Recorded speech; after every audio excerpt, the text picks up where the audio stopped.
Good morning, ma'am. Shivashakti madam, good morning. Good morning, ma'am. Good morning. Good morning, good morning, ma'am. Good morning. Geeta, good morning, Geeta. Good morning, ka. Good morning. Good Prema morning, ma'am. Prema ma'am, good morning. Premlata ma'am, good morning. Premlata ma'am. Madam, good morning. Good morning, madam. Savita, good Good morning. morning. University, madam, good morning. Thanks, madam.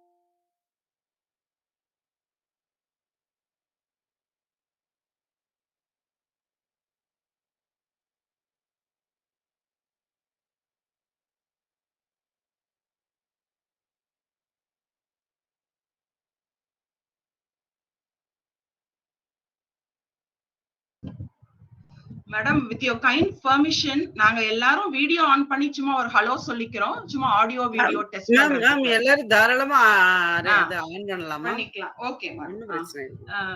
Geeta Selvanayagi madam, kindly unmute your audio and video so that we'll have we can check. Geeta, good morning. Geeta. Good morning, ka. Selvaka, Good morning, madam. Good morning, dad. Good morning. Good morning, everybody. Good morning.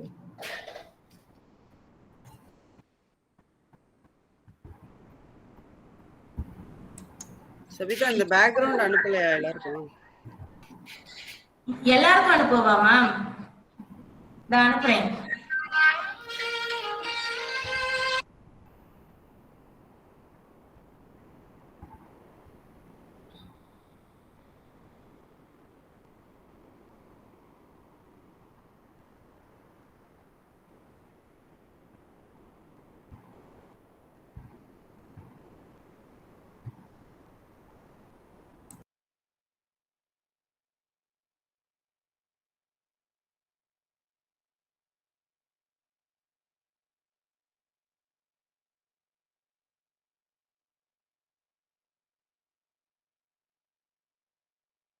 Sabitha Tamil America join பண்ணிட்டாங்களா பாருங்க. Premalatha ma'am good morning. Madam, good morning. பிஸியா ஏதோ பாத்துட்டு இருந்தீங்க. Video on பண்ண முடியாதா? இல்ல ma'am, night late ஆயிடுச்சு கொஞ்சம் தூங்குறது.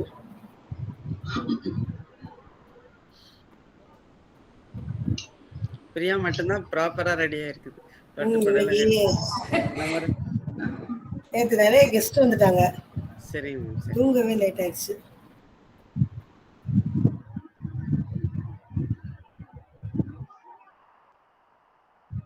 பிரியா வந்து விழா நாயகி. ஆமா மேம், அதான் காலையில நம்ம பிரைட்டா வந்து உட்காரணும்ல. பிரியா நான் அதுக்காக தான் இந்த இதை குரூப்ல போட்டு விட்டதுக்காக தான் சொன்னேன். காமனா. Okay okay okay ma'am.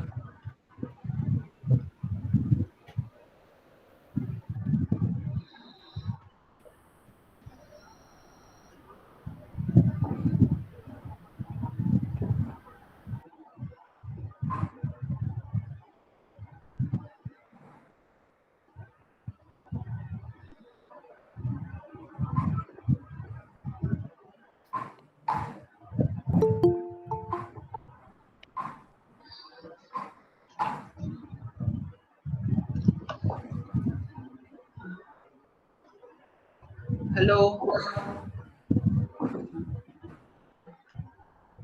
First college எந்த காலேஜ் பிரியா? மகாலட்சுமி மேடம் தான். மேம் நாங்க தான் மகாலட்சுமி.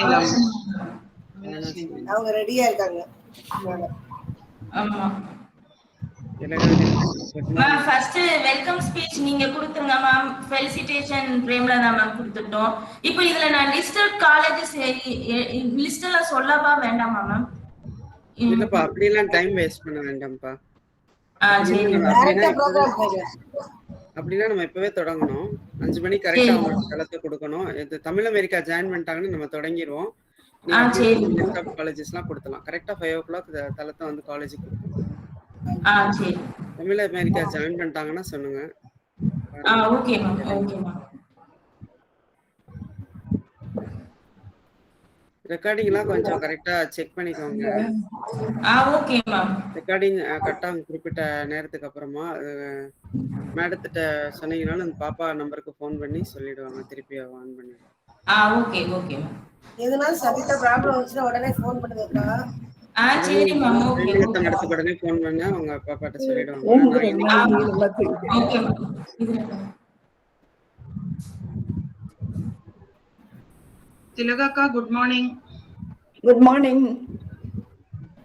ஆடியோ இது கரெக்டா இருக்கா? கரெக்டா இருக்கா? சரி, ஓகே.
விமலதா மேம், நம்ம 1200 குரூப்ல நம்ம ஸ்டார்ட் பண்ணிட்டோம்னு போட்டுருங்க மேம். சரிங்க மேடம்.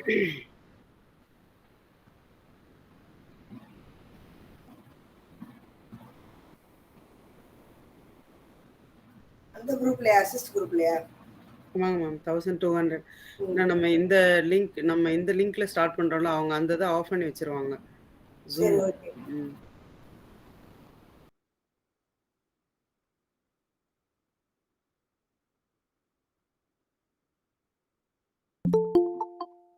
தமிழ் அமெரிக்கா ஜாயின் பண்ணிட்டாங்க. தொடங்கிடுவோம் நம்ம. Okay ma'am. Okay ma'am.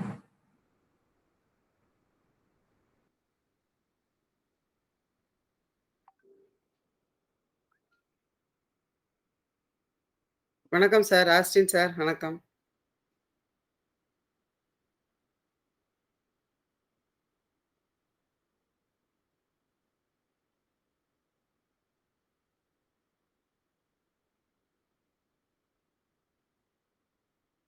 தொடங்கிடலாமாமா?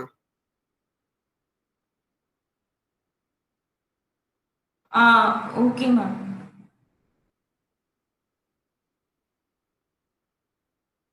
Doctor Premalatha ma'am, தொடங்கிடுமா? Okay madam.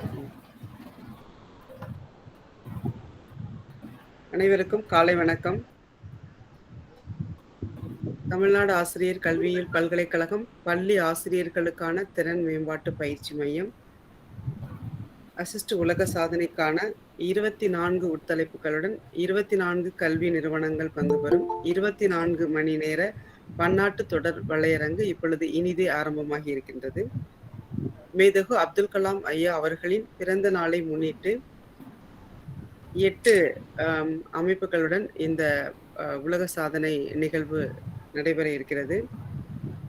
இந்த உலக சாதனை நிகழ்வில் தமிழ் அமெரிக்கா தொலைக்காட்சியின் நேரடி ஒளிபரப்பில் ஒளிபரப்பாக இருக்கின்றது. முதல் நிகழ்வாக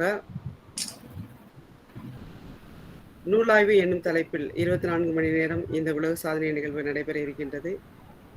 அதில் எண்ணங்களின் கருவூலமே புத்தகங்கள் என்னும் தலைப்பில் இந்த நிகழ்வு நடைபெற இருக்கிறது. 8 அமைப்புகள் கலந்து கொள்ளக்கூடிய இந்த உலக சாதனை நிகழ்வில் தமிழ்நாடு ஆசிரியர் கல்வியியல் பல்கலைக்கழகமும் பங்கு பெறுகிறது என்பதில் நாங்கள் பெருமை கொள்கின்றோம். இந்த நிகழ்விற்கு வருகை புரிந்திருக்கின்ற அனைவரையும் முதற்கண் வருக வருக என்று வணங்கி மகிழ்கின்றேன். தமிழ்நாடு ஆசிரியர் கல்வியியல் பல்கலைக்கழகத்தின் மாண்புமிகு துணைவேந்தர் அவர்களுக்கு முதற்கண் வணக்கத்தை தெரிவித்துக் கொள்கின்றேன். மீண்டும் மரியாதைக்குரிய தமிழ்நாடு ஆசிரியர் கல்வியியல் பல்கலைக்கழகத்தின் பதிவாளர், மரியாதைக்குரிய தேர்வு கட்டுப்பாட்டு அலுவலர், மரியாதைக்குரிய புல முதல்வர், மரியாதைக்குரிய பேராசிரியர்கள், அனைத்து துறை தலைவர்களின் பேராசிரியர்கள், மரியாதைக்குரிய ஆசிரியர் அல்லாத பணியாளர்கள், ஆராய்ச்சி மாணவர்கள் அனைவரையும் வருக வருக என்று வரவேற்கின்றோம். மீண்டும் இந்நிகழ்வில் முதலாவது கல்லூரியாக 24 நிறுவனங்களில் முதலாவதாக பங்கு கொள்ள தயாராக இருக்கக்கூடிய Avinashilingam institute of home science சார்ந்த அனைத்து பேராசிரியர்கள் வருகை புரிந்திருக்கிறார்கள். அவர்களையும் தமிழ்நாடு ஆசிரியர் கல்வியியல் பல்கலைக்கழகத்தின் சார்பாக இருகரம் கூப்பி வருக வருக என்று வரவேற்கின்றோம். மேலும் இந்த 24 மணி நேர உலக சாதனை நிகழ்வின் துணை ஒருங்கிணைப்பாளராக இருந்து அத்தனை நிகழ்வுகளுக்கும் பின்புலமாக இருக்கக்கூடிய முனைவர் டி பிரேமலதா, உதவி பேராசிரியர், பாரதியார் பல்கலைக்கழகம் கோயம்புத்தூர், அவர்களையும் வருக வருக என்ற இருகரம் கூப்பி வரவேற்கின்றேன். மீண்டும் இந்த நூலாய்வு நிகழ்வு 24 மணி நேரம் நடைபெற இருக்கின்ற நூலாய்வு நிகழ்வினை மிக அழகாக ஒருங்கிணைத்து இணை ஒருங்கிணைப்பாளராக இந்த நிகழ்வினை மிக சிறப்பாக நடத்த தயாராகி இருக்கும் திருமதி சபிதா சண்முகப்பிரியா, பிஹெச்டி ஆராய்ச்சி மாணவி, அவங்களையும் VHSN கல்லூரி, அவர்களையும் வருக வருக என்று இருகரம் கூப்பி வரவேற்கின்றேன். மேலும் இந்த 24 மணி நேர நூலாய்வு தொடர் உலக சாதனை நிகழ்வில் பங்கு பெறக்கூடிய 24 கல்வி நிறுவனங்களின் மரியாதைக்குரிய தாளாளர்கள், மரியாதைக்குரிய செயலாளர்கள், மரியாதைக்குரிய முதல்வர்கள், மரியாதைக்குரிய பேராசிரியர்கள், மரியாதைக்கு அன்பிற்குரிய இதில் பங்கு பெறக்கூடிய அனைத்து மாணவர்கள், மேலும் இந்த நிகழ்வினை கண்டுகளிக்க காத்திருக்கக்கூடிய மரியாதைக்குரிய அனைத்து உலக அளவில் உள்ள அனைத்து பங்கேற்பாளர்களையும் மீண்டும் வருக வருக என்று வரவேற்கின்றோம். முக்கியமாக இந்த நிகழ்விற்கு காரணமான அசிஸ்ட் உலக சாதனையின் நிறுவனர் மரியாதைக்குரிய ராஜேந்திரன் ஐயா அவர்களையும் வருக வருக என்று வரவேற்கின்றோம். மேலும் தேசிய கல்வி அறக்கட்டளையின் நிறுவனர் முகமது முஹிதீன் ஐயா அவர்களையும் வரவேற்கின்றோம், வருக வருக என்று. மேலும் இந்த பன்னாட்டு உலக சாதனை நிகழ்வில் கலந்து 221+ மணி நேர நிகழ்வில் கலந்து கொள்ளக்கூடிய அனைத்து 8 அமைப்புகளின் தலைவர்களையும் வருக வருக என்று வரவேற்கின்றோம். தமிழ் அமெரிக்க தொலைக்காட்சியின் தலைவர் திரு ஆஸ்டின் கில்டஸ் அவர்களையும் வருக வருக என்று வரவேற்கின்றோம். மீண்டும் ஒரு முறை அனைவரையும் வருக வருக என்று வரவேற்கின்றேன். வரவேற்று இதனை அறிமுக உரை நிகழ்த்துமாறு சபிதா, நீங்களா பிரேமலதா மேடம் கூப்பிடுவாப்பா?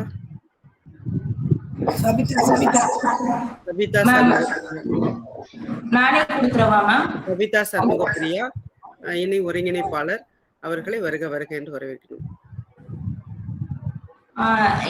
இந்த நிகழ்வு 2021 மணி நேர நிகழ்வுகளில் முதல் நிகழ்வுகளில் 24 மணி நேர நிகழ்வுகள் என்ற பிரிவு முதல் நிகழ்வாக வருகிறது. எண்ணங்களின் கருவூலமை புத்தகங்கள் என்ற தலைப்பின் கீழ் புக் ரிவ்யூ, அதாவது புத்தகங்களை பற்றிய தகவல்கள், அதாவது ஒரு புக்கை விமர்சிக்கும் விதமாக நாங்கள் அந்த எண்ணத்தின் அடிப்படையில் நாங்கள் உள்ளோம். இதில் எல்லா விதமான ஒரு புஸ்தகத்தை பற்றி கருத்துக்களும் பரிமாறாம அதை எந்தெந்த விதங்களெல்லாம் பரிமாற முடியும் அப்படிங்கிற விதத்துல நாங்க யோசித்து, அந்த மாதிரி இங்க உள்ள எல்லா பங்களிப்பாளர்களும் வித்தியாசமான கோணங்கள்ல பங்களிக்கிறது ஏதுவாக தான் நாங்க இந்த தலைப்பை தந்துள்ளோம். இதுல எப்படி நாங்க கொடுத்திருக்கிறோம், அந்த மாதிரி கொடுத்திருக்கோம். இப்ப அவினாசிலிங்கம் யூனிவர்சிட்டி அவங்களுடைய நிகழ்வை தொடங்க உள்ளாங்க. உங்களுக்கு 5 மணி 3 நிமிடங்கள் ஆகின்றது. அவர்கள் 6 மணி 3 நிமிடம் வரை அவர்களுடைய நேரத்தை எடுத்துக்கொள்ளலாம். இப்பொழுது நீங்கள் உங்கள் நிகழ்வை ஆரம்பிக்கலாம் Mahalakshmi. Avinashilingam institute for home science and higher education for women. அவர் தமிழ்நாடு ஆசிரியர் கல்வியியல் பல்கலைக்கழகம் தங்களை இருகரம் கூப்பி வரவேற்கிறது. தமிழ்நாடு ஆசிரியர் கல்வியியல் பல்கலைக்கழகத்தின் சார்பாக தங்களுக்கு பாராட்டுக்களை தெரிவித்துக் கொள்கிறோம். தங்களின் வசம் 5:04 மணிக்கு தளம் ஒப்படைக்கப்படுகிறது. மிக சரியாக 6:04 மணிக்கு தளத்தை ஒப்படைக்குமாறு கேட்டுக்கொள்கிறோம். நன்றி மேடம், நீங்கள் துவங்கலாம். ஓகே, நன்றி மேடம், நன்றி சிவசக்தி மேடம், நன்றி பிரேமலதா மேடம், அண்ட் நன்றி திருமதி Shanmugapriya. A pleasant and happy morning to everyone. Myself, Dr. K. Mahalakshmi, is one of the assistant librarians of Avinash Lingam Institute for Home Science and Higher Education for Women, Coimbatore, is happy to give welcome address for the world record of the longest multinational virtual confluence on Books Are the Treasures of Thought, wherein Avinash Lingam Institute will be presenting a topic on art of selection, maintenance and reviewing of books. My appreciation to the organizers for organizing such a wonderful program, which is the need of the hour. I am privileged to welcome Professor N. Panjanadam, Vice Chancellor of Tamil Nadu Teachers Education University, Chennai, Professor V. Balakrishna, Registrar in Charge, Professor M. Govindan, Controller of Examination, Professor Soundararajan, Dean of Faculty, Tamil Nadu Teachers Education University, Chennai, for this program. I am happy to welcome Dr. K. Sivashakti Rajammal, Assistant Professor, Department of Educational Psychology and Coordinator, Center of Capacity Building Programs for School Teachers, Tamil Nadu Teachers Education University, Chennai. Dr. T. Premalatham, Committee Member of Center for Capacity Building for School Teachers and Assistant Professor, Department of Education, Bharatiyar University, Coimbatore, who is also a joint coordinator for this world record of events. And I also welcome Mrs. Sabita Shanmugapriya, who is a full-time research scholar of VHN SN College, Virudunagar. And I'm happy to welcome my own colleagues, Dr. T. Tilagavadi, Assistant Librarian, and Mrs. V. Selvanayagi, Assistant Librarian, and Mrs. J. Geeta, Information Scientist, and other library staff members for this program. And my thanks are due to the authorities of our institute, starting from Managing Trustee, Chancellor, Vice Chancellor, Registrar, Deans of Arts and Social Sciences, and Dean of School of Education, and other staff members and administrative staff members for giving us motivation to participate in this world record of events. Once again, I welcome you all for this wonderful program. And I'm happy to introduce Dr. T. Tilagavadi, Assistant Librarian, Selection Grade, to give her views on art of selecting books. She has got more than 25 years of experience in library organization and administration. Now let us listen to Madam Tilagavadi. Over to Madam Tilagavadi.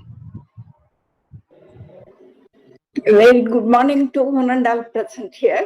I am Dr. Tilagavadi, Assistant Librarian, Avinash Lingam Institute for Home Science and Higher Education for Women, going to say a few words on art of book selection.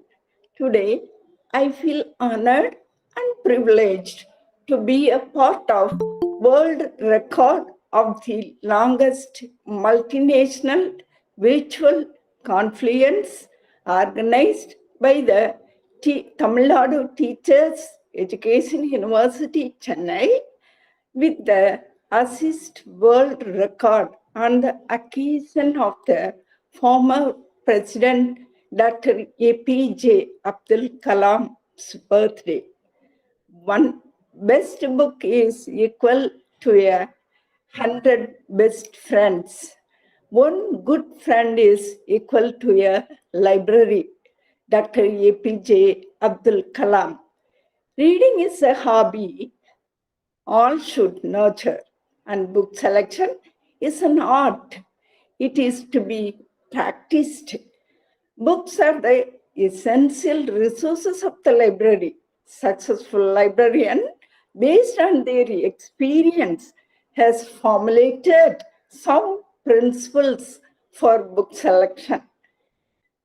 DV has developed the principle of book selection in 1876, remarked as best books for the largest number at the least cost.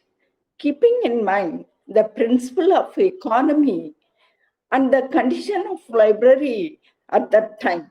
According to Dr. S.R. Ranganathan, in 1952, the book selection process should be done to satisfy the 5 laws of library science.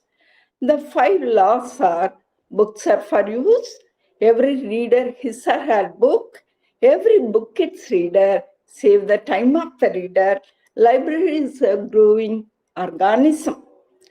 The first 3 laws concern with the reader and the book.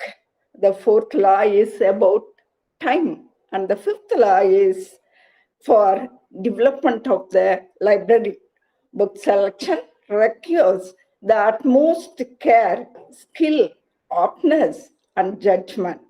The librarian should verify, examine, and evaluate most of the books purchased earlier.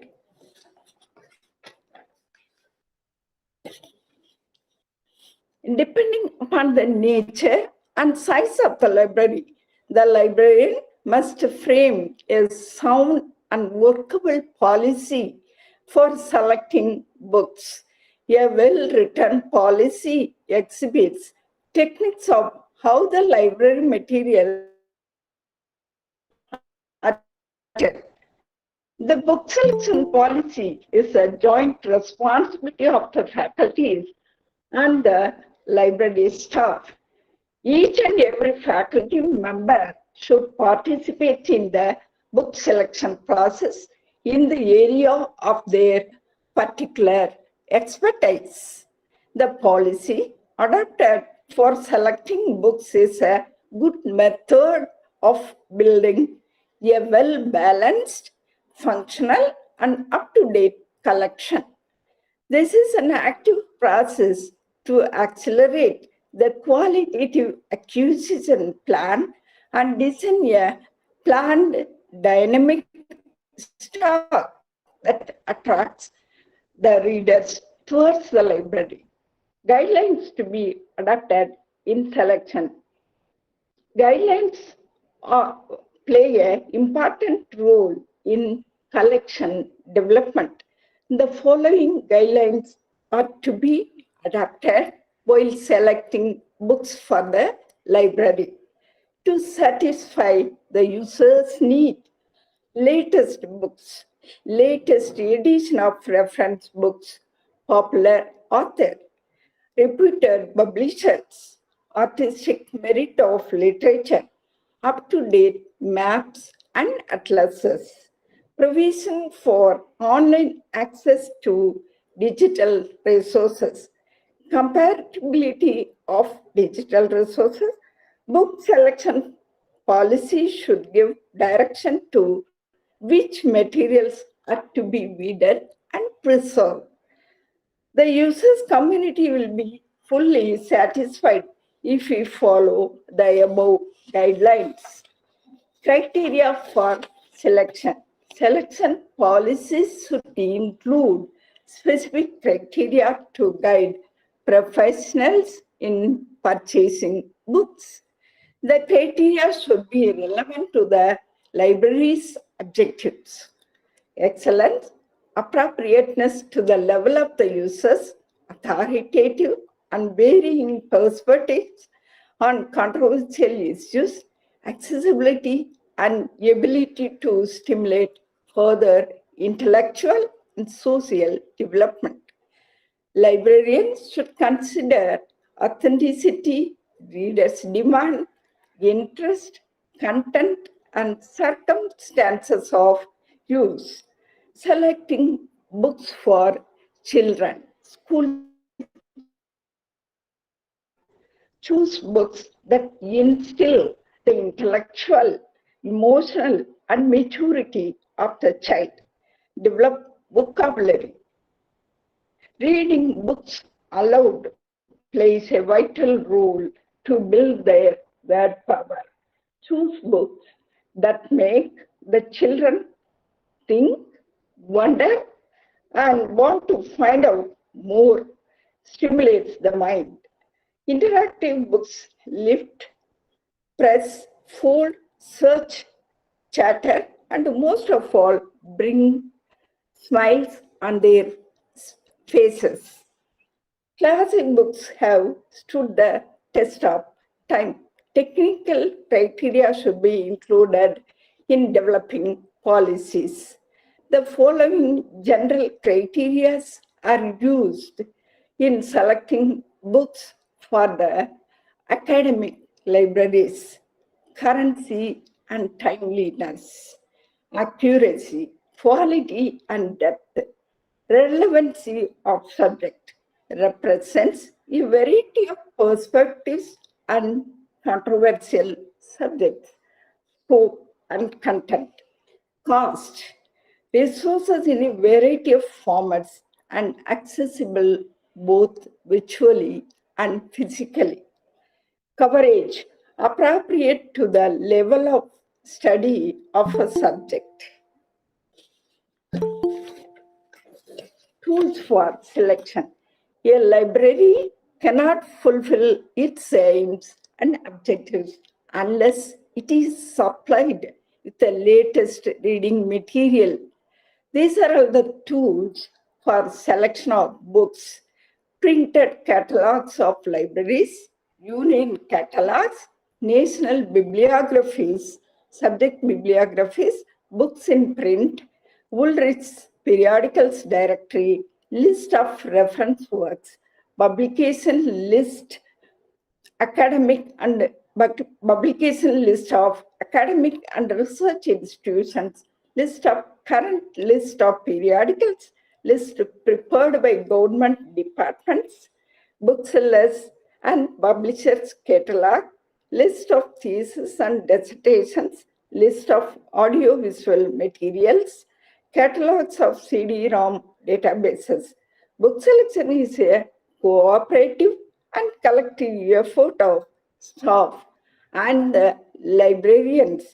Installation of computer system with network facilities provides access to CD-ROM databases and utilizes of electronic resources effectively and efficiently. Today, we are living in the era of literature explosion. Literature is growing day to day.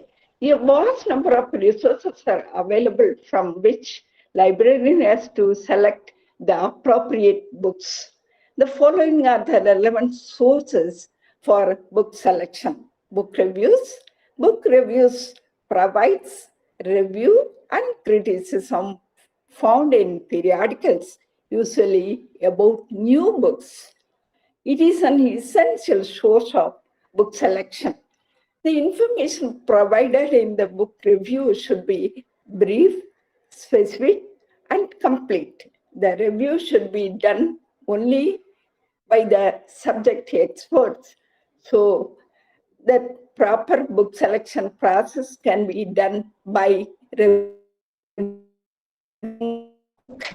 readers' suggestion. It is a primary source of book selection. Sometimes request becomes valuable in the book selection process. Proper feedback should be taken from the library users so that the most demanding book can be purchased.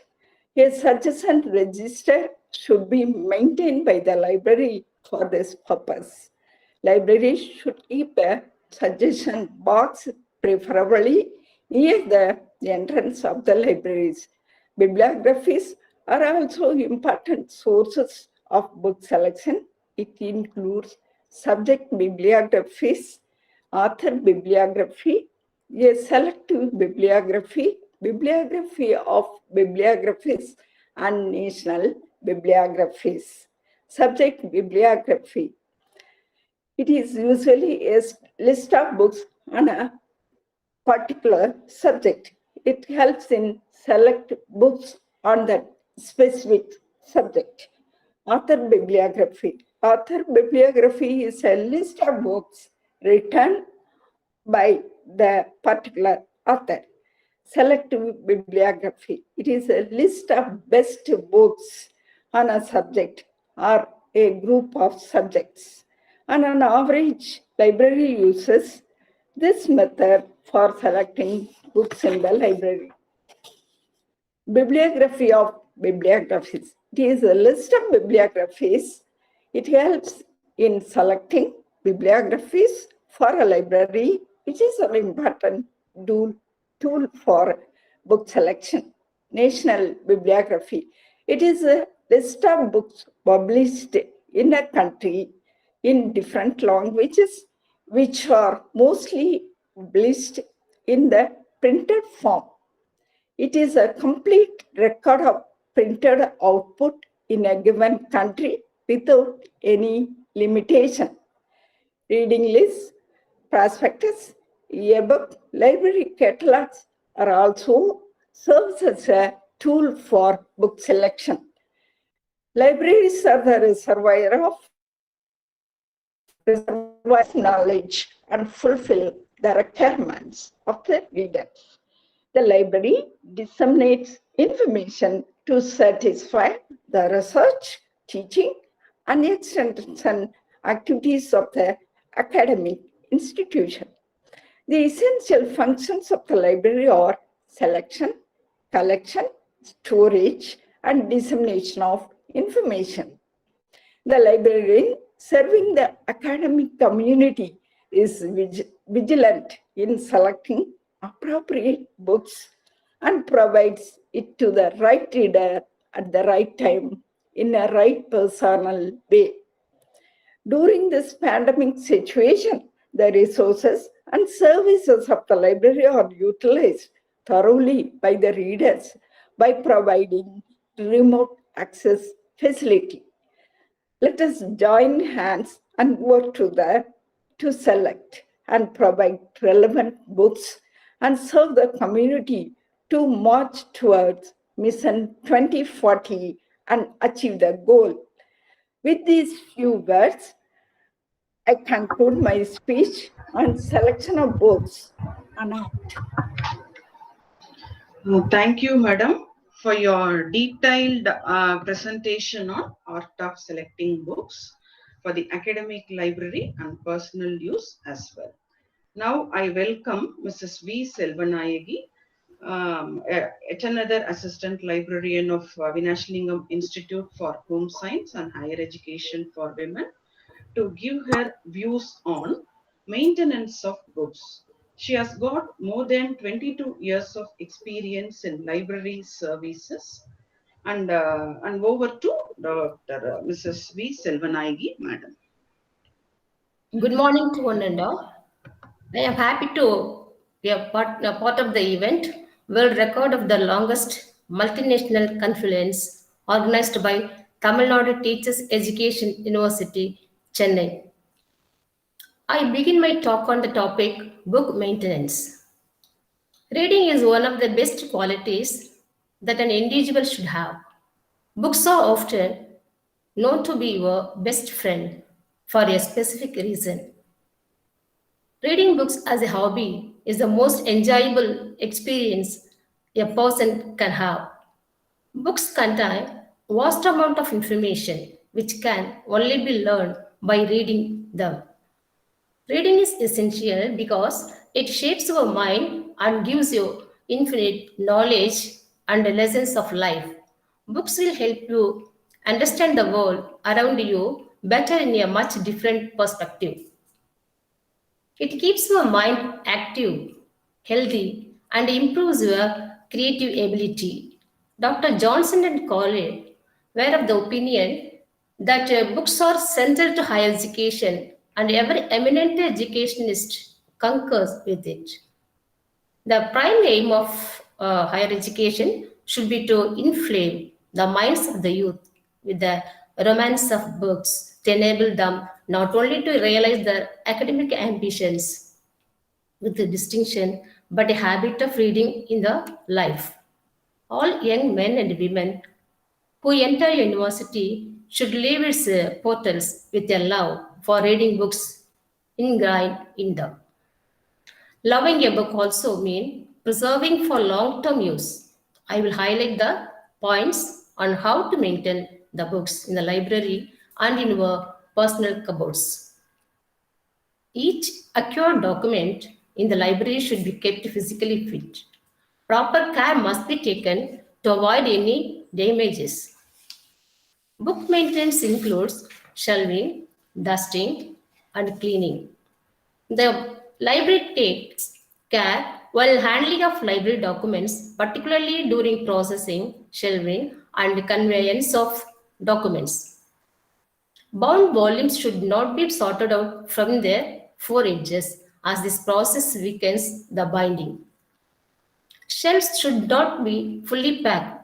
If a document will not slide on the shelf with a gentle push, then the shelf is too full. A too full shelf can crack spines and cause damage when a reader tries to remove a volume. Huge volumes should be kept flat. Dust should not be allowed to deposit on the documents because the collections of dust causes staining of documents and it develops. Cleaning and using vacuum should be done regularly and carefully. Insects can cause damage to the books. The most common insects are cockroaches, silverfishes, termites, book lice, bookworms, and moths, etc. Poor housekeeping, excessive moisture, and darkness contribute to the problems caused by insects. Cockroaches disfigure books by eating the varnish and the color of binding. They eat starch and glue found in papers and book covers. They also excrete a dark liquid that discolors and stains pages or other surfaces over which they crawl. Borax or common salt can be used to prevent cockroaches. Silverfishes, like cockroaches, are attracted to clothes, pastes, and other adhesives. Sodium fluoride can be applied to bound volumes to save them from silverfishes. Termites are the more common damaging insects to library materials. They eat cellulose and attack all forms of paper as well as wooden products. They are difficult to detect because they eat into the interior part of the materials, leaving an undisturbed outer shell. Spread of kerosene, oil, DDT, or gamaxin powder over the affected area can help in removal of termites or white ants. Rats and mice are also damaging the library materials. Repellents should be used to save materials from them. Pest control using indigenous materials. The benefits of such practices are safe to human health, inexpensive and no expertise is needed, and no damage to the books. It also protects human from harmful chemicals. The following materials are used: vasambu, karumjeeragam, omam, pattai, karumilaggu, pachakatpugam. Lemongrass oil is used for cleaning the shelves as a preliminary step, antifungal and antimicrobial properties. All the above materials except the green camphor were sun-dried and powdered in the machine.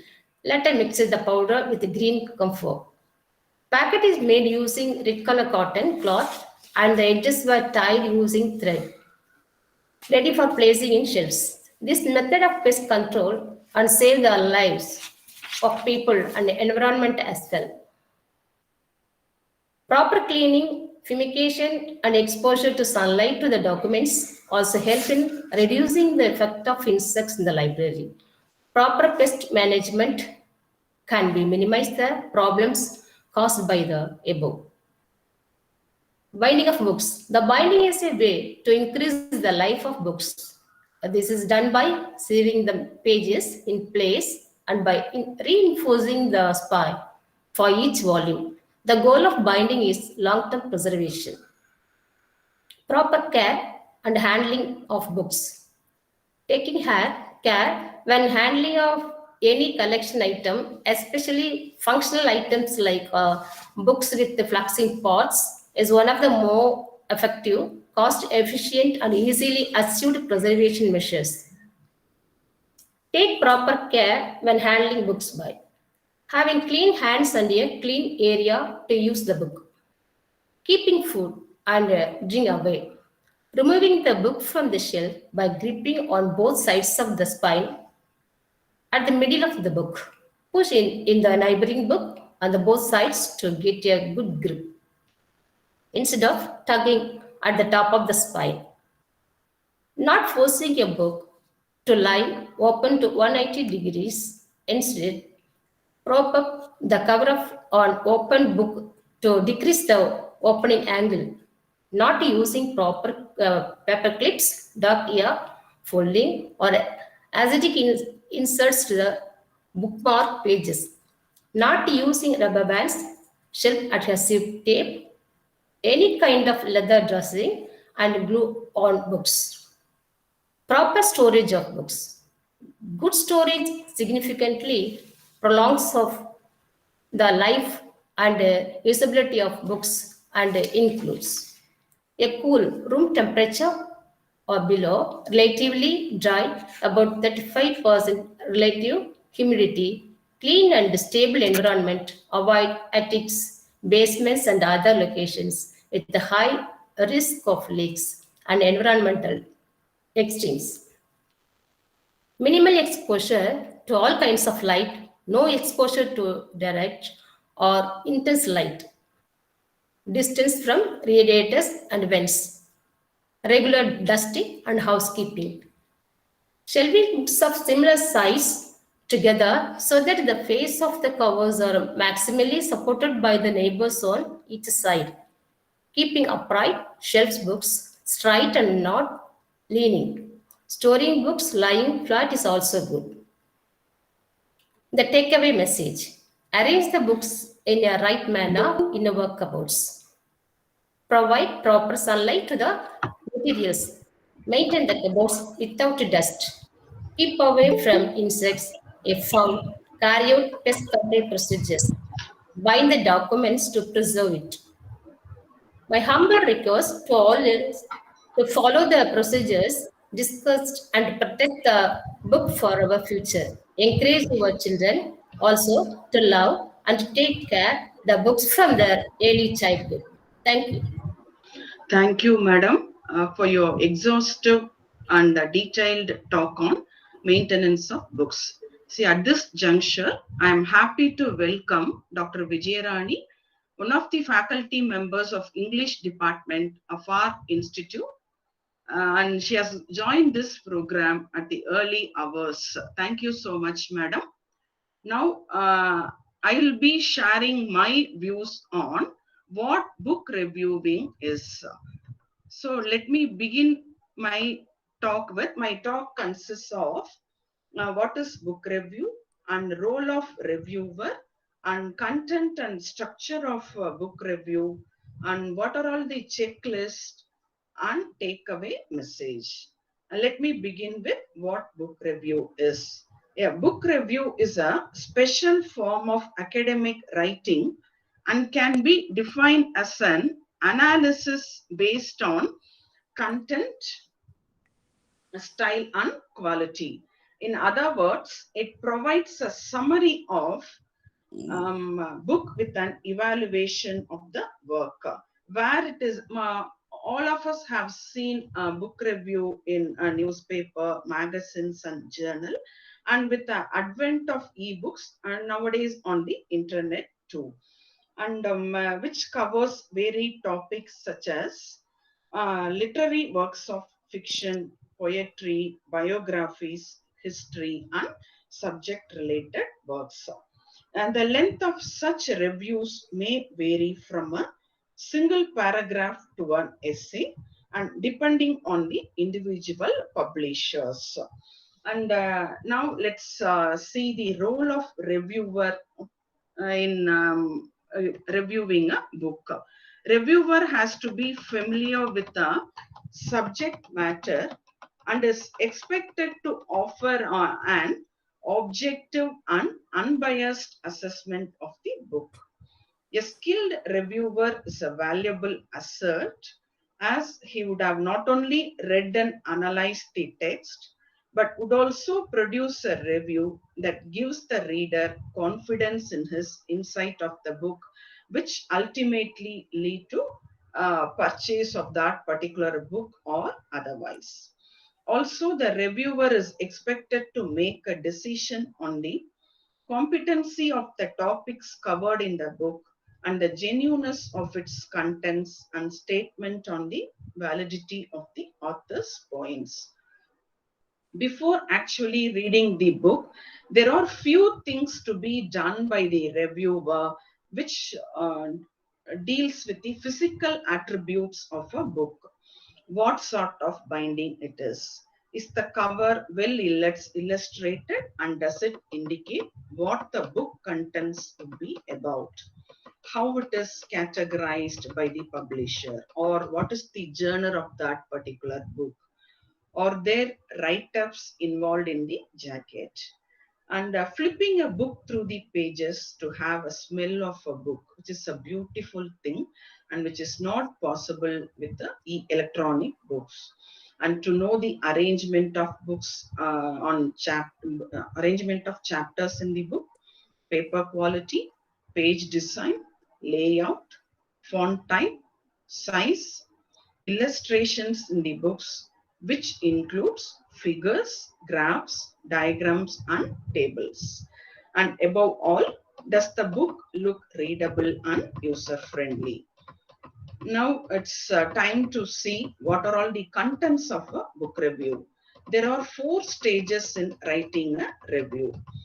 First one is introduce the book by outlining the general topic, indicating for whom the book is intended for, otherwise who are all the audience of that particular book, and placing the book in its field. Next aspect is outline the contents of a book by giving a general view of its organization, stating the topic of each chapter or section. Highlight part of the book by selecting particular chapters or themes for evaluation. And last and most important aspect of book review is evaluating the book by commenting on aspects of the content. Here, the book reviewer has to indicate how it meets the reader's needs, remarking on its format, price, and value for money, which the reader is, which helps the reader in deciding if that particular book can be purchased or not. Besides evaluating the actual content of the book, good reviewers can point out whether there were important omissions from the book, that is, what should have been included but was not included in that particular book. Reviewers can describe their own personal experiences relating to the subject of the book. It can either be the likes or dislikes about the author's writing style. A few short quotes from the book can be used to illustrate certain points. Quoted material may be placed in quotation marks or intended and properly footnoted. Otherwise, the issue of plagiarism might pop up. The review should not merely describe what the book is about, but more importantly, explain how the reviewer feels about the book and why. And most of the reviews have all the above components, but the order might have changed. For example, Some reviewers prefer to start from evaluation, then move to stage 1 to 3, and finally complete by justifying their evaluation. And now let's see the structure of a book review. A reviewer can share general information about the book that is very important for the readers to know. The first and foremost thing is the title and author are an obvious choice. And let the reviewers concentrate on author's central intention, like a central motive behind the book, to find an effective way to sum up the work for the reader. And let the reviewer also be sure to mention if the book is a part of a series and whether it is necessary to have read other books in the series before this particular book. And accurate details of the author's or editor's name with initials and their affiliation. Look into the author's qualification and experience. Here, reviewer can use the web to explore what other works the author has produced and what topics they have addressed. And what is the author's style of writing? Is it formal or informal? And let the reviewer can evaluate the quality of writing style by using some of the standards such as coherence, clarity, originality, forcefulness, correct use of technical words, conciseness, fullness of development, and fluidity. And above all, does the book suit the intended audience? And there should be logical order, like review should adopt a logical order, and it is ideas can connect to one another, and ideas cannot be jumbled, and they have to follow a uh, um, if organized way for arranging the ideas effectively, which helps the readers in having a thorough knowledge of the book. And above all, a review should be grammatically error-free and clear. And once the review is completed, the reviewer has to go through it thoroughly before sending it for publication. And let the reviewer check for take utmost care in spell check and the correct use of quotations, citations, italics, etc. And typically, the review should begin with a paragraph that mentions the type of book being reviewed and what the book is about. Does the preface or foreword state the author's purpose, genesis, illustrations, and background of writing that book, and credentials? Here, credentials refers to who has motivated the author to write that particular book, and let the author may include acknowledgements of indebtedness to people who have helped the author in completing that particular book. Reviewer can list at least 2 examples of how the author proved or did not prove points he was trying to make. Critical evaluation of the book contents and remarks on the strengths and limitation of the book can also be added in the review. And title of the book with edition statement, which includes identifying the main topic or problem addressed. And a reviewer can show how the work relates to a particular discipline or particular audience or profession. And above all, date of publication, publisher and place of publication. ISBN is an acronym for International Standard Book Number, which is a 13-digit number, and it is unique for a particular book. And format of binding, whether it is hardbound or paperback, number of pages, like price, and web page if available, web page of a publisher, as well as for a particular book if it is electronic and print version as well. Now let us see the checklist for book reviewers. Let the reviewer make sure that the review contains an early paragraph stating what the book is about and putting it in the context. Information about the intended audience, whether the particular book meets the need of the audience, and a critique or evaluation of the content of the book, remarks on the strength and limitation of the book, a note on format, length, and price, which acts as a value for the money which the reader will be paying for it. And above all, a note on how well the text is supported by tables, diagrams, and illustrations. And the most important aspect is examining the front matter and back matter. Here it refers to any content. Front matter refers to any content before the first chapter of the book. Back matter refers to information included after the final chapter of the book. That is, front matter includes preface, foreword, acknowledgement, table of contents, right?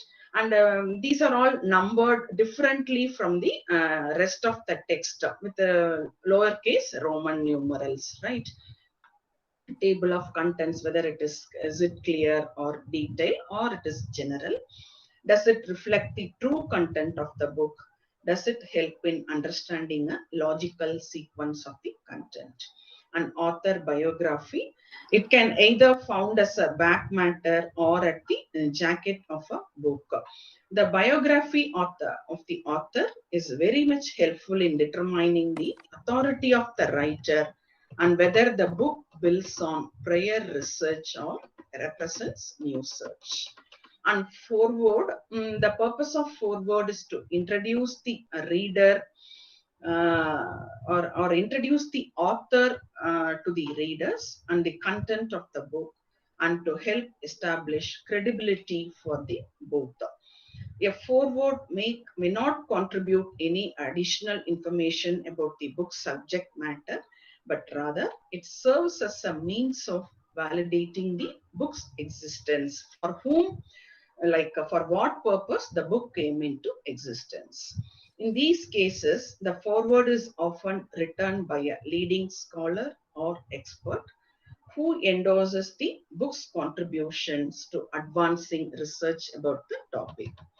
And next is chronology, which may also found as a back matter. A chronology is generally included to highlight key events related to subject of the book.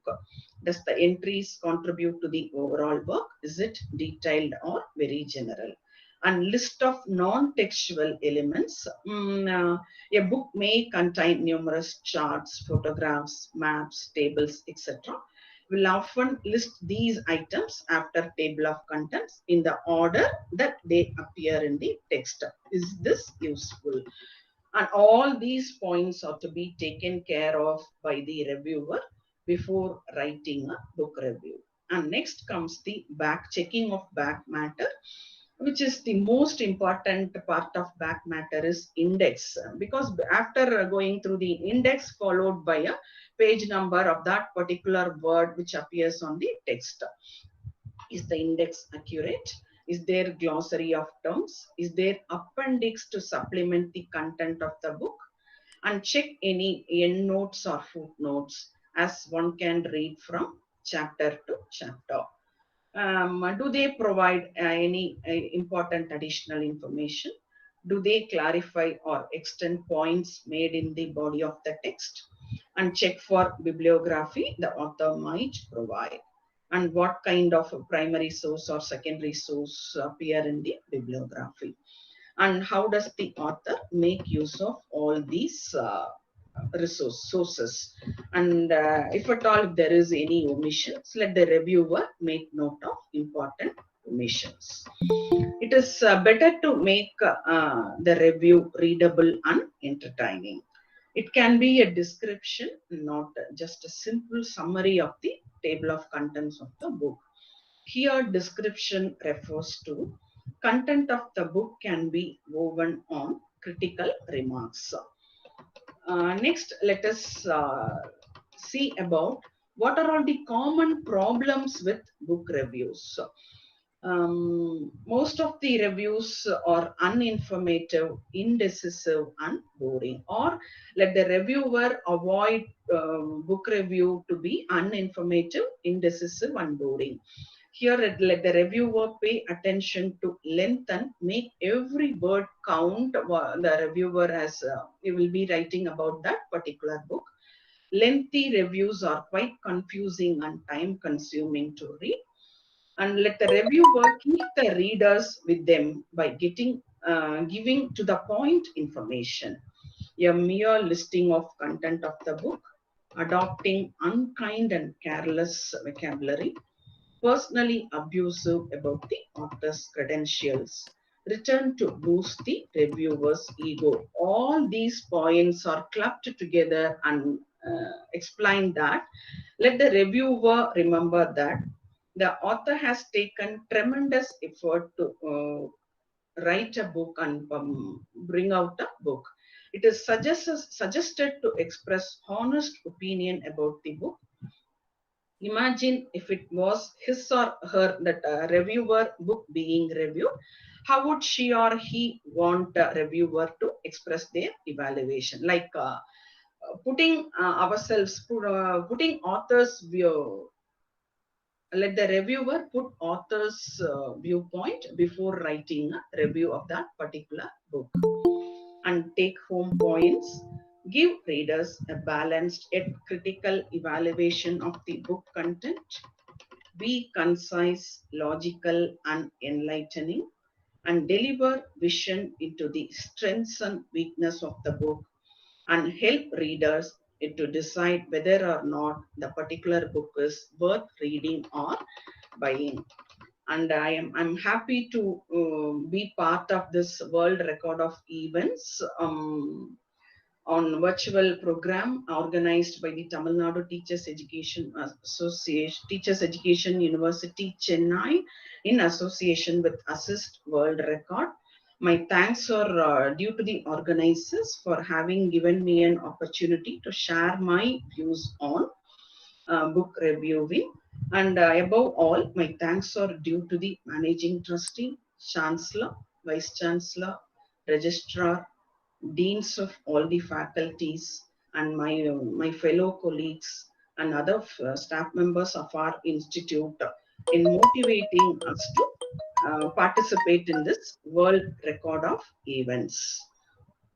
Thank you, one and all.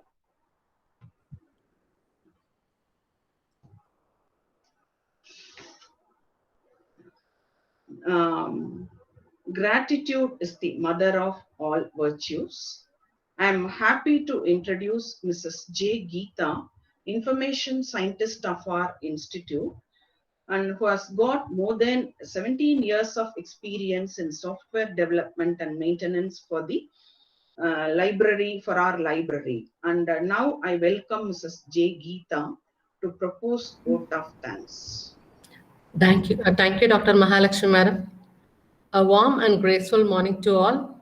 It's a matter of pride for me to express my gratitude to all those people who are making this event happening. I, Geeta, information scientist, on behalf of Avinashalingam Institute for Home Science and Higher Education for Women and the entire library team, extend a very happy thanks to the Tamil Nadu Teacher Education University, Chennai, for organizing the event World Record of the Longest Multinational Confluence Virtual Books or the Treasures of Thought, along with Assist World Record Research Foundation. I like to express a sincere thanks to the Tamil Nadu Teacher Education University, Chennai, Vice Chancellor Professor Panchanathan Sir, Professor Balakrishnan, Registrar in Charge, Professor Govindan, Controller of Examinations, Professor Soundararajan, Dean of Faculty, Dr. Shivashakti Rajammal, Assistant Professor, Department of Education Psychology, Dr. T. Pemalata, Assistant Professor, Department of Education, Bharatiyar University, Coimbatore, and Mrs. S. Sabita Shanmugapriya, PhD Scholar from VHNSN College, Virudhunagar. I like to place my appreciation for the efforts taken by the team in celebrating the birthday of 11th President of India, Dr. APJ Abdul Kalam, by organizing such a grand event. I congratulate them for the amount of effort put into for continuously running this event for 12,000 hours, 1200 hours, 50 days in a successful manner. I thank the organizing committee for having given us an opportunity to be a part of the mega event. I am also grateful to our managing trustee Anna, Avinashlingam Educational Trust, Chancellor, Vice Chancellor, Registrar, Dean School of Arts and Social Sciences, Dean School of Education for their encouragement and support extended to participate in this event, world record of the longest multinational confluence virtual, books or the treasurers of thought. I extend my thanks to my fellow colleagues in the library and the participant without whom the program would not be a success. Thank you all once again. Have a great day. Thank you. Thank you, ma'am. Thank you, madam. Thank you, ma'am. Thank you. Thank you. Thank you. Thank you, ma'am. On behalf of Tamil Nadu Teachers Education University, we feel happy for your presentation on the title on how to select books and how to maintain them and how to review a book. All these three themes are very necessary for this art, and you perform well in your part. In the book review team, you are the first presenter. You started the program very nicely, and we are very happy and thankful to you, ma'am, for this presentation. We thank you, ma'am, once again. Thank you. Avinashilingam நிகர்நிலை பல்கலைக்கழகம் சார்பாகவும் மற்றும் live நூலகம் மற்றும் என் சார்பாகவும் வாய்ப்பளித்த தமிழ்நாடு ஆசிரியர் கல்வியியல் பல்கலைக்கழகத்திற்கும் அண்ட் அசிஸ்ட் உலக சாதனை அமைப்பிற்கும் என் நன்றியை தெரிவித்துக் கொள்கிறேன். நன்றி. And my thanks are due to Dr. Vijayarani Madam, who has joined this program in the early hours. Thank you, Madam. And Thank you. You have motivated us by joining in the early hours. Thank you one and all. Thank you, ma'am. Thank you, ma'am. Thank you, all the resource persons. It is a wonderful thing to talk about our library people. As library authorities, it is wonderful for you to organize this kind of programs. We all like to come to library and spend time in library and explore a lot of things. Thank you for the organizers. Thank you, ma'am. Thank you. Thank you very much. Thank you, ma'am. இப்போ வந்து விவேகானந்தா கலை மற்றும் அறிவியல் கல்லூரி மகளிர் கல்லூரி திருச்செங்கோடு, நீங்க தளத்துல இருக்கீங்களா மேம்? மேம் இருக்கோம் மேம். இருக்கோம் ma'am. Ma'am, with your kind permission, shall we all leave the session? Yeah, ma'am, you can leave the session. Okay. Thank you, ma'am. Thank you. Thank you. Ma'am, நீங்க உங்களுடைய நிகழ்வு ஆரம்பிக்கலாமா? Kavitha ma'am. ஆரம்பிக்கலாம் ma'am. நிகழ்ச்சி தொகுப்பாளர் ma'am Tamil Nadu teachers education university சார்பாக உங்களது நிகழ்வு தலைப்பு நூலும் நூலாசிரியரும் என்ற தலைப்பின் கீழ் உங்களுடைய நிகழ்வு நிகழ உள்ளது. உங்களுக்கான இது இப்பொழுது மணி 5:57. நீங்கள் 6:57 தளத்தை படிக்குமாறு கேட்டுக்கொள்கின்றேன். உங்கள் நிகழ்வை இப்பொழுது தொடங்கலாம்.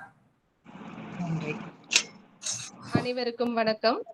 தமிழ்நாடு ஆசிரியர் கல்வியியல் பல்கலைக்கழகம் பள்ளி ஆசிரியர்களுக்கான திறன் மேம்பாட்டு பயிற்சி மையம் சென்னை அசிஸ்ட் உலக சாதனைக்கான 24 உட்தலைப்புகளுடன் 24 கல்வி நிறுவனங்கள் பங்கு பெறும் 24 மணி நேர பன்னாட்டு தொடர் வலையரங்கு தமிழ் அமெரிக்கா தொலைக்காட்சியின் நேரடி ஒளிபரப்பில் நூல் திறனாய்வு நிகழ்வில் விவேகானந்தா கலை மற்றும் அறிவியல் மகளிர் கல்லூரியின் தமிழ் உயராய்வு துறையும் இணைந்திருப்பதில் மட்டற்ற மகிழ்ச்சி அடைகின்றோம். இந்நிகழ்ச்சிக்கு வரவேற்புரை வழங்க முனைவர் ரா ரவிச்சந்திரன் ஐயா அவர்களை அன்போடு அழைக்கின்றோம்.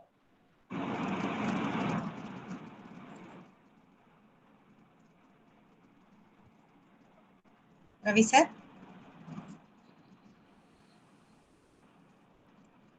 அனைவருக்கும் வணக்கம்.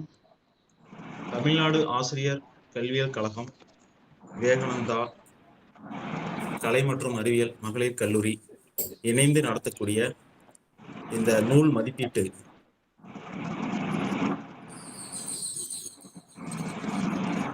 நிகழ்ச்சிக்கு அனுமதி அளித்த விவேகானந்தா கல்வி நிறுவனங்களின் தாளாளர் மற்றும் செயலர் அவர்களுக்கு எங்களது முதற்கண் நன்றியை தெரிவித்துக் கொள்கின்றோம். மேலும் இந்த நிகழ்விற்கு ஆக்கமும் ஊக்கமும் அளித்த எங்கள் விவேகானந்தா கலை மற்றும் அறிவியல் மகளிர் கல்லூரியின் முதல்வர் PT சுரேஷ் குமார் ஐயா அவர்களுக்கும், கல்வி இயக்குனர் குமாரவேல் ஐயா அவர்களுக்கும், புல முதன்மையர் டாக்டர் பத்மாவன் ஐயா அவர்களுக்கும் முதற்கண் நன்றியை தெரிவித்துக் கொள்கின்றோம். மேலும் இந்த நிகழ்வில் சிறப்பான முறையில் இந்த நிகழ்விற்கு முன்னிலை வைக்கின்ற விவேகானந்தா கலை மற்றும் அறிவியல் மகளிர் கல்லூரியின் தமிழ் உயராய்வுத் துறையின் துறை தலைவர் முனைவர் மா கவிதா அம்மா அவர்களுக்கும், இந்த நிகழ்ச்சியில் நூல் மதிப்புரை வழங்கியிருக்கின்ற மாணவ செல்வங்கள் தீபா அவர்களுக்கும் செல்வி சர்மிளா அவர்களையும் இந்த நிகழ்ச்சிக்கு வருக வருக என வரவேற்கின்றோம். இந்த சிறப்பான நிகழ்ச்சியில் நன்றாக பங்கேற்று ஒரு சிறப்பான கருத்துக்களை வெளிப்படுத்த மீண்டும் ஒரு முறை வரவேற்பு அளித்து அனைவரையும் வருக வருக என வரவேற்று மகிழ்ச்சி அடைகிறேன். நன்றி, வணக்கம். நன்றி ஐயா. வரவேற்புரையை வழங்கிய ஐயா அவர்களுக்கு மிக்க நன்றி. அடுத்ததாக தலைமை உரையாற்ற விவேகானந்தா கலை மற்றும் அறிவியல் மகளிர் கல்லூரியின் தமிழ் உயராய்வு துறையின் தலைவர் முனைவர் மா கவிதா அம்மா அவர்களை அன்போடு அழைக்கின்றேன். 5:50 போன் பண்ணி சொல்லி 6-7 மணிக்கு ப்ரோக்ராம், திடீர்னு 5:50 எதுவுமே பார்க்கல. நாவலாசிரியர் பேர் சொல்லணும்னு சொல்லலாம்.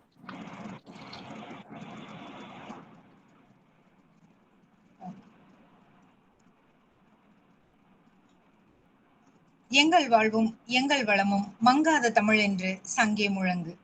அன்னை தமிழுக்கும் ஆன்றோர் நிறைந்த அவைக்கும் முத்தான என் முதற்கண் வணக்கத்தினை உரித்தாக்கிக் கொள்கின்றேன். நான் முனைவர் கவிதா ராஜசேகர், திருச்செங்கோடு விவேகானந்தா கலை மற்றும் அறிவியல் மகளிர் கல்லூரி தன்னாட்சி தமிழ் உயராய்வு துறையினுடைய தலைவர். தமிழ்நாடு ஆசிரியர் கல்வியியல் பல்கலைக்கழகம் பள்ளி ஆசிரியர்களுக்கான திறன் மேம்பாட்டு பயிற்சி மையம் சென்னை அசிஸ்ட் உலக சாதனைக்கான 24 உட்தலைப்புகளுடன் 24 கல்வி நிறுவனங்கள் பங்கு பெறக்கூடிய பன்னாட்டு தொடர் வலையரங்கு 24 மணி நேர தொடர் நிகழ்வு தமிழ் அமெரிக்கா தொலைக்காட்சியில் நேரடி ஒளிபரப்பாக நிகழ்ந்து கொண்டிருக்கிறது. தலைப்பு, நிகழ்வினுடைய தலைப்பு நூலாய்வு, எண்ணங்களின் கருவூலமே புத்தகங்கள். இந்த சிறப்பான ஒரு நிகழ்வினை இவ்வளவு அழகாக ஒருங்கிணைத்து நடத்தி கொண்டிருக்கக்கூடிய தமிழ்நாடு ஆசிரியர் கல்வியியல் பல்கலைக்கழகத்தினுடைய அனைத்து நிலை நிர்வாகிகளுக்கும் எங்களுடைய மனமார்ந்த வணக்கத்தினை தெரிவித்துக் கொள்கின்றேன். அதிலும் குறிப்பாக இந்த நிகழ்வின் ஒருங்கிணைப்பாளர் முனைவர் சிவசக்தி ராஜம்மாள் அம்மா அவர்களுக்கும், இணை ஒருங்கிணைப்பாளர் முனைவர் தி பிரேமலதா அம்மா அவர்களுக்கும், துணை ஒருங்கிணைப்பாளர் சபிதா சண்முகப்பிரியா அவர்களுக்கும் எங்களுடைய விவேகானந்தா மகளிர் கல்வி நிறுவனங்களின் சார்பாக நெஞ்சார்ந்த நன்றியினையும் வணக்கத்தினையும் உரித்தாக்கிக் கொள்கின்றேன். இந்த ஒரு உலக சாதனை நிகழ்வில் எங்கள் கல்லூரியும் கலந்து கொள்வதற்கு அனுமதி அளித்த எங்களுடைய தாளாளர் உள்ளிட்ட நிர்வாகத்தினர் அனைவருக்கும், முதல்வர் மற்றும் இயக்குனர் ஐயா அவர்களுக்கும் எங்கள் தமிழ் உயராய்வு துறையின் சார்பாக மனமார்ந்த வணக்கங்களை உரித்தாக்கிக் கொள்கின்றேன். இந்த 1 மணி நேர நிகழ்வில் நாங்கள் எடுத்துக்கொண்டிருக்கக்கூடிய தலைப்பு நூலும் நூலாசிரியரும். 2 நூல் ஆசிரியர்கள் இந்த நிகழ்வில் நம்மோடு இணைந்திருக்கிறார்கள். 2 மாணவ செல்வங்கள் அவர்களுடைய நூல்களை திறனாய்வு செய்ய இருக்கிறார்கள். அவ்வாறு நம்மோடு இணைந்திருக்கக்கூடிய நூலாசிரியர்கள் நாவலாசிரியர் எழுத்தாளர் திரு கலைக்கோவன் ஐயா அவர்கள். அவருடைய பதிமுகம் நாவலானது முதலாவதாக திறனாய்வுக்கு எடுத்துக்கொள்ள இருக்கிறது. திறனாய்வு செய்யக்கூடியவர் முதுகலை 2ஆம் ஆண்டு மாணவி செல்வி தீபா அவர்கள். 2வது நாவலாக கவிஞர் பூபாலன் ஐயா அவர்களினுடைய திரும்புதல் சாத்தியமற்ற பாதை என்னும் கவிதை நூலானது திறனாய்வுக்கு எடுத்துக்கொள்ளப்படுகிறது. அந்த நூலை திறனாய்வு செய்யக்கூடியவர் முதுகலை 1ஆம் ஆண்டு மாணவி செல்வி தீபிகா அவர்கள். இந்த நிகழ்வில் வரவேற்புரை வழங்கி சென்றிருக்கக்கூடிய எங்களுடைய துறையின் மூத்த பேராசிரியர் ரவிச்சந்திரன் ஐயா அவர்களுக்கும், நன்றியுரை வழங்க இருக்கக்கூடிய மூத்த பேராசிரியர் திரு சந்திரசேகரன் ஐயா அவர்களுக்கும் என்னுடைய வணக்கத்தினை உரித்தாக்கிக் கொள்கின்றேன். இவ்வளவு அழகாக இந்த நிகழ்வினை நெறியாள்கை செய்து கொண்டிருக்கக்கூடிய என்னுடைய துறையின் பேராசிரியர் திருமதி நித்யா அவர்களுக்கும் எங்களுடைய வணக்கத்தை தெரிவித்துக் கொண்டு, அன்பு மாணவ செல்வங்களுக்கு எங்களுடைய வாழ்த்துக்களையும் கூறிக்கொண்டு இந்த நிகழ்வு இனிதாக தொடங்க எல்லாம் வல்ல இறைவனை வேண்டிக் கொள்கின்றேன். நன்றி. அடுத்த நிகழ்வாக நூல் திறனாய்வு. முதலாவதாக எழுத்தாளர் நாவலாசிரியர் கலைக்கோவன் ஐயா அவர்கள் எழுதிய பதிமுகம் நாவலை திறனாய்வு செய்ய வருகிறார் நம்முடைய விவேகானந்தா கலை மற்றும் அறிவியல் மகளிர் கல்லூரி தன்னாட்சி தமிழ் உயராய்வு துறையின் முதுகலை 2ஆம் ஆண்டு மாணவி செல்வி தீபா அவர்கள். வாருங்கள் தீபா. அனைவருக்கும் வணக்கம். எனது பெயர் சா தீபா. நான் விவேகானந்தா கலை மற்றும் அறிவியல் மகளிர் கல்லூரி தன்னாட்சி தமிழ் உயராய்வு துறையில் முதுகலை 2ஆம் ஆண்டு தமிழ் இலக்கியம் பயின்று வருகிறேன். இன்று திறனாய்விற்காக நான் எடுத்துக்கொண்ட புத்தகம் பதிமுகம். எழுதியவர் கலைக்கோவன் என இயற்பெயர் கொண்ட செயலேன்கோ ஐயா அவர்களின் பதிமுகம் நாவல். இவர் ஆசிரியர், நூலாசிரியர், நாவல் ஆவணப்பட இயக்குனர், பன்னாட்டு அளவிலான கருத்தரங்கில் கலந்து கொண்டவர், எழுத்தாளர், பேச்சாளர், பல விருதுகளுக்கு சொந்தக்காரர் ஆகிய கலைக்கோவன் ஐயா அவர்களின் புத்தகத்தை இன்று திறனாய்வு செய்ய உள்ளேன். பதிமுகம் நாவல் கல்வி வழங்க அரசியலை பற்றி பேசுகின்றனர். நாவலுக்கான கதைக்களம் கேரளா மற்றும் தமிழக எல்லை பகுதியான மலையூரில் உள்ள அரசு கலை மற்றும் அறிவியல் கல்லூரியில் இயங்கும் இடதுசாரி மாணவர் அமைப்பை பற்றி பேசுகிறது. இவற்றில் மாணவர்கள் எவ்வாறு இயங்குகின்றனர், செயல்படுகின்றனர், அவர்களின் ஆக்கத்திறன் எவ்வாறு மேம்படுகின்றன என்பதை பற்றியெல்லாம் நாவல் பேசுகிறது. அது மட்டுமல்லாமல் சுதந்திரம், சமத்துவம், சகோதரத்துவம் போன்றவையும் வலியுறுத்தப்படுகிறது. மாணவர்கள் மாணவியத்தில் முதலில் கடைசியில் செல்வதை உறுதிப்படுத்துகின்றனர். இந்நாவல் மொத்தம் 12 பகுதியாக பிரிக்கப்பட்டுள்ளது. முதல் பகுதி இடி. அப்பகுதியில் விஜயன், குமரன், சந்தியா, மீரா, வாசுதேவன், மணி, முரளி, பருதிவளவன், கோபாலன் போன்ற கதை மாந்தர்கள் காணப்படுகின்றனர். இப்பகுதியில் கல்லூரி அமைந்த இடம், முதல்வர் அறை, மாணவர் சங்க ஆபீஸ், மாணவர்களுக்கான போராட்டத்தை பற்றிய செய்திகள் முதல் பகுதியில் கொடுக்கப்பட்டுள்ளது. 2ஆம் பகுதியில் விஜயன் தந்தை, விஜயன் மாமா பீனு, சீனியர் சுப்பிரமணி என்கிற சுப்பு, ஜானகி, தமிழ் மீனாட்சி, ஜோசப், சோபி, துரை, மணிகண்டன், டாக்டர் சுப்பு போன்ற கதை மாந்தர்கள் காணப்படுகின்றனர். இக்கதையில் விஜயன் என்ற கதை மாந்தரின் தந்தை மாமா பினு போன்றவர்கள் கம்யூனிஸ்ட் கட்சியின் முன்னாள் இணைந்து செயல்பட்டு வருபவர்கள். அவரை தொடர்ந்து வரும் விஜயன் என்பதை சொல்கிறார்கள். அது மட்டும் இல்லாமல் பீனு அவர் வாழ்ந்த காலகட்டத்தில் அவருக்கு இந்த கம்யூனிஸ்ட் கட்சி அப்படிங்கிறது மிக குறைவாதான் இருந்துச்சு. அந்த சூழல்ல இந்த கட்சிக்கான ஒரு மாணவர் அமைப்பை உருவாக்கி அதுல இயங்குறது அப்படிங்கிறது குறைவாதான் இருந்துச்சு. ஆனா இவங்க கல்லூரியில நுழையிறப்ப நிறைய மாணவர்கள் இயக்கம் இருக்கு. அதையெல்லாம் தான் இவர் முதல் நாள் கல்லூரி போடுறப்ப கண்ணிலப்படுது.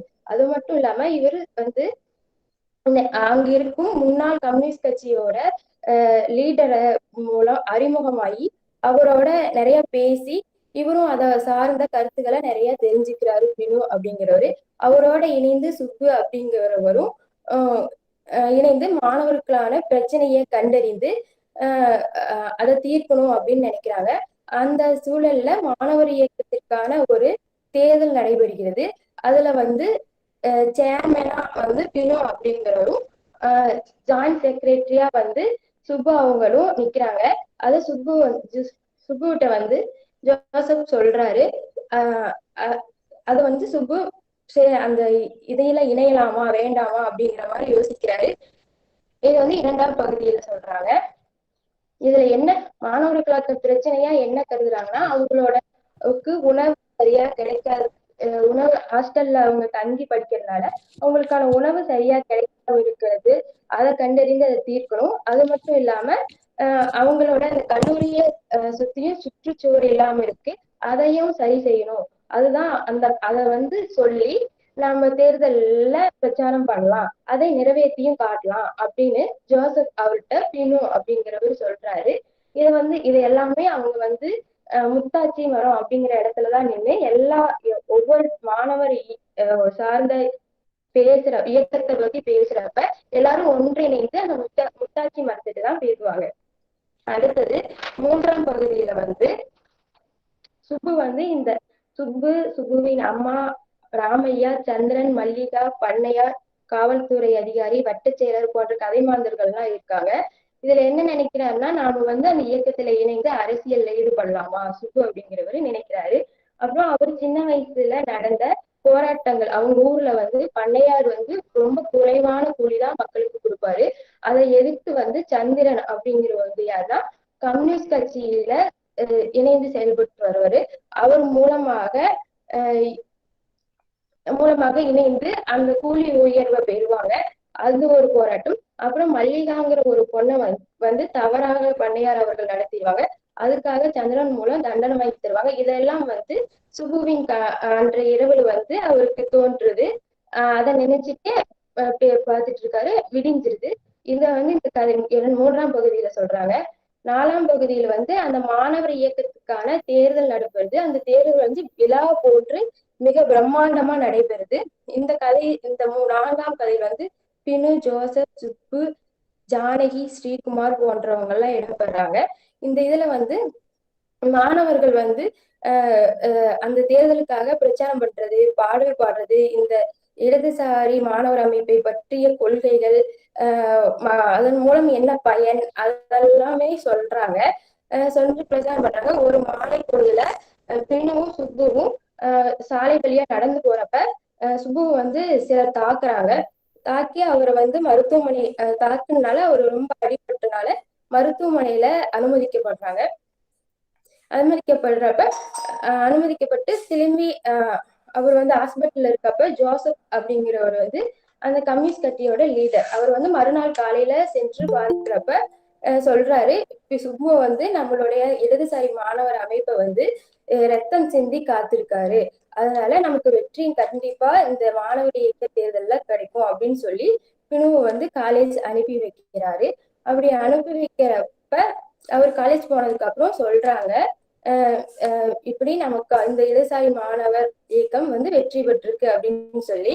அன்று வந்து பின்னுவால காக்கப்பட்ட இடதுசாரி மாணவர் அமைப்பை வந்து இன்றளவும் விஜயன் காத்து வராரு அப்படின்னு இந்த 4ஆவது பகுதியில சொல்றாங்க. 5ஆவது பகுதி மின்னல். இந்த பகுதியில வந்து என்னன்னா, விஜயன் நடந்து வர்றது பார்த்தா அப்போது பின்னு எப்படி நடந்து வந்தாரோ அது மாதிரியே இருக்கு அப்படின்னு வந்து ஒரு மூத்த பேராசிரியர் நினைக்கிறாரு. காலம் வந்து மாணவர்களை அவங்கள பின்தொடர்ந்து வர வைக்குது அப்படின்னு சொல்றாரு. அது மட்டும் இல்லாம இந்த மாணவர் இயக்கத்துல சேர்ந்து ஒரு மாணவன் கூட படிக்காம போயிட்டான் அப்படின்னு இருக்கக்கூடாது அப்படிங்கிறதுக்காக இந்த 5ஆம் கதை இதுல வந்து பினு, விஜயன், ஹெச்ஓடி, சுபஸ்ரீ, குமரன், சந்தியா அவங்க எல்லாம் இருக்காங்க.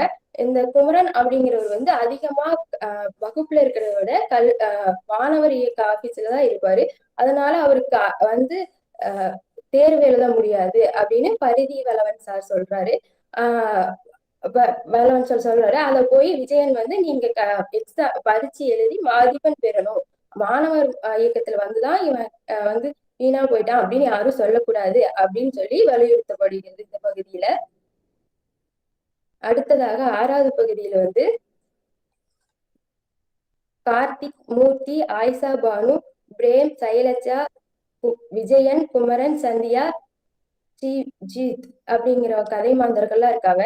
இதுல என்ன சொல்றாங்கன்னா, இங்க மாணவர் அமைப்பு அப்படிங்கிறது வந்து ஒரு எல்லாம் இணைந்து செயல்படுறாங்க.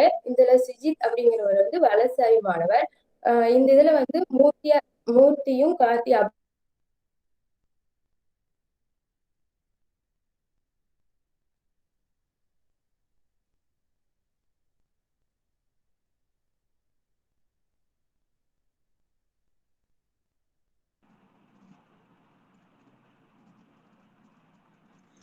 தீபா இனிப்புல இருக்கீங்களா?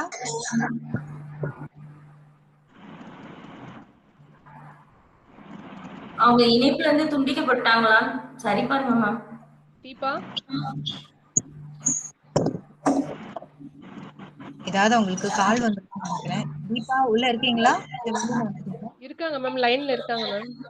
தீபா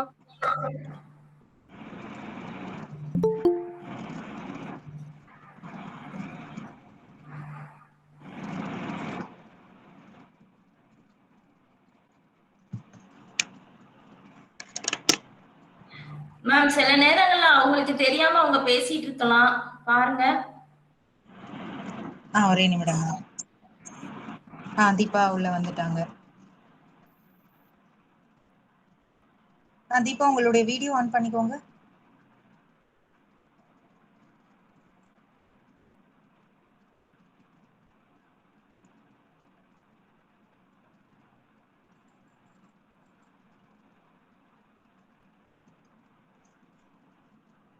தீபா இணைப்புல வந்துட்டீங்களா?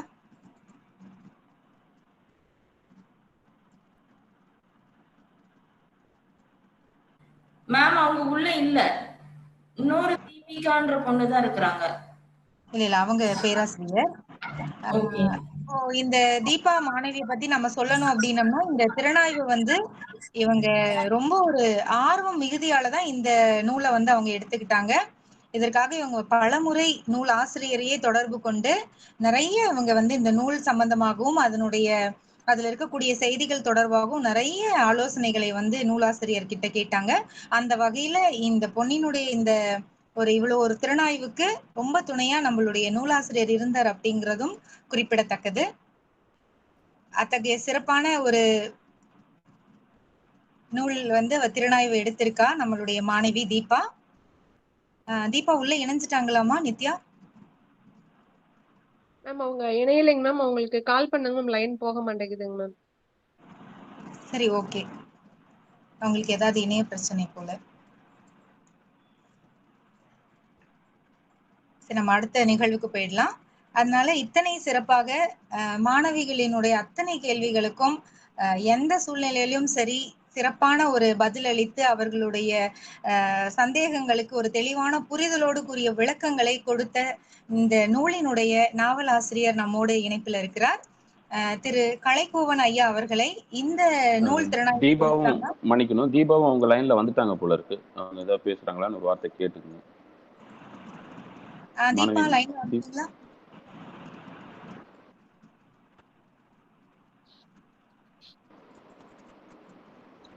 மைக் ஆன் பண்ணாம இருக்காங்க. தீபா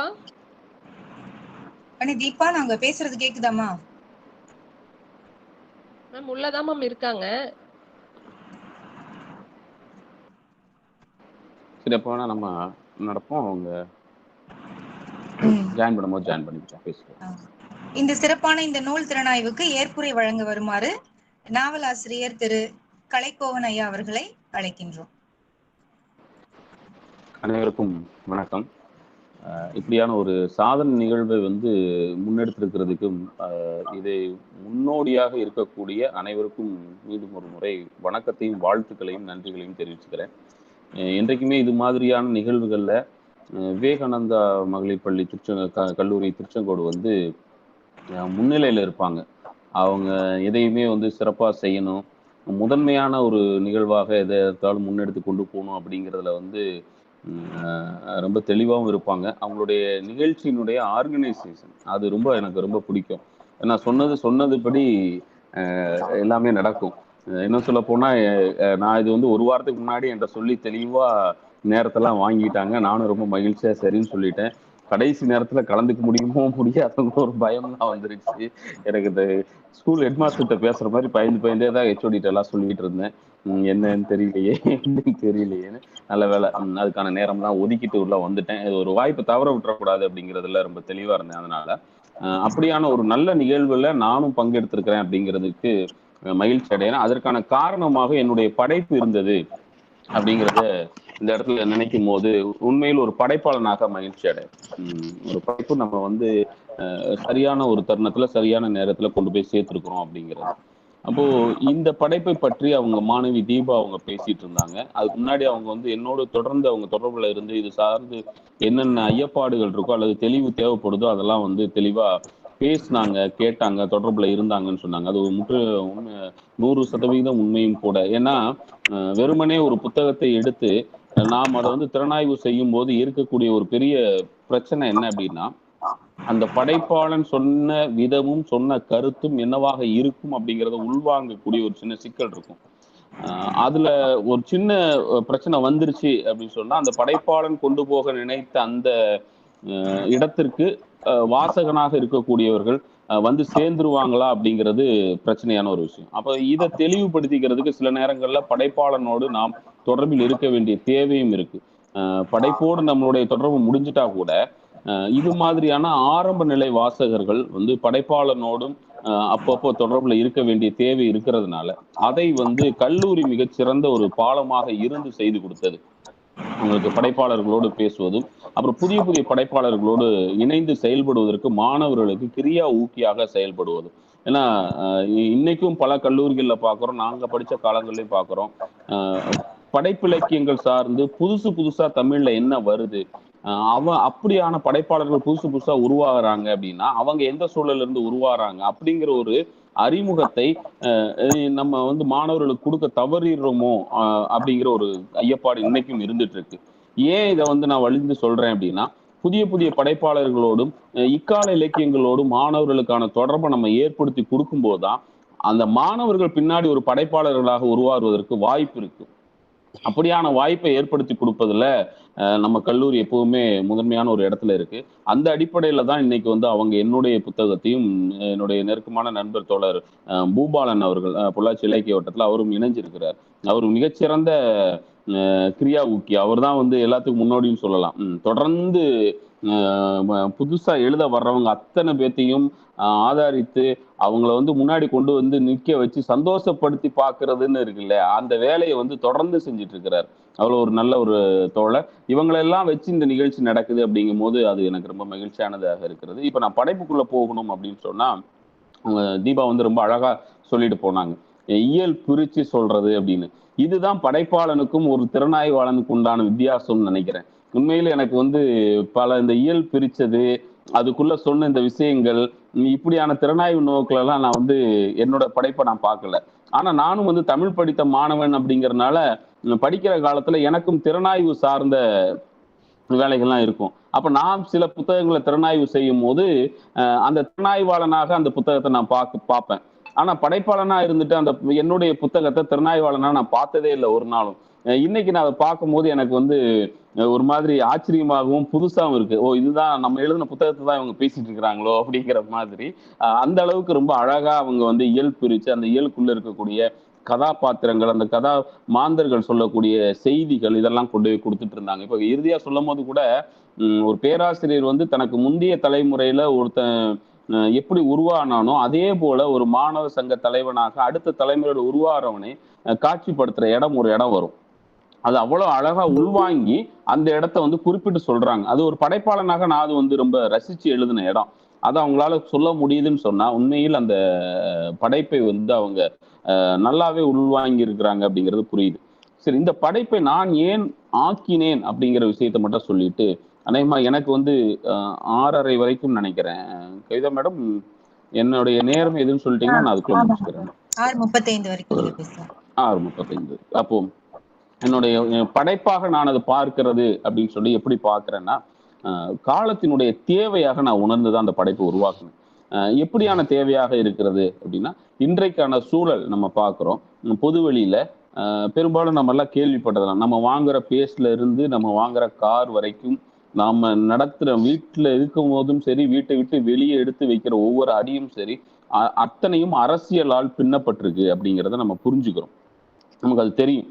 நம்ம விரும்பினாலும் விரும்பாட்டியும் நாம் ஏதோ ஒரு சூழல்ல அரசியலுக்குள் ஆட்பட்டு தான் நம்ம இருக்கிறோம். நமக்கு அது வந்து பிரச்சனையா இருக்கும் அப்படிங்கறதுனால வெளியே காட்டிக்காம இருக்கிறோமே ஒழிய, ஒவ்வொருத்தரும் ஏதோ ஒரு வகையில் ஒரு அரசியலுக்குள் பிணைக்கப்பட்டு தான் இருக்கிறோம். அப்ப அந்த அரசியலை நாம் புரிஞ்சிக்காம அதுல இருந்து விலகிட்டோம் அப்படின்னு சொன்னா இதெல்லாம் நமக்கான பிரச்சனைகள்லாம் சரியாயிருமானா 100% சரியே ஆகவே ஆகாது அப்படிங்கிறத நான் நம்புறேன். அப்போ ஒவ்வொருத்தரும் தனக்கான அரசியல், தன்னை சுற்றி இருக்கக்கூடிய அரசியல் அப்படிங்கிற ஒண்ணு இருக்கு இல்லையா, அந்த அரசியலுக்குள் தான் எந்த இடத்துல இருக்கிறோங்கிறத உணர வேண்டிய தேவை இருக்கு. உணர்ந்து அதற்கேத்த மாதிரி அவங்க வந்து அவங்க தன்னுடைய எதிர்வினை ஆற்ற வேண்டிய தருணம் இது. அப்போ இதை நம்ம எப்ப புரிஞ்சுக்க முடியும், அல்லது ஏன் நம்ம ஒதுங்கி இருக்கிறோம் அப்படிங்கிற இந்த 2 கேள்வியை நம்ம முன்வைக்க வேண்டியது இருக்கு. அப்படி முன்வைச்சோம் அப்படின்னு சொன்னா ஒதுங்கி இருப்பதற்கான காரணம் வந்து ரொம்ப வெளிப்படையா சொல்லலாம். சில நேரங்கள் அது நமக்கே வந்து ஒரு மாதிரி குத்தலாக இருந்தாலும் வேற வழி இல்லை, சொல்லிதான் ஆகணும். என்ன நமக்கு அரசியல் தெரியல, அவ்வளவுதான். எனக்கு அந்த அரசியல் தெரியாது, அதனால நான் ஒதுங்கி இருக்கிறேன் அப்படின்னு சொல்றதுக்கு மனம் ஒப்புக்கொள்ளாமல், இல்லைங்க எனக்கு அரசியல்லாம் பிடிக்காதுங்க, நான் ஒதுங்கி இருக்கிறேங்க அப்படிங்கிற வார்த்தையை நம்ம சொல்லிடுறோம். பிடிக்காது என்பது அல்ல, எனக்கு தெரியாது என்பதுதான் உண்மை. நம்ம தெரிஞ்சோ தெரியாமலோ நம்ம அதுக்குள்ள இருக்கிறோம். ஆனா அதை பத்தி நம்ம தெரிஞ்சுக்க விருப்பம் இல்லாம இருக்கிறோம், அவ்வளவுதான். அப்போ இது எந்த இடத்துல தெரியாம போச்சு அப்படின்னு சொல்லி இந்த சுய விமர்சனம் நமக்குள்ள தேவைப்படுது. அப்படியான விமர்சனத்துக்கு முன்வைக்கும் போதுதான் அது எங்கன்னா நமக்கு பருவம் வரும்போது இந்த அரசியல் வந்து நமக்குள்ள புரிதலை உண்டாக்க வேண்டிய தேவை இருக்கு. ஆனா அந்த சமயத்துல நம்மை சுற்றி இருக்கக்கூடிய சமூகம் என்ன சொல்லிடுது அப்படின்னா, இதெல்லாம் உனக்கு தேவையில்லாத வேலை, உனக்கு என்ன வேலையோ அதை நீ பாரு, அதுக்கெல்லாம் வேற ஒருத்தர் இருக்கான், அவன் பார்த்துப்பான் அப்படிங்கிற மாதிரியான வார்த்தைகள் நம்மளை என்ன பண்ணிருதுன்னா, சரியா அரசியலை புரிஞ்சிக்க வேண்டிய, அதாவது 18 வயசுல நம்ம ஓட்டு போடுறோம் அப்படின்னு சொன்னா யாருக்கு ஓட்டு போட போறோங்கிறத நம்ம ஆராய்ஞ்சு நம்ம செய்ய வேண்டிய ஒரு கடமையை செய்ய விடாம இந்த சமூகம், நம்மை சுற்றி இருக்கக்கூடிய சமூகம் தடுக்குது. என்ன சொல்லுது, இது உனக்கு தேவையில்லாத விஷயம், இது தெரிஞ்சுட்டு என்ன பண்ண போற, உங்களுக்கு தெரிஞ்சவங்களுக்கு ஓட்டு போடு, அவ்வளவுதான். இல்லைன்னா அந்த சமயத்துல நமக்கு யார் வந்து ஹீரோவா காட்சிப்படுத்தப்படுறாங்களோ அவங்களுக்கு நம்ம வந்து ஓட்டு போட்டா போதும் அப்படிங்கிற ஒரு மனநிலைக்கு நம்ம மாறிடுறோம். இந்த மனநிலை எதோடு ஒப்பிட்டு நான் பாக்குறேன் அப்படின்னு சொன்னா, ஓட்டுக்கு பணம் வாங்கி கொண்டு ஓட்டு போடுறவர்களை எப்படி நம்ம குறை சொல்றோமோ, ஓட்டு போடுவதற்காக சில சலுகைகளை அந்த நேரத்துல பெற்றுக்கொண்டு அந்த நேரத்தினுடைய சலுகைகளுக்காக ஒரு கட்சியை தீர்மானிச்சு நம்ம ஓட்டு போடுறோமோ, அதெல்லாம் எப்படி தவறுன்னு நம்ம சொல்றோமோ, அதுக்கு இணையான தவறு நம்ம அந்த அரசியலையே தெரிஞ்சுக்காம நான் போய் ஓட்டு போடுறேன்னு போய் ஏதோ ஒண்ணு எனக்கு பிடிச்சதெல்லாம் நான் போய் போட்டு வந்துட்டேன்னு சொல்றதும். இந்த 3ம் ஒன்றுதான் நான் வச்சு பார்க்கிறேன். அப்போ நமக்கு அரசியல் புரிதல் இல்லாம நம்ம வந்து அதை முன்னெடுத்துட்டு போறது அப்படிங்கிறது மிகப்பெரிய தவறாக நான் பார்க்கிறேன். அப்ப அந்த இடத்துலதான் நமக்கு சிக்கல் வருது. பருவத்தில் இப்படியான தவறுகளில் இருந்து நம்ம வெளியே வரணும்னா நமக்கு அரசு செய்ய வேண்டிய தேவை. அது யார் சொல்லிக் கொடுப்பா, எங்க சொல்லிக் கொடுப்பாங்க அப்படின்னா, அது நம்ம சுத்தி இருக்கிறவங்ககிட்ட இருந்து தான் நம்ம கத்துக்க வேண்டியது. தனியா அதுக்கு வந்து வகுப்பு எடுத்துட்டோ அல்லது தனியா உட்கார்ந்து ஒருத்தர் சொல்லிக் கொடுக்கிறதோ அது 2வது கட்டம். முதல் கட்டம் என்னன்னா, காதையும் கண்ணையும் திறந்து வைத்துக் கொண்டு நம்மை சுற்றி நடக்கக்கூடிய அத்தனையும் உள்வாங்க வேண்டிய தேவை இருக்கு. கரெக்டா அந்த 10 நம்ம எங்க போயிடுறோம்னா, படிக்கிற பசங்க எல்லாம் கல்லூரி போறாங்க, அந்த பள்ளி பருவம் முடிகிற சமயம், இப்படியான இடங்களுக்கு வர்ற நேரத்துல என்ன ஆயிருதுன்னா, 3 வருஷம் நீ எப்படியாவது கஷ்டப்பட்டு படிச்சேன்னா நாளைக்கு ஒரு நல்ல வேலைக்கு போய் நல்லா சம்பாதிச்சு லைஃப்ல செட்டில் ஆயிடலாம், அதனால இப்போ போய் இந்த அரசியல் எல்லாம் வேண்டாம். அப்படி நினைக்கக்கூடிய யாருமே இந்த சமயத்தில் இது வேண்டாம் இது வேண்டாம் வேற எதையுமே தடுக்கிறது இல்லை. உதாரணத்துக்கு சொல்லணும்னா, இங்க 10 இருக்கக்கூடிய இளைஞர்கள் அத்தனை பேருக்கும் சினிமா அப்படிங்கிறது மிகப்பெரிய ஒரு மோகமாக இருக்கும். நீங்க அந்த சினிமாங்கிறது அவங்களுடைய நேரத்தை திங்கக்கூடிய, சாப்பிடணும்னு கூட சொல்ல, திங்கக்கூடிய நேரமா இருக்கு. அவ்வளவு நேரத்தை அது திங்கும் போது அது வீண் அப்படின்னு இந்த சமூகம் அவங்களுக்கு சொல்லி கொடுக்கறதே இல்லை. ஏன் அப்படின்னா, அந்த நேரத்தை அவர்கள் வீண் செய்தாலும் பரவாயில்லை, அவனால நமக்கு தொல்லை வராம இருந்தா போதும்னு பலரும் நினைக்கிறாங்க. அப்ப அவனுக்கு இவன் வந்து எப்ப விழிஞ்சுக்கிறானோ அப்ப ஏமாற்றுபவனுக்கு தொல்லை ஏற்படும்ங்கிறதுனால அவர்கள் எல்லாம் ரொம்ப டெக்னிக்கா என்ன கையாளுறாங்கன்னா, இது உனக்கு வேண்டாம், ஒதுங்கிரு, இது உனக்கு பிரச்சனை, வாழ்க்கையில முன்னேற வழியை பாரு அப்படின்னு அரசியலை மட்டும் தீண்டத்தகாத ஒன்றாக ஒதுக்கி விடுறாங்க. ஒதுக்கி விடுறதுனால ஏற்படுற சிக்கல் என்னன்னா, இவனுக்கு கடைசி வரைக்கும் அரசியல் தெரியறது இல்லை, ஒரு 30-40 வயசுல அது என்னங்கிறதே புரியறது இல்லை. அப்ப அதுல இருந்து விலகி போய் கடைசியில என்ன சொல்லிடுறான்னா, எனக்கு அரசியல் பிடிக்காதுங்க அப்படின்னு. உண்மையில் அவனுக்கு அரசியல் தெரியாது, அவனுக்கு அந்த அறிவு இல்லை அப்படிங்கிறத நம்ம திறந்த மனதோடு ஏத்துக்கணும். அப்ப இந்த திறந்த மனதோடு ஏத்துக்கிற அந்த நிலையை புரிஞ்சுக்கிட்டு அதுக்கு ஒரு சுய விமர்சனமாக நம்ம ஏதாவது ஒண்ணு செய்யணும்னு நினைச்சா, நம் பருவத்தில் நம்மை சுற்றி நடக்கக்கூடிய அரசியலை புரிந்து கொள்வதற்கு நாம் முயற்சி செய்யணும். அதற்கான ஒரு வாய்ப்பை யார் ஏற்படுத்தி கொடுக்குறான்னா, நம்ம அப்பா அம்மாவோ நம்ம வீட்டுல இருக்கிறவங்களோ அண்ணன் தங்கச்சியோ இவங்கெல்லாம் ஏற்படுத்தி கொடுப்பதை விடவும் நம்மோடு இருக்கக்கூடிய சக நண்பர்கள் இருக்காங்கல்ல, அவங்களோட பேசும். அவங்களோட கலந்துரையாடல். இப்போ ஒருத்தருக்கு ஒருத்தர் அந்த அரசியல் புரிதலை ஏற்படுத்த ஆரம்பிச்சிட்டாங்க அப்படின்னு சொன்னா அங்க இருந்து தான் இவன் உலகத்தை பார்க்க ஆரம்பிக்கிறான். அப்ப இந்த இடத்துல எனக்கு ஒரு தேவை இருந்துச்சு. நம்ம கல்லூரி மாதிரி இப்ப திருச்செங்கோடு கல்லூரி மாதிரியே நான் வந்து கேரளாவில் இருக்கக்கூடிய ஒரு கல்லூரிக்கு ஒரு செமினாருக்காக பேச அழைச்சிருந்தாங்க. அப்போ அங்க அழைப்பாளரை நான் போயிருந்தேன். அங்க இருக்கக்கூடிய அந்த கல்லூரி வளாகத்தையும் அங்க இருக்கக்கூடிய கல்லூரி மாணவர்களுடைய வாழ்க்கை சூழலையும் நான் பார்க்கும்போது எனக்கு ரொம்ப வியப்பாகவும் ஆச்சரியமாகவும் பிரமிப்பாகவும் இருந்துச்சு. என்னன்னா அந்த கல்லூரியினுடைய சுவர்கள்ல நம்ம ஊர்ல பெரும்பாலும் இந்த கல்லூரி சுவர்கள்ல பார்த்தா நம்ம வந்து அவங்களுக்கு பிடிச்ச ஹீரோ பேரு ஹீரோயின் பேர்லாம் எழுதி வச்சு சினிமா பேர் எழுதி வச்சு டைலாக் எழுதி வச்சு இப்படியெல்லாம் நம்ம பார்த்துருப்போம். இன்னும் சொல்ல போனா வெளிப்படையா கொஞ்சம் உடைச்சு சொல்லணும்னா கூட பல நேரங்கள்ல வந்து கெட்ட வார்த்தைகளை எழுதுவதற்காகவே நம்மளுடைய சுவர்கள் படைக்கப்பட்டதாகவே மாறி போயிருக்கும். ஆனா அந்த கல்லூரியில நான் சுத்தி வந்து பார்த்தேன். பல இடங்கள்ல எழுதியிருந்தாங்க. எல்லாமே மலையாளத்துல தான் எழுதியிருந்தாங்க. எனக்கு மலையாளம் தெரியாது, படிக்க தெரியாதுனாலும் சுத்தி வரும்போது பார்க்கும் போதெல்லாம் என்னென்னமோ எழுதியிருக்கிறாங்களே, என்ன எழுதியிருக்கிறாங்கன்னு அங்க தமிழ் மலையாளம் தெரிந்த ஒரு பையனை கூப்பிட்டு கேட்டா அவன் படிச்சு காட்டின அத்தனையும் அரசியல் வசனங்கள். அரசு சார்ந்தும் அரசியல் சார்ந்தும் காரசாரமான விவாதங்களை அவன் கொள்கை சார்ந்த விவாதங்களை சுவர்கள்ல வெளிப்படுத்துறான். எனக்கு ரொம்ப ஆச்சரியமா இருந்துச்சு. எப்படி இப்படி இவ்வளவு தூரம் இப்போ நீங்க அதுல ஒரு வரி எழுதியிருக்காங்க அப்படின்னு சொன்னா நீங்க வந்து மரம் சும்மா இருந்தாலும் காற்று விடுவதில்லை அப்படின்னு ஒண்ணு எழுதியிருக்கிறான் அப்படின்னா இதை யார் சொன்னா, இது எதுக்காக சொல்றாங்க, இந்த வசனத்தின் மூலமா அவன் என்ன சொல்ல விரும்புறான், இதெல்லாம் தெரியாம ஒரு பையன் அந்த வசனத்தை எழுதவே முடியாது. அதுல எழுதியிருக்கிறத புரிஞ்சுக்காம அதை படிச்சு ஒருத்தன் வந்து கடந்து போயிடவே முடியாது. அப்போ ஒரு கம்யூனிஸ்ட் சித்தாந்தத்தை பேசும்போது ஒருத்தன் சொல்றக்கூடிய வரியாகத்தான் நம்ம இதை பார்க்கிறோம். மரம் சும்மா இருந்தாலும் காற்று விடுவதில்லைன்னா நீ வேலை செய்யாம இருந்தா கூட சமூகம் உன்னை சும்மா இருக்க விடாது, நீ இந்த சமூகத்துக்காக உழைக்க வேண்டிய தேவையில் இருக்கிற சமூகத்தை பார் அப்படிங்கிற சித்தாந்தத்தை அந்த ஒரு வரியில அவன் எழுதிட்டு போயிடுறான். ஒரு முழுக்க இருக்கு. நீங்க அப்ப அவன்கிட்ட பேச வேண்டியது இருக்கு, அந்த தேவை இருக்கு. அப்ப இதை அவன் புரிஞ்சுக்கிட்டதுனாலதான் அதை எழுதுறாங்க போது அவன் அந்த படிப்பை முடிச்சுட்டு வெளியே வரும்போது இந்த சமூகத்தை பார்க்கக்கூடிய விதமே வேறையா இருக்கு. நம்ம வெறுமனே புத்தகத்துல இருக்கிற வரலாறுகளை படிச்சுட்டு அந்த வரலாறுகள் புத்தகத்தில் இருப்பதுதான் உண்மை வரலாறுகள் நம்ம நினைச்சிட்டு ஒரு வாழ்க்கையை வாழ்றோம்ல, அது இல்ல, வெளியே சமூகத்தோடு பிணைக்கப்பட்ட வரலாறு வேற அப்படிங்கிறத அவன் புரிஞ்சுட்டு வெளியே வர்றான். எனக்கு ரொம்ப ஆச்சரியமா இருந்துச்சு. அப்போ இப்படியெல்லாம் அவங்க அரசியல் பேசி இந்த வெளியே இருக்கிற சித்தாந்தங்களை புரிஞ்சுக்கிற அளவுக்கு அவங்களுக்கு பக்குவம் இருக்கானே எனக்கு சந்தேகமா இருந்துச்சு. அப்போ அந்த பசங்க கூட்டிட்டு போனது ஒரு பெரிய ஒரு வகுப்பறை மாதிரி இருக்கக்கூடிய ஒரு இடத்துக்கு கூட்டிட்டு போனா அது மாணவர் சங்கத்தினுடைய அறை, அது அவங்களுக்கான ரூம். உள்ள போனா அங்க அத்தனை புத்தகங்கள் இருக்கு, அத்தனை கவிதைகள் எழுதி வச்சிருக்கிறாங்க. இந்த பதிமுகம் புத்தகத்தினுடைய கடைசி பக்கத்துல கூட நான் அந்த கவிதை தான் எழுதி வச்சிருக்கேன். அப்போ அந்த கவிதைகள் வந்து அத்தனையும் அரசியல் பேசக்கூடியதா இருக்கு. நான் வெறுமனே காதல் கவிதைகள் அப்படின்னு நம்ம அதை கடந்து போயிட முடியாது. அப்படியும் அது கிடையாது. உதாரணத்துக்கு ஒரு கவிதை இருந்துச்சு, அதை மொழிபெயர்த்து ஒரு நண்பர்கிட்ட கேட்டேன். அவர் சொன்னாரு, அது தலைப்பை என்ன கொடுத்திருந்தாங்கன்னா கடுங்காப்பியின் காதல் அப்படின்னு கொடுத்திருந்தது. நான் ஒரு மாணவர்கள் இருக்கக்கூடிய அறையில வந்து இப்படி எழுதியிருக்கிறான்னா அவன் காதலை பத்தான எழுதியிருப்பான். நமக்கு வெளிப்படையா காதல் அது எந்த மீனிங் எடுப்போமோ அதே மீனிங்ல அந்த கவிதை இருக்கு நான் நினைச்சேன். அப்படித்தான் அதை புரிஞ்சுக்கவும் ஆரம்பிச்சேன்.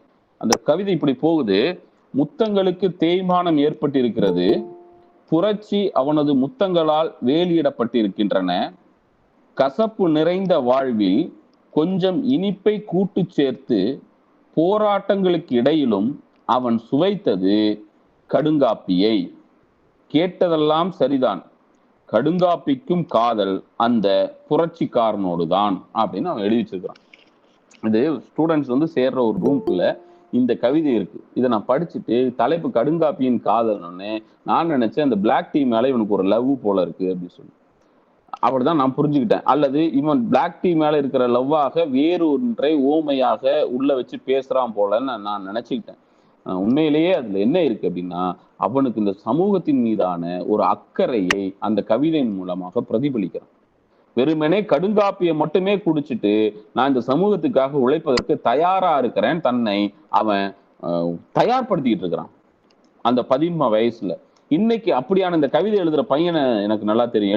எழுதின பையனை அவன் இப்போ ஒரு 3 நாளைக்கு முன்னாடி அந்த தம்பி எனக்கு ஃபோன் பண்ணார். ஃபோன் பண்ணி என்ன கேட்டார் அப்படின்னா, நம்ம ஊர்ல வந்து ஒரு பொண்ணு படிக்கிறதுக்கு ரொம்ப கஷ்டப்பட்டுட்டு இருக்காங்க, அவர் காலேஜ் ஃபீஸ் கட்ட முடியல, நீங்க ஏதாவது உதவி செய்ய முடியுமா அப்படின்னு கேட்டார். உதவி செஞ்சோம். இப்போ அந்த பொண்ணு போய் காலேஜில் சேர்ந்துட்டாங்கிறது ஒரு பக்கம். இந்த கவிதை எழுதின பையன் சமூகத்துல இன்னைக்கு என்னவா இருக்கிறான்னு பாருங்க. இன்னொருத்தர் படிக்கணும், இந்த சமூகத்துல அடுத்தடுத்து நம்ம முன்ன கொண்டு போகணும், இந்த சமூகத்துல இருக்கக்கூடிய மனிதனுக்கு நம்ம பிரயோஜனமா இருக்கணும்னு இன்னைக்கு அவன் வாழ்ந்துட்டு இருக்கோம். இப்படியாக ஒரு மனிதனை உருவாக்குவதுதான் அரசியல் நான் பார்க்கிறேன். என்றைக்கும் அரசியல் ஒருத்தனை சீரழித்து விடாது. அப்போ இந்த மனிதர்கள் இப்படி கல்லூரியில படிச்சுட்டு வந்த அரசியலை புரிந்து கொண்டவர்கள் நாளைக்கு சமூகத்துல என்னவா இருக்கிறாங்க அப்படிங்கிறத பத்தியும் பேசணும். அப்படின்னால்தான் நான் 3 தலைமுறை மாணவர்களை எடுத்துக்கொண்டு அவர்கள் மாணவ சங்கத்தின் மூலமாக அரசியலை எப்படி பார்க்கறாங்கிறதுக்காக எழுத ஆரம்பிச்சதுதான் இந்த பதிமுகம் அப்படிங்கிற நாவல். அந்த அடிப்படையில இந்த நாவலை வந்து நான் எழுதியிருந்தாலும் கூட இதற்கு முழு இதனுடைய அத்தனை கிரெடிட்டும் போய் சேரும் அப்படின்னு சொன்னா அது வந்து மாணவர் சங்கத்தில் உழைத்த ஒவ்வொரு கண்மணிகளுக்கும் தான் போய் சேரும். அவர்களை வந்து இந்த நேரத்துல நான் வந்து பெருசா மதிக்கிறேன். அவங்களுக்கு மிகப்பெரிய ஒரு வணக்கத்தை நான் செலுத்துறேன். இன்றைக்கும் கூட தமிழ்நாட்டில் பல சாலைகள்ல வந்து இறங்கி நின்று இது ஃபீஸ் அதிகமா இருக்குங்கிறது ஒரு போராட்டமா இருந்தாலும் சரி, கல்வியில வந்து சிலபஸ்ல மாற்றம் ஏற்படுத்தணுங்கிற ஒரு போராட்டமா இருந்தாலும் சரி, இன்றைக்கு நம்ம பெருசா பேசக்கூடிய நீட் முதலான பல பிரச்சனைகளுக்கும் சரி, அவங்க முன்னாடி நின்று தங்களுடைய குரலை வலுவாக கொடுத்து கொண்டே இருக்கிறார்கள். அந்த புரிதல் தான் சமூகத்தில் மிகச்சிறந்த ஒரு இடத்திற்கு அவங்கள கொண்டு போய் சேர்க்குது. அவங்க சமூகத்தை நல்ல நிலைமைக்கு எல்லோருக்குமான ஒரு சமூகத்தை உருவாக்குவதற்காக போராடுவாங்க அப்படிங்கிறத நான் இந்த இடத்துல புரிஞ்சுக்கிறேன். அவங்களுக்கான மிகப்பெரிய ஒரு கிரெடிட்டாக அந்த புத்தகத்தை கொடுத்துட்டேன். இது இனிமேல் இந்த புத்தகத்துக்கும் எனக்குமான தொடர்புங்கிறது எதுவுமே கிடையாது. இதில் வரக்கூடிய அத்தனையும் அவர்களுக்கே போய் சேரட்டும். அந்த அடிப்படையில் ஒரு மாணவர் இதை எடுத்து திறனாய்வு செஞ்சிருக்காங்கிறது மிகப்பெரிய மகிழ்ச்சியான ஒரு விஷயம். அதை ஏற்படுத்தி கொடுத்த, அந்த வாய்ப்பை ஏற்படுத்தி கொடுத்த திருச்செங்கோடு விவேகானந்தா மகளிர் கல்லூரியினுடைய தாளாளர் மற்றும் தமிழ்துறை பேராசிரியர்கள், தமிழ்துறையினுடைய ஹெச்ஓடி, இவங்க எல்லோருக்கும் என்னுடைய நன்றிகளை இந்த நேரத்தில் தெரிவித்துக் கொண்டு, இப்படியான ஒரு வாய்ப்பை வழங்கிய அனைவருக்கும் நன்றியை மீண்டும் தெரிவித்துக் கொண்டு, இந்த நிகழ்ச்சி இப்படி நடக்கக்கூடிய ஒரு சாதனை நிகழ்ச்சி வந்து வெற்றி பெற என்னுடைய மனமார்ந்த வாழ்த்துக்களையும் தெரிவித்துக் கொண்டு வாய்ப்புக்கு நன்றி பாராட்டி வரைபடுகிறேன். நன்றி, வணக்கம். நன்றி ஐயா. சிறப்பான நூல் திறனாய்வு செய்த மாணவி தீபா அவர்களுக்கும் அந்த திறனாய்விற்கான அருமையான ஏற்புரை வழங்கி இருக்கக்கூடிய நாவலாசிரியர் திரு கலைக்கோவன் ஐயா அவர்களுக்கும் எங்களுடைய மனமார்ந்த நன்றியினை தெரிவித்துக் கொள்கின்றோம். மிக்க நன்றி ஐயா. அடுத்ததாக ஆய்வுக்கு எடுத்துக்கொள்ளப்படுவது கவிஞர் திரு பூபாலன் ஐயா அவர்கள் எழுதிய திரும்புதல் சாத்தியமற்ற பாதை என்னும் கவிதை நூல். இந்த நூலை திறனாய்வு செய்ய வருமாறு எங்களது முதுகலை 1ஆம் ஆண்டு மாணவி செல்வி தீபிகா அவர்களை அன்போடு அழைக்கின்றோம்.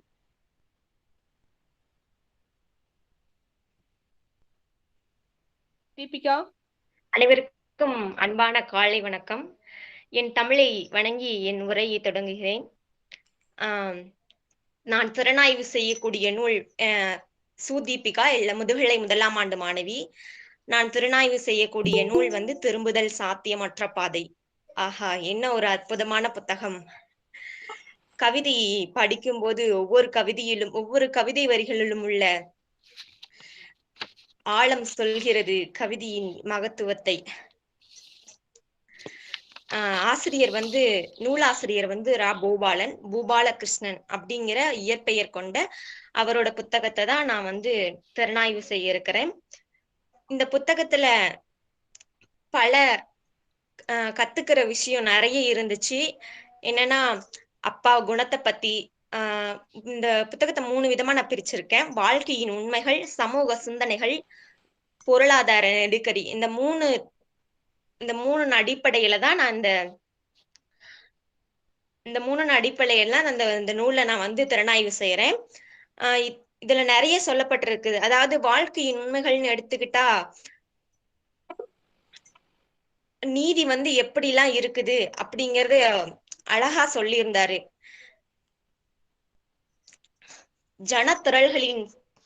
ஜனத்திரள்களின் கால்களில் மிதிவிடும் அற்பப்புழு சாக்கடியில்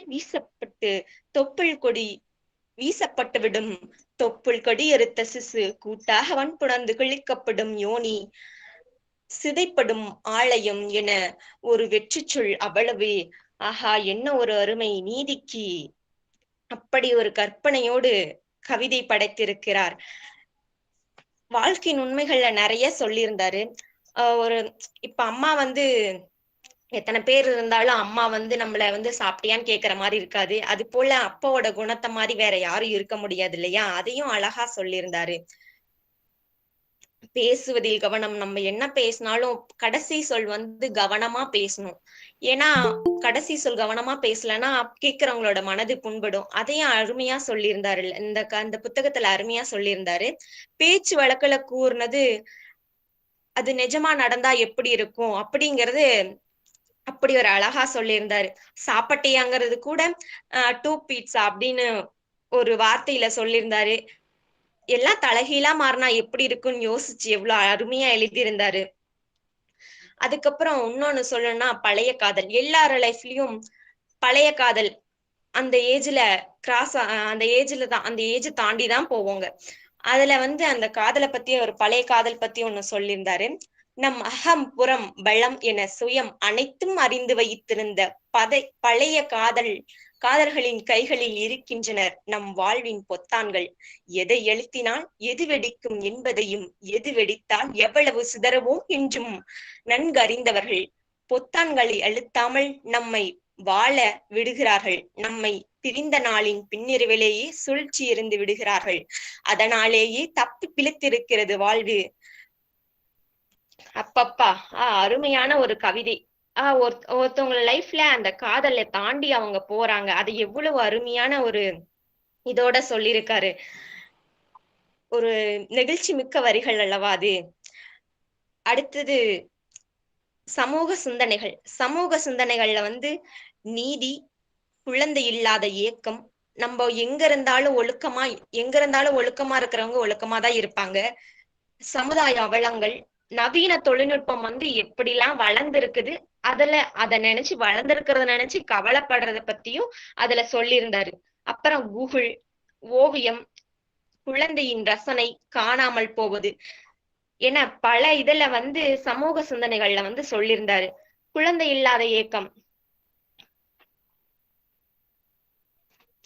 இல்லாத ஏக்கம் வந்து ஒருத்தவங்களுக்கு, ஒரு பெண்ணுக்கு வந்து எவ்வளவு கஷ்டமா இருக்கும் அப்படிங்கறத அழகா சொல்லியிருந்தாரு. என்னதான் இருந்தாலும் பெண்ணுக்கு வந்து எத்தனை குழந்தை இருந்தாலுமே அந்த தாய்மைங்கிறது வந்து விட்டு கொடுக்க மாட்டாங்க தானே. இத்தனை குழந்தை இருந்தாலும் அவங்களை எவ்வளவு பத்திரமா பாத்துப்பாங்க இல்லையா? அத வந்து குழந்தை இல்லாதவங்க வந்து அதுக்கு எப்படியெல்லாம் கஷ்டப்படுறாங்க அப்படிங்கறது எவ்வளவு அழகா சொல்லியிருந்தாரு. சக பயணியின் கைக்குழந்தையின் பிஞ்சு பாதங்களை தடவி தருகிறாள். சிக்னலில் காத்திருக்கும் பள்ளி செல்லும் சிறுமியை தலையை வருடி நகர்கிறாள். 8 ஆண்டுகளாக விளையாத தன் அடிவயிற்றையும் அனிச்சையாக தடவி தருகிறாள். ஆஹா, அப்படி ஒரு வரிகள். என்ன பூக்காத நேரத்தில் பூக்காமல் இருந்தால் ஒரு மலருக்கு எவ்வளவு கஷ்டமோ அது போலதானே ஒரு பெண்ணுக்கும் தாயாக முடியவில்லை என்றால் அப்படி ஒரு கஷ்டம் என்பதை ஒரு அழகாக அந்த கவிஞர் அதில் உணர்த்தி இருந்தார். அதுக்கப்புறம் குழந்தையின் ரசனை. இந்த பரபரப்பான உலகத்துல நம்ம குழந்தையின் ரசனையை பார்க்க மறந்துடுறோம். ஆனா அது அழகா சொல்லியிருந்தாரு கவிஞர்.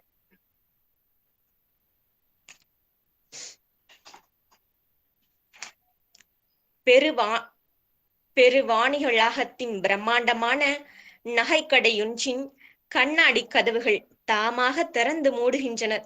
திறந்து விடுகின்ற கதவுகள் மந்திர கதவுகள் என நம்புகிறாள் ஒரு குழந்தை.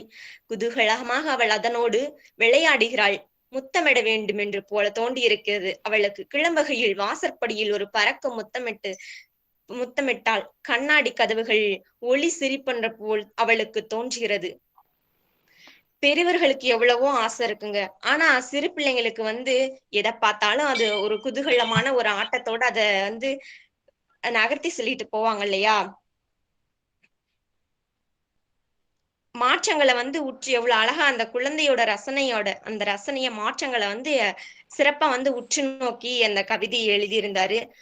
அருமையான ஒரு சமூக சிந்தனை அது. அடுத்து சமூக பிரச்சனைகள். பொருளாதார நெருக்கடி சொல்லணும் கண்டிப்பா. அதுல சமூக பிரச்சனைகள் பொருளாதார நெருக்கடியில வந்து ஒரு கவிஞர் வந்து எவ்வளவெல்லாம் ஒரு வேலை செய்யும் போது, ஒரு பணி சுமையில இருக்கும் போது அவருக்கு ஒரு வரி தோன்றுனா அதை வந்து அவரால் எழுத முடியாம போயிரும். அதை வந்து ஒரு அருமையா அவர் ஒரு வரியில சொல்லியிருந்தாரு. பொருளாதார நெருக்கடி காலை பரபரப்பில் வழிமறைத்து நிற்கும் ஒரு நல்ல வரியை மறந்திடக்கூடும் என்ற பயத்தில் மந்திரமாக அதை உச்சரித்து கூட உடைமாற்றி கிளம்புகிறேன். சாலையோர மரங்கள் அவ்வரிக்கு தலையாற்றுகின்றன. சிக்னல் விளக்கு அவ்வரிக்கு பச்சை ஒலிக்கிறது. வாகனத்தின் ஒலிப்பான் அவ்வரியை கூவுகிறது. அலுவலக கோப்போ நீ அதை அப்படி சிதைக்கிறாய். உன் உருள் பெருச்சக்கர கால்களின் அடியில் அது எப்படி நசுங்குகிறது. ஒரு தேநீர் இடைவெளியும் தந்திடாத உன் கருணையின் முன் அது தன்னைத்தானே கருகலைப்பு செய்து கொண்ட போது அப்பப்பா ஒரு கவிஞனின் ஒரு ஒரு பொருளாதார நெருக்கடிய அருமையா அந்த கவிஞர் சொல்லியிருந்தாரு. அதுக்கப்புறம் மகளிர் வந்து என்னதான் எப்படிதான் இருந்தாலும் கல்யாணத்துக்கு அப்புறம் அவங்க இப்படிதான் இருக்கணும் அப்படிங்கிற ஒரு சூழ்நிலைக்கு தள்ளப்படுறாங்க இல்லையா. அத வந்து கவிஞர் வந்து அழகா சொல்லியிருந்தாரு. என்னன்னா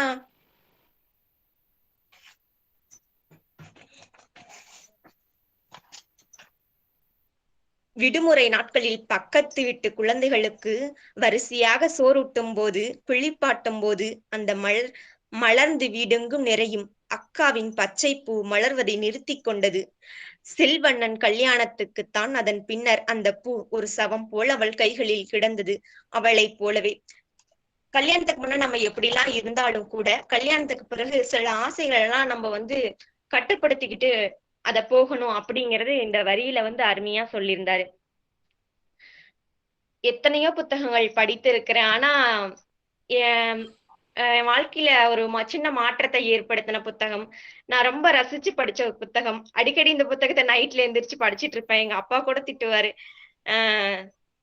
பொழுதுனிக்கு என்னதான் அப்படி படிப்பியோ. ஆனா அந்த புத்தகத்துல நான் நிறைய தெரிஞ்சுக்கிட்டேன். அடிக்கடி படிச்சுட்டே இருப்பேன். இனிமேலும் படிப்பேன் அந்த புத்தகத்தை. வாய்ப்பளித்தமைக்கு மிக்க நன்றி. அருமை தீபிகா, நன்றிமா. அடுத்ததாக இந்த நூல் திறனாய்வுக்கு ஏற்புரை வழங்க வருமாறு கவிஞர் பூபாலன் ஐயா அவர்களை அன்போடு அழைக்கின்றோம். அன்பு நண்பர்கள் அனைவருக்கும் இனிய காலை வணக்கம். இலக்கியத்தின் பொருட்டு, எழுத்தின் பொருட்டு, கவிதையின் பொருட்டு ஒரு சாதனை நிகழ்வு. அதுவும் இந்த கேமரா கொஞ்சம் நேரம் வைங்க சார். சரியா இருக்குங்களா? இல்ல சார், நீங்க வந்து கவிதா மேம் சொல்லுங்க. Kavitha ma'am. Yes ma'am. Sir கிராஸா இருக்கு, உங்களுடைய ஃபேஸ் அப்படி கிராஸா இருக்கு. கேமராவே அப்படியே நீங்க எஸ் கரெக்ட்ங்க சார். ஓகேங்க சார். அனைவருக்கும் இனிய காலை வணக்கம்.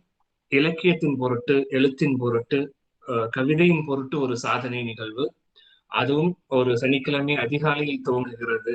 அதில் இத்தனை மாணவர்கள், இத்தனை ஆசிரியர்கள், பேராசிரியர்கள் இணைந்திருக்கிறீர்கள். இந்த ஒரு அறிவார்ந்த செயல்பாட்டுக்காகவே உங்களை முதலில் வணங்கிக் கொள்கிறேன்.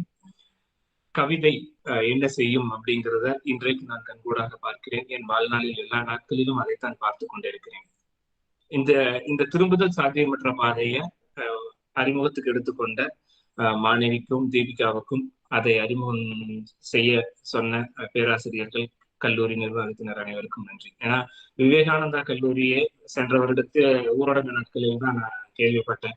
முதன்முறையாக பேராசிரியர் என்னை தொடர்பு கொண்டு இந்த மாதிரி ஒரு புத்தகம் அறிமுகம் செய்யணும், தோழர் கலைக்கோவன் அவர்கள் கொடுத்தாங்க அப்படின்னு சொல்லும் போது, வழக்கமாக இந்த கடந்த 2 ஆண்டுகளாக ஒரு எழுத்தாளன் பேச்சாளன் சந்திக்கிற நெருக்கடி அப்படிங்கிறது ரொம்ப அதிகமா இருக்கும். ஏன்னா அந்த 2 ஆண்டுகளுக்கு முன்னால பூபாலன் அப்படின்னு பாத்தீங்கன்னா மாதத்துக்கு ஒரு கல்லூரிக்காவது போக வேண்டியிருக்கும், பள்ளிக்காவது போக வேண்டியிருக்கும், மாணவர்களை சந்திக்க வேண்டியிருக்கும், நிறைய அவங்களோட பேச வேண்டியிருக்கும், எழுத்து பற்றி கவிதை பற்றி நிறைய பேசிக்கிட்டு அப்படியே உரையாடல்களோடவே வாழ்க்கை போயிட்டு இருக்கும். ஆனா இந்த 2 ஆண்டுகளாக வீட்டுக்குள்ளேயே அடங்கி கிடக்கணும். அந்த மாதிரி சூழல்லையும் நம்ம உரையாடுவதற்கு இணையம் இருக்குது அப்படின்னு சொல்லி இணையத்துல தொடர்ந்து நிகழ்ச்சிகளை நடத்திட்டு இருக்கீங்க. அதற்கு உங்களுக்கு என்னுடைய மனமார்ந்த நன்றி. ஏன்னா நாம் இந்த வாழ்க்கையை பேசித்தான் தீர்க்க வேண்டும், எழுதித்தான் தீர்க்க வேண்டும். நமக்கு விதிக்கப்பட்டது அதுதான். எழுத்து, கவிதை இதை எதை விடவும் அதிகம் நம்புகிற ஒருவனாக இதை சொல்லுகிறேன். கவிதை என்ன செய்யும் அப்படின்னு தீபிகா அவர்கள் பேசும்போது எனக்கு அவ்வளவு மகிழ்ச்சியா இருந்தது. இந்த புத்தகத்தை நான் இரவுல படிப்பேன், பகல்ல படிப்பேன் அப்படின்னு. ஏன்னா நான் என்னுடைய சிறு வயதிலிருந்து புத்தகங்களால் தான் வளர்க்கப்பட்டேன் அப்படின்னு சொல்லுவேன். எனக்கு மற்ற யாரும் கற்றுக் கொடுத்ததை விடவும், என் ஆசிரியர்கள் கற்றுக் கொடுத்ததை விடவும், என் பெற்றோர் கற்றுக் கொடுத்ததை விடவும் இந்த வாழ்க்கையை பற்றிய புரிதல்களை, இந்த வாழ்க்கையை பற்றிய கருப்பு பக்கங்களை எல்லாத்தையுமே எனக்கு எது சொல்லிக் கொடுத்தது அப்படின்னா நான் வாசித்த புத்தகங்கள் தான். இந்த புத்தகத்துல ஒரு கவிதை இருக்கு, அதுதான் நான் நினைக்கிறேன். நீ யாருன்னு கேட்டா எனக்கு சொல்ல தெரியாது. அது கேட்கிற இடத்துக்கும் கேட்கிற ஆட்களுக்கும் பொறுத்தான ஒரு பதில் அப்படிங்கிறது நடைமுறை இயல்பு அப்படின்னு வச்சுக்கிட்டாலும், சொந்தக்காரங்க கேட்டா நான் இன்னார் மகன்னு சொல்லணும். அது நான் இல்லை. பள்ளிக்கு மகளுடைய பள்ளிக்கு போனா நீ இன்னாருடைய தகப்பன்னு சொல்லணும். அது மட்டுமே நான் இல்லை. அல்லது பணியிடத்துக்கு போனா நான் என்ன படிச்சிருக்கேன்னு சொல்லணும். அது மட்டுமே நான் இல்லை. அப்ப நான் யார் அப்படிங்கிற ஒரு கேள்வி வரும்போது என்னை நான் யார் அப்படின்னு எனக்கு அதை அடையாளம் காட்டிக்கக்கூடிய ஒரு கருவியா கவிதை தான் இருக்கு. அதை ஒரு பெருமையா நினைக்கிறேன். நீ யார் அப்படின்னு கேட்டா நான் ஒரு கவிஞன், சில புத்தகங்களை போட்டிருக்கிறேன், எழுத்துதான் எனக்கு வாழ்வு அப்படின்னு சொல்லிக்கும் போது நான் அதை பெருமையாகவும் அதுதான் என்னுடைய வாழ்க்கையின் அடையாளமாகவும் பார்க்கிறேன். அப்படி கவிதைகளை தொடர்ந்து கவிதைகளின் கரத்தை பற்றி கொண்டே நடந்து கொண்டிருக்கக்கூடிய ஒருவனுக்கு இந்த அதிகாலையை மிக அழகான கவிதைகளால் ஆக்கி தந்த உங்கள் அனைவருக்கும் நன்றி. திரும்புதல் சாத்தியமற்ற பாதை எனக்கு அன்பின் பாதையாகத்தான் இருக்கு அப்படின்னு இந்த முன்னுரையிலேயே நான் சொல்லியிருக்கேன். அன்பின் பொருட்டு, கவிதையின் பொருட்டு எவ்வளவு தூரம் வேண்டுமானாலும் போய்விடலாம் அப்படிங்கிறதுக்கு தீபிகா அவர்கள் பேசிய பேச்சு ரொம்ப சிறப்பா இருந்தது. ஒரு கவிதையை ஒரு வாசகனாக அணுகுவது, ஒரு திறனாய்வாளனாக அணுகுவது, அல்லது ஒரு வெற்று பார்வையாளனாக அணுகுவது அப்படின்னு எப்படி வேணாலும் அணுகலாம். எதுவுமே பிழை இல்லை. ஒரு கவிதையை அப்படியே நம்ம பார்த்துட்டு வெறிக்க பார்த்துட்டு கடந்து போகலாம். அல்லது அந்த கவிதையை நம்ம வாழ்க்கையோட எந்த இடத்துல பொருந்தி போகுது அப்படின்னு நம்ம அனுபவத்தோட பொருத்தி பார்த்து கொள்ளலாம். அதை விடவும் இந்த கவிதை நமக்கு என்ன சொல்ல வருது, இதை சொல்ல வர்றது மட்டும்தான் கவிதையா, அல்லது இந்த கவிதைக்குள்ள வேற ஏதாவது அந்த கவிதையை ஒழித்து வைத்திருக்கிறானா அப்படின்னு தேடி பார்க்கறது தான் ஒரு திறனாய்வாளனுடைய வேலை. இங்கே திறனாய்வு செய்த அல்லது இந்த கவிதைகளை அழகாக அறிமுகம் செய்து பேசிய மாணவி ஒரு சில கவிதைகளை குறிப்பிட்டு நீதி அல்லது அந்த அந்த பெண்ணுடைய வாழ்க்கை அப்படின்லாம் குறிப்பிட்டு பேசினது ஒரு 100 கவிதைகள் இருக்கக்கூடிய ஒரு தொகுப்பில் 5 கவிதைகளை சொல்லி இந்த மொத்த கவிதை தொகுப்பையும் அடையாளப்படுத்திட முடியும் அப்படிங்கிறத ரொம்ப அழகா செஞ்சு காமிச்சாங்க. ஏன்னா இந்த மொத்த கவிதையுமே நான் எதை வச்சு எழுதுனேன் அப்படின்னு கேட்டா இல்ல, பொதுவாக அனுபவங்களை எழுதக்கூடிய ஒரு கவிஞன் தான். என்னுடைய அனுபவமாக இருக்கலாம், அல்லது நான் கண்டு கேட்டு உணர்ந்த ஏதாவது ஒரு அனுபவம். வேற ஏதோ கிரகத்தில் நடக்கக்கூடிய ஒன்றை குறைவாக என்னால் எப்பொழுதுமே எழுத முடியாத கவிதைகளுக்குள்ள நான் ஏதாவது ஒரு வகையில் அடிவாங்கி அனுபவித்து வழியை உணர்ந்துதான் அந்த கவிதையாக என்னால தர முடியும் அப்படின்னு நினைக்கிறேன். அப்படி எழுதப்பட்ட கவிதைகளை சரியாக உள்வாங்கிக் கொள்கிற வாசகர்களை பார்க்கும்போது அதை விடவும் ஒரு கொடுப்பினை வந்துட்டு ஒரு எழுத்தாளனுக்கு என்ன இருக்க முடியும். இப்படி நிறைய மாணவர்கள் நிறைந்த பேராசிரியர்கள் நிறைந்த இந்த அவையில திரும்ப திரும்ப கவிதைகளும் புத்தகங்களும் பேசப்பட்டு கொண்டிருப்பது ரொம்ப மகிழ்ச்சியா இருக்கு. இது தொடருங்கள். இது ஒரு உலக சாதனை நிகழ்வு. இது தாண்டியும் உங்களுடைய நிகழ்வுகளை நான் பார்த்து கொண்டுதான் இருக்கிறேன். தொடர்ந்து இதை செய்யுங்க. திரும்புதல் சாத்தியமற்ற பாதையை நீங்க இந்த திறனாய்வுக்காக கொண்டதற்கு ரொம்ப நன்றி. இந்த கவிதைகள் எல்லாமே நான் இதுலயே சொல்லியிருக்கிற மாதிரி வாசித்த மாணவிகளுக்கும் தெரியும். இது ஒரு குறிப்பிட்ட காலகட்டத்து கவிதைகள். அது ஒரு மனநிலை, ஒரு குறிப்பிட்ட மனநிலை, அந்த மனநிலை சார்ந்த மனிதர்களை அவர்களுடைய வாழ்வியலை பேசக்கூடிய ஒரு கவிதையா இருக்கும். வாழ்க்கையோட உண்மைத்தன்மை, சமூக சிந்தனை, பொருளாதாரம் 3 விதமாக இதை பிரிச்சுட்டாங்க. இது ஒரு திறனாய்வாளனாலதான் முடியும். ஒரு கவிஞனால எழுத்தாளனால நான் அப்படி திட்டமிட்டு எழுதுறேன். ஒரு கவிதை தொகுப்பு, இந்த கவிதை தொகுப்போட ஒரே நேரத்துல 3 தொகுப்பு வெளியிட்டேன். சில வருடங்களாக கவிதை தொகுப்புகள் வெளியிடாத காரணத்தினால் என்னிடம் நிறைய கவிதைகள் சேர்ந்து விட்ட காரணத்தினாலும் 3 கவிதை தொகுப்புகளா ஒரே நேரத்தில் வெளியிடலாம் அப்படின்னு சொல்லி தீநுண்மைகளின் காலம், அரூபத்தின் வாசனை, திரும்புதல் சாத்தியமற்ற பாதை 3 கவிதைகளையும் நான் வெளியிட்டேன். இந்த 3 கவிதைகளையும் கிட்டத்தட்ட ஒரு 500 கவிதைகள் இருக்குன்னு அதுல இருந்து பிரிப்பதற்கான ஒரு வேலையில் இருக்கும்போது இந்த திரும்புதல் சாத்தியமற்ற பாதை அப்படிங்கிற கவிதை தொகுப்பு உருவாச்சு.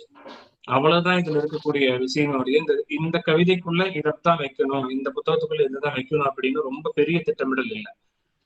ஒரு கவிதை எழுதும் போது ஒரு கவிஞன் மிகப்பெரிய வழிகளுக்குள்ளும் மிகப்பெரிய பரிசோதனைக்குள்ளும் ஒரு பரிசோதனை எலியை போல தன்னைத்தானே உட்படுத்திக் கொள்கிறான்.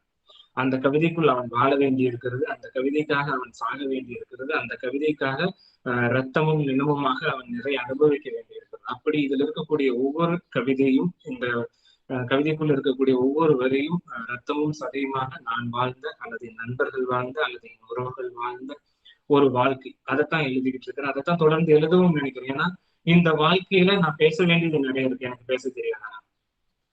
இந்த வாழ்க்கையை பற்றி நான் சந்திக்கிற மனிதர்களுக்கு அல்லது நான் சந்திக்காத இந்த மாதிரி தீபிகா மாதிரியான மனிதர்களுக்கு சொல்ல வேண்டியிருக்கு. இந்த வாழ்க்கையில நான் இதையெல்லாம் கடந்து வந்திருக்கிறேன், இந்த வாழ்க்கையில இதையெல்லாம் நான் அனுபவிச்சிருக்கேன் அப்படின்னு. ஆனா ஒரு பேச்சாளனாக நான் இல்லை. எனக்கு விதிக்கப்பட்டது ஒரு கவிஞன் அப்படிங்கிற ஒரு வாழ்வு. அப்போ நான் சொல்ல வேண்டியது எல்லாத்தையுமே கவிதையில தான் சொல்லணும். இந்த இடத்துல கலைக்கோவன் அவர்களுக்கு ஒரு மிகப்பெரிய நன்றி, இந்த கவிதைகளை கொண்டு போய் சேர்த்தமைக்காக. அப்புறம் என்னை பற்றியும் அவர் சொன்னார். பதிமுகம் நாவலை பற்றியும் நான் இங்க சொல்லணும்னு நினைக்கிறேன். அந்த நாவல் வெளியான காலகட்டத்துல பொள்ளாச்சி இலக்கிய வட்டத்தில் அதை அறிமுகம் செய்தோம். அந்த நாவல், அதனுடைய பின்புலம் எல்லாம் தெரியும்னா, அதே சித்தூர் கல்லூரிக்கு நானும் போய் 2 முறை பேசியிருக்கிறேன். அற்புதமான மாணவர்கள், அற்புதமான ஆசிரியர்கள். ஒரு கல்லூரியில எப்படியான ஆசிரியர்கள் இருந்தா எப்படிப்பட்ட மாணவர்கள் உருவாவாங்க அப்படின்னு நேர்ல பாக்குறதுக்கான ஒரு சாட்சியமா அந்த கல்லூரி இருந்தது. ஏன்னா கேரளாவில் இருக்கக்கூடிய ஒரு கல்லூரியில தமிழ் துறை அவ்வளவு அழகாக இயங்கிக் கொண்டிருந்தது. அங்க போய்தான் கலைக்கோவனும் இந்த பதிமுகத்தை கண்டெடுத்தார். தன்னுடைய முதல் நாவலை அவர் இவ்வளவு அழகா கொண்டு வந்தார். பதின்பருவத்து அரசியலை பேசுகிற, பதின்பருவம் பேச வேண்டிய அரசியலை ஒரு சப்டெக்ஸ்டா வச்சுக்கிட்டு அதுக்குள்ள அவர் பேசியிருக்கிற விஷயம் மொத்த அரசியல் களமுமானது. இந்த புத்தகத்தை நான் ஒரு 10 பேருக்காவது பெருசா கொடுத்திருப்பேன். நிறைய மாணவர்களுக்கும் நிறைய நண்பர்களுக்கும். அவங்க படிச்சுக்கிட்டு சொன்னாங்க, ஒரு 2 பொண்ணுங்கெல்லாம் கேட்டு வாங்கினாங்க, எனக்கு இந்த நாவல்கள் எல்லாரும் பத்தி பேசுறாங்களே அப்படின்னு. அப்படி ரொம்ப அழகான நாவலை நமக்கு தந்த கலைக்கோவன் அவர்கள் இந்த நிகழ்வுக்கும் காரணமாக இருக்கிறார். இந்த கவிதைகளையும் அவர் அறிமுகம் செய்திருக்கிறார் என்பது ரொம்ப மகிழ்ச்சி. தொடர்ந்து கவிதைகளாக நாம் பேசுவதற்கு எப்பொழுதுமே நிறைய இருக்கின்றன. வாசிப்பும் எழுத்தும் எப்பவுமே ஒரு மனிதனுடைய அறிவார்ந்த மேம்பட்ட செயல்பாடு அப்படின்னு நினைக்கிறேன். இது பாரதியின் நினைவு நூற்றாண்டு. அந்த ஒரு நூற்றாண்டுல கவிதைகள் குறித்து நம்ம தினமுமே பேசலாம். அப்படி இந்த வாய்ப்பை நீங்க எனக்கு கொடுத்திருக்கீங்க. கவிதைகளை பற்றி கொஞ்ச நேரமா இருந்தாலும் ரொம்ப நிறைவாகத்தான் இருக்கு உணர்கிறேன். உங்கள் அனைவருக்கும் என்னுடைய நன்றி. நன்றி ஐயா. சிறப்பான நூல் திறனாய்வு செய்த மாணவி தீபிகா அவர்களுக்கும், அந்த திறனாய்விற்கான ஏற்புரை வழங்கி இருக்கக்கூடிய நாவலாசிரியர் கவிஞர் திரு பூபாலன் ஐயா அவர்களுக்கும் எங்களது கல்லூரியின் சார்பாகவும் எங்களது தமிழ் துறையின் சார்பாகவும் எங்களது மனமார்ந்த நன்றியினை உங்களுக்கு உரித்தாக்கிக் கொள்கின்றோம். நன்றி. அடுத்ததாக இனிதே நடந்து முடிந்த நூல் திறனாய்வு நிகழ்வின் நிறைவாக அனைவருக்கும் நன்றி கூறும் தருணம் இது. அனைவருக்கும் நன்றி கூற எமது துறையின் மூத்த பேராசிரியர் முனைவர் சந்திரசேகரன் ஐயா அவர்களை நன்றியுரை வழங்க அன்போடு அழைக்கின்றோம்.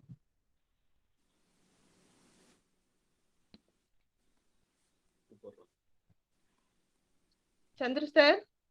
மேடம் பேசுங்களா மேடம்? பேசுங்க ஐயா. அனைவருக்கும் வணக்கம்.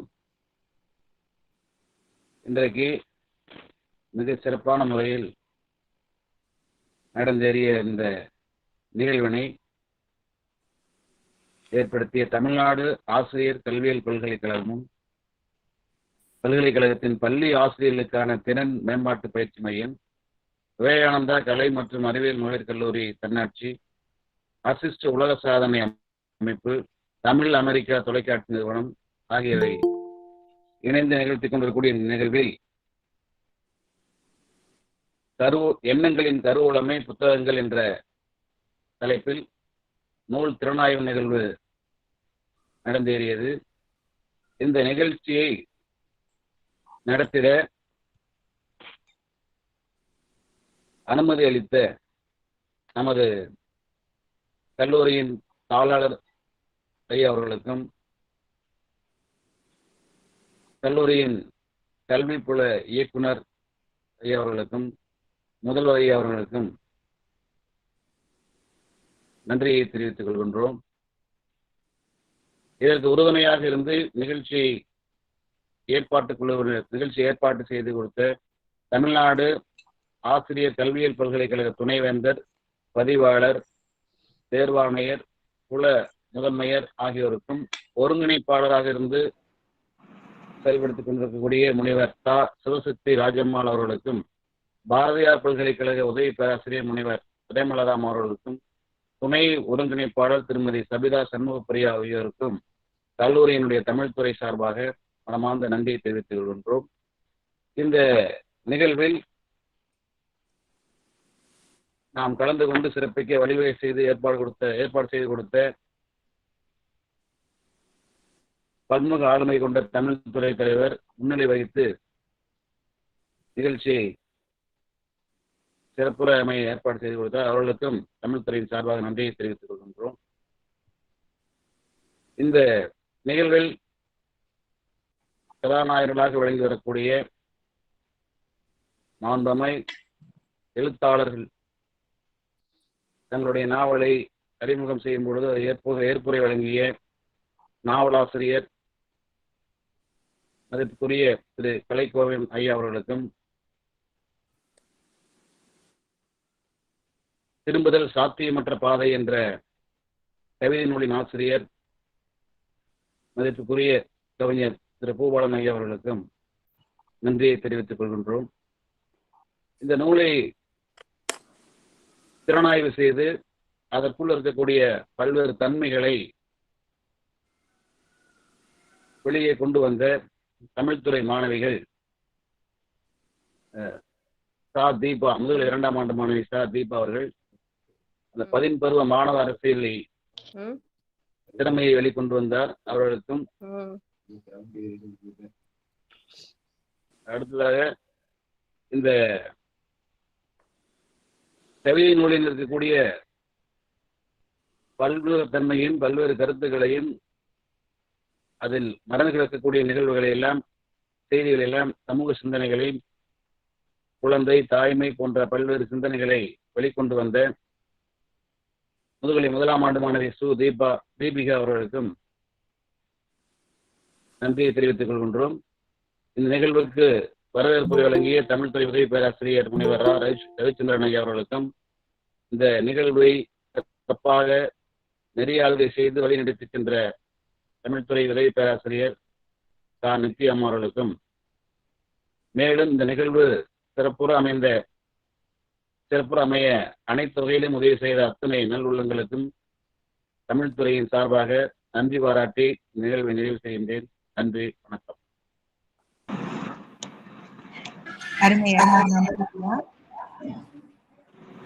கவிதா மேம், ப்ரோக்ராம் முடிஞ்சிருச்சா கவிதா மேம்? அவ்வளவுதாங்க மேம். Okay ma'am.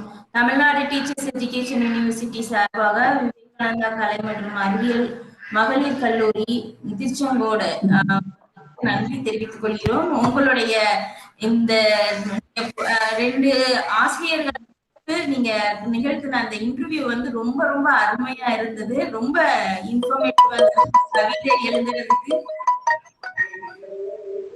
கவிதை எழுதுறதுக்கு ஒரு கவிஞனால எவ்வளவு முயற்சிகள் எடுக்கப்படுது, அதை எப்படி உருவாக்குறாங்க அப்படிங்கறத வந்து ரொம்ப அருமையா சொல்லியிருந்தீங்க. பூபாலன் சார் சொல்லியிருந்தாரு. இது கண்டிப்பா வந்து இனிமேல் கவிதை எழுதணும்னு நினைக்க சின்ன சின்ன கவிதைகள் பழக்கப்பட்டு கொண்டு இருக்கிற மாணவ சமுதாயத்துக்கு வந்து ஒரு பெரிய ஊக்கமாக அமையும். அதே போல வந்து கலை கோவலன் சார் அவங்க சொன்ன அந்த நிகழ்வு, அந்த ஒரு நாவல் உருவாகிறதுக்கு அவங்க எவ்வளவு முயற்சி எடுத்திருக்கிறாங்க, அதுக்கு பின்னாடி அவங்களுடைய அனுபவங்கள் எவ்வளவு தூரம் அதை தாக்கம் கொடுக்குது அப்படிங்கறத வந்து ரொம்ப அழகா சொன்னாங்க. இது நிச்சயமா வந்து எல்லாருடைய மனதிலும் ஒரு பதிவாக அமையும். உங்களுடைய இந்த முயற்சிக்கு நாங்கள் நன்றி தெரிவித்துக் கொள்கிறோம் மேம். நன்றி, வணக்கம் மேம். நன்றி நன்றி. மீண்டும் ஒரு முறை அனைவருக்கும் எங்களுடைய வாழ்த்துக்களை தெரிவிக்கிறோம். வாய்ப்புக்கு நன்றி. Thank you ma'am. அடுத்த நிகழ்வு வந்து செயின்ட் ஜெரோம்ஸ் காலேஜ். உள்ள இருக்கீங்களா மேம்? ஆமாடா, இருக்கிறோம். Okay. You can start your performance. The program is for St. Jerome's College of Arts and Science, Kudi. Now the stage is yours, ma'am. Your title is Putthagangalum Valvum. For your performance, ma'am. Now 7:02. You have to hand over the stage on 8:02 AM. Thank you, ma'am.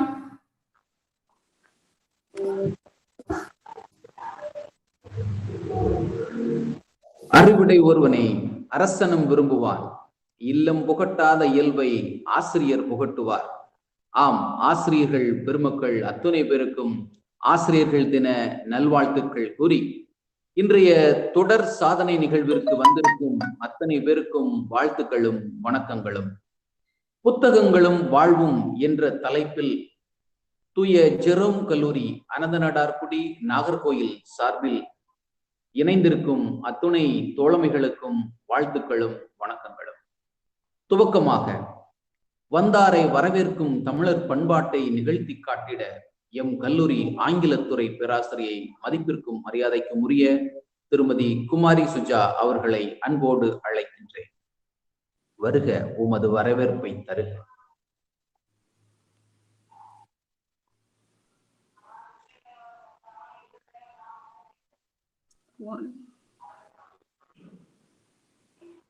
Suja ma'am, உங்களோட Suja ma'am நீங்க தான். Happy morning everyone present here. It's my pleasure to welcome the gathering. Let me convey my wishes and congratulations to the managing committee of Tamil Nadu Teachers Education University and the coordinating team of this 2021 plus hours program on behalf of St. Jerome's College.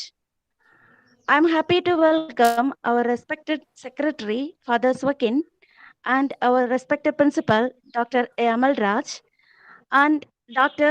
Jacqueline Jesulet, who is going to present her review on a book, and Dr. Joking Falex, who is also going to present his review, and who is doing master of ceremony here, and Regila Jabatina, who is going to give vote of thanks, and our students participants of various departments for this great event.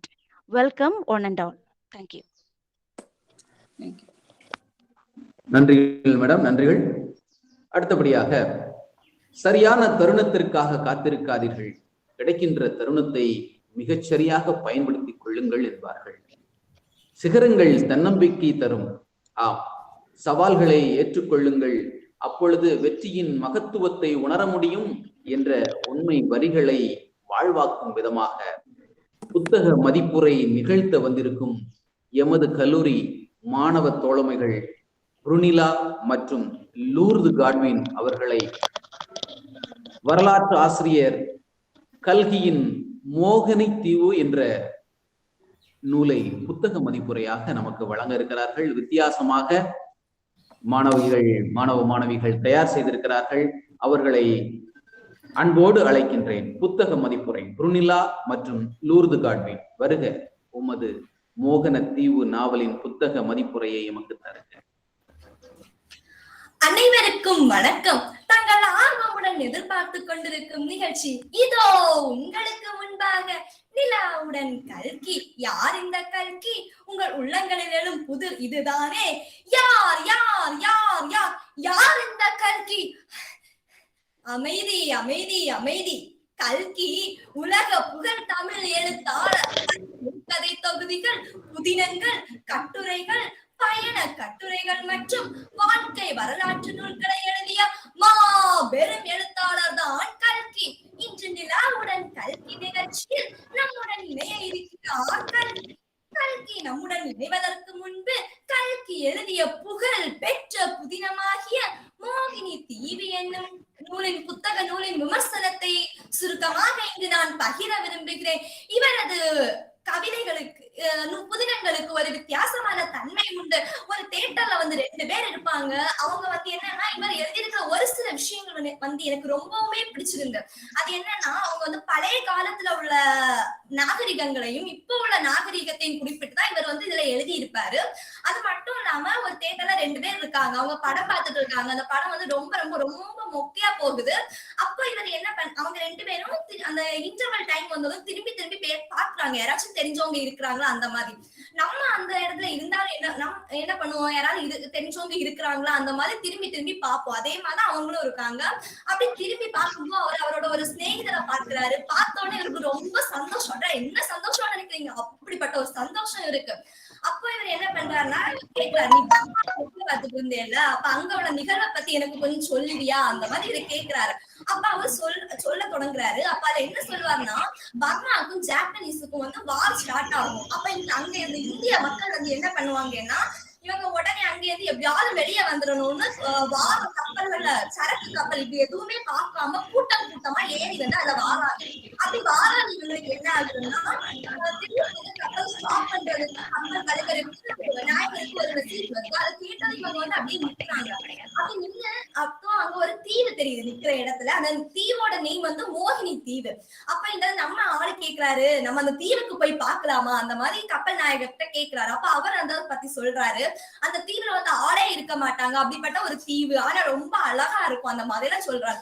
நம்ம ஆளு ரொம்ப உஷாராயிட்டாங்க. அதுக்கப்புறம் இவங்க வந்து ஒரு சிலர் வந்து சேர்ந்து சின்ன படகு மூலம் அந்த தீவுக்கு போறாங்க. போய் அந்த தீவை வந்து பார்க்கும்போது அங்க வந்து நிறைய மண்டபங்கள் இப்படிப்பட்ட காரியங்கள் எல்லாம் அங்க இருக்கும். சிற்பங்கள் இப்ப நம்ம மகாபலிபுரத்துக்கு போய் பார்த்தோம்னா அங்க எப்படி இருக்குமோ அதை விட பல மடங்கு சிற்பங்களாலும் அப்படி அழகான நகரமா இருந்துச்சு. இவர் அதை ரசிச்சு முடிக்கிறதுக்கு முன்னாலேயே நம்ம கப்பல் நாயகர் வந்து கூப்பிடுறாரு, திரும்ப வாங்க நம்ம போயிடுவோம் அந்த மாதிரி கூப்பிடுறாரு. இவருக்கு போறதுக்கே மனசு இல்லைங்க, இவர் அங்கேயே இருந்துடுறாரு. அப்படியே இருந்துட்டு இவர் என்ன நினைக்கிறாரு, சரி அவங்க போகட்டும் நான் இங்கே இருக்கேன்னு சொல்லிட்டு குன்றுக்கு மேல ஏறி நின்று திரும்பவும் அந்த அழகை வந்து ரசிக்க தொடங்குறாரு. யாருமே இல்லாத இடத்துல திடீர்னு வந்து 2 பேர் வாராங்க. இவருக்கு ஒரு விதத்துல சந்தோஷம், ஆளுலைன்னு சொன்ன இடத்துல ஆள் வராங்க. ஒரு விதத்துல பார்த்தா இவங்களுக்கு ஒரு பயமும் இருந்துச்சுங்க. அந்த இடத்துல இவர் என்ன பண்றாரு, திடீர்னு அவங்கள பாக்குறாங்க, அவங்க பக்கத்துல வந்துட்டாங்க. அது வந்து ஒரு ஆண் ஒரு பெண் 2 பேர் வராங்க. அவங்க ஒரு காதலர்கள். வந்ததும் இவர் அந்த பொண்ணோட முகத்தை பார்க்கும்போது அவ்வளவு அழகா இருந்துச்சுங்க. பின்ன நம்ம கல்கி நம்ம சொல்ல வாங்க வேணும், பயங்கரமா அதை வர்ணிச்சிருப்பாரு. அந்த பொண்ணோட முகத்தையும் நிலவுடன் கம்பேர் பண்ணி செம்மையா எழுதியிருப்பாருங்க. அப்படியெல்லாம் இவர் பண்ணி லாஸ்ட்ல என்ன பண்ணுவாரு, அந்த அவங்க வந்து இவர் கேட்பாரு, நீங்க யாரு எங்க இருந்து வந்தீங்க. அதுல என்ன ஒரு ஆச்சரியமான விஷயம்னா அவங்களும் வந்து தமிழ் பேசுவாங்க. இங்க அதை கேட்டதும் நம்மளால செம உஷாராயிட்டாருங்க. அதுக்கப்புறம் என்ன ஆகிடும்னா இவங்க வந்து அப்படியே இருப்பாங்க. அவங்க வந்து நீங்க எங்கேருந்து வந்தீங்கன்னு கேட்டதுக்கு ஒரு 700 ஆண்டுகளுக்கு முன்பான ஒரு கதை, இங்க வர எல்லார்ட்டையும் நான் இப்படி சொல்ல தொடங்கினதுமே எல்லாருமே ஓடி போயிடுவாங்க, யாருன்னே தெரியல அந்த மாதிரி சொல்லுவாங்க.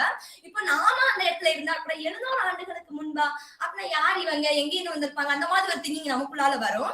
அதே மாதிரி ஆனா நம்ம ஆள்கிட்ட வரல. அவங்க சொல்ற கதையை வந்து பொறுமையா கேட்கிறாரு, கேட்டு அப்படி இது பண்ணுவாங்க. ஆனா இதுல வந்து இவங்க பயங்கரமா நம்ம கல்கி வந்து வர்ணிச்சிருப்பாரு அங்க உள்ள இயற்கை. அவங்க சொல்ற கதையை கேட்டு நிலா கூட திரும்ப போகாம அப்படியே இன்னும் போகணுமா அந்த மாதிரி வெயிட் பண்ணிட்டு இருக்கிறது மாதிரி அவர் சொல்லி இருப்பாரு, அப்படி வர்ணிச்சிருப்பாரு. கல்கியோட ஸ்பெஷாலிட்டி வந்து நம்ம இயற்கை வளங்களை வந்து பயங்கரமா வர்ணிச்சிருப்பாரு. இயற்கை வளங்கள், விலங்குகள், பறவைகள் இப்படிப்பட்டதையெல்லாம் பயங்கரமா வர்ணிச்சிருப்பாருங்க. அதுக்கப்புறம் வந்து இது வந்து ஃபர்ஸ்ட் இது அவர் வர்ணிச்சிருக்காது. அதுக்கப்புறம் வர்ணிச்சிருக்குன்னு பார்த்தா இவங்க 2 பேருமே தியேட்டர்ல இருந்தா கதை பேசிட்டு இருப்பாங்க. திடீர்னு நம்ம இவங்க என்ன பண்ணுவாங்க, சரி நம்ம இங்க இருந்து பேசுனது போதும், நம்ம கடலோரமா போய் கதை பேசுவோம்னு சொல்லி போறாங்க. அதை நம்மளால எப்படி வர்ணிச்சிருப்பாருன்னா, என்னது நிறைய பேர் பணக்காரங்க எல்லாம் கார்ல வராங்க, வந்து இறங்கிட்டு அவங்க என்ன ஓசி காத்து வாங்குறதுக்காக இறங்கி கடற்கரையில போய் காற்று வாங்குறாங்க. அந்த மாதிரி நம்மளால பயங்கரமா வர்ணிச்சிருப்பாருங்க. இப்படி எல்லாம் இவர் சொல்லியிருப்பாரு. அதுக்கப்புறம் வந்து அவங்க சொல்ற அந்த கதையில வந்து அந்த காலத்துல தன்னுடைய காதலரை பார்ப்பதற்காக ஒரு பெண் வந்து யுத்தத்திற்கு போய் காதலனை வந்து பாக்குறாங்க. அந்த காதலன் வந்து இன்னொரு நாட்டை சேர்ந்தவங்க படையெடுத்து வந்திருக்காங்க, அதான் வந்து பார்க்க போறாங்க. அப்படி பார்த்து அப்படிதான் இருப்பாங்க. ஆனா இப்போட லவ் எல்லாம் நம்ம இது பண்ணும்போது அப்படி வந்து சொல்ல முடியாது, அப்படி சும்மா அப்படி இருக்காங்க. ஆனா இத வந்து அவர் பயங்கரமா வர்ணிச்சிருப்பாருங்க நம்ம கல்கி. அதுக்கப்புறம் வந்து கொல்லிமலை அப்படின்னா, கொல்லிமலை அதுல எப்படி வருதுன்னா, உத்தம சோழன பையங்க 2 பேர் இருக்காங்க, புதல்வன்கள். அவங்க வந்து யுத்தம் தப்பிச்சு ஓடி போய் 2 பேரும் கொல்லிமலையில இருப்பாங்க. அதுலதான் இவர் அந்த மலையை வந்து பயங்கரமா குறிப்பிச்சு அப்படி சொல்லியிருக்காரு. அந்த டைம்ல என்ன ஆகுதுன்னா இவங்க அப்படி இது பண்ணிட்டு ரிட்டன் இவங்க எங்க தன்னுடைய சொந்த ஊருக்கு இங்க வாராங்க, தகப்பனை காப்பாற்றி கொண்டு இவங்க வாராங்க. வந்து அந்த மாதிரி பயங்கரமா கதையை சொல்லு. அப்ப அந்த கொல்லிமலை என்ன சொல்லியிருப்பாங்கன்னா, அங்க வந்து கொல்லிமலையில பலாப்பழம் வந்து பயங்கர கனமாக கீழே வர தொங்கி கொண்டிருக்கும் அந்த மாதிரி இவர் சொல்லுவாருங்க. அப்ப அதை கேட்டதும் நமக்குள்ளாரே ஒரு எண்ணம் வரும், அது எப்படி இருக்கும், இவ்வளவு வெயிட்டா எப்படி இருக்கும், அந்த மாதிரி ஒரு எண்ணம் நமக்குள்ளாக வரும். இப்படி வந்து நம்ம கல்கி அவருடைய படைப்புல வந்து பயங்கரமா இது பண்ணிட்டு அவருடைய புத்தகத்தை பார்க்கும்போது பிளாக் அண்ட் ஒயிட் மாடல்ல தான் இந்த புத்தகம் இருக்கும். அதை நம்ம வாசிக்க தொடங்கினோம்னா அதுக்கப்புறம் அந்த புத்தகத்தை மூடி வைக்கிறதுக்கே நமக்கு தோணாது. அப்படிப்பட்ட ஒரு எழுத்தாளர் தான் கல்கி. நம்முடைய கல்கி அவர்கள் நம்முடன் இணைவதற்கான நேரம் வந்து விட்டது. அனைவருக்கும் வணக்கம். எங்கள் தமிழ் மக்கள் சார்பாகவும் நிலாவுடன் கல்கி நிகழ்ச்சி சார்பாகவும் தங்களை வரவேற்கிறேன். வணக்கம். அமருங்கள். கல்கி அவர்களே, உங்களை பற்றி ஒரு சில வார்த்தைகள். எனது பெயர் கிருஷ்ணமூர்த்தி. எனது சொந்த ஊர் மயிலாடுதுறை. நான் ஒரு எழுத்தாளர். மிக சிறந்த சமூகம் மற்றும் வரலாறு புதினங்களை எழுதியிருக்கிறேன். மோகினி தீவு 1950 வெளியிடப்பட்ட என்னுடைய 8வது புதினமாகும். கல்கி அவர்களே, இப்பொழுது நாம் கேட்கும் கேள்விக்கு தாங்கள் ஒற்றை பதிலில் பதிலளிக்கவும். ஆகட்டும். தாங்கள் எழுத துவங்கிய ஆண்டு 1921. முதல் புத்தகம் ஏட்டிக்கு போட்டி வெளியான ஆண்டு 1927. மொத்த புதினங்கள் 11. வரலாற்று புதினங்கள் 3. சிறு கதைகள் 75. மிக புகழ் பெற்ற புதினம் பொன்னியின் செல்வன். திரைப்படமாக எடுக்கப்பட்ட புதினம் தியாக பூமி. மொத்த விருதுகள் 2. முதல் விருது சாகித கலாசிமணி விருது ஆண்டு 1953. இரண்டாவது விருது சாகித அகாதமி விருது ஆண்டு 1956. எங்களுடன் இணைந்ததற்கு மிக்க நன்றி கல்கி அவர்களே.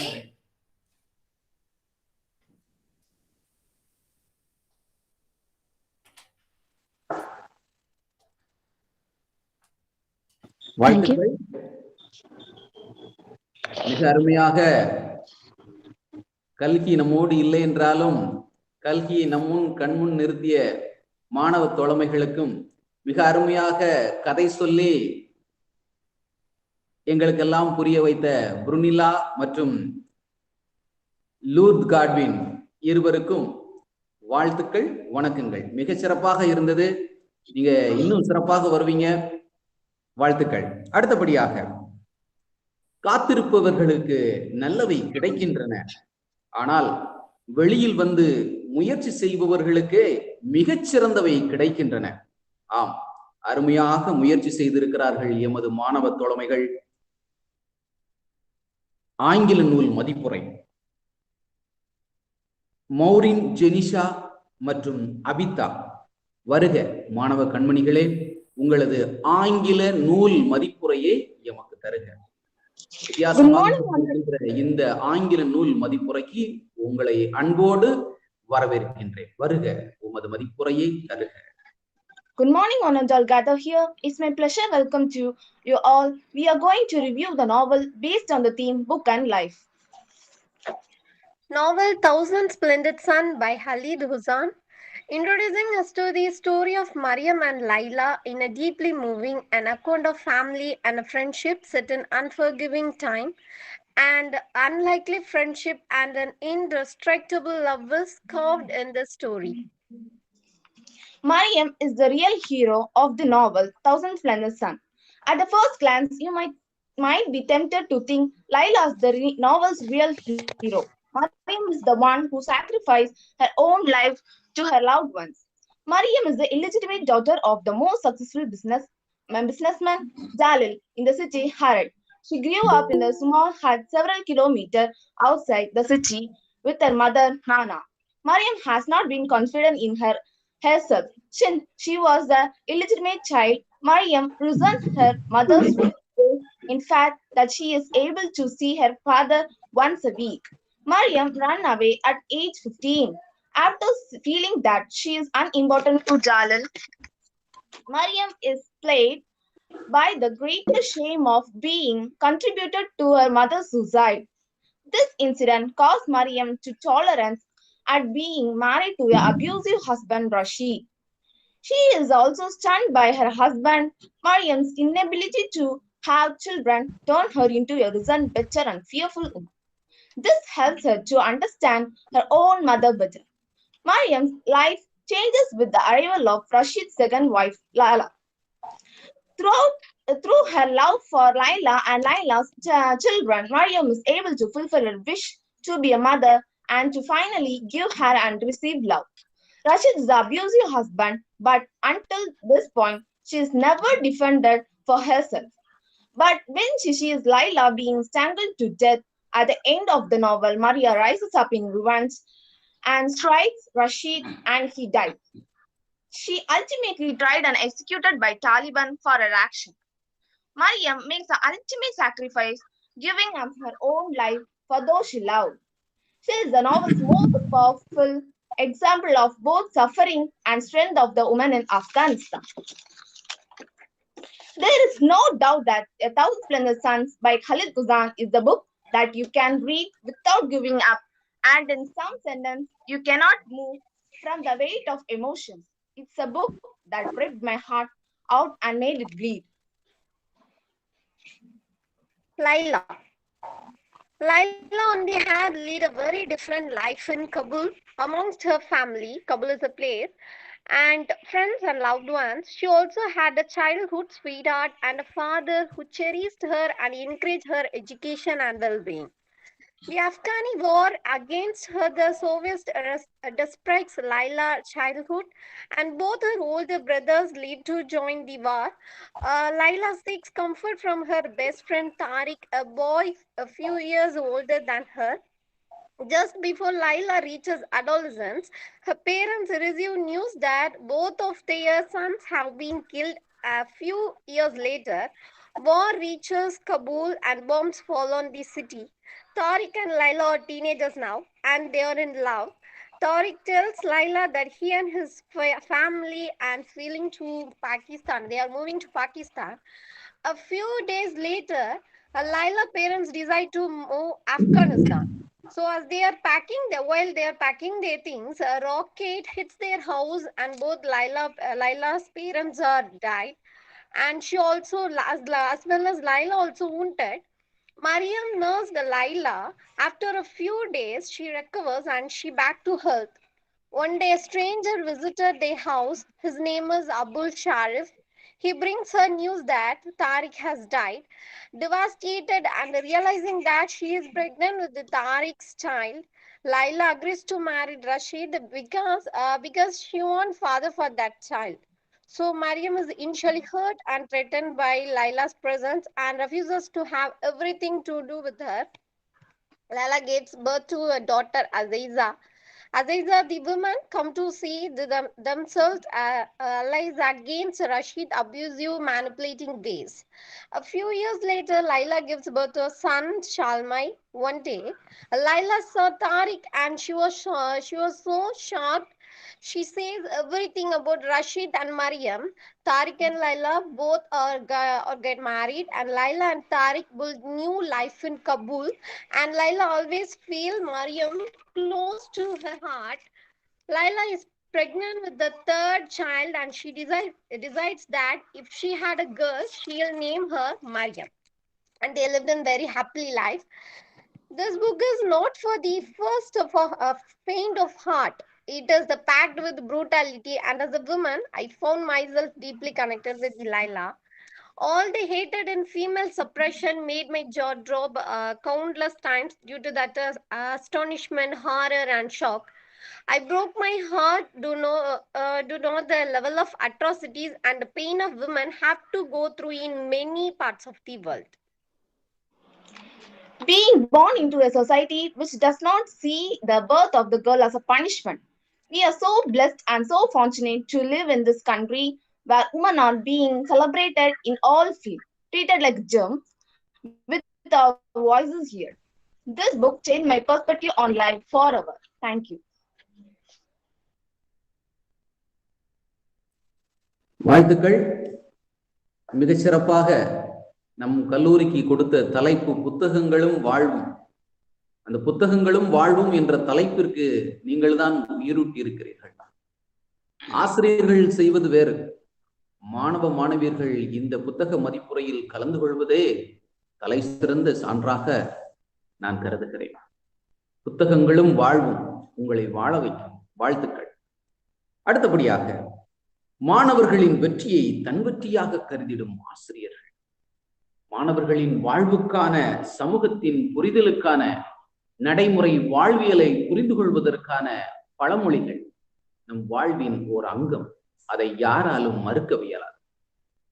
பழமொழிகளின் வாழ்வியல் குறித்து மதிப்புரை வழங்க வந்திருக்கிறார் தூய ஜெரோம் கல்லூரியின் மூத்த பேராசிரியை, மதிப்பிற்கும் மரியாதைக்கும் உரிய தமிழ்துறை பேராசிரியர் முனைவர் ஜாக்குலின் ஜேசுலெட் அவர்களை அன்போடு வருக வருக என வரவேற்று புத்தக மறைப்புரையை எங்களுக்கு தந்திடுக.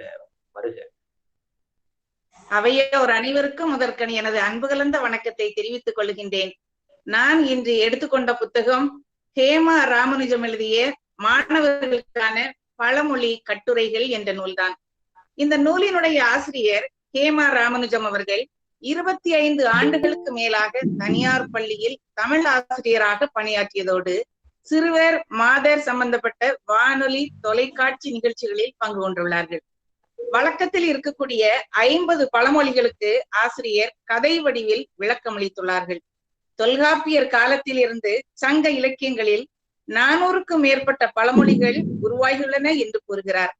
மகாபாரதம், காப்பியங்கள், இலக்கியங்களிலிருந்து மேற்கோள்கள் காட்டியுள்ளார். தமிழரின் உலக பார்வையை விளக்க யாதும் ஊரே யாவரும் கேளீர் என்ற கணியன் பூங்குன்றனாரின் கூற்றை சுட்டி காட்டுகிறார். ஜாதி மத பேதமற்ற சமுதாயம், இந்திய ஒருமைப்பாடு, தமிழின் சிறப்பு போன்றவை மிகச் சிறப்பாக ஆன்மீகம் உட்பட மிகச் சிறப்பாக கூறியுள்ளார். இட்டார் பெரியோர் இடாதார் இழிகுலத்தோர் என்பதை பசி பிணி வராமல் காப்பதன் அவசியத்தை பற்றி குறிப்பிடுகிறார். இயற்கையின் செயல்பாடுகளும் வர்ணிக்கப்படுகின்றன. பல குறட்பாக்கள் எடுத்துக்காட்டுகளோடு விளக்கப்படுகிறது. சில பழமொழிகளுக்கு அவரது சிறப்பான விளக்கங்கள் இந்த நூலில் என்னை வியப்பில் ஆழ்த்தியது. அகல உழுவதிலும் ஆழ உழு என்பதில் விவசாய பயிருக்கு உழவு முக்கியம். அவ்வாறு வாழும்போது அந்த விவசாய பயிருக்கு நாம் உழும்போது அகலமாக உழுவதை விட ஆழமாக உழ வேண்டும் என்ற கருத்து. அந்த ஆழமாக உழுதால்தான் பயிர் செழித்து வளரும். அதுபோல கல்வி பயிரை குறிப்பிடுகிறார். கல்வியை கற்பிக்கும் போது அல்லது கற்கும் போது மேலோட்டமாக கற்காமல் ஆழமாக கற்று தெரிந்து கொள்ள வேண்டும் என்ற உண்மையை இந்த பழமொழி உணர்த்துகிறது. 1000 பொய் சொல்லி ஒரு திருமணத்தை நடத்தி வை என்பது ஒரு பழமொழி. ஒரு பொய் 2 பொய் அல்ல, 1000 பொய் எப்படி சாத்தியமாகும்? ஆனால் இது எதற்காக சொல்லப்பட்டது என்றால், போக்குவரத்து வசதிகள் இல்லாத அந்த காலகட்டங்களில் பெண் வீட்டாரிடமிருந்து மணமகன் வீட்டாருக்கு தகவல்களை சொல்வதற்காக ஒரு தரகர் இருப்பார். இவர் இங்கிருந்து தகவல்களை அங்கு தெரிவிப்பார். ஏனென்றால் இப்போது இருப்பது போல் தொலைபேசி வசதிகள் எல்லாம் இருப்பது இல்லை. ஆகவே ஒருவர் மூலமாக ஒரு செய்தி மணமகன் வீட்டுக்கும் மணமகள் வீட்டுக்கும் பரிமாறிக்கொள்வது உண்டு. ஒரு முறை அல்ல, பலமுறை. ஆகவே 1000 முறை போய் சொல்லியாவது ஒரு திருமணத்தை நடத்தி வை என்று நம் முன்னோர்கள் சொல்லிய கருத்து நாளடைவில் அந்த வார்த்தை சற்றே மருவி போய் என்பது பொய் என்று தவறாக நாம் கருதிவிட்டோம் என்பதை மிக நுணுகி ஆராய்ந்து விளக்கம் அளித்துள்ளார்கள். சிறப்பாக இருக்கிறது. இடத்தை கொடுத்தால் மடத்தை பிடுங்குவான். யாருக்கு இடத்தை கொடுத்தால் மடத்தை பிடுங்குவான்? மடம் என்றால் வீடு என்று ஒரு அர்த்தம் உண்டு. போக்குவரத்து வசதிகள் இல்லாத காலகட்டங்களில் ஒரு ஊரில் இருந்து இன்னொரு ஊருக்கு மக்கள் நடைபயணமாக மேற்கொள்வார்கள். அப்போது ஓய்வெடுப்பதற்காக வீட்டு திண்ணைகளிலே உட்கார்ந்திருப்பார்கள். இப்போது இருப்பது போல் இல்ல, வீடுகளின் முன்னால் திண்ணைகள் இருக்கும். அந்த திண்ணைகளிலே சற்று உட்கார்ந்து ஓய்வெடுத்து செல்வது வழக்கம். அந்த வீட்டில் உள்ளவர்கள், அதாவது நமது தமிழர் பண்பாடு விருந்தோம்பல். குடிக்க தண்ணீர் கொடுப்பார்கள், உண்ண உணவு கொடுப்பார்கள். இரவு ஆகிவிட்டால் அந்த திண்ணையிலே படுத்து செல்வது வழக்கம். அவ்வாறு செல்லும் போது சில இளைஞர்கள் அந்த வீட்டில் இருக்கக்கூடிய பெண்களை மணந்து கொள்வதும் உண்டு. அப்படி மணந்து கொண்டால் அந்த வீடு அவர்களுக்கு உரிமையாகிவிடும். அதற்காக என்று நாம் தவறாக புரிந்து கொண்டிருக்கின்றோம். இவ்வளவு நாளும் அப்படித்தான் புரிந்து கொண்டிருக்கிறார்கள். இடத்தை கொடுத்தால் மடத்தை பிடுங்குவான் என்று. ஆனால் ஆன்மீக ரீதியாக அழகாக நுணுகி ஆராய்ந்து ஒரு கருத்தை கூறியிருக்கிறார்கள். இறைவனுக்கு நம் உள்ளத்தில் இருப்பதற்கு இடத்தை கொடுத்தால் நம் உள்ளத்தில் இருக்கக்கூடிய அறியாமையை இறைவன் அகற்றி விடுவார் என்பது இதனுடைய கருத்து என்பதை கூறுகிறார்.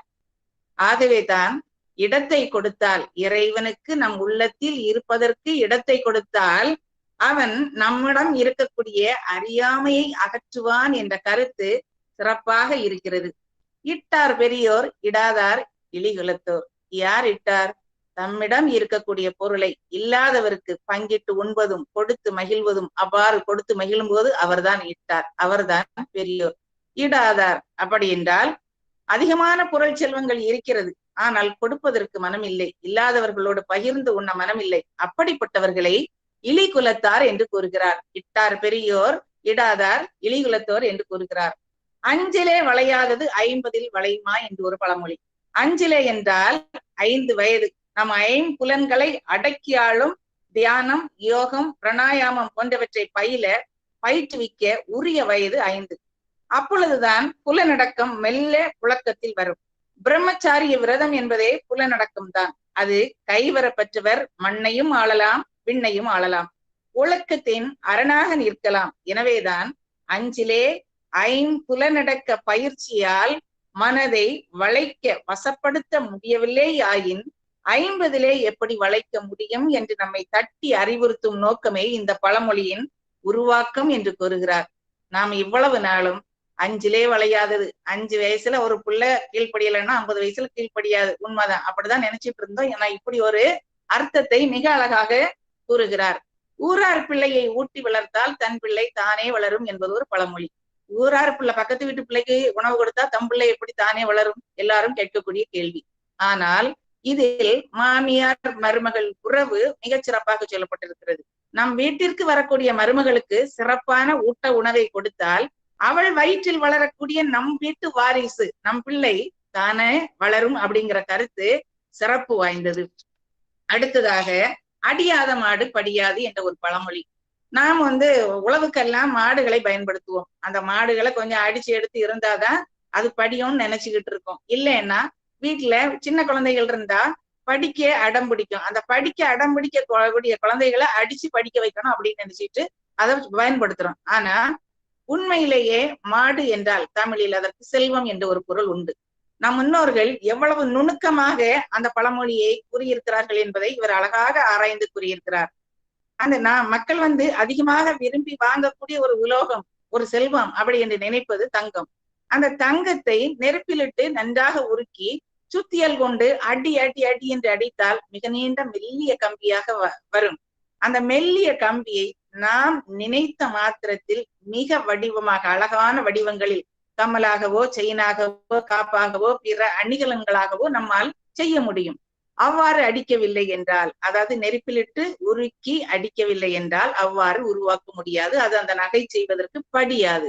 அதற்காக சொல்லப்பட்ட பழமொழிதான் அடியாத மாடு படியாது என்று. மிக அழகான ஒரு பழமொழி. பெண் புத்தி பின் புத்தி என்று கூறுவார்கள். ஏதாவது பெண்கள் வீட்டில் ஒரு கருத்தை கூறிவிட்டால் அவளுக்கு என்ன தெரியும், பெண் புத்தி பின் புத்தி என்று கூறுவார்கள். ஆனால் அதனுடைய உண்மையான அர்த்தம் நிதானமாகவும் தெளிவாகவும் முடிவெடுக்கும் துணிவும் ஆண்களை விட பெண்களுக்கே அதிகம் உள்ளதாகவும், மூளையின் பின்புறம் அதாவது கபாலத்தில் செரட்டோனின் என்கிற ஒரு திரவம் சுரக்கிறது. அந்த திரவம் சுரப்பதால் அவர்கள் புத்திசாலித்தனமாக செயல்படுவதாகவும், அதாவது பின்னர் வரக்கூடிய நிகழ்வை முன்னரே அறிந்து அதற்கு தகுந்தாற் போல் தெளிவான ஒரு முடிவை எடுக்கக்கூடிய சக்தி பெண்களுக்கு இருக்கிறது என்ற ஒரு உண்மையை மிக அழகாக கூறியிருக்கிறார் ஆசிரியர். 6லும் சாவு 100லும் சாவு என்ற ஒரு பழமொழி. நாம் என்ன நினைப்போம், பிறப்பு என்ற ஒன்று உண்டென்றால் இறப்பு என்ற ஒன்றும் உண்டு. அது 6 வயதிலும் இருக்கலாம், 100 வயதிலும் இருக்கலாம். சாதாரணமாக நாம் நினைத்து கொண்டிருந்தது அப்படித்தான். ஆனால் ஆசிரியர் மிக அழகான ஒரு விளக்கத்தை மகாபாரத கதையில் இருந்து கொடுத்திருக்கிறார்கள். மகாபாரத கதையிலே பாண்டவர்கள் கௌரவர்கள் இருவருக்கும் போர் நிகழக்கூடிய ஒரு சமயம். அந்த போர் மூள போகிறது. போர் மூண்டால் இரு பக்கத்திலும் சேதாரம், உயிரிழப்புகள் அதிகமாக இருக்கும். அந்த பாண்டவர்களுடைய தாய் குந்தி தேவி பதறுகிறாள். ஏனென்றால் கௌரவர்கள் பக்கத்தில் இருக்கக்கூடிய கர்ணன் இவள் பெற்ற மகன், விதிவசத்தால் அங்கே போய் சேர்ந்து விட்டான்.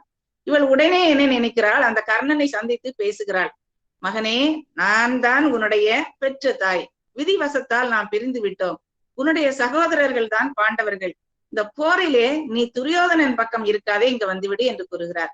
உடனே கர்ணன் கூறுகிறான், அம்மா, நீங்கள் கூறியது போல நான் வர முடியாது. எங்கெல்லாம் நான் இழிவுபடுத்தப்பட்டேனோ, எங்கெல்லாம் நான் அவமானப்படுத்தப்பட்டேனோ, அங்கெல்லாம் எனக்கு உற்ற நண்பனாக தோழனாக இருந்து உண்ண உணவும் உடுக்க உடையும் தங்குவதற்கு உறைவிடமும் ஆள்வதற்கு நாடும் கொடுத்து இன்று வரை என்னை காப்பாற்றி வரக்கூடியவன் அந்த துரியோதனன்.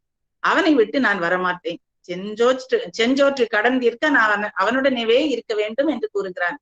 அது மீறி உங்கள் பேச்சை கேட்டு நான் பாண்டவர் பக்கம் அந்த 5 வந்தால் போர் என்று வரும்போது துரியோதனன் என்னை கொன்று விடுவான்.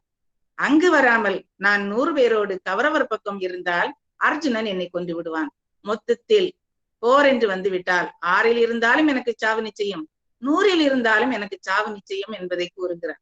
இந்த பழமொழி எனக்கு பிடித்த மிக அருமையான ஒரு விளக்கத்தை நான் இதிலே அவர்களுக்கு எழுதிய ஆசிரியருக்கு ஒரு பாராட்டை இதில் நான் தெரிவித்துக் கொள்ள வேண்டும். சட்டியில் இருந்தால்தான் அகப்பையில் வரும் என்ற ஒரு பழமொழி. சட்டியில் நாம் உணவுப் பொருளை நாம இப்போது அப்படி நினைத்து கொண்டிருக்கிறோம், பாத்திரத்துல இருந்தா தான் நமக்கு வரும் அப்படின்றது.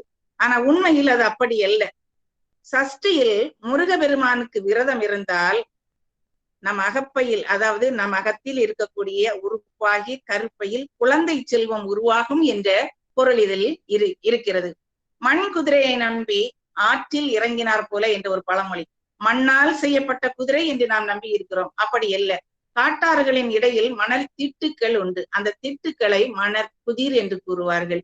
ஒரு கரையிலிருந்து மறு கரைக்கு செல்பவர்கள் அந்த மணல் திட்டுக்களிலே அமர்ந்து ஓய்வெடுப்பது உண்டு, உணவு உண்பது உண்டு. அப்படி உணவு உண்ணக்கூடாது, ஓய்வெடுக்க கூடாது. காட்டாறுகளிலே திடீரென்று வெள்ளம் வரும்போது இந்த மணற்திட்டுக்கள் அடித்து செல்லப்பட்டு விடும், நம் உயிருக்கு ஆபத்து ஏற்பட்டுவிடும். ஆகவேதான் மணற் குதிரை நம்பி ஆற்றில் இறங்கக்கூடாது என்ற ஒரு பழமொழியை கூறியிருக்கிறார்கள்.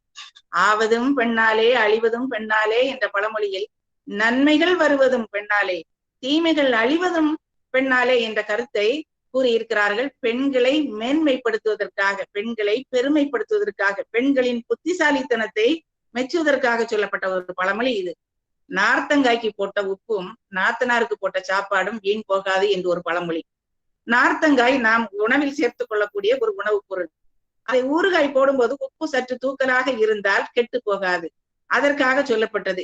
ஆனால் நாத்தனாருக்கு போட்ட சாப்பாடு எப்படி வீணாகாது என்றால், பிறந்த வீட்டில் இருந்து புகுந்த வீட்டிற்கு செல்லக்கூடிய அந்த பெண் திரும்ப தன் தாய் தந்தையரையோ சகோதர சகோதரிகளையோ பார்ப்பதற்காக தன் புகுந்த வீடு வரும்போது இங்கு இருக்கக்கூடிய சகோதரன்களுடைய மனைவிகள், அதாவது நாத்தனார்கள், அவளை நன்றாக உபசரித்து சோறிட்டால் அவள் மகிழ்ந்து போவாள்.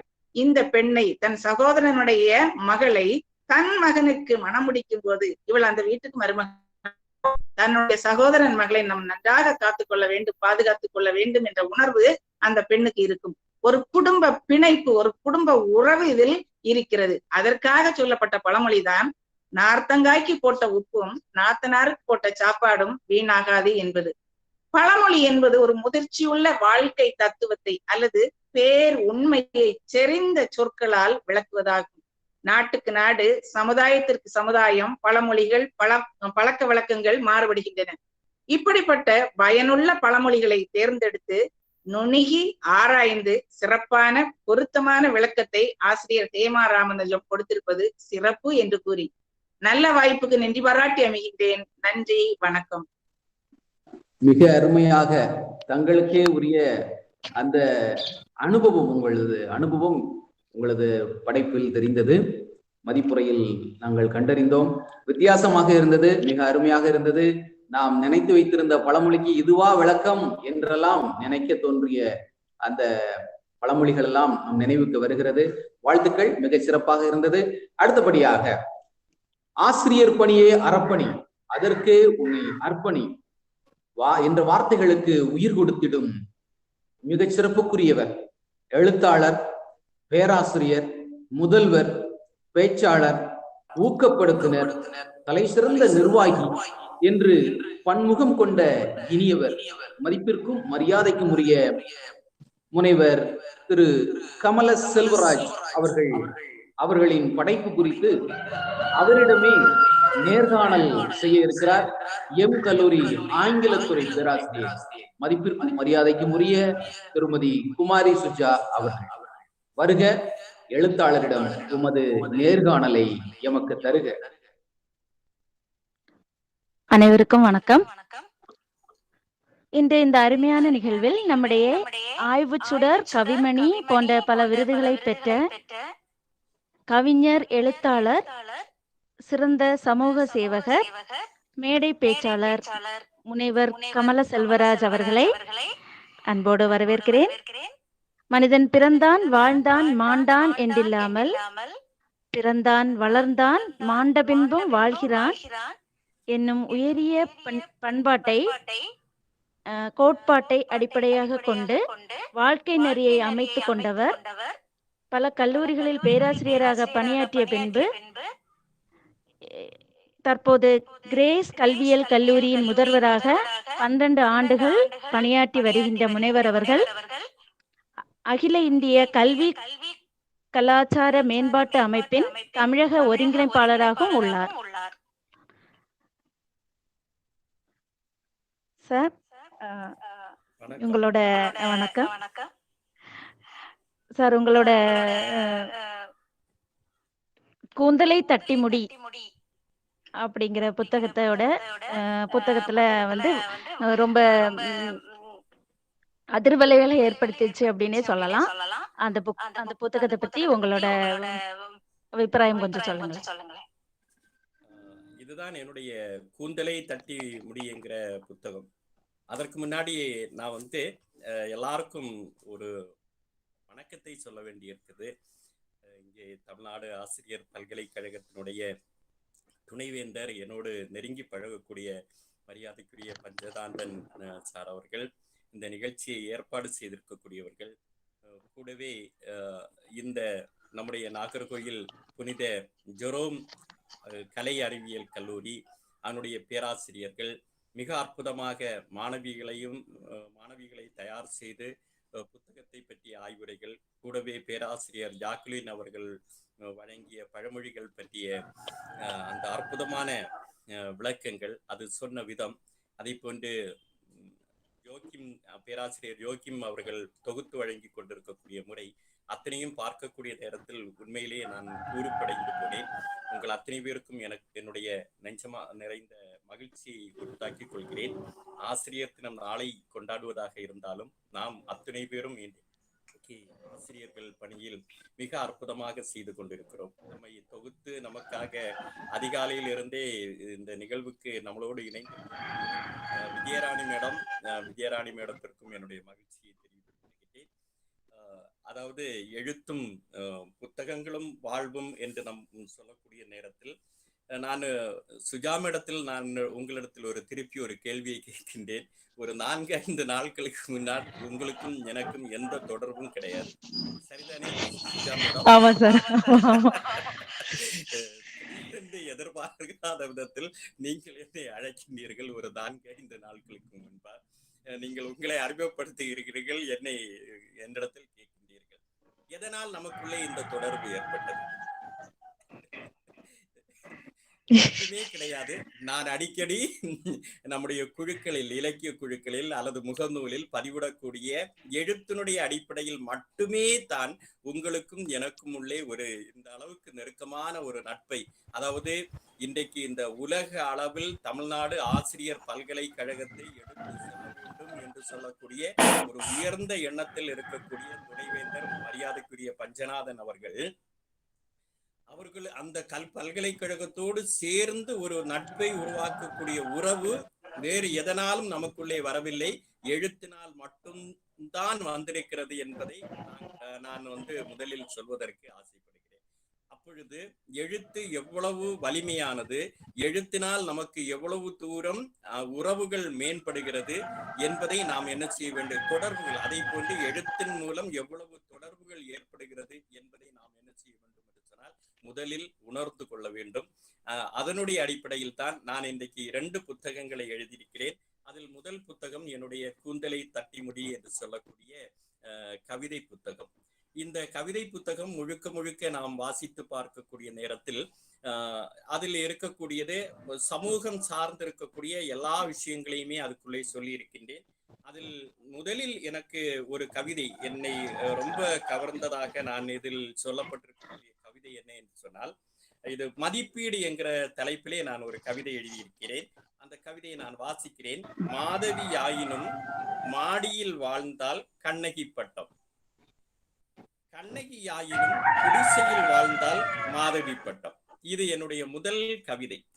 இந்த கவிதை மூலமாக எனக்கு பல்வேறு விமர்சனங்கள், பல்வேறு பாராட்டுக்கள் இந்த ஒரே ஒரு கவிதையின் வாயிலாக எனக்கு கிடைத்தது. அது எனக்கு மிகப்பெரிய ஒரு ஊக்கு சக்தியாக இருந்தது. அதை தொடர்ந்து இந்த 2 புத்தகங்கள் தான் நான் எழுதியிருக்கின்றேன், இதுவரைக்கும் வெளியிட்டிருக்கக்கூடியது. ஆனால் அதாவது பொருளாதார சூழ்நிலைகள் இல்லாதவர்களுக்கு, உங்களிலும் பல பேருக்கு, நம்முடைய யாக்குலின் மேடத்தை போன்ற திறமைசாலிகளுக்கு, ஜோக்கின் சாரை போன்ற அதிபயங்கர திறமைசாலிகளுக்கு எழுதுவதற்கான ஆற்றலும் திறமையும் சொல்வளவும் அவர்கள் பேசக்கூடிய பேச்சிலிருந்தே எனக்கு நன்றாக தெரிகிறது. ஈவன் சுஜா மேடமாக இருந்தாலும் நமக்கு எல்லோருக்குமே எழுத வேண்டும் என்று சொல்லக்கூடிய உந்து சக்தி இருக்கிறது, ஆர்வம் இருக்கிறது, திறமை இருக்கிறது, ஆற்றல் இருக்கிறது. ஆனால் ஒருவேளை நம்மிடத்தில் என்ன இல்லாமல் போகும் என்று சொன்னால், இதை பதிப்பித்து வெளியிடுவதற்கான பொருளாதார வசதி இல்லை என்று சொன்னால், நம்முடைய எழுத்துக்கள், எண்ணங்கள் அத்தனையுமே என்ன செய்யும் என்று சொன்னால் காகிதப்பைக்குள்ளேயே அடங்கி போகக்கூடியதாக இருக்கும். அதனால்தான் இன்றைக்கு நான் நினைத்தாலே ஒரு 20-25 புத்தகங்களை வெளியிடுவதற்கான எல்லா வாய்ப்புகளும் இடத்தில் இருக்கிறது. ஆனால் அந்த சூழ்நிலையில் மட்டும் 2 புத்தகங்களை இப்பொழுது வெளியிட்டிருக்கிறேன். பல்வேறு கட்டுரைகளை பல தளங்களில் நான் என்ன செய்கிறேன் சொன்னால், இன்றைக்கு இணையதளம் வழியாக பல்வேறு கட்டுரைகளை தொடர்ந்து எழுதி கொண்டிருக்கிறேன், கவிதைகளை. அது உங்களுக்கு நன்றாக தெரியும் என்று நான் நினைக்கிறேன். இந்த கூந்தலை தட்டி முடியுங்கிற புத்தகம் என்னுடைய வாழ்க்கையில் எனக்கு கிடைத்த மிகப்பெரிய பொக்கிஷம். ஒரு எழுத்தாளன் என்று சொல்லக்கூடிய நேரத்தில் அவனுக்கு என்னதான் செல்வங்கள் இருந்தாலும், என்னதான் அறிவு இருந்தாலும், என்னதான் உறவுகள் இருந்தாலும், அவனுடைய ஆத்ம திருப்தி என்று சொல்லக்கூடியது அவனுடைய எழுத்துக்களாக மட்டும்தான் இருக்குமே தவிர வேறு எதுவாகவும் இருப்பதற்கு மார்க்கமே கிடையாது. அதனுடைய அடிப்படையில் இந்த கூந்தலை தட்டி முடியுங்கிற புத்தகம் எனக்கு மிகப்பெரிய ஒரு ஆத்ம திருப்தியை தந்திருக்கக்கூடிய புத்தகம் என்று நான் உங்களுக்கு தெரிவித்துக் கொள்வதில் மகிழ்ச்சி அடைகிறேன். சார், அதுல வந்து இந்த புத்தகமும் வாழ்வும் அப்படிங்கிற நம்மளோட டைட்டிலுக்கு நீங்க அதுல ஏதாவது நம்ம கண்டிப்பா வாழ்வுக்கு அது பிரயோஜனமா இருக்கா?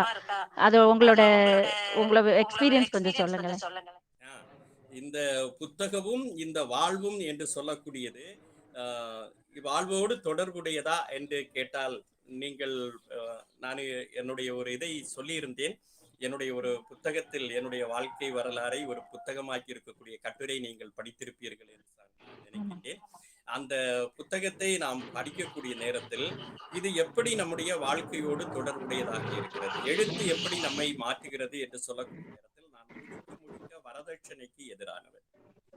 வரதட்சணைக்கு எதிராகத்தான் இந்த புத்தகத்தில் நிறைய கருத்துக்களை நான் என்ன செய்திருக்கிறேன் என்று சொன்னால் சொல்லியிருக்கிறேன். அதனுடைய அடிப்படையில் உங்களுக்கு தெரியும் என்று நினைக்கிறேன், என்னுடைய அந்த வரலாறை படிக்கக்கூடிய நேரத்தில் நான் எந்த விதமான ஒரு வரதட்சணையும் வாங்காமல் திருமணம் செய்து கொண்டேன் என்பதை இந்த தருணத்தில் நான் சொல்வதற்கு ஆசைப்படுகிறேன். அதிலும்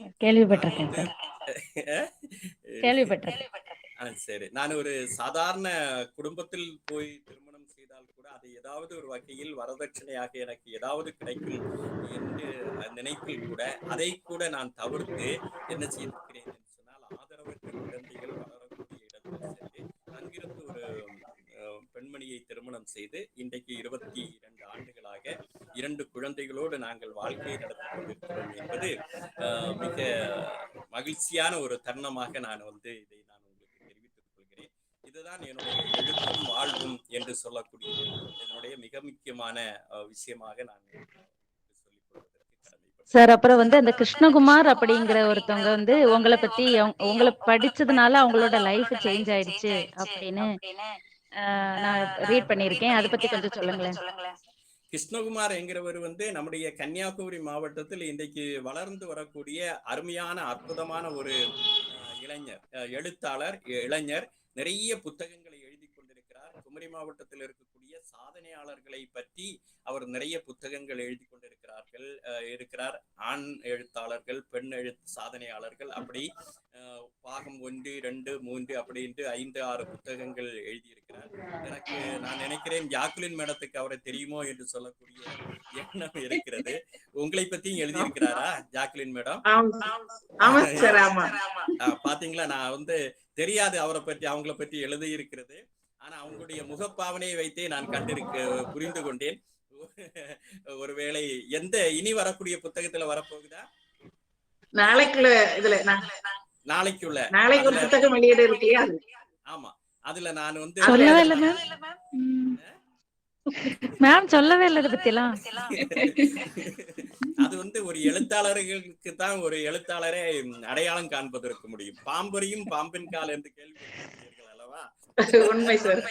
அது நான் பார்த்த உடனே அவங்களுடைய அந்த முகத்தினுடைய பாவனையை பார்த்த உடனே நான் புரிந்து விட்டேன். பார்த்தீர்களா, நாளைக்கு ஒரு புத்தகம் அவரு பெண் எழுத்தாளர்கள் சாதனையாளர்கள் என்கிற புத்தகத்தை வெளியிடுகிறார். அதில் ஜாக்லின் மேடத்தினுடைய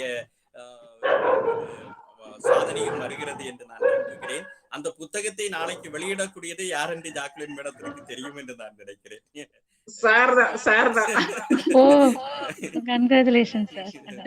வாழ்த்துக்கள். அப்போ அப்படி அந்த சாதனையாளர்களை பற்றி, அதை போன்று குமரி மாவட்டத்தினுடைய வரலாறுகள், இப்படி நிறைய விஷயத்தை பற்றி அவர் என்ன செய்கிறார் என்று சொன்னால் எழுதி வெளியிட்டுக் கொண்டிருக்கிறார். அப்படிதான் இதற்கு முன்னால் போட்ட ஒரு புத்தகத்தில் என்னுடைய வரலாறை பற்றி, சாதனைகளை பற்றி அவர் எழுதியிருந்தார். அதில் நான் என்ன செய்கிறேன் என்று சொன்னால், என்னுடைய உடம்பு இறப்பிற்கு பின் அது மண்ணில் புதைக்கவோ இல்லை தீயில் எரிந்து சாம்பலாகுவதையோ நான் விரும்பவில்லை. கண்டிப்பாக என்னுடைய உடம்பு மருத்துவ கல்லூரியில் படிக்கக்கூடிய மாணவர்களுக்கு ஆய்வு செய்வதற்காக பயன்பட வேண்டும் என்ற எண்ணத்தை நான் கொண்டவன். எனவே நான் இறந்ததுக்கு பிறகு என்னுடைய உடம்பை நான் என்ன செய்திருக்கிறேன் என்று சொன்னால், நம்முடைய இங்கே இருக்கக்கூடிய நாகர்கோவில் இருக்கக்கூடிய அரசு மருத்துவக் கல்லூரிக்கு நான் தானம் செய்திருக்கிறேன். இந்த நிகழ்வை அவர் கேட்ட உடனேயே ஒரே ஒரு வாரத்துக்குள் அவர் என்ன செய்தார் என்று சொன்னால், கண்டிப்பாக நானும் அப்படி செய்வேன், அதுக்கான வழிமுறைகளை நீங்கள் எனக்கு சொல்லுங்கள் என்று கேட்டுவிட்டு என்னிடத்தில் அந்த வழிமுறைகளை கேட்டு அவரும் அந்த தன்னுடைய உடம்பை தானம் செய்திருக்கிறார் என்று சொன்னால், இதிலிருந்து நீங்கள் புரிந்து கொள்ள வேண்டும், ஒரு எழுத்தாளனுடைய எழுத்து அல்லது அவர்களுடைய வாழ்வு எந்த அளவுக்கு பிறருடைய வாழ்க்கையில் மாற்றத்தை உருவாக்குறது என்பதை நீங்கள் புரிந்து கொள்ள வேண்டும். அதனால் தான் சொல்கிறேன், எழுத்து என்பது இந்த நாட்டில் மிகவும் சக்தியும் மிகவும் பலமும் வாய்ந்த ஒன்றாக இருக்கிறது. பேராமுனை என்று சொல்லக்கூடியது வாழ்முனையை விட வலிமை மிக்கது என்று சொல்வதற்கு இதுதான் காரணம். ரொம்ப சந்தோஷம் சார் உங்களை சந்திச்சதுல. அழகா கருத்துக்கள் எல்லாம் முன் வச்சீங்க. உங்களோட இந்த சமூக பணி தொடர வாழ்த்துக்கள். மிக்க மகிழ்ச்சி. நீங்களும் இதை போன்ற ஒரு சூழ்நிலையில் நீங்கள் வளர வேண்டும். ஜாக்லின் மேடம் சாதனையாளராக வந்திருக்கிறது மாதிரி சுஜா மேடமும் நீங்களும் குமாரி சுஜா மேடமும் கண்டிப்பாக அவருடைய அடுத்த புத்தகத்தில் நீங்களும் இடம் பெற வேண்டும் என்பதை மகிழ்ச்சியோடு என்னுடைய எண்ணத்தை தெரிவித்துக் கொள்கிறேன். ஜோக்கிங் சார், நீங்க ரொம்ப அருமையா தொகுத்து வழங்கிய வார்த்தைகள் என்னுடைய கவர்ந்திருக்கிறது. அதே போன்று உங்களுடைய மாணவ செல்வங்கள், அதாவது தமிழிலும் ஆங்கிலத்திலும் அவர்கள் வழங்கிய புத்தக வழி எல்லாம் என்னை கவர்ந்ததாக இருக்கிறது. ஒரு முறை நாம் நேரடியாக கண்டிப்பாக நீங்கள் எங்களுடைய கல்லூரியிலோ அல்லது நான் உங்களுடைய கல்லூரியிலோ சந்திப்போம் என்கிற நிகழ்ச்சியோடு நான் விடைபெறுகிறேன். ரெஜிலா மேடம் இப்பொழுது இணைந்திருக்கிறார் நிகழ்ச்சியை. Small request. Sir, an humble request. Sir, all these Tamil books by people of Tamil Nadu, various districts in Tamil Nadu, why don't we organize a Tamil book exhibition as a separate exhibition, not along with the other normal district exhibitions? ஏன்னா தமிழ் நிறைய நூல்கள், நிறைய முக்கியமான கவிதை நூல்கள் அதிகமா வந்துட்டே இருக்கு. ஆனா எல்லாருக்கும் அதை பத்தி தெரியறது இல்ல. எல்லா தமிழ்நாட்டுல ஒவ்வொரு டிஸ்ட்ரிக்ட் தனித்தனியா மீட் பண்றதுனால எல்லாரும் ஒன்னா மீட் பண்ணணும், எல்லாரும் அந்த புக்ஸை வாசிக்கணும் அப்படின்றது.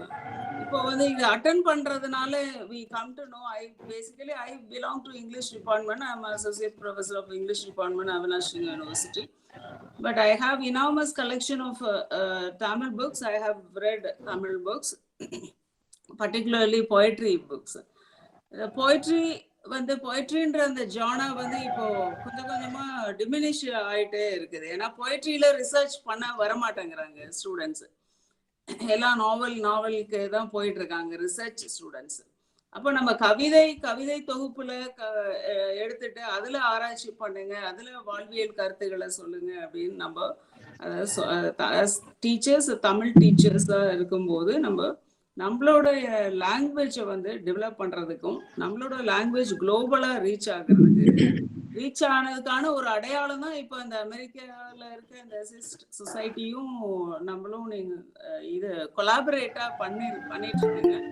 பட் இன்னும் அது அதிகமா ரீச் ஆகணும், எல்லா தமிழ் ஆடியன்ஸையும் போய் ரீச் ஆகணும், குளோபல் தமிழ் ஆடியன்ஸை வந்து ரீச் ஆகணும். All these new poetry books, new books must be read by the students, global students படிக்கணும். அதற்கான முயற்சிகளை எடுக்கலாம்னு நான் சொல்றேன்.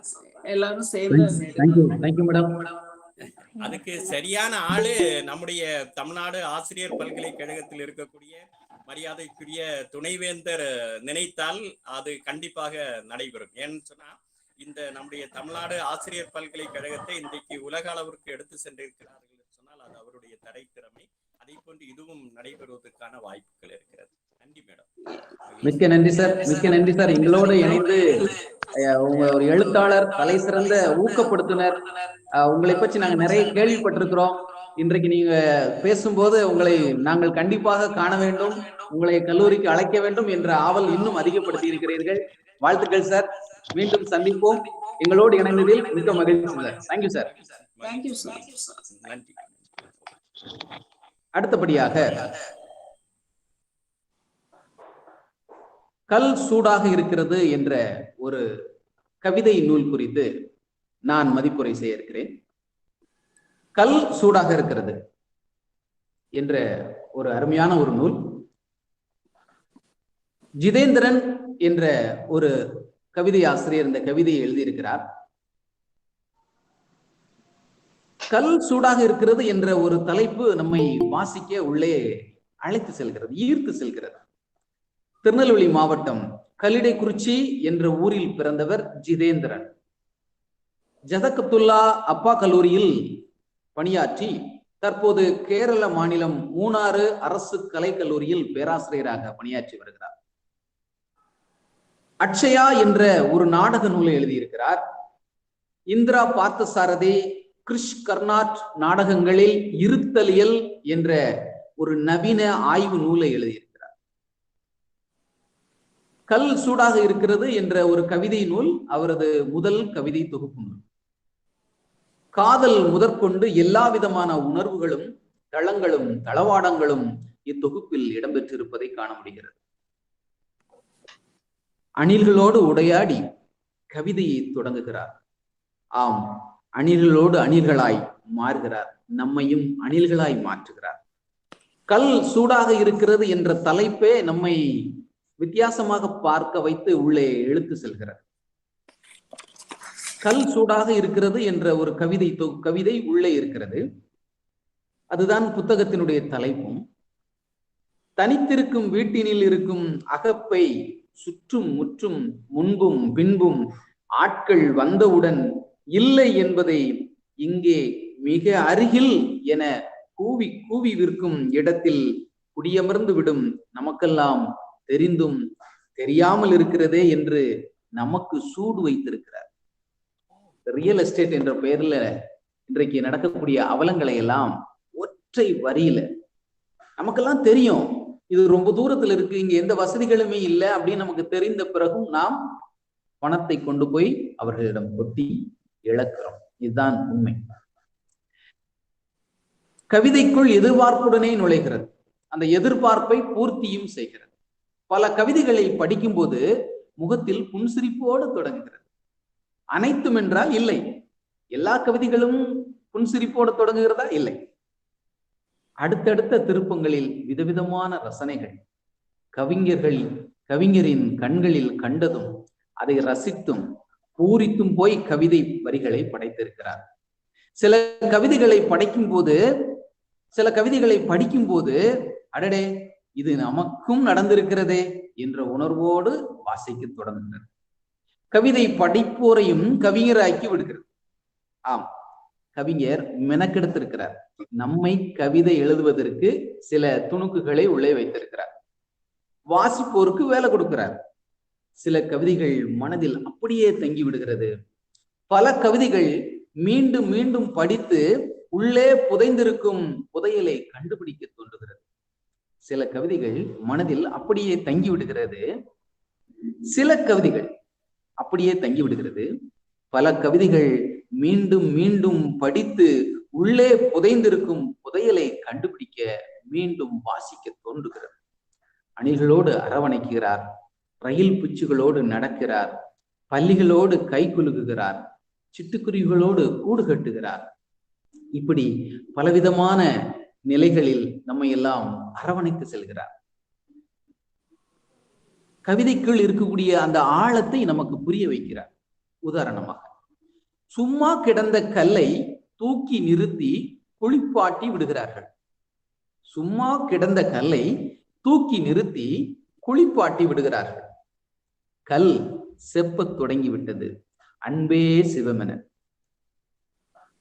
பாருங்க, இது யதார்த்தமாக நடக்கக்கூடிய ஒரு நிகழ்வை அவர் வித்தியாசமான கோணத்தில் நமக்கு இந்த கவிதையை சொல்லி இருக்கிறார். அனைத்து கவிதைகளுக்கு உள்ளும் ஏதோ ஒன்றை ஒளித்து வைத்திருக்கிறார். அதுதான் உண்மை. அனைத்து கவிதைகளுக்குள்ளும், ஏனென்றால் நீங்கள் கவிதையை படித்தால் கடைசி வரியில் ஒரு வரியை சொல்லிவிட்டு முடிச்சு விடுவார். ஹைக்கு கவிதைகள் எல்லாம் வரும் இல்லையா, கடைசி வரியில் நமக்கு விடை சொல்வது போல. அதுபோல கடைசி வரியில் ஒரு வரியை சொல்லிவிட்டு கவிதையை நிறைவு செய்யும் போது இதுக்குள்ள எதையோ ஒண்ணு சொல்லி அழுத்தமா சொல்லிட்டு முடிக்கிறாரு. என்ன சொல்றாரு? திரும்ப நம்ம கவிதையை முதல்ல இருந்து படிச்சுட்டு மறுபடியும் வரணும். அப்போ ஒரு பொருள் விளங்கும். மறுபடியும் அது ஏதோ ஒண்ணு சொல்ல வராரேன்னு சொல்லி மீண்டும் நம்ம சொல்லும் போது அந்த இது நமக்கு அந்த கவிதையினுடைய பொருள் பலவிதமாக நமக்கு விளங்கும். அகப்படுகின்ற பூக்களை எல்லாம் கிழித்தாயிற்று, கத்தரிக்கோலால் நறுக்கி ஆயிற்று, கடைசியில் துடைப்பத்தால் துடைத்தெறிந்தும் ஆயிற்று, தரை முன்பிருந்ததை போலவே. சொல்லிட்டு கடைசியில ஒரு வரியை சொல்லி முடிக்கிறார் பாருங்க. அவன் தரை அப்படி இல்லை. பாருங்க, திரும்ப ஒரு முறை கூட சொல்றோம் பாருங்க. என்ன சொல்றா வராருன்னு நம்ம இன்னும் வேறு விதம் விளக்கம் புரியும். அகப்படுகின்ற பூக்களை எல்லாம் கிழித்தாயிற்று, கத்தரிக்கோலால் நறுக்கி ஆயிற்று, கடைசியில் துடைப்பத்தால் துடைத்தெறிந்தும் ஆயிற்று, தரை முன்பிருந்தது போலவே. முடிச்சுட்டு ஒரு சின்ன இடைவெளி விட்டுட்டு அந்த கவிதையை முடிக்கிறாரு. அவன் தரை அப்படி இல்லை. இப்படி நறுக்கென்று கவிதையை முடித்து நகர்ந்து செல்வதை காண முடிகிறது. கவிஞர் பல்திறன் மிக்கவர் என்பதை கவிதையின் ஊடே நாம் அங்கங்கே காண முடியும். அவரது வாழ்க்கையை படம் பிடித்து காட்டுகிறது பல கவிதைகள். பயணத்தின் போது ஊர்கடந்து செல்லும் போது பெண் பார்க்கும் படலம் நினைவுக்கு வருகின்ற அந்த கவிதை நமக்கு புன்சிரிப்பை கூட்டுகிறது.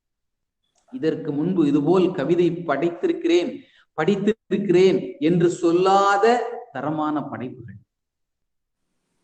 கல் சூடாக இருக்கிறது என்ற அந்த படைப்பு நமக்கு இன்னும் இன்னும் வாசிக்க தூண்டுகிறது. நான் தனித்திருப்பதாக சொல்லுகிறார்கள், இல்லை, நானும் எனக்கு பிடித்த நானும் இருக்கிறோம் என்ற முதல் கவிதை புத்தகத்தினுடைய பின்பகுதியில் வழங்கியிருக்கின்ற அந்த கவிதை. நான் தனித்திருப்பதாக சொல்லுகிறார்கள், இல்லை, நானும் எனக்கு பிடித்த நானும் இருக்கிறோம் அப்படின்னு சொல்லி அந்த கவிதையை கடைசியில சொல்லியிருக்கிறாரு. அதை பார்த்த உடனே நமக்கு உள்ள ஏதோ சொல்ல வராரு அப்படின்னு சொல்லிட்டு இந்த புத்தகத்துக்குள் நாம் உள்ளே மிக அருமையான கவிதை. கவிதை ஒரு படிம கவிதையாக இருக்கிறது. உள்ளே நிறைய செய்திகளை புதைத்திருக்கிறார். நவீன தத்துவங்களை எல்லாம் உள்ளே புதைத்திருக்கிறார். வாழ்த்துக்கள். காலத்தின் நேரம் கருதி கல் சூடாக இருக்கிறது. ஜிதேந்திரன், ஆசிரியர் ஜிதேந்திரன் அவர்களுக்கு வாழ்த்துக்கள். இந்த கவிதை நூல் அனைவரும் வாசிக்க வேண்டிய கவிதை. நம் வாழ்வுக்கு தேவையான பல நல் செய்திகள் எல்லாம் உள்ளே புதைந்திருக்கிறது. வாழ்த்துக்கள். புத்தக மதிப்புரை, நூல் மதிப்புரை, கல் சூடாக இருக்கிறது, ஜிதேந்திரன். நன்றி. அடுத்தபடியாக நிறைவு பகுதிக்கு நாம் வந்துவிட்டோம். நன்றி நவிழ்ந்திட நம் தமிழர் பண்பாட்டை காத்திடும் நிகழ்வாக நன்றி நவிழ்ந்திடும் தருணம். மதிப்பிற்கும் மரியாதைக்கும் உரிய வணிகவியல் துறை பேராசிரியை திருமதி ரெஜிலா அவர்களை அன்போடு அழைக்கின்றேன். வருக, உமது நன்றியை நவிழ்ந்திடுக. Warm good morning to one and all. Be thankful for everything that happens in your life. It's all an experience.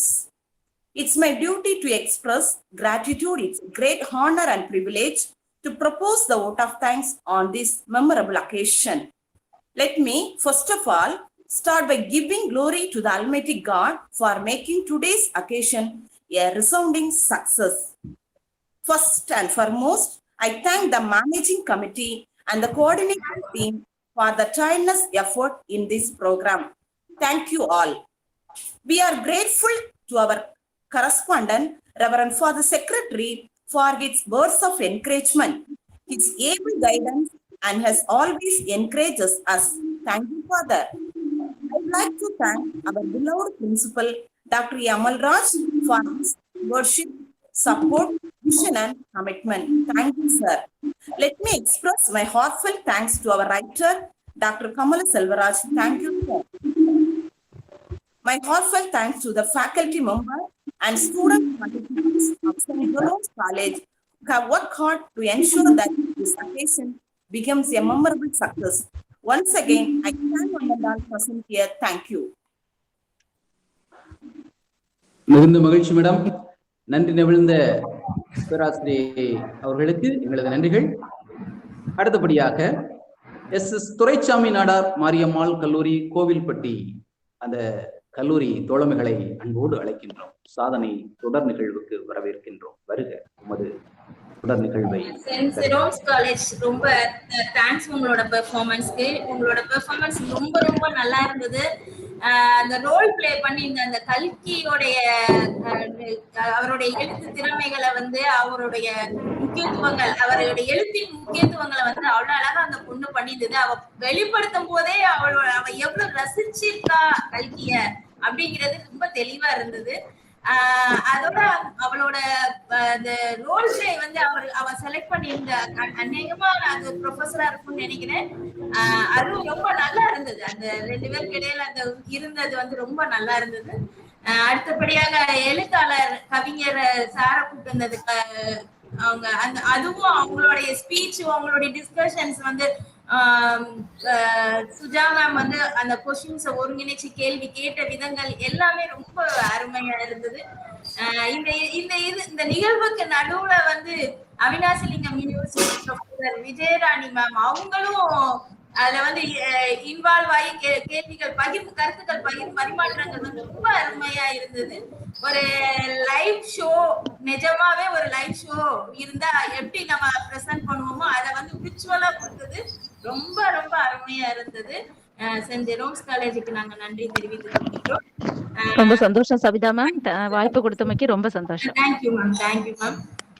அடுத்தபடியாக நான் வந்து S Duraisamy Nadar memorial college Kovilpatti அவர்களை அழைக்கிறேன். உள்ள இருக்கீங்களா Sathish sir? Yes ma'am. Okay, உங்களுடைய தலைப்பு வந்து எ குட் கம்பானியன். உங்களுடைய நேரம் வந்து 8:05. 9:05க்கு நீங்க தளத்தை ஒப்படைக்குமாறு கேட்டுக்கொள்கிறேன். உங்கள் நிகழ்வை இப்பொழுது தொடங்கலாம். நிகழ்வில் உள்ளவர்கள் எல்லாரும் வந்துட்டாங்களா? வந்துட்டாங்க மேம். ஓகே, நீங்க இப்பொழுது உங்களுடைய நிகழ்ச்சியை தொடங்கலாம். Very good morning to one and all present here. I am very glad to be one of member in this grateful occasion, and I thank to each and every one of you for giving me this wonderful opportunity and giving this wonderful opportunity to our college members. I am very thankful to every one of you. So, book a good companion. நமக்கு லைஃப்ல எத்தனையோ friends இருந்தாலுமே books life லாங்கா நம்ம கூட நம்ம life ஜேர்னில ஒரு முக்கியமான பார்ட்டா வந்து புக்ஸ் இருக்கு. ஸோ புக்ஸ் மூலியமா நம்ம நிறைய விஷயங்களை கத்துக்கலாம். ஹிஸ்டரியில இருந்து எல்லா விஷயமும் புக்ஸ் வந்து நமக்கு ஸ்டேபிளா சொல்லிக்கிட்டே இருக்கு. So books a good companion அப்படின்ற டாபிக்ல டிஃப்ரெண்ட் ரிவ்யூஸ் கொடுக்கறதுக்கு now I call upon Mrs. R. Premalada, Head Department of English, to give her review.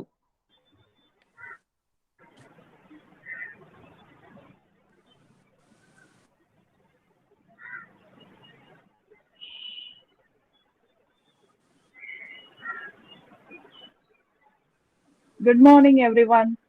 I'm so happy to speak with you all during this wonderful occasion.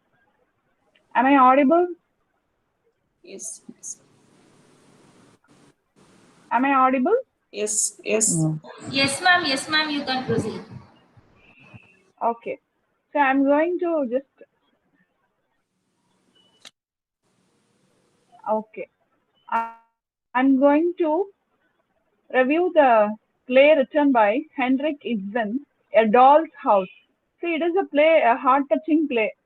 See, I felt it suits the current scenario also. It was written in 1879 by Henrik Ibsen, a Norwegian playwright. It is a realistic problem play. The play revolves around the central theme of marriage. Helma is a lawyer and his wife is Nora Helma. They are husband and wife. They in the beginning they seem to be very happy couple. Yes, they lead a wonderful life. See, this play, the central theme is marriage, and Helmer considers his wife as a playful girl, a childish girl, and a responsible girl. See, they even have children, but her husband treats her also as a child only. When the life is going on like this, Nora is having some secret which she does not want to reveal to her husband. Once Helma was in a critical situation, he had some health issues. At that time, she has borrowed money from Niels Krogstad. Krogstad is one of the characters in the play. He also is the villain of the play. See, he can be called a villain, yes. And she has borrowed money from him, but she keeps that as a secret because Helma does not want to borrow money for any reason. That is his maybe his policy is like that. So Nora, she considers that as a thing which she can be proud of because she has borrowed money only to save her husband from his health issue. He has to be taken to Italy for his treatment, for his rest, everything. So she considers this as a proud issue, a happy secret which she hides from her husband. But Krogstad, at one instant, he starts blackmailing her as she has forged her father's signature in that letter, in that agreement. She has forged her father's signature.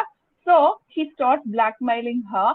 Nora is afraid. What she thinks is if her husband knows the truth means he will take all the responsibility on himself and he will try to relieve her from the problem. That was her actual thought.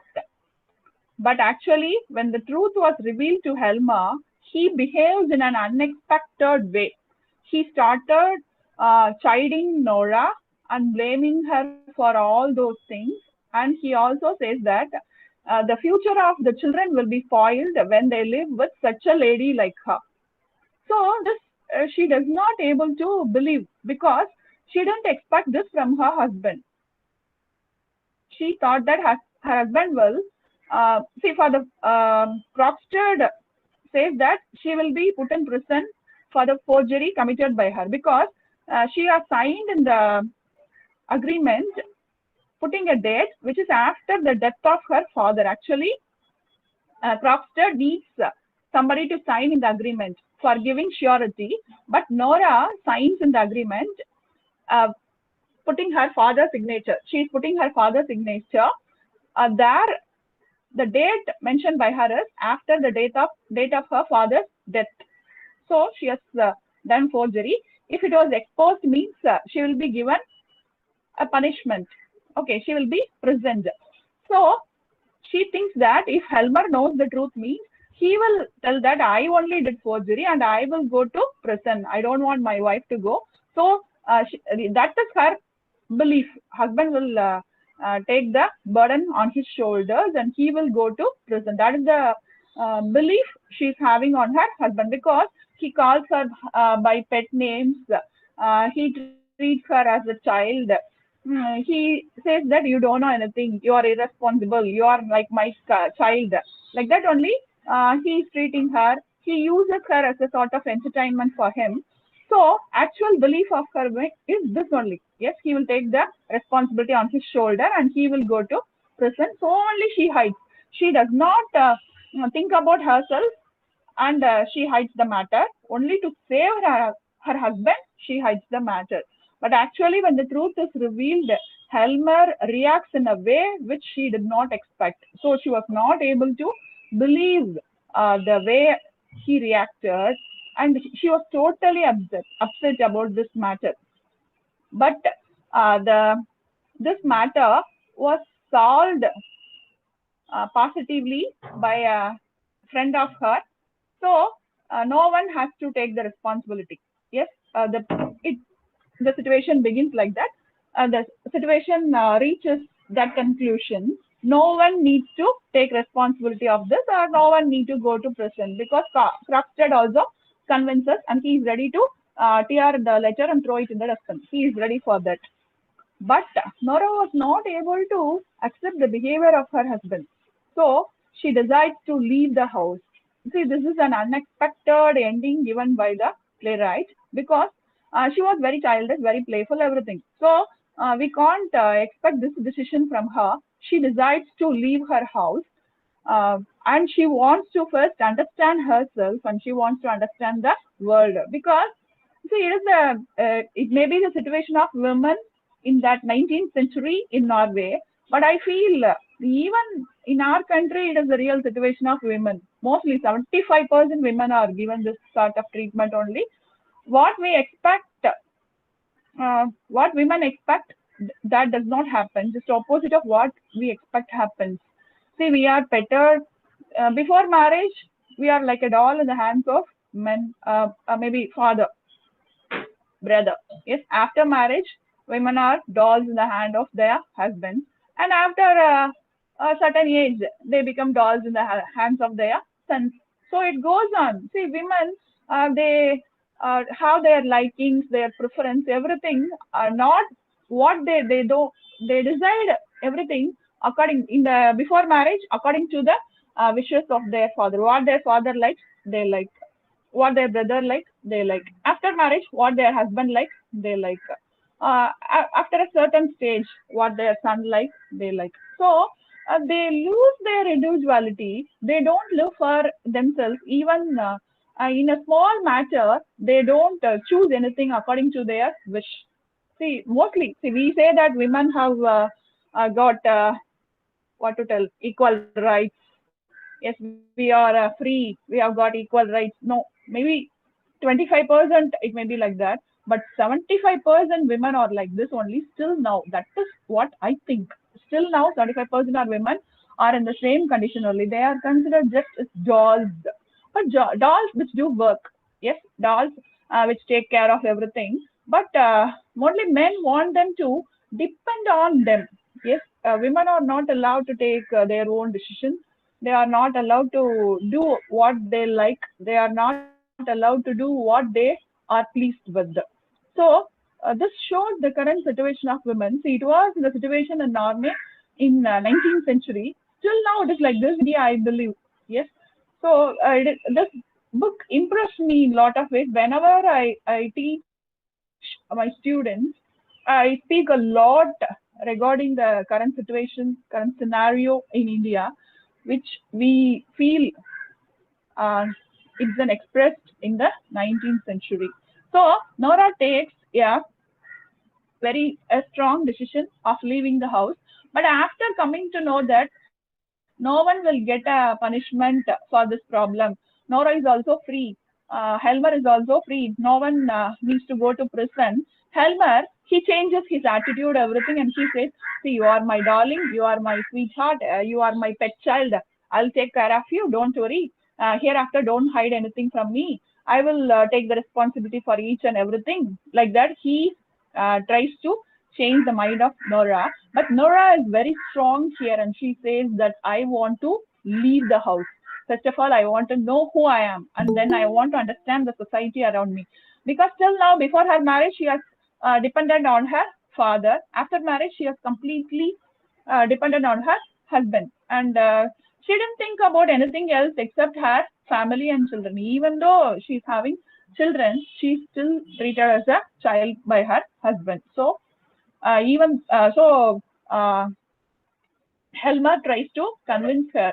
In a critical situation, what she expected from her husband, she did not get that. So now she's not ready to be convinced by him. And she strongly says that I want to leave the house. Helmer is requesting, see, and he says that I love you. I'm ready to do anything for you. You stay with me. At least keep in touch with me, like that and all. But totally, Nora wants to leave the house and have a clear cut from Helmer. With that, the play ends. So I feel it as a heart-touching play which expresses the current scenario. Thank you very much for patiently listening my view on this play and giving us this wonderful opportunity. Thank you, everybody. Thank you, madam. Thank you, ma'am. Next, I call upon Ms. R. Kohila to give her review.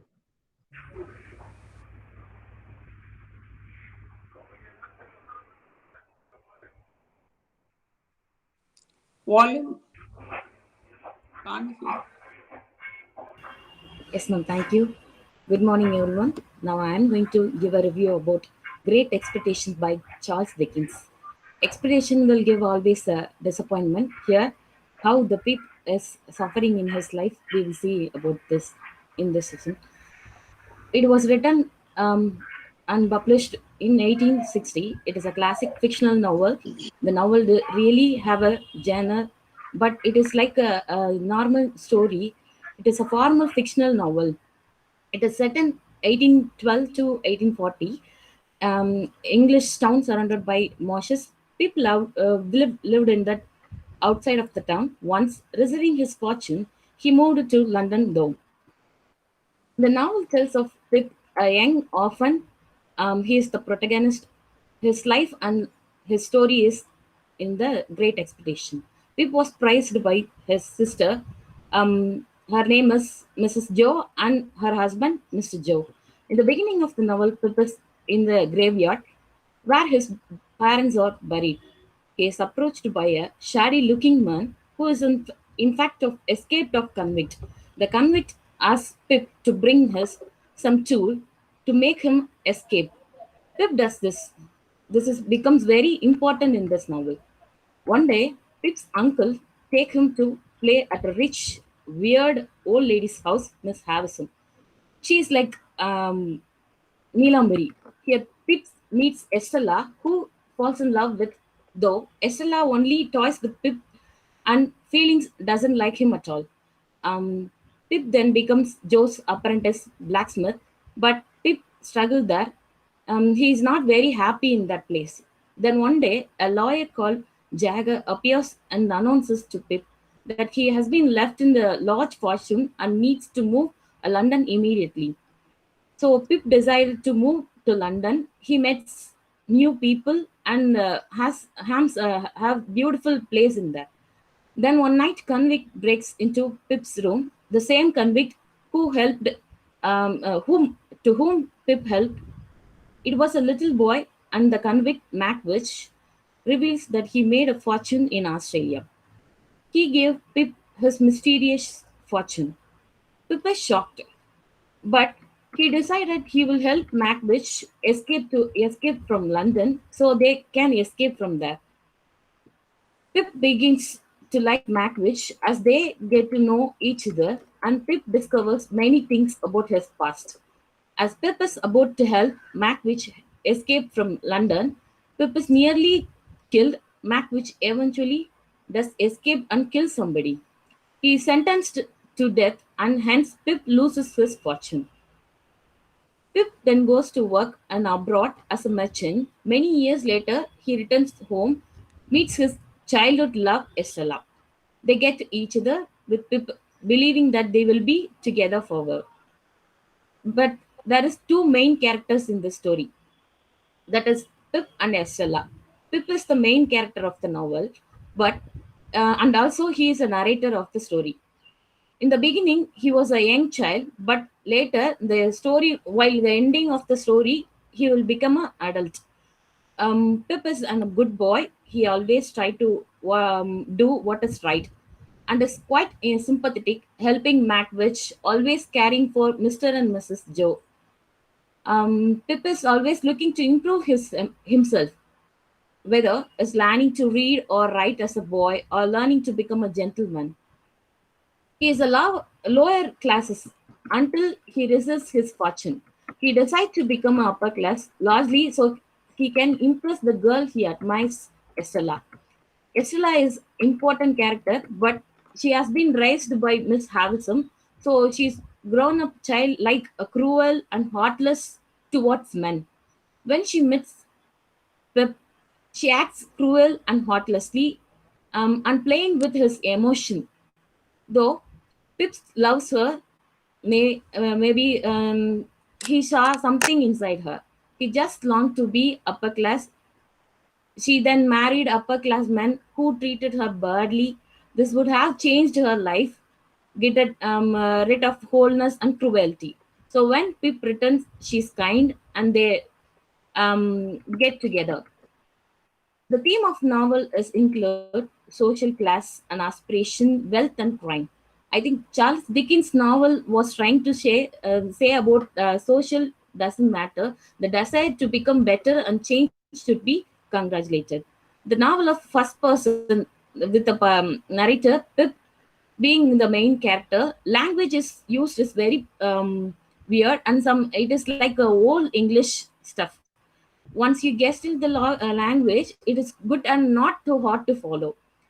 I thought this novel was very pretty good and old look. The language used in this bit hard at times, and the story is bit slow. But overall, the story will be a good one.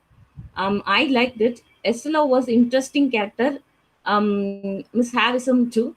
The girls are loving the guy. Isn't really interested. Too busy and doing other stuff. But this time, Pip loved her, and she's totally uninterested about him.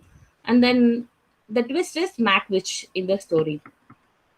Macwitch having supplied Pip's fortune, it was a good thing too. Thank you. Thank you for the opportunity.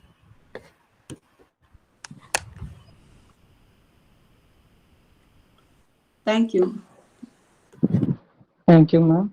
Next, I call upon Mr. E. Jaisingaraj to give his review.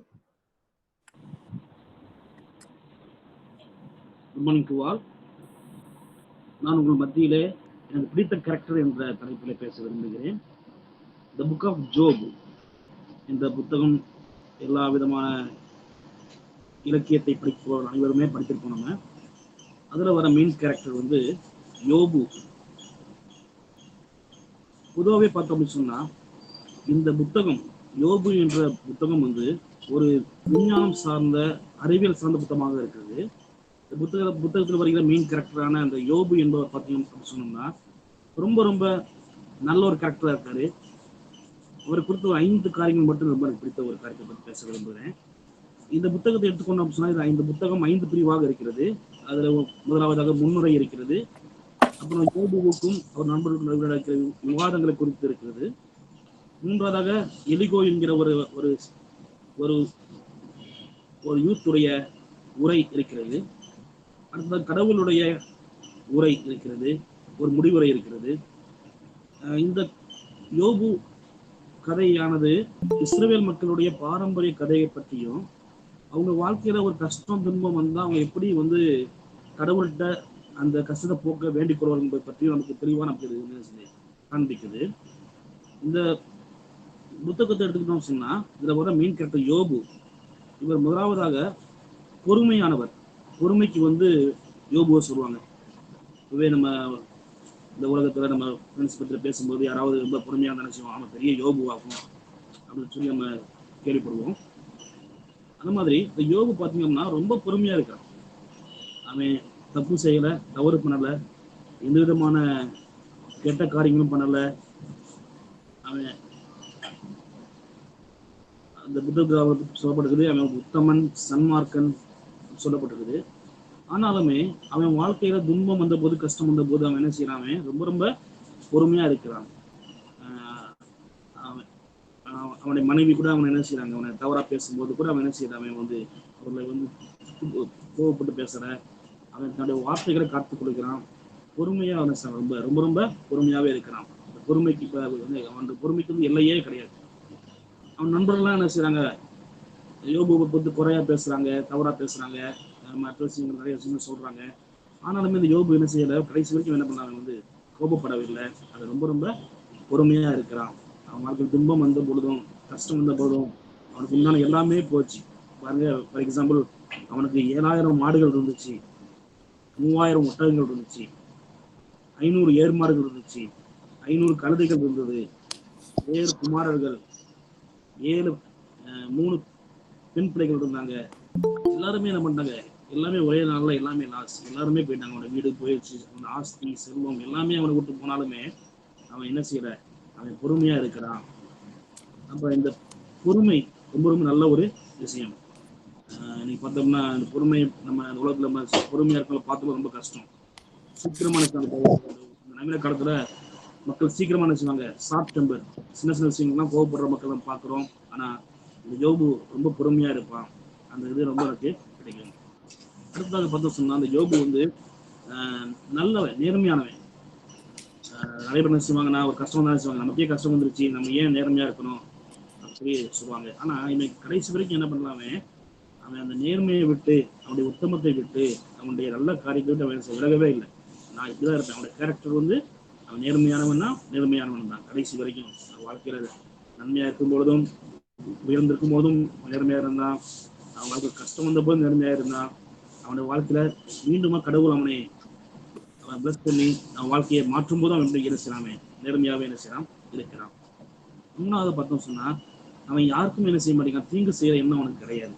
அவன் சொல்றான், நான் யாருக்குமே எந்த தீங்கு நானு செய்யற, even வேலைக்காரங்களுடைய சம்பளம் கூட என்கிட்ட என்ன செய்ய, ஒரு நாளுக்கு அந்த சம்பளத்தை அன்னைக்கு நான் கொடுத்துட்றேன், நான் யாரையும் ஏமாற்றல, நான் யாரையும் வஞ்சிக்கலன்னு சொல்லி அவன் சொல்றான். நம்ம அந்த யோபு புத்தகத்தை படிச்சோம் நமக்கு தெரியும், நமக்கு நல்ல செயல் நடையில அந்த புத்தகம் ரொம்ப அழகான செய்தி இருக்குது.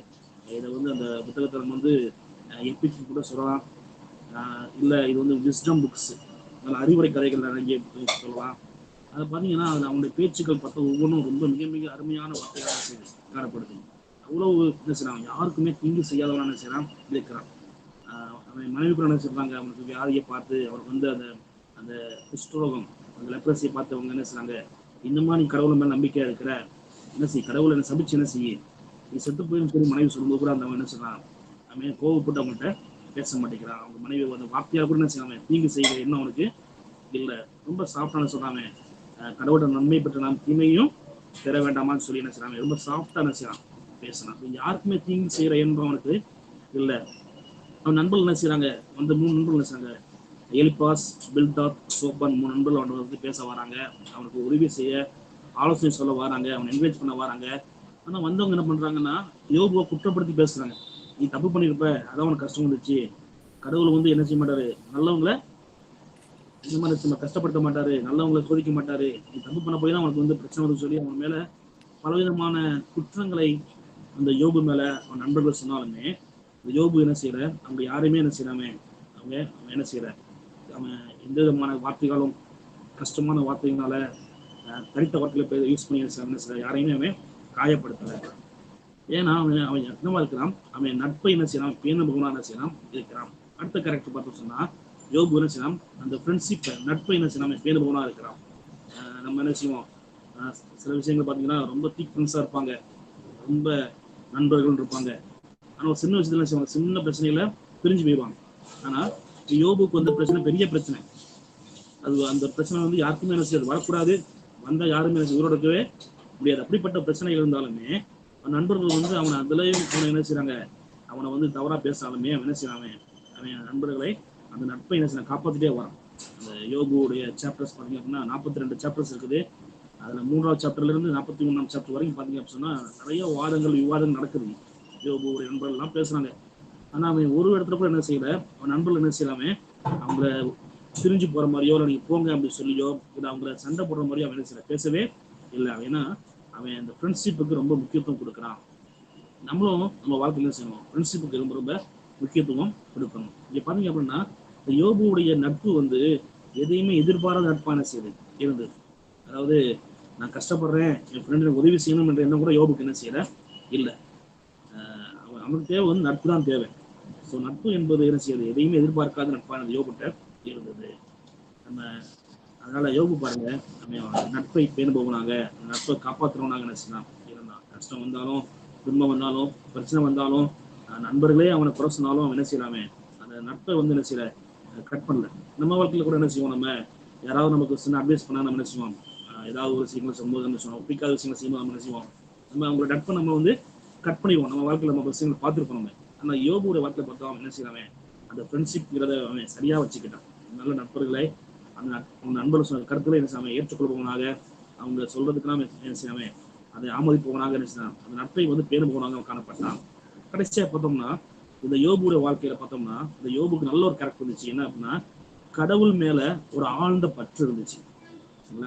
நம்ம இந்த அந்த யோபு ஒரு வாழ்க்கை பார்த்தோம்னா பெரிய பணக்காரனாக, பெரிய ஐஸ்வர்யமானாக, அந்த ஊப்ஸ் என்ற தேசத்துல அவன் தான் பெரிய சீமானா இருந்தான். அவன் அந்த அளவுக்கு இருந்தவன் ஒரே நாள் என்ன பண்ணிட்டான், எல்லாமே ஆஸ்திகள்லாம் போய், செல்வம்லாம் போய், எல்லாமே போய், பிள்ளைங்களாம் இறந்து போய், அவன் வேலைக்காரெல்லாம் விட்டு போய் லாஸ்ட் அவன் தெருவுக்கு வந்துட்டான். அவனுக்கு ஒண்ணுமே இல்லை, எல்லாமே லாஸ். ஆனாலும் கூட அவன் கடவுளை என்ன செய்யல, வாயால குறை சொல்லவே இல்லை. வாயை தொடர்ந்து அவனுடைய பிறந்த நாள் கூட சபிக்கிறான். நான் ஏன் பிறந்தேன் இந்த உலகத்துல அப்படிலாம் பேசுனாமே, நான் இந்த உலகத்தை பிறக்காம இருக்கலாம் கூட சொல்றான். ஆனா அவன் என்ன செய்யல, இந்த கடவுள் ஏன் என்னை இந்த உலகத்துல போய் வச்சாருன்னு சொல்லி ஒரு வார்த்தை கூட அவன் என்ன செய்யல, கடவுள் மேல அவன் தவறா எதுவுமே அவன் பேசல. கடவுள் மேல அவனுக்கு நல்ல ஒரு ஆழ்ந்த பற்று அவனுக்கு வந்து இருந்தது. என் வாழ்க்கையில என்ன கஷ்டம் வந்தாலும் கடவுளை அனுமதிக்காம என் வாழ்க்கை எதுவுமே வரவில்லை என்ற ஒரு நம்பிக்கை என்னது அந்த யோபுவுக்கு இருந்தது. அதனால அவனுடைய அந்த ஆழ்ந்த பற்று அது வந்து அவனை காப்பாற்றியது. பாருங்க, யோபுவுக்கு எவ்வளவோ உபத்திரங்கள் சோதனை வந்தாலுமே கடவுளை அவன் நினைச்சு அவனை கைவிடல்.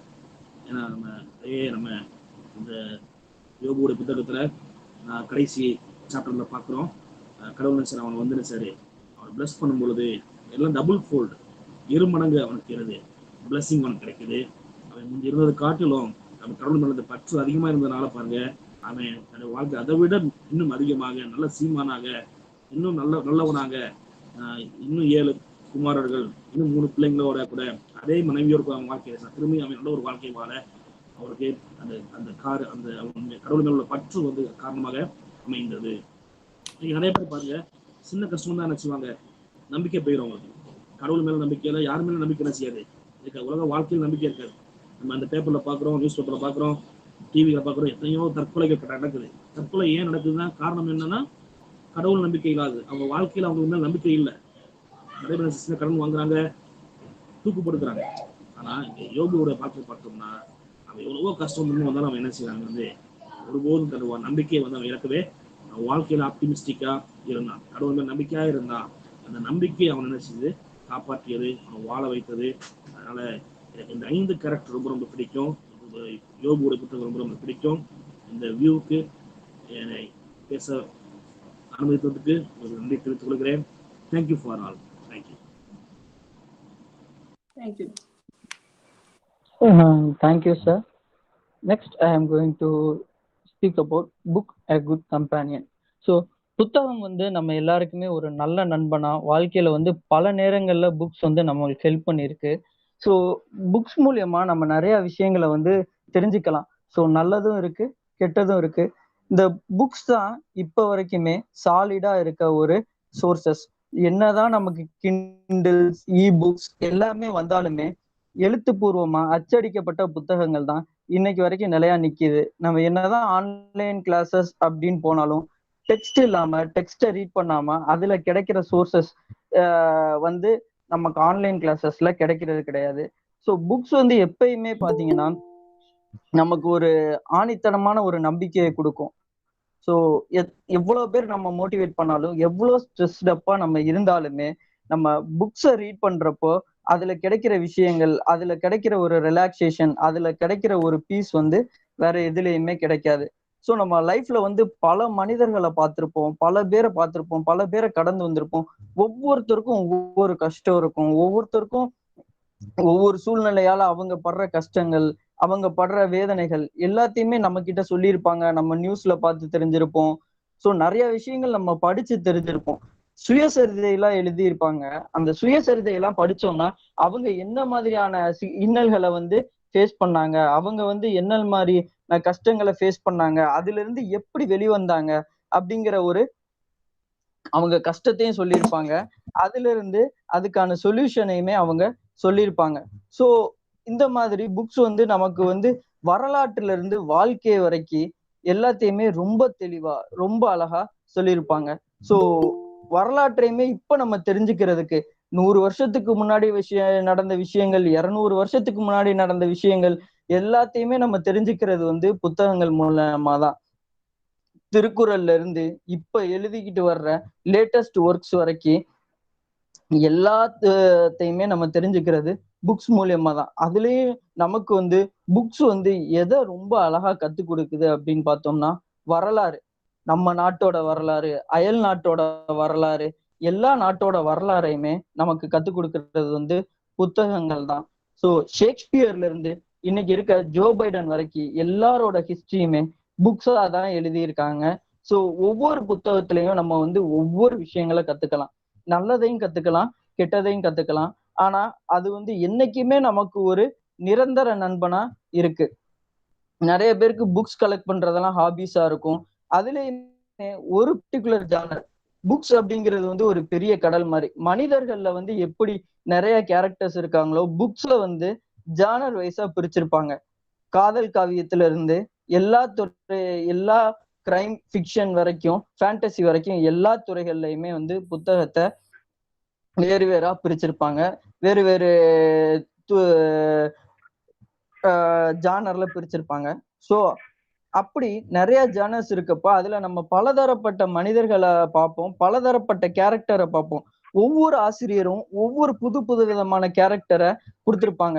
அந்த கேரக்டர் எப்படிலாம் நல்லது செய்யுது, அந்த கேரக்டர் வந்து எப்படிலாம் சர்வைவ் ஆகுது, இப்படிங்கிற பல விஷயங்கள். இது வந்து நம்ம வாழ்க்கைக்கு எந்த மாதிரி பயன்படுது, நம்ம வாழ்க்கையை வந்து எப்படி நம்ம அந்த கேரக்டரை வச்சு நம்ம அசியூம் பண்ணிக்கிறோம். ஒரு கேரக்டர் நம்மளை பார்த்த உடனே ரொம்ப இருக்கணும். ஸோ இந்த கேரக்டர் வந்து எப்படிலாம் அந்த ப்ராப்ளமை வந்து டேக்கிள் பண்ணி அவங்க எப்படிலாம் வாழ்க்கையில முன்னுக்கு வர்றாங்க, எப்படி அந்த பிரச்சனையை சமாளிக்கிறாங்க அப்படிங்கிற விஷயங்கள்லாம் இருக்கு. ஸோ அப்படிப்பட்ட அப்படிப்பட்ட கேரக்டர்ல ஒருத்தர் வரலாற்றையே ரொம்ப மிக முக்கியமான ஆள். அவர் வந்து உலகத்துல தெரியாத ஆளுன்னு இருக்காது. இப்ப உள்ள ஜெனரேஷன் வரைக்கும் தெரியப்பட்ட ஒரு மனுஷர் யாரு அப்படின்னு பாத்தீங்கன்னா அடால்ஃப் ஹிட்லர். ஸோ ஒரு மிகப்பெரிய சர்வாதிகாரி. இவரோட வாழ்க்கையோட ஒரு பக்கத்தை மட்டும்தான் இன்னைக்கு வரைக்கும் உலகம் பார்த்துக்கிட்டு இருக்கு. இப்ப இருக்க ஜெனரேஷன்ஸ் வந்து அதை திரும்பி பார்த்துக்கிட்டு இருக்காங்க.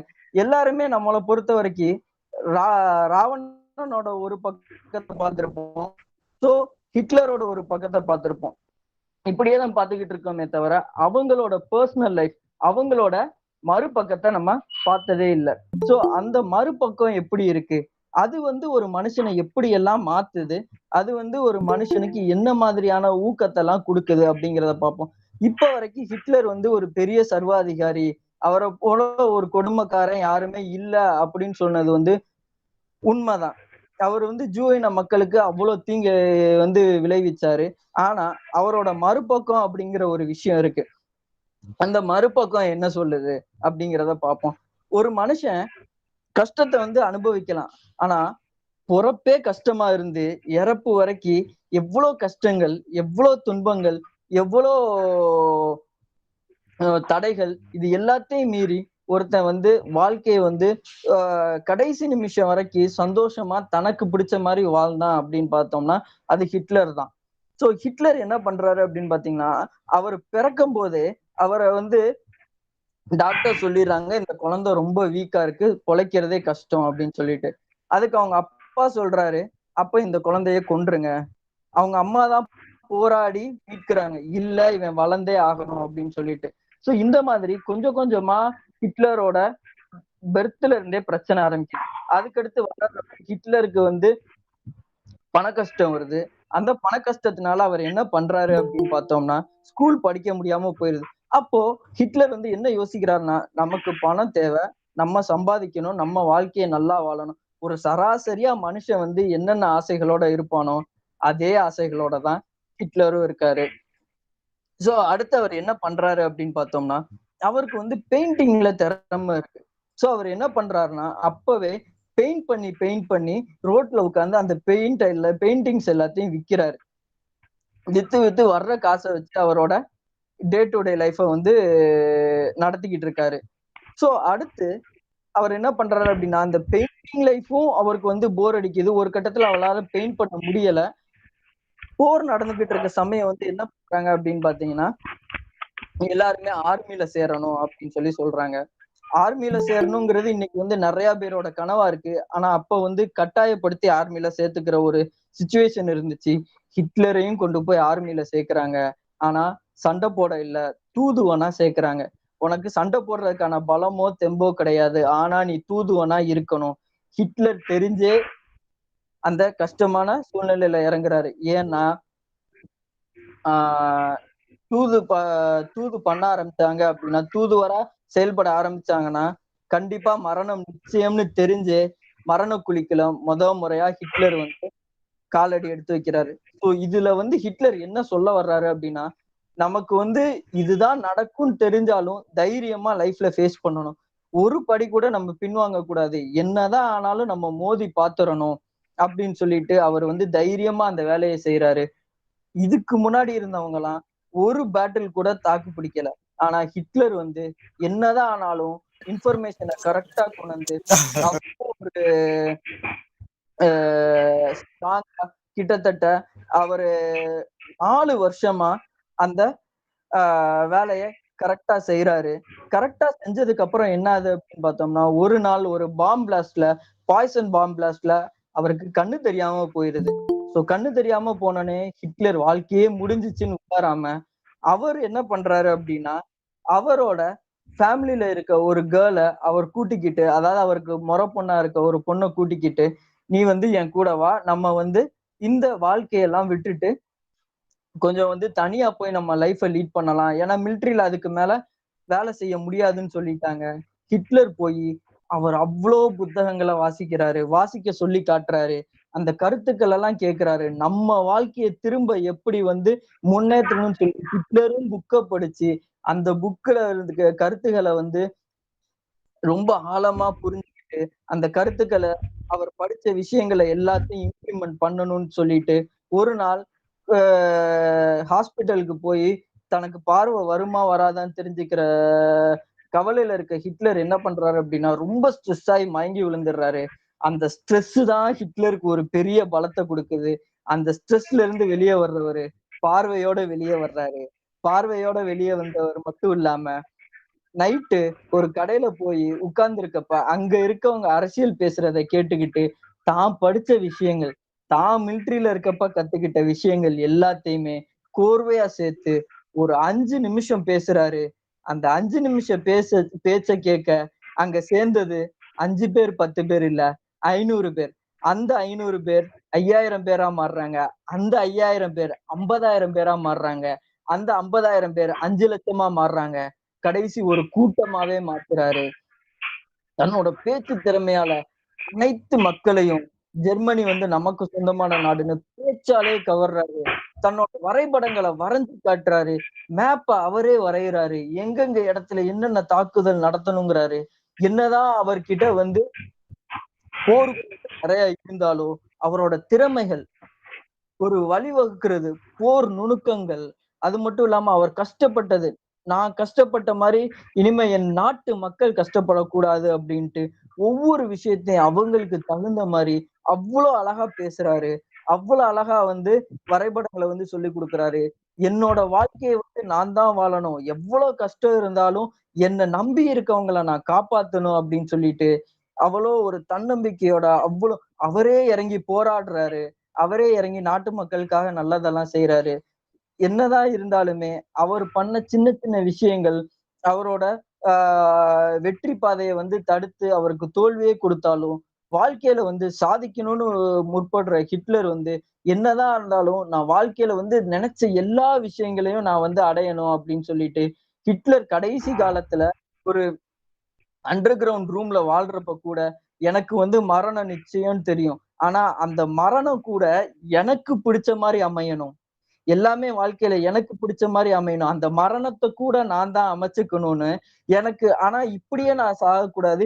என்ன சுத்தி இருக்கவங்களையும் நான் சந்தோஷப்படுத்தணும் அப்படின்ட்டு ஹிட்லர் என்ன பண்றாரு, சாவுக்கு கொஞ்ச நேரத்துக்கு முன்னாடி கூட அவங்களோட காதலியான ஈவா பிரவுனை கல்யாணம் பண்றாரு. கல்யாணம் பண்ணிக்கிட்டு ஹிட்லர் வந்து நம்மளோட வாழ்க்கை வந்து நீ கேட்ட மாதிரியே நான் உனக்கு வாழ்க்கை கொடுத்துட்டேன், நம்ம இப்ப சந்தோஷமா நம்ம வாழ்க்கையை வந்து மேலோகத்துல தொடரலாம் அப்படின்னு சொல்லிட்டு அப்பவே ஹிட்லர் வந்து சூசைட் பண்ணிக்கிறாரு ஈவா பிரவுனோட. சோ என்னதான் கஷ்டங்களும் இருந்தாலும் வாழ்க்கையில ஒரு மனுஷன் வந்து போராடி அவரோட போராட்டங்கள், அவரோட அந்த கஷ்டங்கள், வலிகள் எல்லாத்தையுமே ஹிட்லர் வந்து என்ன பண்றாரு அப்படின்னா பாசிட்டிவ் எனர்ஜியா மாத்துறாரு. என்னதான் நம்ம வெளித்தோற்றத்தை வச்சு ஒரு மனுஷன் வந்து அவனுக்கு வந்து பாசமான மனசு இல்லை அப்படின்னு பார்த்தாலும், இன்னொரு பக்கம் பாக்குறப்ப நமக்கு வந்து என்ன இருக்கு, அந்த மனுஷனுக்குள்ளேயும் காதல் இருக்கு, அந்த மனுஷனுக்குள்ள பாசம் இருக்கு. சின்ன பிள்ளைங்கள்லாம் அவங்க ஹிட்லருக்கு அவ்வளவு பிடிக்கும். அவருக்கு வந்து பெயிண்டிங்ஸ் பிடிக்கும், பெயிண்டிங் வரைகிறதுனா பிடிக்கும், பெயிண்டிங்ஸ் பாக்குறதுனா பிடிக்கும், பேசுறதுனா பிடிக்கும். அவங்க கூட சேர்ந்து பேசுற ஆட்கள் கூட ஹிட்லர் மணிக்கணக்கா பேசுறாரு. அவங்க கூட ஃப்ரெண்டா இருக்கவங்களெல்லாம் அரவணைக்கிறாரு. என்னதான் வந்து கல்லு மாதிரி இருந்தாலும் அவருக்குள்ளயும் சில ஈர நெஞ்சங்கள் இருக்கு. சோ இதத்தான் வந்து ஹிட்லர் என்ன சொல்றாரு அப்படின்னா, அவரோட காதலி கிட்ட சொல்லுவாரு, நான் வந்து ஊருக்கு வேணா கெட்டவனா நான் தெரிஞ்சிருக்கலாம், மக்கள் வேணா வந்து என்ன தப்பா நினைச்சிருக்கலாம், ஆனா நான் என்ன பண்ணாலும் என்னோட பாசத்தை நம்பி என்னோடவே நீ வாழணும், என்னோடவே நீ வாழ்க்கையை முடிச்சுக்கணும்னு நினைச்சு நீ வந்து உன்னோட வாழ்க்கையை முடிச்சுக்கிறதுக்கு தயாரான அப்படிங்கிற இது எல்லா விஷயத்தையுமே ஹிட்லர் வந்து தன்னோட சுயசரிதையான மெயின் கேம்ப் புத்தகத்துல வந்து ரொம்ப அழகா எழுதியிருக்கிறாரு. சோ ஹிட்லரோட ஒரு வாசகம் ஒண்ணு இருக்கு. சோ அது என்ன வாசகம் அப்படின்னா, நீ ஜெயித்து விட்டால் யாருக்கும் அது குறித்து விளக்கம் சொல்ல தேவைப்படாது, ஆனால் தோற்றுவிட்டால் அதை குறித்து விளக்க நீ இருக்கக்கூடாது அப்படின்னு சொல்லி ரொம்ப அழகா சொல்றாரு. சோ ஹிட்லர்ட்ட இருந்து நம்ம என்ன கத்துக்கலாம் அப்படின்னா, வாழ்க்கையில வந்து எவ்வளவுதான் கஷ்டங்கள் வந்தாலுமே நம்ம போராடி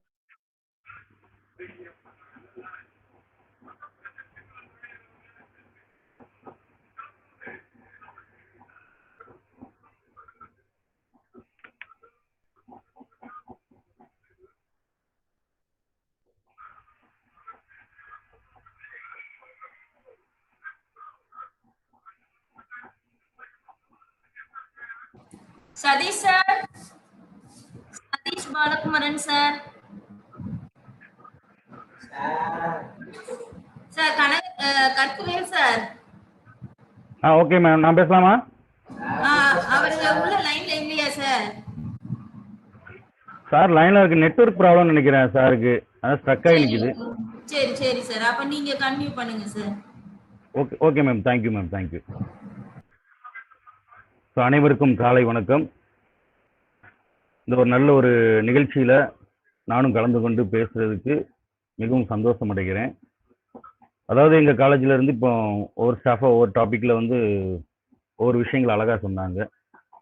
ஸோ என்னோட ஒரு டாபிக் என்ன அப்படின்னு பார்த்தீங்கன்னா, அந்த டாக்டர் ஃபாஸ்டஸ் அப்படிங்கிற ஒரு அழகான ஒரு புக்கு இதுதான் என்னை ரொம்ப இன்ஸ்பயர் பண்ணிச்சு. ஆஸ் அ ஸ்டூடெண்ட்டாகவும் இன்ஸ்பயர் பண்ணிச்சு, ஆஸ் அ ப்ரொஃபஸராகவும் என்னை இன்ஸ்பயர் பண்ண ஒரு புக்கு. ஏன் அப்படின்னு பார்த்தீங்கன்னா, புக்குன்னா சும்மா ஏதோ ஒரு டைம் பாஸ்க்கு நாம் ரீட் பண்ணிட்டு போகக்கூடியதாக இருக்கக்கூடாது. நம்ம லைஃப்பில் அது ஒரு டேர்னிங், இல்லை நம்ம லைஃப்ல அது வந்து ஒரு இன்ஸ்பிரேஷனை கிரியேட் பண்ணக்கூடிய ஒரு புக்காக இருக்கும். அப்படி நான் பார்க்கும்போது இந்த டாக்டர் ஃபாஸ்டஸ் அப்படிங்கிற அந்த கிறிஸ்டோபர் மார்லோவுடைய அந்த ஒர்க் வந்து ரொம்ப என்னை ஒரு இன்ஸ்பயர் பண்ணிச்சு.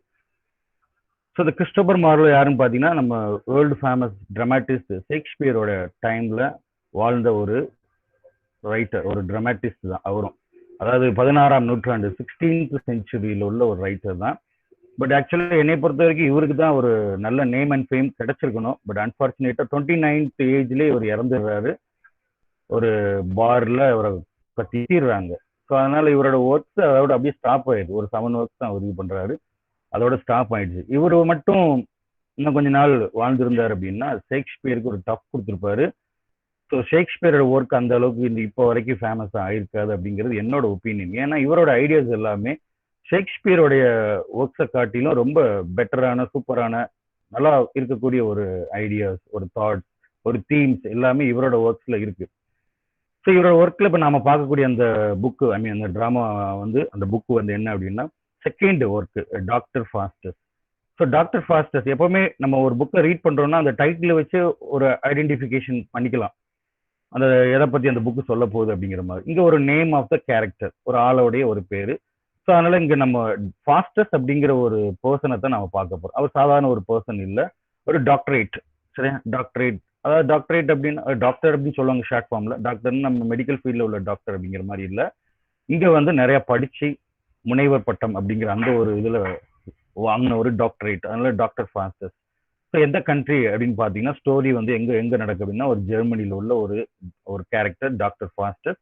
இவரை பத்தின ஒரு ஸ்டோரி தான். ஸோ ஸ்டோரி எதுக்கு ரிலேட்டட் அப்படின்னு பார்த்தீங்கன்னா, கிறிஸ்டியானிட்டிக்கு ரிலேட்டடான ஒரு ஸ்டோரி. நிறைய மாரல் வேல்யூஸ், சரியா, அதாவது நல்லொழுக்கம், நீதி அப்படிங்கிற ஒரு விஷயம் உள்ள ஒரு ஸ்டோரி. டோட்டலாக 5 ஆக்ட். இது வந்து நம்ம ட்ராமா அப்படிங்கிறதுனால ஒவ்வொரு ஆக்டா நம்ம என்ன பண்ணலாம், எனாக்ட் பண்ணி ஆடியன்ஸ்க்கு இது பண்ணலாம். ஸோ அதனால அந்த அப்புறம் மொராலிட்டி பிளே அப்படின்னு சொல்றாங்க. மொராலிட்டி அப்படின்னா மாரல் திங்ஸ், ஒரு நீதி, ஒரு மனுஷன் இப்படித்தான் இருக்கணும், ஒழுக்கமா இருக்கணும் அப்படிங்கிற மாதிரி. இப்போ இதுல என்ன ஒரு மாரல் அப்படின்னு பார்த்தோம் அப்படின்னா, அதிகமா ஆசைப்படக்கூடாது. ஆசை அதிகமானால் அதோட அழிவு சீக்கிரமா ஆரம்பிச்சிடும் அப்படிங்கிறது தான் உண்மை. நம்ம ரொம்ப ஓவரா ஆசைப்பட்டோம் அப்படின்னா அதோட அழிவு சீக்கிரமா இருக்கும். இங்க இந்த கேரக்டர், இந்த ஃபாஸ்டஸ் அப்படிங்கிற கேரக்டர் அளவுக்கு அதிகமா ஆசைப்படுறாரு. அதை யாரா மிஞ்சணும்னு ஆசைப்படுறாரு அப்படின்னா, படைச்ச கடவுளையே இவர் வந்து மிஞ்சணும், ஓவர்டேக் பண்ணணும் அப்படிங்கிற மாதிரி ஒரு ஆசைப்படுறாரு. அதனால அதோட அழிவு வருது. ஸோ பைபிள் எடுத்துக்கிட்டீங்க அப்படின்னா, காடு, சரி, காடுக்கு அகேன்ஸ்டா ஈவில், அதாவது குட் அதுக்கு அகேன்ஸ்டா ஒரு ஈவில் அப்படிங்கிற ஒரு விஷயம் நமக்கு தெரியும். ஸோ அதே தான் இவர் வந்து அந்த குட்டா இருக்கும்போது கடவுள் பக்கமா இருக்கிறாரு, அதே அகேன்ஸ்டா போகும்போது அந்த ஈவில் சைடு கூட போயிடுறாரு. ஸோ ஸ்டோரி அப்படின்னு பார்த்தோம் அப்படின்னா எப்படி ஸ்டார்ட் ஆகுதுன்னா, ஒரு ஜெர்மன்ல ஒரு ஒரு ஸ்ட்ரீட்ல, ஒரு ஜெர்மனில ஒரு ஸ்ட்ரீட்ல ஒரு வீட்டில் ஒரு ஸ்காலரை காமிக்கிறாங்க. அவர் தான் யாருன்னா டாக்டர் ஃபாஸ்டஸ். அவர் வந்து அவரோட ஃப்ரெண்டு கூட இருக்கிறாரு. ஸோ அவர் வந்து எல்லா சப்ஜெக்டையும் படிச்சு முடிச்சிடுறாரு. மெடிசின், லா, இந்த வேர்ல்ட்ல என்னென்ன சப்ஜெக்ட்ஸ் இருக்கோ எல்லா சப்ஜெக்டையும் படிச்சு முடிச்சிடுறாரு. அவருக்கு ஆசை இன்னும் அடங்கலை, இன்னும் நிறைய லேர்ன் பண்ணணும் அப்படின்னு நான் ரொம்ப ஆசைப்படும் போது, அடுத்ததா வந்து அவரோட ஃப்ரெண்டு வந்து என்ன சஜஸ்ட் பண்றாரு அப்படின்னு பாத்தீங்க அப்படின்னா, நீ இதெல்லாம் ரீட் பண்ணி அடுத்து மேஜிக்னு ஒரு புதுசா ஒரு ட்ராக் இருக்கு, சரி, மந்திரம் தந்திரம் அதெல்லாம் நீ படிக்கலாமே அப்படின்னு சொன்னோடனே இவருக்கு ஆசை வந்துடுச்சு. சரி, ரைட்னு சொல்லிட்டு அப்போ அவர் ஃப்ரெண்டு அவர்கிட்ட உள்ள சின்ன சின்ன புக்ஸை கொடுக்குறாரு மேஜிக்கை பத்தி. ஸோ அதான் இவர் ஃபர்ஸ்ட் ரீட் பண்றாரு. ஸோ ரீட் பண்ணி கொஞ்சம் அந்த மேஜிக்லாம் பெர்ஃபார்ம் பண்ணி இது பண்ணும்போது மேல இருந்து யார் பாக்குற அப்படின்னா அந்த லூசிஃபர், சரியா, அதாவது அந்த சாத்தான். ஸோ அவங்க பாக்குறாங்க. பார்த்து என்ன பண்றாங்க, அவங்க எப்படா யாரோட ஆத்மாவை ஆட்டையை போடலான்னு தான் மேல இருந்து பார்த்துட்டு இருக்காங்க. இப்போ வரைக்கும் அப்படித்தான். நம்ம கடவுள் பிள்ளையா இருந்தோம் அப்படின்னா அது வேற. கொஞ்சம் கடவுள்கிட்ட இருந்து டைவெர்ட் ஆகுறோம் அப்படின்னு பாத்தீங்கன்னா, அந்த கெட்டதுக்கு போறோம் அப்படின்னா மேல இருந்து என்ன பண்றது, ஆட்டையை போடுறதுக்கு ரெடியா அங்க சாத்தான் இருக்காரு. ஸோ அவர் அங்கிருந்து பாக்குறாரு. பார்த்துட்டு என்ன பண்றாரு, தன்னோட அசிஸ்டன்ட் அனுப்புறாரு, மெஃபிஸ்டோஃபெலிஸை சொல்லி அனுப்புறாரு. டேய், ஒரு பையன் நமக்கு சிக்கியிருக்கான், சரியா, அந்த மந்திர தந்திரங்கள்லாம் ப்ராக்டிஸ் பண்ணி கெட்ட வழிக்கு வர்ற மாதிரி இருக்கான். நீ அவனை அப்படியே என்ன பண்ணு, இன்னும் கொஞ்சம் டைவெர்ட் பண்ணி நம்ம இதுக்கு கூப்பிட்டு வந்துரு, நமக்கு ஒரு ஆத்மா, நம்ம பக்கம் ஒரு ஆத்மாவை இழுத்துருவோம், கடவுள் பக்கம் போகக்கூடாது அப்படின்னு சொன்ன உடனே இந்த மெஃபிஸ்டோஃபெலிஸ் என்ன பண்றாப்புல, மேல இருந்து கீழே சைன்னு வந்துடுறாப்புல. வந்து இவரை இன்டியூஸ் பண்றாப்புல. யாரை இன்டியூஸ் பண்றாப்புல, நம்ம ஃபாஸ்டஸை வந்து இன்டியூஸ் பண்றாப்புல. என்ன இன்டியூஸ் பண்றாப்புல அப்படின்னா, நீங்க வந்து இப்போ மேஜிக்கோட பேசிக்லாம் படிச்சுக்கிட்டீங்க, ஸோ நோ ப்ராப்ளம், என்கிட்ட இன்னும் நிறைய இதை விட ஹையான மேஜிக் பவர்ஸ்லாம் இருக்கு, அதை நான் சொல்லித்தரேன். ஸோ அதை நீங்க யூஸ் பண்ணீங்கன்னா கடவுளோட பெரிய ஆளாயிடலாம், சரியா, உங்களை படைச்ச கடவுளோட நீங்க பெரிய ஆளா, இந்த உலகத்துல நீங்க சாதிக்க முடியாது எதுவுமே கிடையாது அப்படின்னு ஒரு ஆசையை தூண்டுறாங்க. அந்த ஆசை தான் மனுஷனோட அழிவுக்கு காரணமா இங்க அமையுது. ஸோ அந்த ஆசையை அப்படியே இன்டியூஸ் பண்ணி என்ன பண்றாங்க, எப்படி இந்த கங்கல்ல சாம்பிராணி போட்டு புகையை அப்படியே லேசா ஊதி ஊதி ஊதி ஊதி வீடு ஃபுல்லா புகையை இது பண்ற மாதிரி அவர் மனசுல ஃபுல்லா புகையை அப்படியே அந்த ஒரு இதை கிரியேட் பண்ணிடுறாங்க, அந்த ஆசை புகையை. ஸோ அவர் என்ன பண்ற, ஓகே அப்படின்னு அக்செப்ட் பண்ணிடுறாரு. அப்போ அந்த மெஃபிஸ்டோஃபெலிஸ் என்ன சொல்றாப்புல அப்படின்னா, என்னுடைய ஹெட் லூசிஃபர், சரி, அந்த சாத்தானுடைய அந்த அட்வைஸ் படி யாருக்கும் நாங்கள் ஈஸியாக என்ன பண்ண மாட்டோம், அந்த மேஜிக்கை வந்து கற்றுக் கொடுக்க மாட்டோம். ஸோ அதுக்கு ஒரு அக்ரிமெண்ட் போடணும் அப்படின்னு இவர் ஓகே ரைட் அப்படின்னு. என்ன அக்ரிமெண்ட் அப்படின்னா, 24 இயர்ஸ் நீங்கள் ஒரு பாண்ட் பத்திரம் எழுதணும். 24 வருஷம் வரைக்கும் நீங்கள் என்ன பண்ணிக்கலாம், நாங்கள் கொடுக்குற அந்த மேஜிக் பவரை நீங்கள் நல்லா யூஸ் பண்ணி இந்த வேர்ல்டில் என்னென்ன பண்ண முடியுமோ பண்ணிக்கலாம். பட் அதுக்கப்புறம் நீங்கள் உங்களுடைய ஆத்மாவை என்ன பண்ணணும், டைரெக்டாக நாங்கள் வந்து எடுத்துக்குவோம். உங்களுக்கு அதுக்கப்புறம் வாழ்க்கை இருந்தாலும் உங்களால் வாழ முடியாது, நாங்கள் வந்து உங்கள் உசுரை எடுத்துட்டு போயிடுவோம். இதுக்கு ஓகேன்னா நீங்கள் என்ன பண்ணுங்க, இது பண்ணுங்க, சைன் போடுங்க ஒரு பத்திரத்தில் உங்களுடைய ஓன் பிளட்ல, சரியா, சொந்த ரத்தத்துல என்ன பண்ணுங்க, நீங்க எடுத்து சைன் போடுங்க அப்படின்னு சொன்னோன்னே இவருக்கு ஃபர்ஸ்ட் ஒரு தயக்கமா இருக்கு. என்ன தயக்கமா இருக்கு அப்படின்னு பாத்தீங்கன்னா, சரி பாத்துக்குவோம் அப்படிங்கிற மாதிரி இருக்கு. பட் இருந்தாலும் சரி ரைட்னு சொல்லிட்டு என்ன பண்றாரு, அக்ரிமெண்ட் போட்டு அந்த மேஜிக் பவர்ஸ்லாம் லேர்ன் பண்ணி ரொம்ப பெரிய ஃபேமஸ் ஆயிடுறாரு. ஜெர்மனில ஃபர்ஸ்ட் ஃபேமஸ் ஆகுறாரு. ஸோ ஜெர்மனில இருந்து அடுத்து வெளியில என்ன பண்றாப்புல, ஃபேமஸ் ஆகுறாப்புல. ஸோ ஃபேமஸ் ஆகி என்ன பண்றாப்புலன்னா, கடைசி அந்த நாள் வருது, அதாவது டுவர்ட்ஸ் எண்ட் ஆஃப் த ஸ்டோரியில ஆக்ட் 5ல லாஸ்ட் சீன்ல அந்த ஒரு விஷயம் நடக்குது. என்ன நடக்குது அப்படின்னா, டைம் வந்துருச்சு. அப்போ அந்த டைம் வருது, அந்த 10 o'clock, அதாவது மிட் நைட் 12 மணிக்கு அந்த 24th இயரோட எண்டு வருது. ஸோ அந்த 12 மணிக்கு என்ன பண்ணணும், அவங்க வந்து அவரோட சோலை வந்து எடுக்க போறாங்க. இப்போ அந்த சாவு அப்படிங்கிறது வரும்போது தான் அவரோட மனசு வந்து என்ன ஆகுது, அப்படியே ரொம்ப படபடத்துக்கிட்டு இருக்கு. கடவுள்கிட்ட ரொம்ப இது பண்றாரு, ரொம்ப கெஞ்சுறாரு, பேசுறாரு, வைக்கிறாரு. ஸோ இது நம்ம லைஃப்ல, நம்ம டே டு டே லைஃப்ல என்ன பண்ண யோசிச்சு பார்க்கக்கூடிய விஷயம். பாவம் பண்ணும்போது நமக்கு வந்து என்ன பண்ணாது, நிறைய விஷயங்கள் தெரியாது. ஸோ அந்த ஒரு அதோட அழிவுன்னு வரும்போது நம்ம என்ன பண்ணுவோம், ரொம்ப ஃபீல் பண்ணி கடவுள்கிட்ட, சரியா, அது எந்த கடவுளா இருக்கலாம், நம்ம போய் என்ன பண்ணுவோம், கோயிலுக்கோ மசூதிக்கோ சர்ச்சுக்கோ போய் பயங்கரமா வேண்டக்கூடிய மாதிரி இருப்பாங்க, சரியா, இருக்கிறாங்க. ஸோ இங்க அப்படித்தான் அந்த கதையோட எண்ட்ல பாத்தீங்க அப்படின்னா, அந்த ஃபாஸ்டஸ்ட் அப்படிங்கிற அந்த நம்ம ஸ்காலர் வந்து என்ன பண்றாரு அப்படின்னா, அந்த நிறைய விஷயத்த மேஜிக்லாம் இது பண்ணி ஒவ்வொரு இடத்துல எல்லாம் போய் பெர்ஃபார்ம் பண்ணி நிறைய பேர்லாம் வாங்கி என்ன பண்றாரு, கடைசியில் அதோட அழிவுங்கிற வரும்போது ரொம்ப கஷ்டப்பட்டு தன்னோட உயிரை என்ன பண்ணிடுறாரு, கொடுத்துட்றாரு. கொடுக்கல, அவங்களே எடுத்துட்டு போயிடுறாங்க. ஸோ இதுதான் ஸ்டோரி. சரி, அந்த ஸ்டோரியில அடுத்து நீங்க பாத்தீங்கன்னா ஒரு 3 விஷயம் வந்து ரொம்ப இன்ஸ்பயர் பண்ணக்கூடிய ஒரு இந்த ஸ்டோரியில ஒரு விஷயம் இருக்குது. முடிஞ்சா நீங்களும் இதுல இருக்கிற மீட்டிங்ல இருக்கிறவங்க நீங்களும் என்ன பண்ணுங்க, ரீட் பண்ணி பாருங்க. சரி, டாக்டர் ஃபாஸ்டஸோட கிறிஸ்டோபர் மார்லோடைய ஒர்க் டாக்டர் ஃபாஸ்டஸ் நல்லா இருக்கும். ஸோ ஒரு 3 விஷயம் என்னை வந்து ரொம்ப இந்த ஸ்டோரியில வந்து இன்ஸ்பயர் பண்ணது என்ன அப்படின்னு பாத்தீங்கன்னா, ஃபர்ஸ்ட் கோரஸ். ஸோ எந்த ஒரு ஸ்டோரியிலுமே என்ன இருக்காது, மேக்சிமம் கோரஸ் அப்படிங்கிறது இருக்காது டிராமா. ஆனா இங்க வந்து என்ன பண்ணிருக்காரு கிறிஸ்டோபர் மார்லோ, இந்த கதையில ஃபர்ஸ்ட் கோரஸை கொண்டு வர்றாரு. அதாவது ஸ்டார்டிங்லயும் சரி எண்டிங்லயும் சரி. அப்போ கோரஸ் எதுக்கு கொண்டு வராங்கன்னா, பழைய காலத்துல கிறிஸ்டியன்ஸ்ல பாத்தீங்கன்னா சர்ச்சில் வந்து அந்த ஜெபம் வந்து ஆரம்பிக்கும் போது என்ன பண்ணுவாங்க, கோரஸ் பாட்டு படிப்பாங்க. அதே மாதிரி பாஸ்டர் ப்ரே பண்ணி முடிச்சதுக்கு அப்புறம் எண்ட்ல என்ன பண்ணுவாங்க, சர்ச்சோட ஆக்டிவிட்டி முடிக்கிறதுக்கும் அந்த கோரஸ் வந்து யூஸ் பண்ணுவாங்க. ஸோ அதே பேட்டர்ன்ல தான் என்ன பண்ணிருப்பாரு இங்க நம்ம கிறிஸ்டோபர் மார்லோ வந்து அந்த கோரஸை யூஸ் பண்ணிருப்பாரு. ஸோ கோரஸ் வந்து ஃபர்ஸ்ட் சொல்லிடுறாங்க ஒரு அவுட்லைன். இப்போ நம்ம பார்க்கக்கூடிய ஒரு ட்ரெய்லர், டீசர், ஃபர்ஸ்ட் லுக் அப்படிங்கிற மாதிரி சினிமாக்கு வரக்கூடிய இந்த மாதிரி விஷயங்கள் வந்து அப்பவுமே வருது. யார் மூலமான, அந்த கோரஸ் மூலமா. ஸோ கோரஸ் சொல்றாங்க, நீங்க பார்க்க போறது ஒரு லவ் ஸ்டோரி கிடையாது, நீங்க பார்க்க போறது ஒரு கிங்கோட ஸ்டோரி கிடையாது, நீங்க பார்க்க போறது ஒரு ஒரு ஒரு ஆர்டினரியான ஒரு ஸ்காலரோட ஸ்டோரி அப்படின்னு சொல்லி ஒரு இன்ட்ரடக்ஷன் கொடுத்துட்டு அவர் இப்படிலாம் பண்ண போறாரு, அதை நீங்க பாருங்க அப்படின்னு சொல்லிடுறாங்க. அதே மாதிரி எண்டில் வந்து என்ன பண்றாங்க, கோரஸ் என்ன சொல்றாங்க, இவர் இப்படி தப்பு பண்ணதுனால கடைசி அவரோட லைஃப் வந்து ரிசல்ட் இப்படி இருக்கு. ஸோ நீங்க உங்க லைஃப்ல நீங்க என்ன பண்ணாதீங்க, ரொம்ப ஆசைப்படாதீங்க, கடவுளையே மிஞ்சணுங்கிற அளவுக்கு நீங்க என்ன பண்ணாதீங்க, நிறைய விஷயத்த நீங்க வந்து செய்யாதீங்க அப்படின்னு சொல்லுவாங்க. ஸோ இது எனக்கு பிடிச்ச ஒரு விஷயம். அடுத்து இந்த ஸ்டோரியில ஒரு முக்கியமான விஷயம் என்ன அப்படின்னு பாத்தீங்கன்னா, 7 சின்ஸ் இதுல வருவாங்க. அதாவது எப்போ வருவாங்க அப்படின்னு பாத்தீங்கன்னா, ஒரு அக்ரிமெண்ட் எல்லாம் போட்டு அந்த மேஜிக் எல்லாம் செய்யும் போது என்ன ஆகும் அப்படின்னா, ஒவ்வொரு டைமும் இவரோட மனசை, ஐ மீன் இவருக்கு பக்கத்துல ஃபர்ஸ்ட் குட் ஏஞ்சல் வந்து நிற்கும். அதாவது ஒரு நல்ல தூதன் சொல்லுவாங்கல்ல, அவங்க சொல்லுவாங்க, ஃபாஸ்டர்ஸ் நீங்க வந்து தப்பு பண்ண போறீங்க, தயவு செஞ்சு தப்பு பண்ணாதீங்க, நீங்க கடவுளோட பிள்ளை, தப்பு பண்ணாதீங்க, இதை விட்டு வெளியில வந்துருங்க அப்படின்னு சொல்லும் போது இவர் மனசு என்ன ஆகும், லேசா டைவர்ட் ஆகி ஆமா ஆமா நீ சொல்றது ரைட் தான் அப்படின்னு வெளியில வர பார்க்கும். அதே நேரத்துல அடுத்து பேட் ஏஞ்சல் போய் சொல்லுவோம், கருப்பு கலர் ட்ரெஸ் போட்டு, சரி, அது வந்து ஒயிட், இது வந்து பிளாக் ட்ரெஸ் போட்டு என்ன சொல்லுவாங்க, ஏன் இப்படிலாம் உலகத்துல அடைய வேண்டியது எவ்வளவு இருக்கு, இதெல்லாம் விட்டு கொடுக்க, உனக்கு ஒரு அழகான ஒரு பவர், டிஸ் பண்ணு, என்ஜாய் பண்ணு, ஜாலி என்ஜாய் அப்படிங்கிற மாதிரி இன்டியூஸ் பண்ணும். அப்புறம் கடைசியில எதுதான் வின் பண்ணும் அப்படின்னு பாத்தீங்கன்னா, ஒவ்வொரு டைமுமே அந்த குட் ஏஞ்சல் சொல்லிட்டு போற அடுத்த நிமிஷத்துல இந்த பேட் ஏஞ்சல் வந்து சொல்லக்கூடிய விஷயத்தினால யாரு வந்து வின் பண்ணிடுறான்னா அந்த பேட் ஏஞ்சல் தான் வின் பண்ணி. இதே மாதிரிதான் நம்மளுடைய மனசுலயும் சில நேரங்கள்ல சில ஆசைகள் வரும். இதை செய்யலாமா வேண்டாமா, செய்யலாமா வேண்டாமா, நல்லதா கெட்டதா அப்படின்னு நாம வந்து திங்க் பண்ணிட்டு இருக்கும் போதே கடைசியில சில நேரங்கள்ல நம்ம நல்லதை சூஸ் பண்ணிடுவோம். பட் சில நேரங்கள்ல நாம வந்து என்ன பண்ணிடுறோம், சில தப்பான விஷயங்களை சூஸ் பண்ணக்கூடிய ஒரு இதாக தான் இருக்கும். அதுதான் அந்த good angel, bad angel. So அப்படி ஒரு டைம் அவங்க அந்த குட் ஏஞ்சல் சொல்லிட்டு போனவொடனே இவர் மனசு மாறுது அப்படின்னு சொன்ன உடனே நம்ம லூசிஃபரும் அந்த மெஃபிஸ்டோபலிஸ் அப்படிங்கிற அவரோட அசிஸ்டன்ட் என்ன பண்றாங்கன்னா, இவருக்கு ஒரு ஃபேஷன் ஷோ காமிக்கிறாங்க. ஒரு 7 பாவங்களை வந்து இவருக்கு ஃபேஷன் ஷோவா காமிக்கிறாங்க. சில 7 பாவங்கள் என்ன பண்றாங்க, இவருக்கு வந்து ஒரு ஃபேஷன் ஷோவா காமிக்கிறாங்க.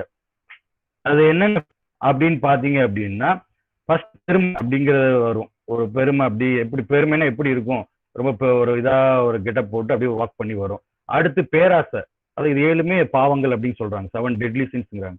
ஸோ அது வாக் பண்ணி வந்து ஃபாஸ்டஸ்ட்டை வந்து ஆக்ட் பண்ணி காமிக்கும். அடுத்து கோபம், கடும் கோபம், ராத் அப்படின்னு சொல்லக்கூடிய அந்த கடும் கோபம். அப்புறம் பொறாமை, அப்புறம் நல்லா சாப்பிட்றது, கிளட்டனி அப்படின்னு சொல்லுவாங்க. அடுத்து ஸ்லாத்னா சோம்பேறி, அப்புறம் லாஸ்டா வரக்கூடிய விபச்சாரம். அப்ப இந்த 7 சின்ஸ் அப்படிங்கிறது இன்னைக்கு நம்ம உலகத்துல நிறைய பேர்கிட்ட பார்க்கக்கூடிய ஒரு விஷயமா இருக்கு. சில பேர்கிட்ட 7 இருக்கலாம், சில பேர்கிட்ட 5 இருக்கலாம், சில பேர்கிட்ட இல்லாம இருக்கலாம், சரியா. பட் மேக்சிமம் இதெல்லாம் நம்ம கிட்ட இருக்கக்கூடாது அப்படின்னு சொல்லிதான் அந்த ரைட்டர், அதாவது கிறிஸ்டோபர் மார்லோ அப்பவுமே எழுதியிருக்காரு. 18th centuryலயே அவர் வந்து என்ன பண்ணியிருக்காப்புல இதை எழுதியிருக்காங்க. ஸோ இது ஒரு நல்ல விஷயம். அடுத்து லாஸ்ட் சீன் வந்து ரொம்ப கஷ்டமா இருக்கும். லாஸ்ட் சீன்ல என்ன அப்படின்னா, அவர் வந்து ஃபீல் பண்ணக்கூடிய சீன். அதாவது அவருடைய எல்லா விஷயத்தையும் அவர் வந்து அனுபவிச்சிட்டாரு, ப்ராக்டிஸ் பண்ணிட்டாரு. இப்போ ஆனா அவருடைய டெத் அப்படிங்கிறது இப்போ வரப்போகுது. கொஞ்ச நேரத்துல அந்த உயிர் போக போகுது. ஸோ உயிர் போறது நமக்கு தெரியாம போச்சு அப்படின்னா அதோட வழி இருக்காது. ஆனா தெரிஞ்சே 12 மணிக்கு கரெக்டா நம்ம செத்துருவோம், சாக போறோம் அப்படின்னு நம்ம வந்து தெரிஞ்சுக்கிட்டே இருந்தோம்னா அதுதான் உலகத்திலே ஒரு பெரிய கஷ்டம். அது இவருக்கு வருது. ஸோ அது அந்த லாஸ்ட் லைன்ல வந்து என்ன பண்ணியிருப்பாங்கன்னா அழகா அவர் டிஸ்கிரைப் பண்ணியிருப்பாரு. இங்க இப்போ டைம் இல்லை, ஸோ அதனால நான் லேசா ஒரு அவுட்லைன் தான் கொடுத்துருக்கேன்.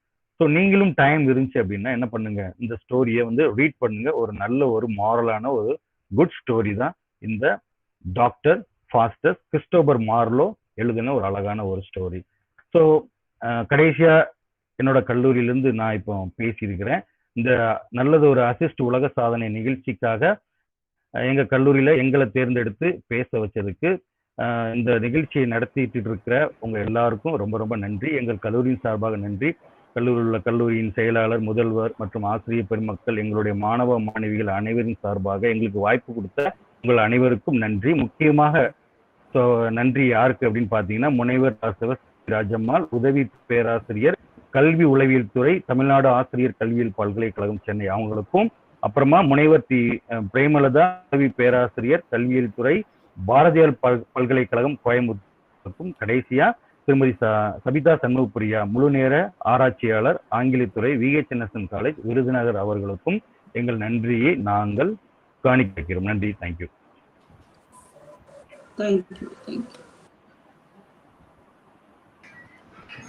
சார் நன்றி நவிழல் இருக்கா சார்? அவ்வளவுதான் இல்ல மேடம், அதோட முடிஞ்சு. Okay sir, okay sir. அவ்வளவுதான். SSDM காலேஜ் உங்களோட பெர்ஃபார்மன்ஸ் ரொம்ப நல்லா இருந்தது.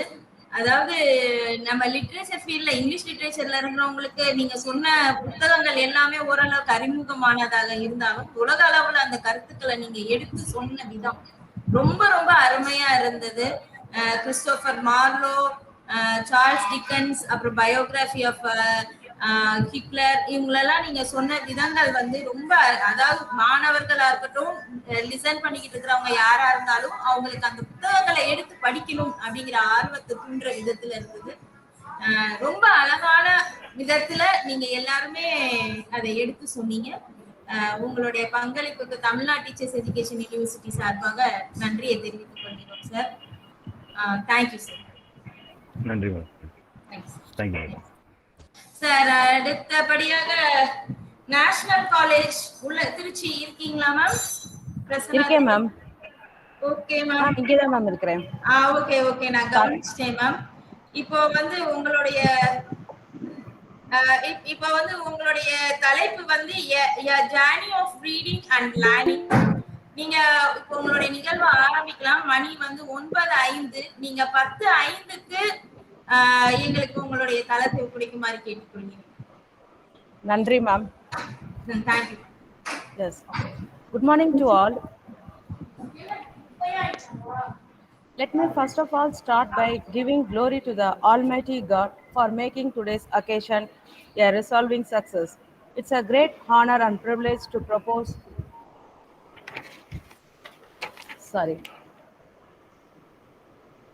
Reading a good book is like taking a journey. I feel extremely privileged and honored to be given this opportunity to welcome you all the journey of reading and learning. I cordially welcome Dr. Ilavaru sir, Dean of Arts and Vice Principal, National College, to deliver the welcome address. Sir, please. Okay, good morning to all of you gathered here on the online for the international webinar on Books are the Treasure of Thoughts. The common general title, Tamil Nadu Teachers Education University's Center for Capacity Building Programs for School Teachers, World Record of the Longest Multinational Confluence, Tamil American Channel, in collaboration with all these three National College, Tiruchirappalli, Tamil Nadu.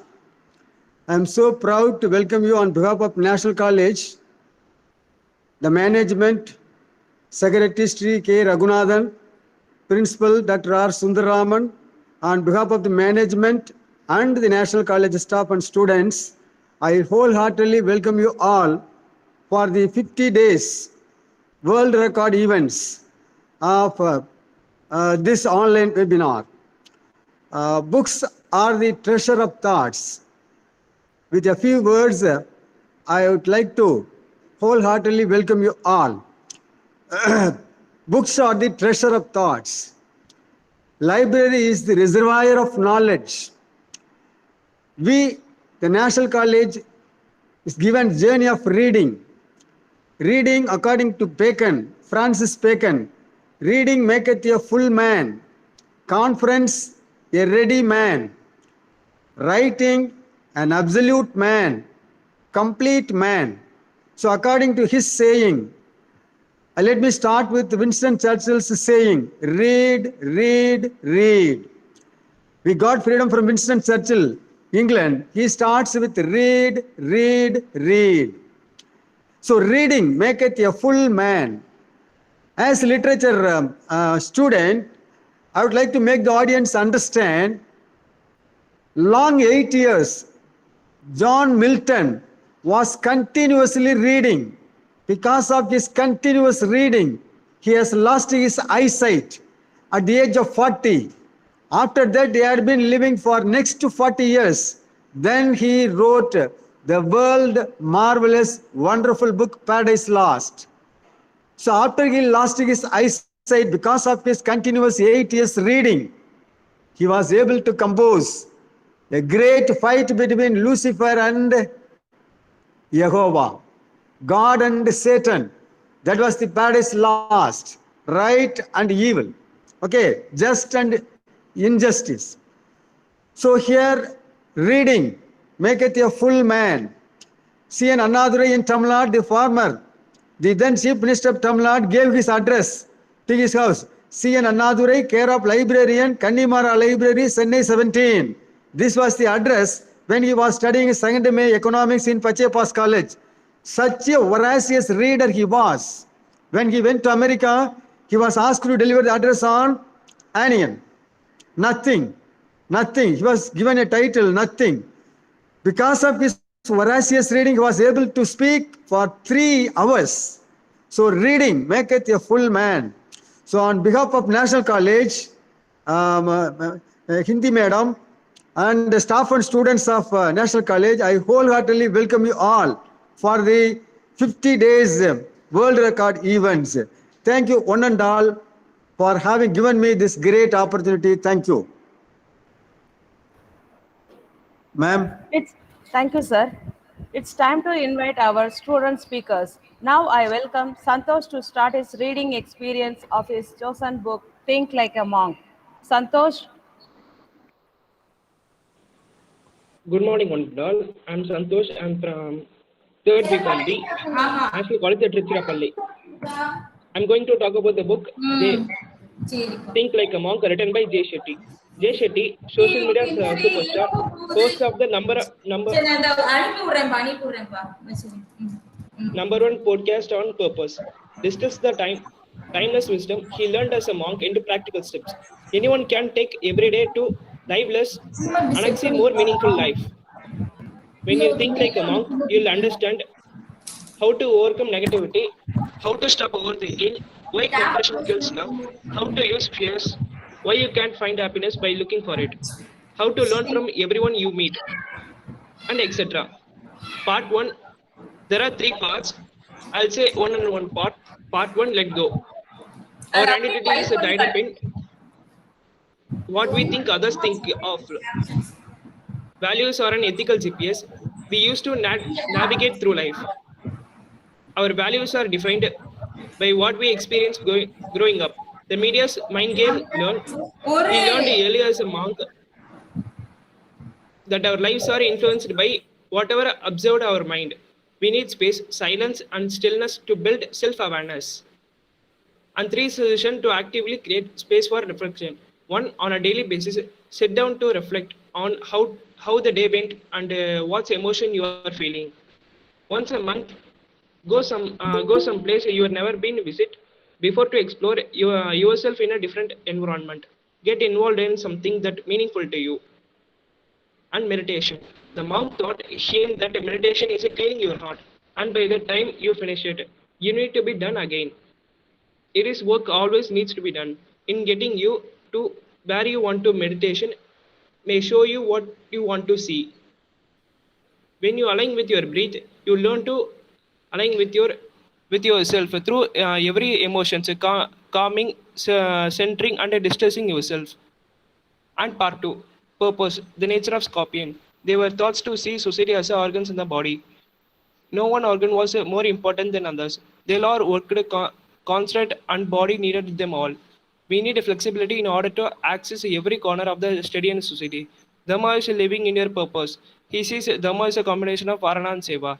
Varana is passion and skills. Seva is understanding the world's needs and selflessly serving others.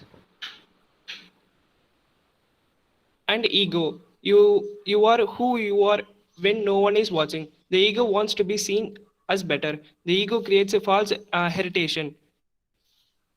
The arrogant ego desires respect, whereas the humble worker inspires respect. The nature of judgment is that almost always backfire on us in another way. And part 3 is gratitude, the world's most powerful drug. When you start your day with gratitude, you'll be open to opportunity, not obstacles. Gratitude becomes a habit, and you'll start to look for more things to be grateful.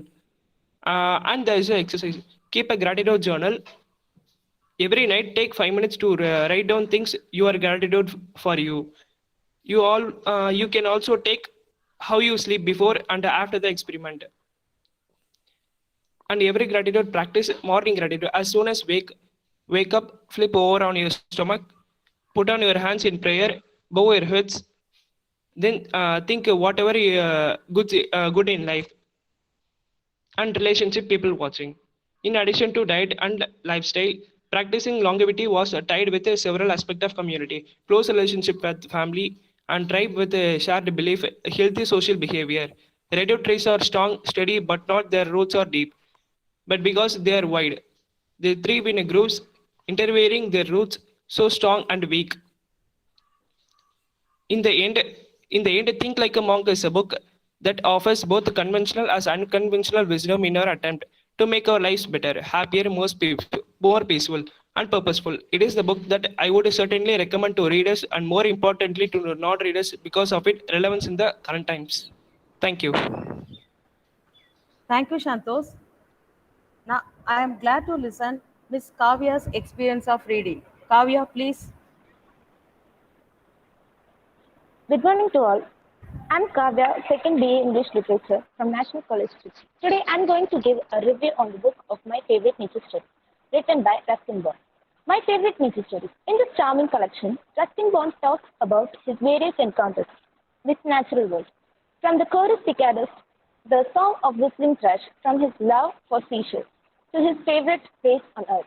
Bond details why he was such an overwhelming love for nature. This book contains the subtitles like Among the Maples and Oaks, When Cicadas Chorus, Birds on Tap, In Defense of Snakes, A Marriage of Water, etc.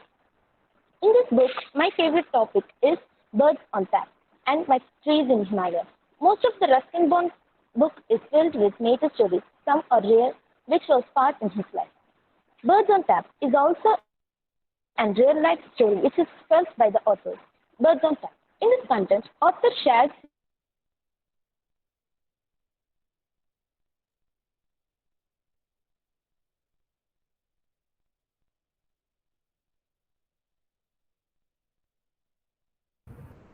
Kavya, we are unable to hear.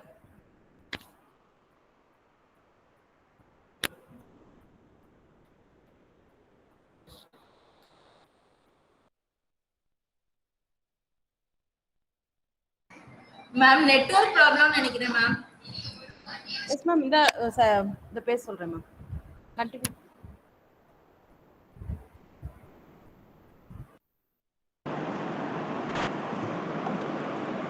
He used to write letters for municipality. He wrote several times, but no one came to repair it. Gradually, the water began seeping through the hillside, collecting in a rocky basin below the cottage. At first, he was perturbed when he found that the birds were coming to the pool to bath and drink. After seeing this, he stormed letters to municipality. Now birds were coming to him. He could simply sit at his first floor window of his cottage and see down at them in the water pool. He mentioned that frequent visitors to the pool was the splashing of water and flapping wings of splendid blue-black bird.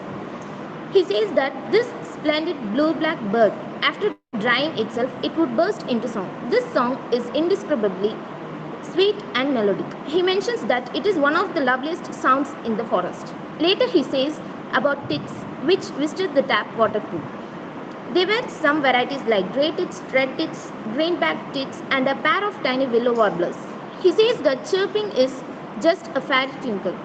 While the tits were bathing, warbler would wait for them in the cherry tree, through passing the time by attacking the red fruit of wild cherry. These were going well up to pre-monsoon season. After the season starts, the birds are not found in the cottage. So he again sat to write reminders to municipality. My trees in Himalayas. In this content, he briefly discussed about the walnut and the oak trees which was near his cottage. The author describes the nature's beauty and also make us to experience the seasons like winter and summer. Every year, this tree gave the author a basket of walnuts. But last year, the nuts were disappearing one by one, and he was at a loss as to who had been taking them. He thought it would be milkman's son because he was an inveterate tree climber, but he was usually to be found on the oak tree, gathering fodder for his herd. The nuts seemed to disappear early in the morning, while he was still in bed. So one day he surprises everyone, including himself, by getting up before sunrise. He was just in time to catch the culprit climbing out of the walnut tree. She was an old woman who sometimes came to cut the grass on hillside. Her face was wrinkled as the walnuts. She so fancied, but her arms and legs were very steady. And how many walnuts did you gather today, grandmother? He asked.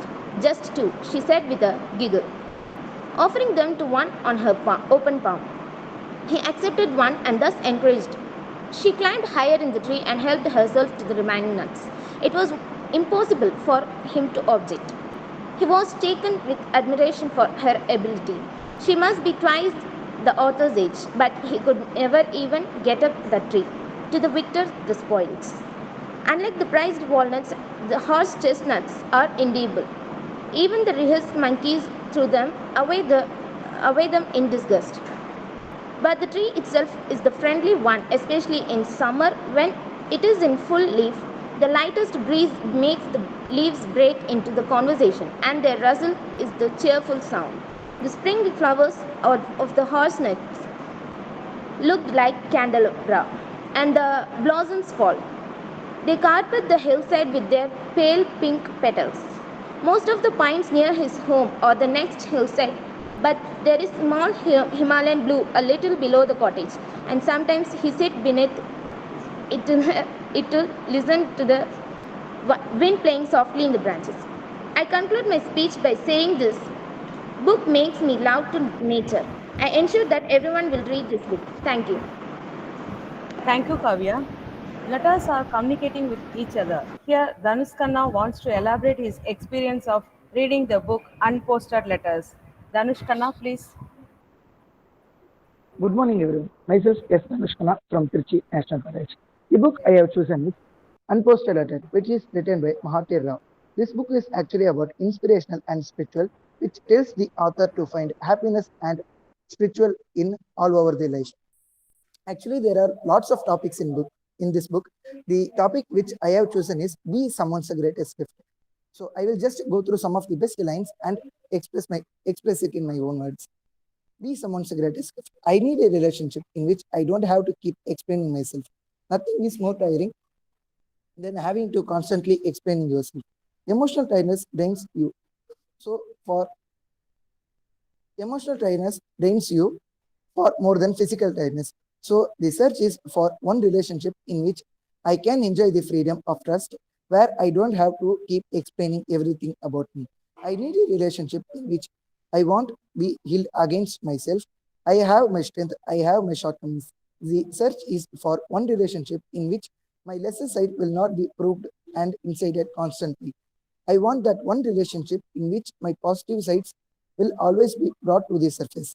I need a relationship in which my today is not viewed with the mistakes what I made yesterday.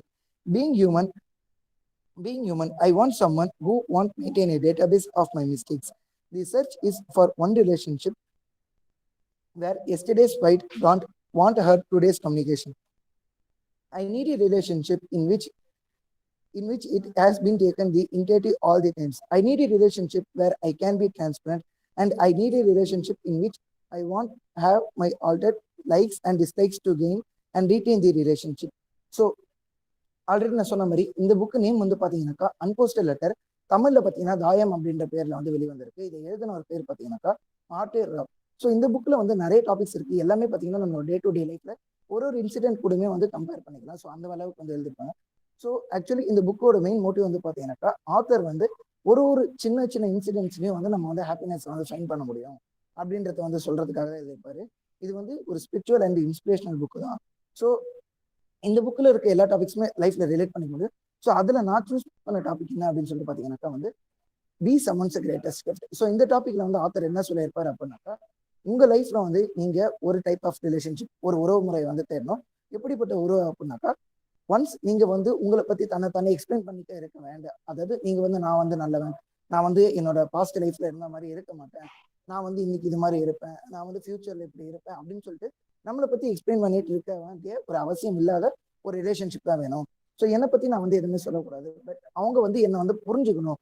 அவங்க வந்து என் கூட இருக்கிறதுனால என்னோட ஒரு positivity வந்து ஒரு சர்ஃபேஸ்க்கு எடுத்துட்டு வர முடியணும். அது மாதிரியான ரிலேஷன்ஷிப் தான் நான் தேடுறேன். ஒரு ஹியூமனா இருக்கிறதுனால பீங் அண்ட் ஹியூமன், என்னோட மிஸ்டேக்ஸ் எல்லாத்தையுமே வந்து நீ அன்னைக்கு அதை மாதிரி பண்ண, இன்னைக்கு அப்படிதான் இருப்பேன் அப்படின்னு சொல்லக்கூடிய ஒரு ரிலேஷன்ஷிப் எனக்கு வேண்டாம். நான் வந்து என்னோட ரிலேஷன்ஷிப்ல டிரான்ஸ்பரண்டா இருக்கணும் அப்படின்றத வந்து சொல்லியிருப்பாரு. ஸோ அட் தி எண்ட் வந்து ஆத்தர் என்ன சொல்லியிருப்பாரு அப்படின்னா, பீங் ரீடர்ஸ் உங்களுக்கு வந்து இது மாதிரியான உறவுகள், ஒரு ரிலேஷன்ஷிப் இருந்துச்சு அப்படின்னாக்கா, ஸோ நீங்க வந்து ரொம்ப பெஸ்ட். ஸோ உங்களுக்கு இது மாதிரி ஒரு ரிலேஷன்ஷிப் கிடைச்சது தான் லைஃப்ல கிரேட்டஸ்ட் கிஃப்ட் அப்படின்னு சொல்லிட்டு வந்து சொல்லியிருப்பாரு. ஸோ நான் வந்து லாஸ்ட் ஒரு 4 லைன் சொல்லிட்டு வந்து கன்க்ளூட் பண்ணிக்கிறேன். Success is in the big thing, happiness is in the small thing, meditation is in nothing, God is everything, that's life. Thank you. Thank you, Tanushkanna. Now, the reading experience of Sweta will give us how education is important in every girl child. Sweta, please. A very pleasant morning to all present here. I am Shweta from second year National College, Autonomous Trichy. Today, I am here to share my views about Tara Westover's educated MMOA. Education was something unknown to Tara Westover. Tara was born into a Mormon survivalist family where the blaze of religion blurred the path of education. In course of time, Tara was able to get admission in Brigham Young University at the age of 16 by studying on her own for the ACT exam. But the success was not a piece of cake. Tara grew up cocooned in a family at the foothills of the Bucks Peak in rural Idaho. Tara was the youngest of the 7 children who lived under the shadows of an unreliable father with his own views about the world. He was very religious and unstable.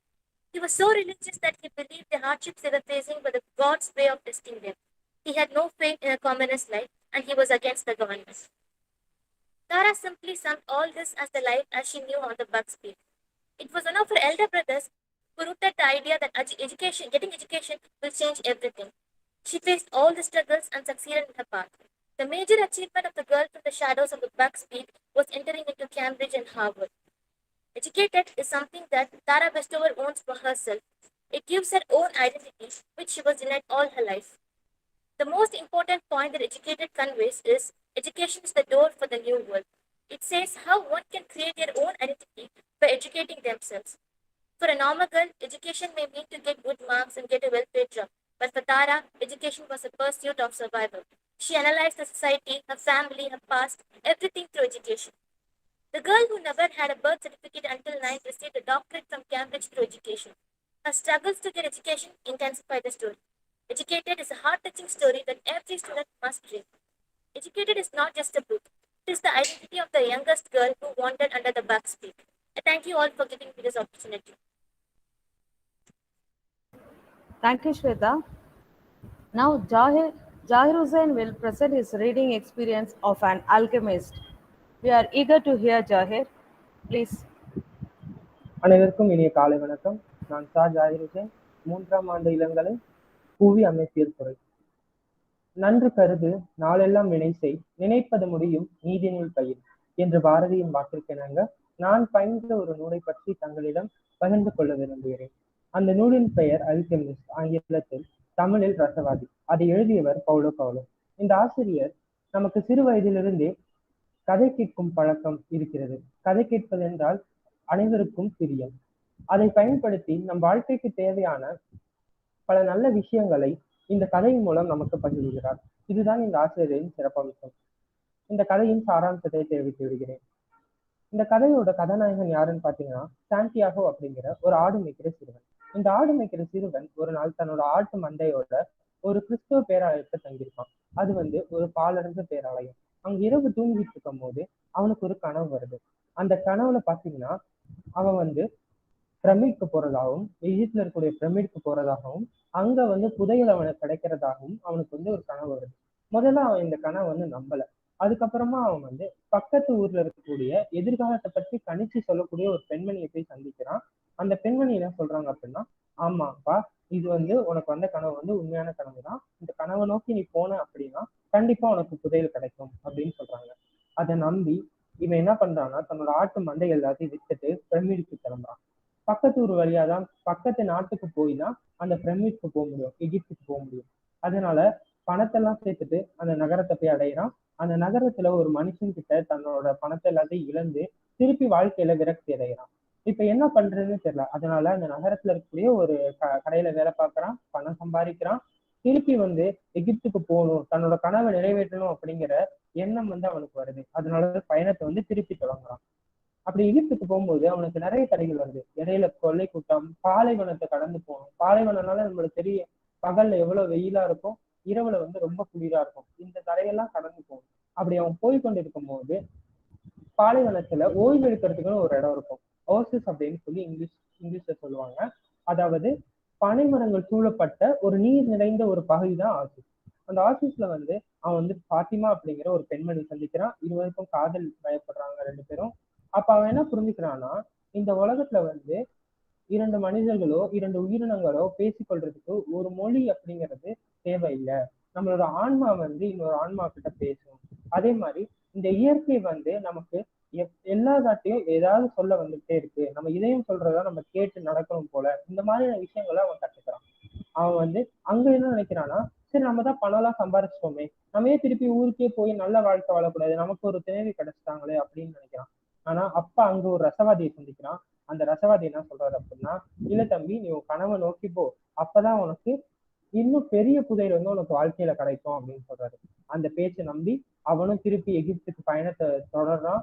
Egypt pyramid கிட்ட போறான், தோன்றான்.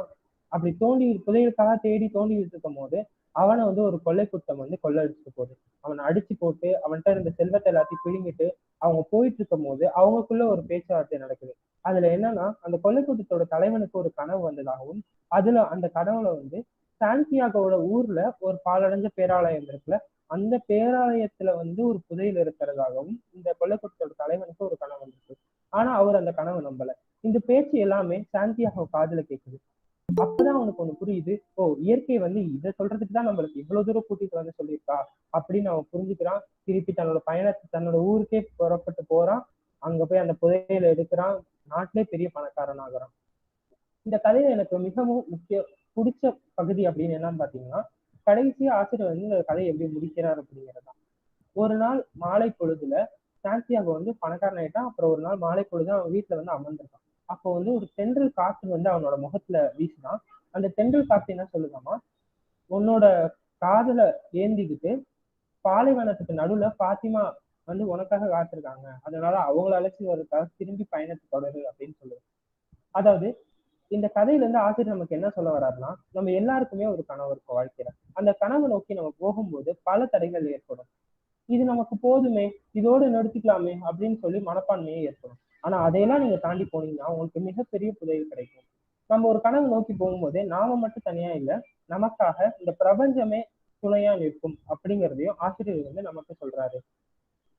அதனால இந்த மாதிரியான நல்ல நல்ல நூல்கள் பலவும் நமக்கு கிடைக்குது. அந்த மாதிரியான நூல்களை நாமும் கற்று வாழ்க்கையில நம்மளோட கனவுகளை நோக்கி போய் தடைகள் எல்லாத்தையும் மீறி வெற்றி அடைய வேண்டும் என்பதே என்னுடைய ஆசை.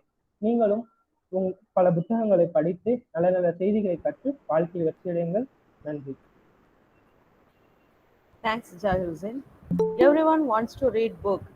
Here, SP Kirtivasan will present his experience of reading. Please, இந்த புத்தகத்தை வாங்காதீங்க. எஸ் கீர்த்திவாசன். அனைவருக்கும் வணக்கம். எனது பேர் சேப்பா கீர்த்திவாசன். இளங்கலை வணிகவியல், தேசிய கல்லூரியின் மாணவன். எண்ணங்களின் கருவூலமே புத்தகங்கள். சில புத்தகங்கள் நம் தன்னம்பிக்கையின் நண்பனாக, தனிமையின் நாயகனாக, அன்பு காட்டும் காதலியாக, சிறந்த ஆசானாக கூட இருக்கும் என்பதில் எந்தவித சந்தேகமும் இல்லை. அப்படிதான் எனக்கு பிடித்த ஒரு புத்தகத்தை பற்றி உங்களுடன் சொல்ல ஆசைப்பட்டுள்ளேன். இந்த கொரோனா காலகட்டத்தில் என் வாழ்க்கையில் நடந்த அர்த்தமற்ற நிலவுகளாலையும் தன்னம்பிக்கை குறைந்து காணப்பட்டேன். அப்போது எனக்கு கிடைத்த புத்தகம் தான் ப்ளீஸ் இந்த புத்தகத்தை வாங்காதீங்க. சிக்ஸ்த் சென்ஸ் பப்ளிகேஷன் என்ற பப்ளிகேஷன் வெளியிடப்பட்ட கோபிநாத் அவர்களால் எழுதப்பட்ட புத்தகம் தான் ப்ளீஸ் இந்த புத்தகத்தை வாங்காதீங்க. இந்த புத்தகம் உள்ளே செல்வதற்கு முன் திரு கோபிநாத் அவர்கள் பற்றி ஒரு சில வார்த்தைகள் சொல்ல ஆசைப்பட்டுள்ளேன். திரு கோபிநாத் அவர்கள் ஒரு பிரபலமான தொலைக்காட்சியில் நீயா நானா என்ற நிகழ்ச்சியின் தொகுப்பாளராக பணியாற்றிக் கொண்டிருக்கிறார். இது இல்லாத சிறப்பு என்னவென்றால் அவர் எங்கள் கல்லூரியின் முன்னாள் மாணவராக இருந்தார். அதுவும் சிறப்பு என்ன என்றால் என் துறையின் முன்னாள் மாணவனாக இருந்தார். இந்த புத்தகத்தின் சொல்லலாம், ப்ளீஸ் இந்த புத்தகத்தை வாங்காதீங்க. இந்த புத்தகம் பேர் மட்டும்தான் எதிர்மறையாக உள்ளது. மற்றபடி புத்தகத்தின் உள்ளே முழுவதும் நேர்மறையான எண்ணங்கள், சிந்தனைகள் முழுவதாக நிறைஞ்சி இருக்கிறது. இந்த புத்தகம் மொத்தம் 112 பக்கங்கள், 15 தலைப்புகளால் எழுதப்பட்டுள்ளது. இந்த புத்தகம் 2013ஆம் ஆண்டு வெளியிடப்பட்டுள்ளது. இந்த புத்தகத்தினோட அவர் அப்பாவுக்கு இதை சமர்ப்பணம் செஞ்சிருக்காரு அப்படின்றத பக்கத்தில் சொல்லியிருப்பாரு. இது மிகவும் சிறப்பு. அது மட்டும் இல்லாமல் சந்தோஷமாக இருப்போம், மகிழ்ச்சியான மனதில் எப்படி வைத்துக்கலாம் அப்படின்னு சொல்லிட்டு ரொம்ப அழகாக சொல்லியிருப்பார். எனக்கு பிடிச்ச விஷயம் என்னன்னு சொல்லியிருப்பாருன்னா 11வது பக்கத்துல அழகா ஒரு விஷயம் சொல்லியிருப்பாரு. ஒரு டிஃபன் பாக்ஸ் ஓபன் பண்ணக்குள்ள ஒரு டிஃபன் பாக்ஸுக்குள்ளார இருக்க ஒரு உப்புமா நம் சந்தோஷத்தை கெடுக்கும் வலிமை இருந்தால் சந்தோஷமான உணர்வு எவ்வளவு பலவீனமா இருக்கும் என்பதை அழகா சுட்டி காட்டியிருப்பாரு. அது ரொம்ப பிடிச்ச விஷயமா இருக்கும் எனக்கு. அது மட்டும் இல்லாமல் 16வது பக்கத்துல அவர் சொல்லியிருப்பாரு, சிரிப்பு வந்தால் சிரியுங்கள், அழுகை வந்தால் அழுது கொள்ளலாம், நாளைய சிரிப்பும் இன்றைய அழுகையும் மாறி மாறி வரும், அதுதான் மனித வாழ்க்கையின் நியதி அப்படின்ட்டு எழுதியிருப்பாரு. அது ரொம்ப அற்புதமான விஷயம். இன்னொரு பக்கத்துல ஒரு அழகான ஒரு விஷயம் சொல்லியிருப்பாரு, அன்பு காட்டுங்கள், ஆனால் எதிர்பார்த்து அன்பை காட்டாதீங்க, அது வியாபாரம் ஆயிரும் அப்படின்றத இப்போ இருக்க சூழ்நிலையை அழகாக எடுத்து வச்சிருக்காரு. அதுக்கப்புறம் இன்னொரு பக்கத்துல அவர் சொல்லியிருக்காரு, கனவில் கஞ்சத்தனம் வேண்டாம், மனதை கோடீஸ்வரனாக வச்சு கொள்ளுங்க அப்படின்றத சொல்லியிருக்காரு. முன்னுரை முடிவுரை இல்லாத இந்த புத்தகம் என் எதிர்மறையான சிந்தனைக்கு முடிவுரையாகவும் தன்னம்பிக்கை முன்னுரையாக திகழும் என்பதில் எந்தவித சந்தேகமும் இல்லை. நன்றி, வணக்கம். Thanks, Kirtivasan. Listening stories give happy moments. Now, Lingarajesh, after reading his story, Munnuku Piran Muran, he wants to tell us the story in his own way. Lingarajesh, please. Thank you, ma'am. அனைவருக்கும் காலை வணக்கம். என் பெயர் லிங்கராஜேஷ், BCom CA, 2ஆம் ஆண்டு, commerce department. என்னுடைய கதையின் தலைப்பு முன்னுப்பின் முரண். முன்னுப்பின் முரண் என்பது ஒன்றுமே இல்லை. பழங்காலத்தில் ஒரு அரசன் முற்காலத்தையும் பிற்காலத்தையும் யோசிக்காமல் செய்த தவறினால் ஏற்பட்ட பலங்களை பற்றி கூற வந்துள்ளேன். இந்த கதை சோழ நாட்டில் உள்ள வைகுண்டபுரம் என்ற ஒரு நாட்டை சார்ந்த. அந்த நாட்டில் 2 ஆண்டுகளாக மழை பெய்யவே இல்லை. ஏனெனில் அந்த நாட்டில் 2 ஆண்டு மழை பெய்யவில்லை. அவருக்கு மிகவும் பசியும் பட்டினியுமாக இருந்தது. இந்த ஆண்டு பருவமழை பெய்யும் என்று யோசித்தார்கள். ஆனால் இந்த ஆண்டு பருவமழை பெய்யவில்லை. ஆகையால் அந்த நாட்டை ஆழ்ந்து வரும் மன்னனின் பேர் தேசிங் ராஜா. அவரும் தன்னுடைய அமைச்சரை உடனே கூட்டி இதற்கு ஏதாவது தீர்வு காண வேண்டும் என்று அனைத்து அமைச்சர்களும் கூறினார். அவரிடம் 70% உணவுகள் மட்டும்தான் இருக்கு, மிச்சம் 30% உணவுகள் இல்லை. ஆக இந்த வருடத்தை இதை வைத்து கடத்த முடியாது, இந்த வருடத்தை இதை வைத்து கடத்த முடியாது என்று கூறினார். உடனே அமைச்சர்கள், நம்மிடம் வயதானவர்கள் அதிகமாக இருக்கிறார்கள், அவரை நாடு கடத்தி விட்டால் நம்மளுக்கு 30% வச்சு இவ்வாறை கடத்திவிடும், அடுத்த பருவமழை கண்டிப்பாக வந்துவிடும் என்று கூறினார்கள். ஆகையால் மன்னர் தன்னுடைய அமைச்சரவையில் இருந்த ஒரு ஒற்றனை கூப்பிட்டு இதை ஊரிடம் இதை நாடிலும் சொல்லுங்கள். நாளை மறுநாள் அனைத்து வயதானிலும் நாடு கடத்த வேண்டும் என்று கூறினார். அதுபோலவே அந்த ஒற்றரும் அங்குள்ள அந்த நாட்டில் அனைவரிடமும் கூறினார்கள். அந்நாட்டில் வாழ்ந்து வரும் குமரன் என்றும் ஒருவர் அதை கேட்டுக்கொண்டே அழுது கொண்டே வீட்டிற்கு வந்தார். அவர் தந்தை, ஏன் குமரன் அழுகிறார் என்று கேட்டார். அவருக்கு தந்தை மட்டும்தான் இருக்கிறார், தாய் இல்லை. சிறு வயதில் அவர் இருந்து விட்டார். அவரை வளர்த்தது அவர் தந்தை தான். அரசர் இவ்வாறு கூறினார். அனைத்து வயதானையும் நாடு கடத்த வேண்டும் என்று கூறினார். அதற்கு நான் செல்கிறேன் என்று கூறினார். உங்களை நான் விட மாட்டேன் என்று கூறினார். 2 நாட்கள் பிறகு அரசர் அந்த ஒற்றனை கூப்பிட்டு அனைத்து விதமும் சோதனை போடுங்க. அங்கே அவர் வயதானவர்களை ஒழித்து வைத்திருப்பார்கள். இல்லை எனில் அவர் இருந்தால் அனுப்பிவிடுங்க, நாடு கடத்திவிடுங்க என்று கூறினார். அதுபோலவே அனைத்து ஒற்றரும் ஒவ்வொரு வீட்டிற்கும் சென்று அங்கு சோதனைப்பட்டார். அது போலவே குமரன் வீட்டுக்கு முன் சோதனைப்பட்டார். அங்கு குமரன் கதவை திறந்தார். என் தந்தையை நான் அனுப்பிவிட்டேன் என்று கூறினார். அதை மீறியும் அந்த ஒற்றை அந்த வீட்டை சோதனைப்பட்டார். அப்போது அங்கு யாருமே இல்லை. ஏனெனில் குமரன் அவரது தந்தையை ஒழித்து வைத்திருந்தார், வீட்டிற்குள்ளே ஒழித்து வைத்திருந்தார். ஏன்னா அவர் தந்தையை விட்டு பிரியறதுக்கு மனமே இல்லை. அனைவருக்கும் இவ்வாறு ஒருவரையும் நாடு கடத்திய வயதான அனைவரையும் நாடு கடத்தினார். தன்னுடைய அமைச்சரவையில் இருந்த வயதான அமைச்சரையும் அவர் நாடு கடத்தினார். ஏனெனில் அப்போது அமைச்சர் நாடு கடத்த வேண்டும் மன்னர் கொண்டார். அதற்கு அனைத்து அமைச்சரும் அறிந்தனர். எனக்கு மக்கள் ஒன்றுதான், மந்திரியும் ஒன்றுதான், நாட்டு ஒன்றுதான், நாட்டு மக்களும் ஒன்றுதான் என்று கூறுவதற்கு அந்த அமைச்சரை கேட்டு வியந்தார். சரி, நானும் நாடை விட்டு செல்கிறேன் என்று கூறினார். அந்த அமைச்சரோடு அனைத்து வயதினரும் செல்லும் போது அவர் குமரின் தந்தை ஜன்னலிருந்து பார்த்து கொண்டிருந்தார். அதை பார்த்து அவர் மனம் இலகியது. அது போலவே தன்னுடைய அமைச்சரவையில் ஒரு அமைச்சர் இல்லை என்று அரசன் அறிந்தார். அதற்கு ஒரு போட்டி வைக்க வேண்டும். அது என்னவென்றால் சங்குக்குள் நூலை கோர்ப்பது. ஒரு சங்கில் ஒரு மெல்லிய நூலை கொடுத்து யாரையும் கொண்டு வருங்க என்று கூறினார். இதை ஒரு ஒற்றனிடம் கூறி அனைத்து நாட்டில் கூற வேண்டும் என்று கூறினார். அது போலவே அந்த ஒற்றன் அனைத்து நாட்டிலும் கூறினார். அந்த குமரன் அதை கேட்டு நம்ம எவ்வாறு வெற்றி பெற வேண்டும் என்று கூறினார். அதற்கு கெடு 2 நாட்கள் என்று அரசன் கெடுவும் விதித்தார். ஒரு பொழுது கழிந்தது. அங்கு குமரன் அங்குள்ள அனைத்துவரிடம் கேட்டால் யாருக்கும் தெரியவில்லை என்று கூறினார். உடனே தன்னுடைய அப்பாவிடம் போய் நடந்தே கூறினார். தன்னுடைய அப்பா, எளிமையான வழி ஒன்றுமில்லை, ஒரு சங்கை எடு, ஒரு எறும்பை எடு, அதில் மெல்லிய நூலை அது காதில் கெச்சி விடு, சங்கின் மறுபக்கம் ஒரு கற்கன் துண்டை வை, அது கற்கன் துண்டை நோக்கி சென்று சங்கைக்குள் நூலை கொடுத்துவிடும் என்றார். அது போலவே உடனே அது குமரன் தந்தை சொன்ன ஐடியா, குமரன் தந்தை சொன்ன யோசனை போல் அவரும் செய்தார். அது எளிமையாக வந்து விட்டது. அதை பார்த்து குமரன் வியந்தான். 2 நாள் கழித்து அனைவரும் அரசவைக்கு சென்றனர். அரசர் யாராவது சங்கையில் நூலை கொடுத்து விட்டார் என்று கேட்டார். அனைவரும் கோர்க்கவில்லை. எவரும் முன்னே வரவில்லை. ஆனால் குமரன் மட்டும் துணிச்சலாக முன்னே வந்து, மன்னன், நான் கோர்த்து விட்டேன் என்று கூறினார். அதை கேட்ட மன்னன் வியந்தார். எவ்வாறு குமரன் செய்தார் என்று கேட்டார். இது என்னுடைய யோசனை இல்லை, என்னுடைய தந்தை யோசனை. அவர் வயதானவரை நாடு கடத்தலை, அவர் மீதம் வைத்த பாசத்தினால் அவரை நாடு கடத்தவும் என்னுடன் வைத்து வந்தேன் என்று கூறினார். அதை கேட்ட மன்னர் வியந்தார். அப்போதும் மன்னர் அறிந்தார், நாம் வயதானவரை நாடு கடத்த தவறு.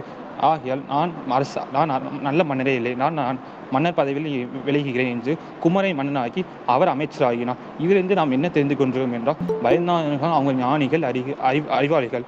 இதே போலதான் நம்மளும் வயதானவை மதிக்க வேண்டும். நன்றி, வணக்கம். நன்றி லிங்கராஜேஷ். Now I welcome Nivas Khanna to give his reading experience about thoughts. Nivas Khanna, please.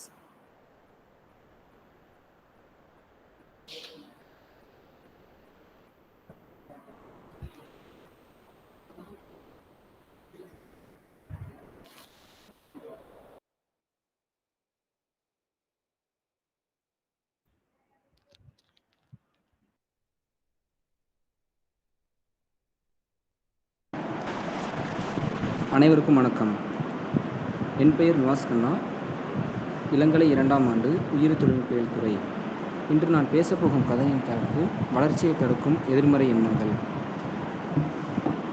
இக்கதையை வெண்மை எண்ணங்கள் என்ற புத்தகத்திலிருந்து எடுத்துள்ளேன். இக்கதையை எழுதியவர் K.R. நாகராஜன் என்பவர். இக்கதையை உங்களிடம் கூற விளைகிறேன்.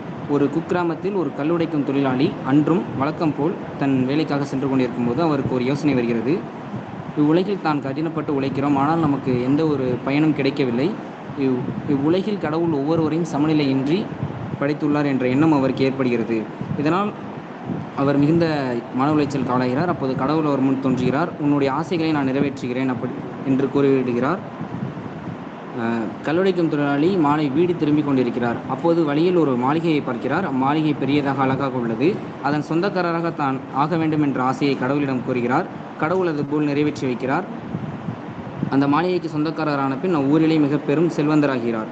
பின்னர் ஒரு நாள் அவ்வூரிற்கு அரசு அதிகாரி ஒருவர் வருகிறார். அவரை கண்டதும் அனைத்து மக்களும் அவரை நோக்கி செல்லத் தொடங்கினர். அப்போதுதான் அவருக்கு ஒரு யோசனை வருகிறது. நாம் இவ்வளவு செல்வந்தனாக இருந்தும் தன்னை காண மக்கள் கூடவில்லை. அவரை காண செல்கிறார். எனவே அரசு அதிகாரி தான் உயர்ந்தவர் என்ற எண்ணம் அவருக்குள் தோன்றுகிறது. எனவே தானும் ஒரு மிகப்பெரிய அரசு அதிகாரியாக வேண்டும் என்று கடவுளிடம் விருப்பம் கேட்கிறார். கடவுளும் அதை நிறைவேற்றி வைக்கிறார்.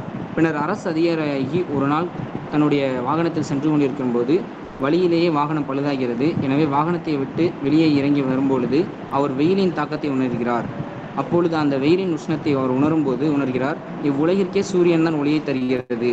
இவ்வுலகில் சூரியன் இல்லையெனில் இவ்வுயிரிலும் இயங்காது. எனவே இந்த உலகத்திற்கு சூரியன் தான் ஆதாரம். நான் சூரியனாக வேண்டும் என்று கடவுளிடம் கேட்கிறார். கடவுள் அந்த விருப்பத்தையும் நிறைவேற்றி வைக்கிறார். சூரியனான பின்பு புவிக்கு அதிக வெப்பத்தை அனுப்புகிறார். இதனால் மக்கள் அவரை தூற்றுகின்றனர். பின்பு அங்கு சில மேகக்கூட்டங்கள் வந்து சூரிய ஒளியை மறைத்து மழை பொழிய செய்கிறது. மக்கள் அனைவரும் மழையைக் கண்டு மகிழ்கின்றனர். எனவே மக்கள் மழையைக் கண்டு மகிழ்வதால் இதை கண்டு அவரும் மகிழ்ச்சி கொள்கிறார். எனவே கடவுளிடம் தான் மழையாக வேண்டும் என்று விரும்புகிறார். கடவுள் ஆசையை நிறைவேற்றி அவரை மேகமாக மாற்றுகிறார். சில காலங்கள் மேகமாக பூமியில் சுற்றித் திரிந்த போது ஒரு சூறை காற்று வந்து அந்த மேகக்கூட்டங்களை கலைத்து செல்கிறது. அதை கண்டவுடன் நாம் காற்றாக மாற வேண்டும் என்ற எண்ணம் வருகிறது. ஏனெனில் உலகில் உள்ள அனைத்து உயிரினங்களுக்கும் காற்று என்பது முக்கிய தேவையாக உள்ளது. காற்றின்றி எந்த உயிரினும் வாழ முடியாது என்பதை அவர் உணர்கிறார். எனவே காற்றாக வேண்டும் என்று கடவுளிடம் கேட்கிறார். கடவுள் அவரை காற்றாக மாற்றுகிறார். இந்த காற்றானது ஒரு மிகப்பெரிய பாறையின் போய் மோதும் பொழுது காற்றானது திசை மாறி செல்கிறது. அப்பொழுது உணர்கிறார், பாறை தான் உலகத்தில் வலிமையானதோ இருக்கும் என்று.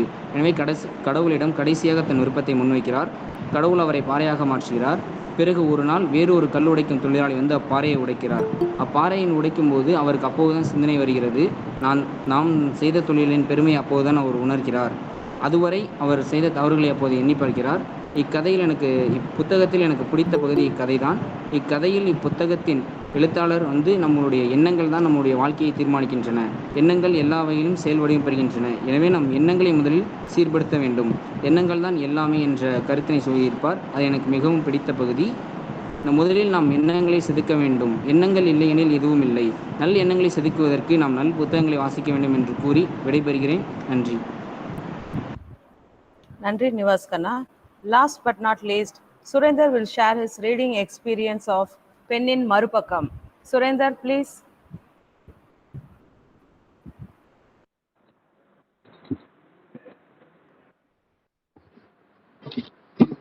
சூரியன் ஓரமாக உறங்கி இருள் கலைந்து போகும் இக்காலை வேளையில் அனைத்து புத்தக வாசிப்பாளர்களுக்கும் இனிய காலை வணக்கம். நான் சுரேந்தர், தேசிய கல்லூரி மாணவன், 3ஆம் வருடம், இளங்கலை ஆங்கிலம்.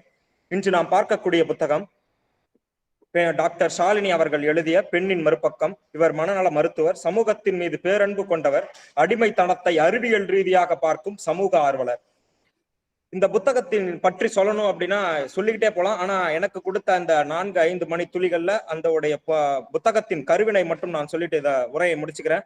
1859 த ஆரிஜின் ஆஃப் ஸ்பீஷியஸ் அப்படிங்கிற ஒரு டார்வின் எழுதிய புத்தகத்தை வந்து அந்த புத்தகம் வந்து பெரிய சர்ச்சைக்குள்ளாச்சு. அந்த புத்தகத்தில் என்ன சொன்னார் அப்படின்னா இந்த உலகத்தில் நடக்கும் அனைத்து பிம்பங்களையும் பொய் அப்படிங்கிற ஒரு உண்மையை சொன்னாரு. என்ன அப்படின்னா இந்த உலகம் வந்து தட்டை கிடையாது, அனைத்தும் உருண்டை அப்படிங்கிற ஒரு விஷயத்த சொன்னாரு. அதுக்கடுத்து வந்து பெண்கள் தான் இந்த உலகத்தில் வந்து வலிமையானவர்கள், ஆண்கள் வந்து அடிமைதான் அப்படின்ற ஒரு விஷயத்த வந்து சொன்னாரு. அது வந்து ரொம்பவும் சர்ச்சைக்குள்ளாச்சு. அதுக்கப்புறமா வந்து என்ன ஆச்சு அப்படின்னா இந்த புத்தகம் வந்து ஆதரவும் பெற்றுச்சு, அதே நேரத்தில் வந்து எதிர்ப்பும் தெரிவிச்சாங்க இந்த புத்தகத்துக்கு. அந்த புத்தகத்தோடைய தாக்கத்துல வந்து the descent of man and selection into the relation to sex அப்படிங்கிற ஒரு புத்தகமும் வந்துச்சு. அதுக்கப்புறமா அதோடைய தாக்கத்துல வந்து the origin of family, private property and the state அப்படிங்கிற ஒரு புத்தகமும் வந்துச்சு. இந்த புத்தகம் எல்லாமே ஆண் ஆதிக்கத்தை பற்றி விவரிச்சுது. ஏன் அப்படின்னா இந்த ஆணாதிக்கம் எப்படி உள்ள வந்திருக்கும் அப்படிங்கிற ஒரு விஷயத்த இந்த புத்தகத்துல சொன்னாங்க. அதாவது ஒரு பெண் இப்படிதான் இருக்கணும் அப்படிங்கிற ஒரு கோட்பாடை வந்து ஆண் தான் உருவாக்கி இருக்க முடியும். அது என்ன அப்படின்னா ஒரு பெண் இன்னைக்கு நம்ம பார்க்க போறோம் அப்படின்னா அது வந்து அச்சம், மடம், நாணம், பயிர்ப்பு இது எல்லாமே இருந்தாதான் நம்ம வந்து பெண் அப்படிங்கிறதாவே நம்ம ஒத்துக்க முடியும். அதனால வந்து அந்த ஒரு விஷயத்தெல்லாம் உள்ள செலுத்தி அது மாதிரி வந்துதான் அடிமைத்தனத்தை வந்து சொல்லியிருப்பாங்க, படித்திருப்பாங்க அப்படிங்கிறத வந்து டாக்டர் டார்வின் அப்படிங்கிறவர் வந்து இந்த புத்தகத்தில் வந்து சொல்லியிருக்காரு. அதே அந்த ரீதியா வந்த பல புத்தகங்களும் அவருடைய தாக்கத்தில் பேர் தான் வந்துச்சு.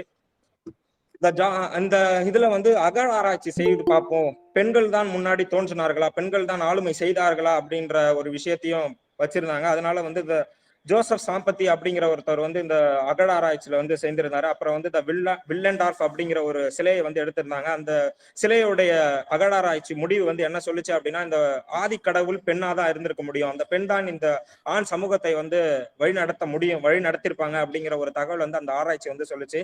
அதே மாதிரி 1864 த மார்க்கிஸ் பால் டி விப்ரே அப்படிங்கிற ஒருத்தவரும் இந்த சிலையை இன்னொரு சிலையை கண்டுபிடிச்சு, அதுவும் ஒரு பெண் தான் இந்த உலகத்தை வந்து ஆளுமை செலுத்திருக்க முடியும் அப்படிங்கிற ஒரு உண்மையும் அவர் வந்து ஆராய்ச்சி முடிவுல வந்து செலுத்தியிருந்தாரு.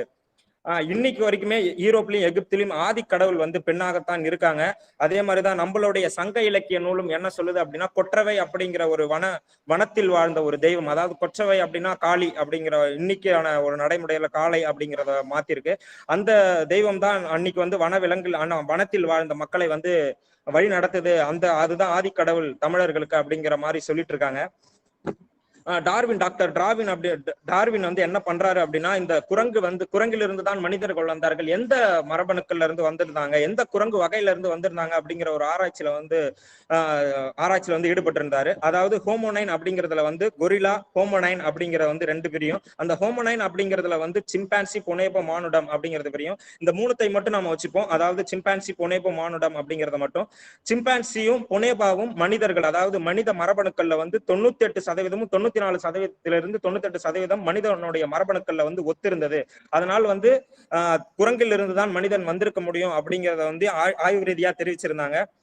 இது எதுக்கு சுரேந்தர் நீங்க சொல்றீங்க அப்படின்னு நீங்க கேட்கும்பொழுது, அதாவது இந்த சிம்பான்சியும் பொனேபாவையும் ஒரு காட்டில் தனியா அடைத்து என்ன செய்தாங்க அப்படின்னா ஒரு ஆராய்ச்சி செய்தாங்க. அந்த ஆராய்ச்சி என்ன ஆராய்ச்சி அப்படின்னா, இந்த குழுவில் வந்து என்ன செய்யறாங்க அப்படின்னா, அந்த பெண் குரங்கு வந்து என்ன செய்யுது அப்படின்னா, அந்த குரங்கு தான் இந்த அனைத்து குரங்குகளையும் வந்து வழி நடத்துச்சு அப்படின்னு சொல்றாங்க. அதாவது ஆயுதம் லாபகமா கையாள்வது முதற்கொண்டு, மன ரீதியாகவும் வலிமை ரீதியாகவும் வேட்டையாடுதல் முதற்கொண்டு அனைத்துமே பெண் குரங்கு தான் வலிமை படைத்ததா இருந்தது அப்படின்றத சொல்றாங்க. அதனாலதான் இந்த ஒரு இந்த ஆராய்ச்சி வந்து நடத்தினாங்க. இந்த முடிவில் வந்து அதாவது இந்த டாக்டர் ஷாலினி அவர்கள் கடைசியா இந்த புத்தகத்தை எப்படி முடிக்கிறாங்க அப்படின்னா, ஆணாதிக்கமும் இருக்கக்கூடாது, பெண்ணாதிக்கமும் இருக்கக்கூடாது, இந்த ஒரு பின்பத்தை முதல்ல உடைக்கணும், பெண் தான் வலிமையானவர்கள் அப்படிங்கன்னு சொல்லும் பொழுது இந்த ஆணாதிக்கமும் ஒழிஞ்சிடும், இந்த பெண்ணாதிக்கமும் ஒழிஞ்சிடும். அதனால வந்து இந்த உலகத்தில் வந்து ஆணாதிக்கமும் இருக்கக்கூடாது, பெண்ணாதிக்கமும் இருக்கக்கூடாது அப்படிங்கிற ஒரு கோட்பாட்டை சொல்லி இந்த புத்தகத்தை நிறைவு செய்யறாங்க டாக்டர் ஷாலினி அவர்கள். நன்றி, வணக்கம். இந்த புத்தகத்தை அனைவரும் வாசிக்க வேண்டும். ஒரு அற்புதமான ஒரு புத்தகம். இந்த டாக்டர் ஷாலினி அவர்கள் எழுதிய அனைத்து புத்தகமுமே ஒரு சமூகத்தை சீர்திருத்த வேண்டிய புத்தகமாக தான் இருக்கும். அதனால் அனைவரும் இந்த புத்தகத்தை வாசிக்க வேண்டும் என்று அன்போடு கேட்டுக்கொள்கிறேன். நன்றி, வணக்கம். நன்றி Surender.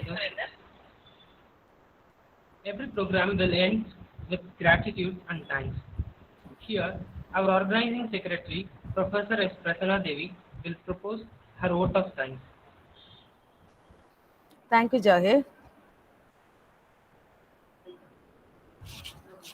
Before vote of thanks, I want to tell my reading experience. நானும் என்னுடைய நான் படித்த இதிலிருந்து ஒரு விஷயத்தை உங்கள்கிட்ட பகிர்ந்துக்க விரும்புகிறேன். மோஸ்ட் ஆஃப் த டைம் இந்த ஸ்டோரி என்னுடைய ஃபேவரட் ஸ்டோரி. அதுவும் இல்லாமல் அந்த ஸ்டூடெண்ட்ஸ்க்கு அடிக்கடி சொல்லக்கூடிய story, the story of my experiments with truth. தமிழில் வந்து இது சத்திய சோதனை. சத்திய சோதனைனா காந்திஜியை பற்றி போர் அடிக்கிற சப்ஜெக்ட் கிடையாது. காந்திஜி வந்து when he was old child, அவர் சின்ன வயசுல இருக்கும் போது அவர் வந்து ஏன் வந்து அவங்க அப்பா அம்மா மேல மரியாதையா இருக்கணும், நம்ம ஏன் உண்மை பேசணும் அப்படின்றதுக்கு நடந்த 2 நிகழ்ச்சியை அவர் சாப்டர் 1ல சொல்லியிருக்கிறாரு. சைல்ட்ஹுட் அப்படின்ற இடத்துல அவர் சொல்லியிருக்கிறாரு. அப்போ வந்து அவர் வந்து நம்ம பெற்றோர்களை மதிக்கணும் அப்படின்னு சொல்லும் போது ஸ்ரவன் பக்தி அப்படின்ற ஒரு ஸ்டோரியை அவர் வந்து சித்திர வடிவமாக இருக்கிற அந்த ஸ்டோரியை படிச்சிருக்கிறாரு. அந்த கதை எப்படி இருக்கும்னா, தசரதர் ஒரு தடவை காட்டுக்கு வேட்டையாட போவார். வேட்டையாட போகும்போது அவர் வந்து எவ்வளோ தூரத்தில் மான் இருந்தாலும் அதோட சவுண்ட் மட்டும் கேட்டவே அம்பு விடக்கூடியவர். அந்த திறமையான வேட்டையாடக்கூடிய தசரதர் காட்டுக்கு வேட்டையாட போகும்போது ஸ்ரவன் அப்படின்னு ஒரு சிறுவன் வந்து அவங்களுடைய அப்பா அம்மாவை வந்து கூப்பிட்டுட்டு, அவங்க 2 பேருக்குமே கண்ணு தெரியாது, அதனால அவங்கள ஒரு தாலியில வச்சு தராசு மாதிரி ஒரு கம்பு வச்சு அதில் வச்சு தூக்கிட்டு வரும்போது அவங்க அப்பா வந்து தண்ணி தாகமா இருக்குது, அதனால எனக்கு கொஞ்சம் தண்ணி எடுத்துட்டு வாங்க அப்படின்னு சொல்லும் போது அவங்க 2 பேரையும் ஒரு இடத்துல உட்கார வச்சுட்டு இவன் தண்ணி எடுக்கிறதுக்கு ஒரு மண்பானையோட போறான். குளத்துல போய் தண்ணி எடுக்க போகும்போது அந்த கிளிக் அப்படின்னு ஒரு சத்தம் கேட்கும்ல, அந்த சத்தத்தை கேட்டோன்னு தசரதர் என்ன நினைச்சாருன்னா, ஏதோ ஒரு மான் வந்து தண்ணி குடிக்க வந்திருக்குது, அதோட சவுண்டு தான் அப்படின்னு சொல்லிட்டு என்ன பண்றாரு, பார்க்காமலே அம்பு விட்டுறாரு. அந்த அம்பு வந்து யார் மேல பட்டுச்சுன்னா சரவணன் மேல பட்டுருச்சு. இப்ப ஸ்ரவன் வந்து அப்படின்னு சொல்லி அவன் கத்தி உழுகும் போதுதான் தசரதை கேக்குது, இது வந்து மான் அல்ல, நாம வேட்டையாடினது யாரோ ஒரு மனிதனை தவறுதலா வேட்டையாடிட்டோம் அப்படின்னு என்ன பண்றாரு, உடனே குதிச்சு ஓடி போய் அங்க பாக்குறாரு. ஸ்ரவன் வந்து உயிர் போற தருவாயில இருக்கிறாரு. அப்ப என்ன சொல்றாருன்னா, நீ வந்து என்னோட அப்பா அம்மா வந்து தாய் தந்தையர் வந்து கண்ணில்லாதவங்க, ரொம்ப வயதானவர்கள், அவர்களை என்னால பாத்துக்க முடியாம பாதியிலேயே நான் இந்த உலகத்தை விட்டு போக போறேன், அதனால நீங்க தான் பாத்துக்கணும் அப்படின்னு சொல்லிட்டு இந்த தண்ணி அவங்க கேட்டாங்க, அதை கொண்டு போய் கொடுத்துருங்க அப்படின்னு சொல்லிட்டு தன்னோட உயிர் மூச்சை விட்டுறாரு. இப்ப தசரதர் வந்து கொண்டு போய் அவங்க அப்பாட்ட கொடுத்துட்டு சொல்ற போது அவங்க அப்பா வந்து இதே போல் நீனும் ஒரு புத்திர சோகத்தை தான் சாகணும் அப்படின்னு சொல்லி ஒரு சாபிச்சுட்டு அவரும் செத்துறாரு. கணவன் இறந்த துயரத்துல மனைவியும் இறந்துடுறாங்க. ஸோ இந்த கதையை வந்து ஒரு படம் வடிவா வந்து ஒரு புக்கா வந்து அவங்க அப்பா வாங்கி கொடுத்துருக்கிறாரு, காந்திஜியோட அப்பா. அப்ப அந்த காந்திஜி வந்து இந்த புக்கை அடிக்கடி படிச்சு அவருக்கு வந்து நாமளும் நம்முடைய லைஃப்ல வந்து எப்பொழுதுமே அப்பா அம்மாவுக்கு மரியாதை செலுத்தணும், அவங்களுக்காக வாழணும் அப்படின்னு நினைச்சாரு. இதே போல ஒரு கதை தான் ஹரிச்சந்திர கதை. அதுல வந்து உண்மை பேசணும் அப்படின்னு. இது ரெண்டையும் தான் அவருடைய கொள்கைகளாகவே பிரின்சிபிள்ஸாவே ஃபாலோ பண்ணிட்டு கடைசி வரைக்கும் தன் உயிர் மூச்சு பிரியும் வரைக்கும் காந்திஜி ஃபாலோ பண்ணது பெரியவங்களை மதிக்கணும், உண்மையாக இருக்கணும் அப்படின்னு சொன்னது. இந்த கதை தான் எனக்கு ரொம்பவும் பிடிச்ச கதை. இதை எல்லாரும் இன்னும் டீட்டெயிலா வாசிக்கணும்னு நான் விருப்பப்படுறேன். எல்லாரும் வாசிப்பீங்க நம்புறேன். நான் இந்த ப்ரோக்ராம் வந்து முடிகிறதுக்கு வந்துருச்சு. So again, good morning to all. Let me first of all start by giving glory to the Almighty God for making today's occasion a resolving success. It's a great honor and privilege to propose the vote of thanks on this occasion. Thank you everyone for taking the time to be here today and for listening our entire program. I hope you all have enjoyed the journey of reading and learning program organized by the team of NCTNs. Thanks to all those who support us to make the program a grand success. I thank our well-wisher, Sri K. Raghunathan, Secretary of National College, Tiruchirappalli, for his words of encouragement and support. I thank our Principal, Dr. R. Sundararaman, National College, Tiruchirappalli, for his constant support. I thank all the faculties of all the departments.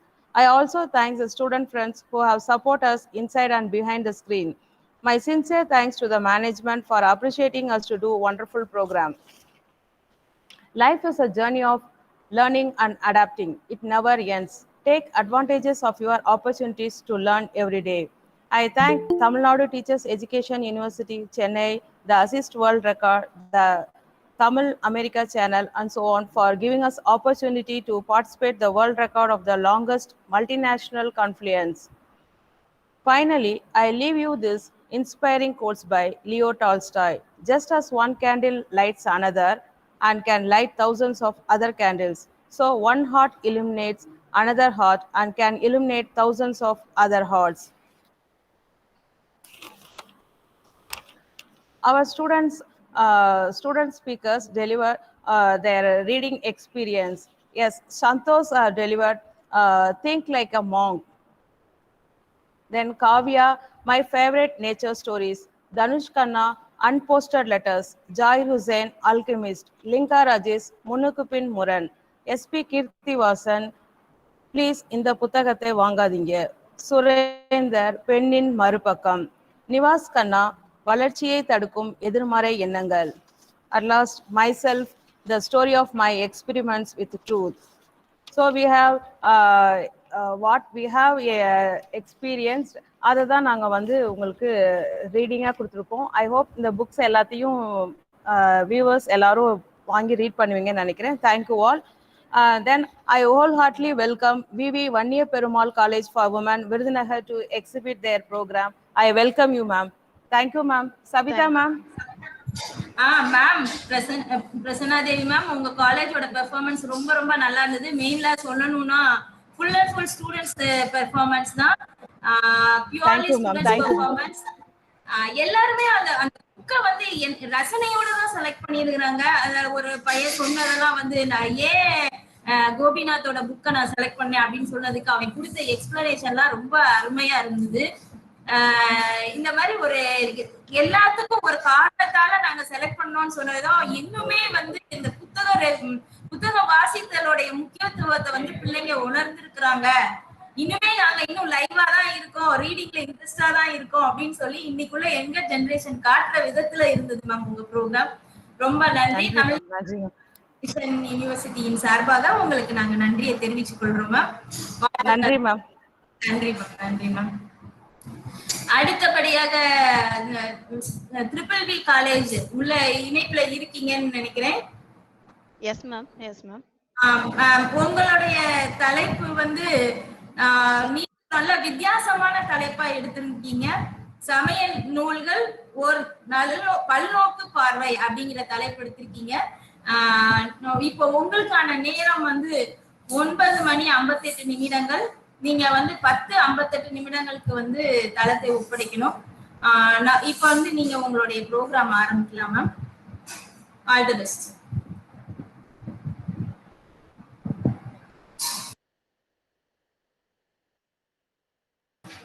Nakshatra ma'am. Thank you ma'am. Okay okay okay ma'am. அனைவருக்கும் வணக்கம். வேவ வன்னிய பெருமாள் பெண்கள் கல்லூரி சார்பில் 50 நாட்கள் 1200 மணி நேரம் நடைபெறும் நீண்ட இயங்கலை உலக சாதனை நிகழ்ச்சியில் பங்கேற்பதில் மனமகிழ்ச்சி அடைகின்றோம்.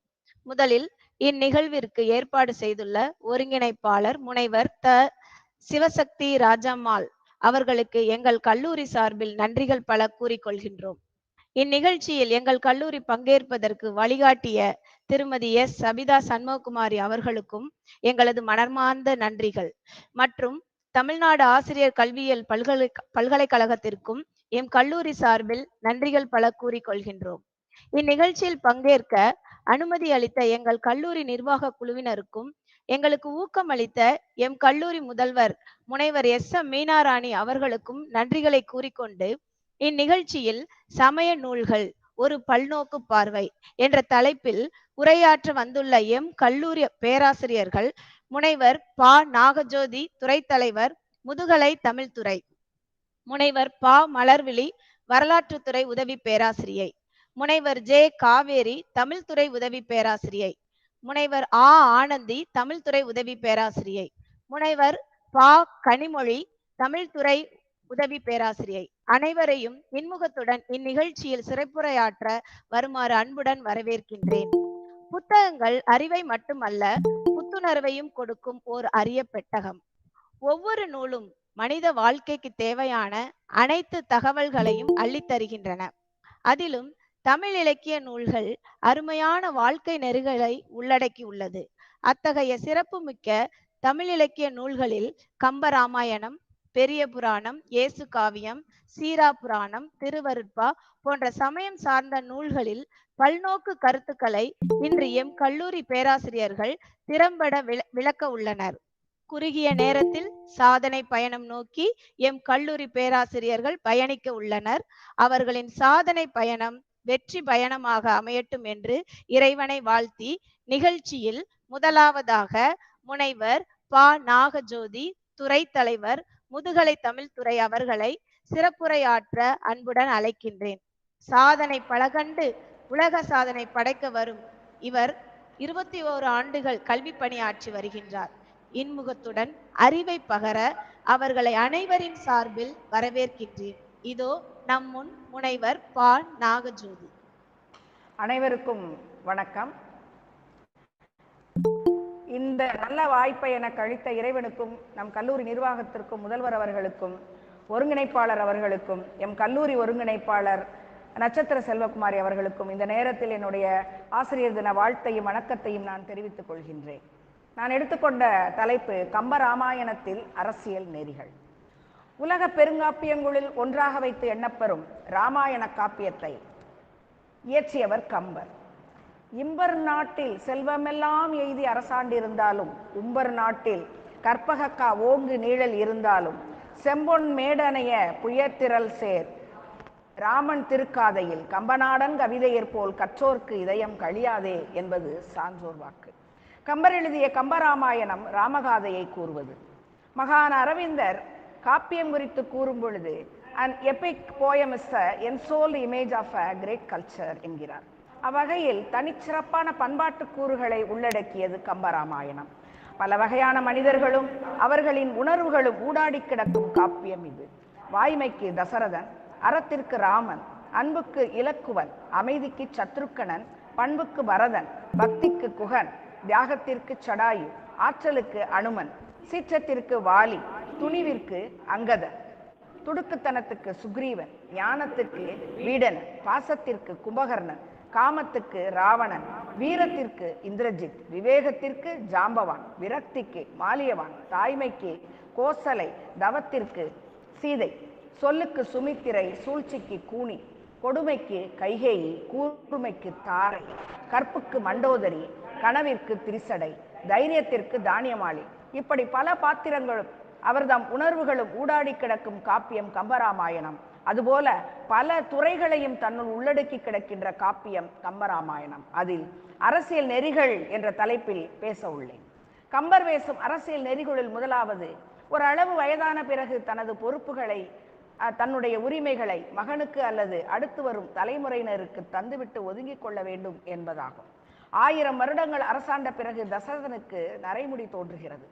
மன்னனே, அவனியை மகனுக்கு ஈத்து நீ பன்னரும் தவம்புரி பருதும் ஈதன என்றவுடன் தசரதன் ராமனுக்கு முடிசூட்ட முடிவு செய்கின்றான். இந்த செயல் கர்மவீரர் காமராசரின் பிளான் இது போன்றதுதான். இதில் சொல்லப்படும் அரசியல் நெறி, முதுமை வந்தவுடன் தனக்குரிய பொறுப்புகளை துறக்க வேண்டும், வயது வந்த பிள்ளைகளுக்கு பொறுப்புகளை அளிக்க வேண்டும். இது கம்பர் கூறும் முதல் நெறியாகும். ராமன் சுக்ரீவனுக்கு கூறிய அரசியல் நெறிகள்.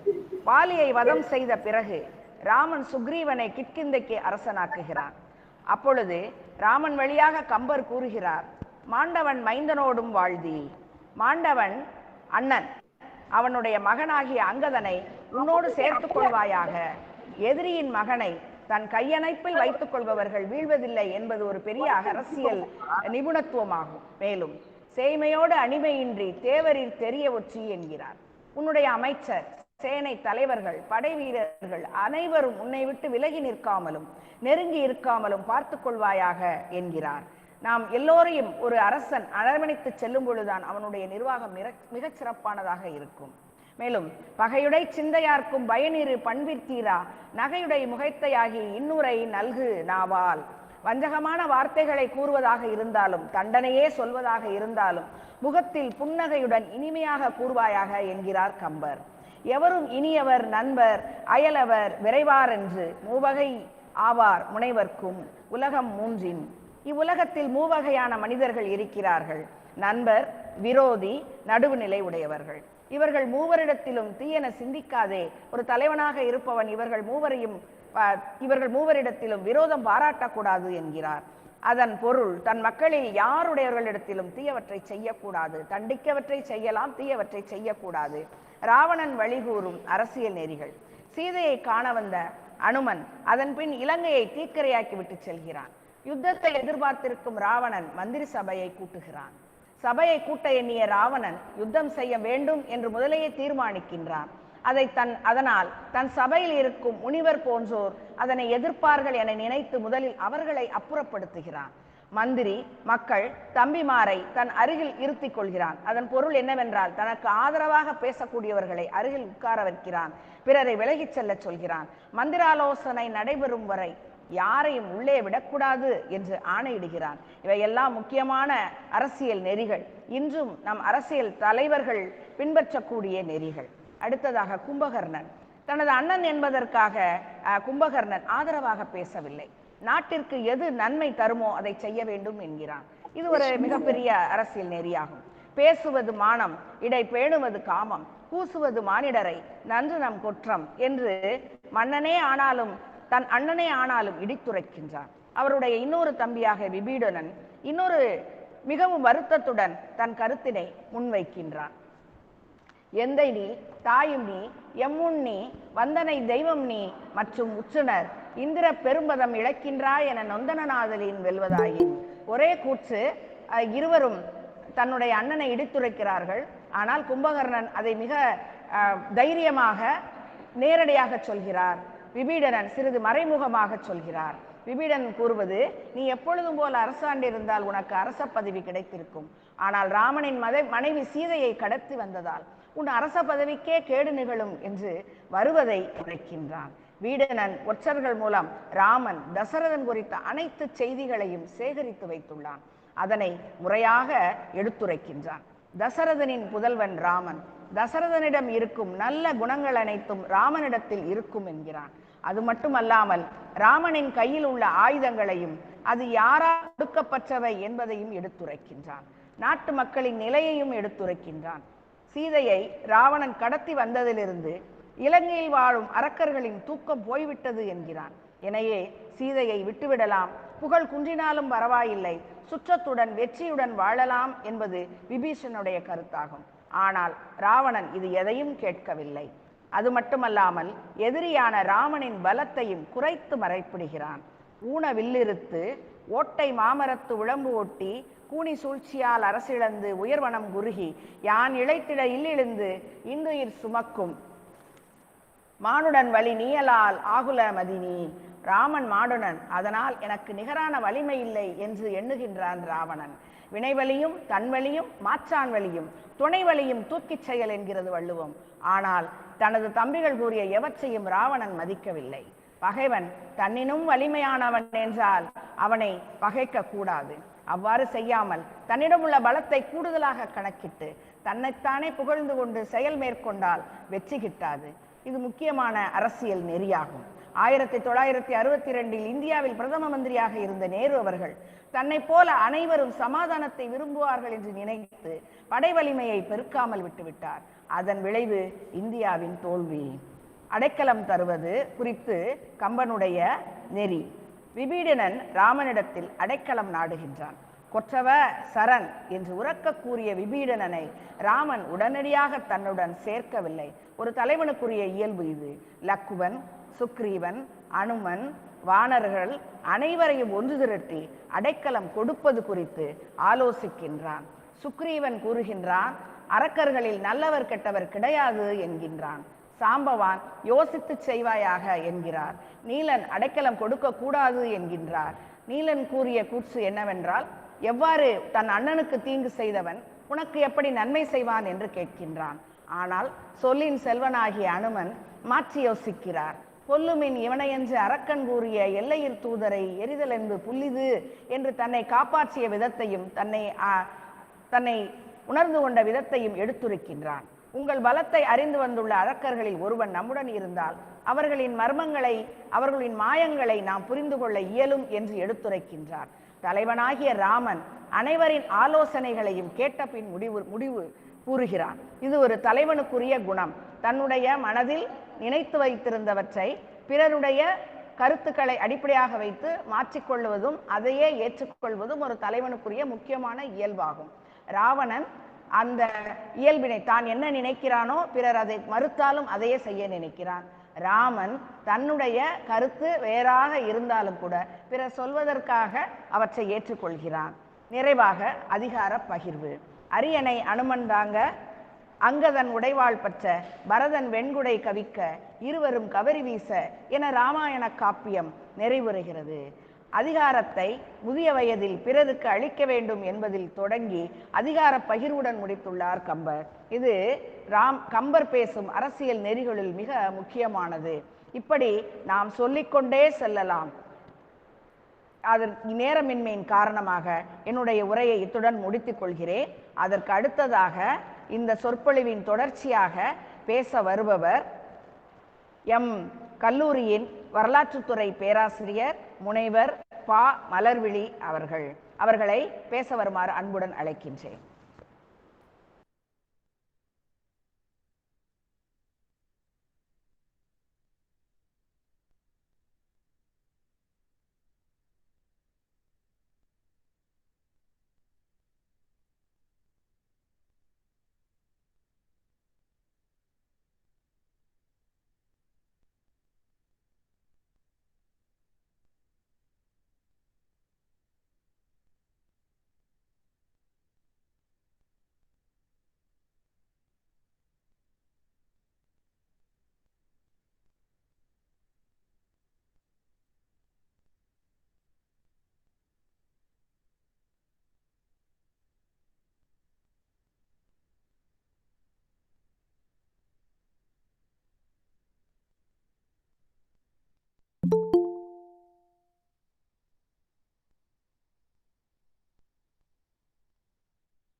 அப்பர் பெருமானின் வரிகள் என்ற அப்பர் வீறு கொள்ளும் உரிமை விளக்கம் இங்கே கேட்கிறது. ஆட்சியில் தவறு நிகழுமானால், அடியாருக்கு தீங்கு நேருமானால் அரசனின் பட்டத்து யானையையும் பாகனையும் கொல்ல முடியும் என்பதை எரிபத்தரது வீரத்தில் காண முடிகிறது. காந்தியடிகளுக்கு 1300 ஆண்டுகளுக்கு முன்பே உண்ணா நோன்பையும் தனி மனித சத்தியாகிரகத்தையும் நாவரசர் மேற்கொண்டார். இதில் எவ்வளவு அழகாக பெரிய புராணத்தில் இது தெளிவுபடுத்துகிறது. கோவில் பூஜை செய்யும் சிவாச்சாரிய மரபில் வந்த சுந்தரமூர்த்தி சுவாமிகள் கணிகையர் குலத்தில் வந்த பறவையாரையும் வேளாளர் குலத்தில் பிறந்த சங்கிலியாரையும் கலப்பு மனம் புரிகிறார். இறைவனும் இதற்கு துணை பிரிக்கிறார். நந்தனர் வரலாறு அக்காலத்தில் ஆதி திராவிடர்கள் சிவாலயங்களுக்குள் சென்று வழிபட தடை இருந்தமையை எடுத்து காட்டுகிறது. ஆனால் திருஞான சம்பந்தராகிய வேதியர் தன் தேவார பணுவல்களுக்காக இசை கூட்டி யாழ் ஒளி எழுப்ப திருநீலகண்ட யாழ்ப்பாணர் என்ற கீழ்குடியில் வந்த அன்பரை திருக்கோவில் கருவறை வரை அழைத்து செல்கிறார். திருநீல நக்கர் தன் இல்லத்தில் வேள்வி மண்டபத்தில் கணவன் மனைவியாக பாணர் தம்பதியினரை படுக்க அனுமதி கொடுத்து இரவில் உறங்க அனுமதிக்கிறார். வணிகர் மரபில் பிறந்த சிவனேசர் தன் மகள் பூம்பாவையை வேதியர் குலத்து வந்த திருஞான சம்பந்தருக்கு மனம் முடிக்க விரும்பியிருந்தார் என்று தெரிகிறது. பெண்களுக்கு உரிமை மறுக்கப்பட்டிருந்த அக்காலத்திலும் உலகத்தார் பார்வையில் வாழ்வை இழந்தவராக தோற்றம் தந்த நம் திலகவதி அம்மையார் திருநீறு வழங்கி தன் தம்பியை மதம் மாற்றம் செய்து சைவத்திற்கு மீட்டுள்ளார். ஒரு மடாதிபதிக்கு உரிய உரிமை அக்காலத்தில் ஒரு பெண்ணிற்கு சேக்கிலாரால் வழங்கப்படுகிறது. ஆட்சியாளருடைய திறன் என்று பார்க்கும் பொழுது நாடாளும் மன்னர்கள் நெறி திறம்பாது ஆள வேண்டும் என்பது முதலமைச்சராக இருந்த நம் சேக்கிலாரின் விருப்பம். இதனை மனுநீதி சோழன் வரலாறு நாடாள்வோர் மனு நீதியினும் மேம்பட்ட நீதி வழங்க வேண்டும் என்பதை வற்புறுத்துகிறது. பசுவின் கன்று தேர்காலில் அடிபட்டு இறந்தமைக்கு பிராய சித்தம் போதும் என்று அமைச்சர்கள் கூறுகிறார்கள். ஆனால் மன்னர் அதற்கு ஒப்பவில்லை. கண்டினை இழந்த பசுவின் துயர் நான் என் மகனை இழந்து நான் நின்று பெறுவதை என் அரச நீதி என்று மனுநீதி சீலன் கருதியதால் மகனை தேர்காலில் கிடத்தி தேர் ஊர்ந்து நீதி செய்கிறார். தன் பட்டத்து யானை இளைத்தை தவறுக்காக அதனை கொன்றது போதாது, யானைக்கு உரியவனாகிய என்னையும் கொல்ல வேண்டும் என்று கூறிய புகழ் சோழன் கற்பார் நெஞ்சில் அழகாக இடம் பிடிக்கிறார். முடியாட்சி காலத்திலேயே இத்தகைய அரசர் வரலாறுகளை சேக்கிலாரால் மட்டுமே பாட முடிந்திருக்கிறது. இறைவனுக்கு இணையாக இறையொருள் பெற்று மனித குலத்திற்கு தொண்டு செய்தும் மனிதர்களும் போற்றவும் வணங்கவும் பட வேண்டும் என்று அனைத்து மதத்தினருக்கும் அனைத்து ஜாதியினருக்கும் ஒன்றே குலம் என்ற கருத்தினை இந்த இடத்தில் பெரிய புராணம் வருது. மேலும் சாதிகளால் பிரிவுண்டு பிளவுண்டு என்ற மனித குலத்தை ஒரு சமயத்தை மையப்படுத்தி ஒன்றுபடுத்த இயலும் என்பதையும் பெரிய புராணம் காட்டுகிறது. சேக்கிலார் காட்டும் பெரிய புராணத்தில் நீதி நியாயம் போன்றவருக்கு மிக முக்கியமான இடம் தரப்பட்டுள்ளது. இதில் நாம் இந்த 5 வழக்குகளை இதில் பார்க்கிறோம்.